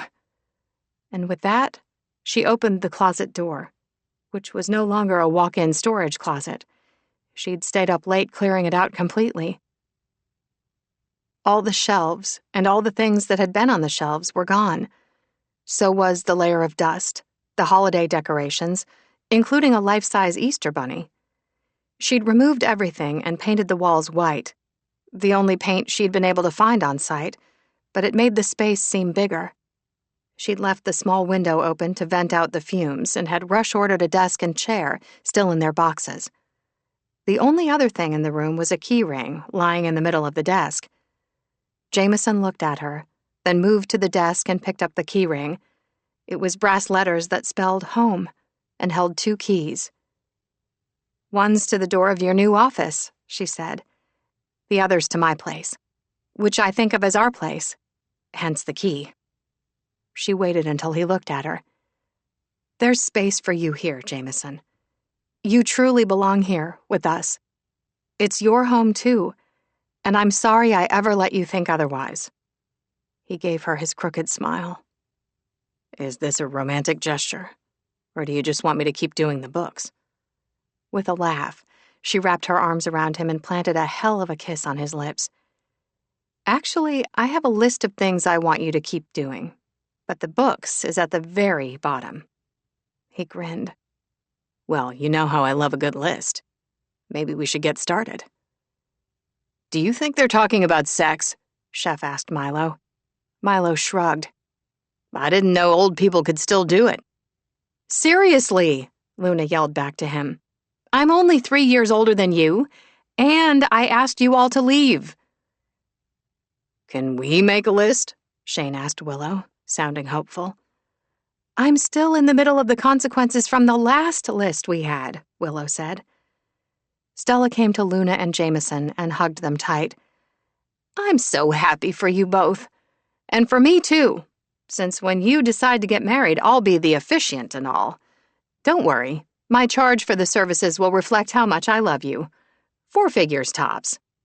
"Graham," Luna said, "we're not engaged." "But you will be, someday." Luna looked at Jameson, seeming horrified that her grandma was putting them on the spot, but he just smiled. "Yes," he said, never taking his eyes off her. "Someday, when she's ready." Stella whooped with glee. "I knew it! And 4 figures is a deal, you know. You might want to lock me in." Luna shook her head, but also laughed. "No fee, and I'll buy you a new dress." "Sold," Stella said, and winked at Jameson. "You may now kiss your girlfriend," Luna corrected. Jameson smiled into her eyes. "Don't mind if I do." And then, to Luna's delight, he did just that, and their deal was sealed. Epilogue.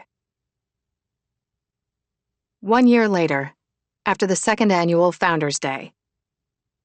Luna and Jameson sat at a table in the square, basking in the glow of another successful event, when a squawk from the region of Jameson's chest had them both going still. They both very slowly stared down at the T-Rex, whose face was scrunched up in displeasure. "Don't move a muscle," Luna whispered. "Willow said if we wake her, she'll kill us." Jameson cupped a big hand under the baby strapped to him by some sort of complicated sling contraption that Willow had to put on him because they'd bungled it so badly. "Shh," he whispered to 3-month-old Lily Rose Green, gently jiggling her. "I've got you. Shh." Lily Rose relaxed, her face smoothing out, her mouth falling open as she fell back into a deep sleep. Luna lifted her head and looked at Jameson in shock. "What was that?" He shrugged. "Gas, maybe?" "No, I mean you soothing her in 2 seconds flat." He smiled over the baby passed out cold on him. "Maybe I've just got the touch." Wasn't that the truth? Before she could say so, a woman joined them at the table, smiled at the baby, and pulled out her laptop. Allie was the architect for the house Jameson planned on building only a few miles from the farm. Up until now, they'd been living together in her tiny cabin, but he'd been wanting something bigger, a real home, he'd said. He never said his home. He always said our home. But her mind auto-corrected it every time to his home because she still, after all this time, tended to default to the worst-case scenario. That being that he might yet decide she wasn't enough and would no longer want her in his life. She looked into his face now, and when he caught her staring at him, he smiled and reached for her hand. And her brain, for the first time, didn't auto-correct anything. He loved her, like the forever kind of love, and she believed it. Here's what we've got so far, Allie said, turning the laptop to face them. Scroll to the right to see the close-ups of each room.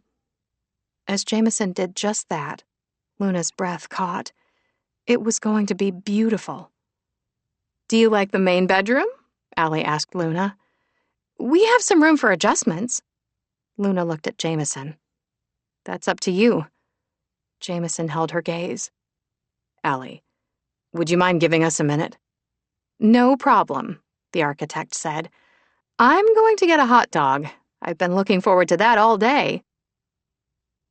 When they were alone except for the blissfully sleeping T-Rex, Jameson turned to Luna. I want you to be happy in our new place. She bit her bottom lip. Talk to me.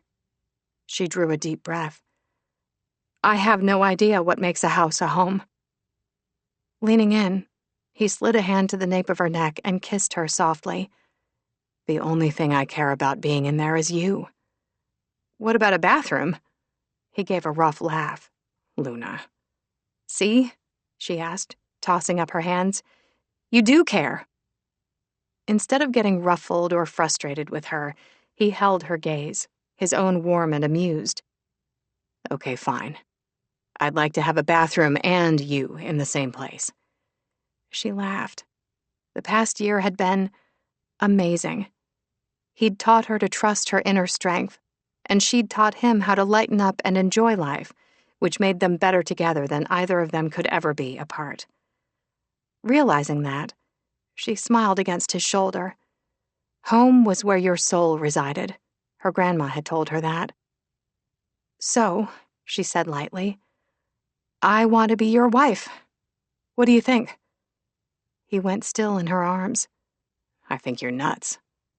He gently tugged on her ponytail until she lifted her head so that he could look deeply into her eyes. I also think I want to be your husband so bad it's killing me.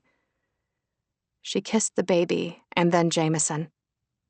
I love you, she said with an ease that at one time would have been impossible.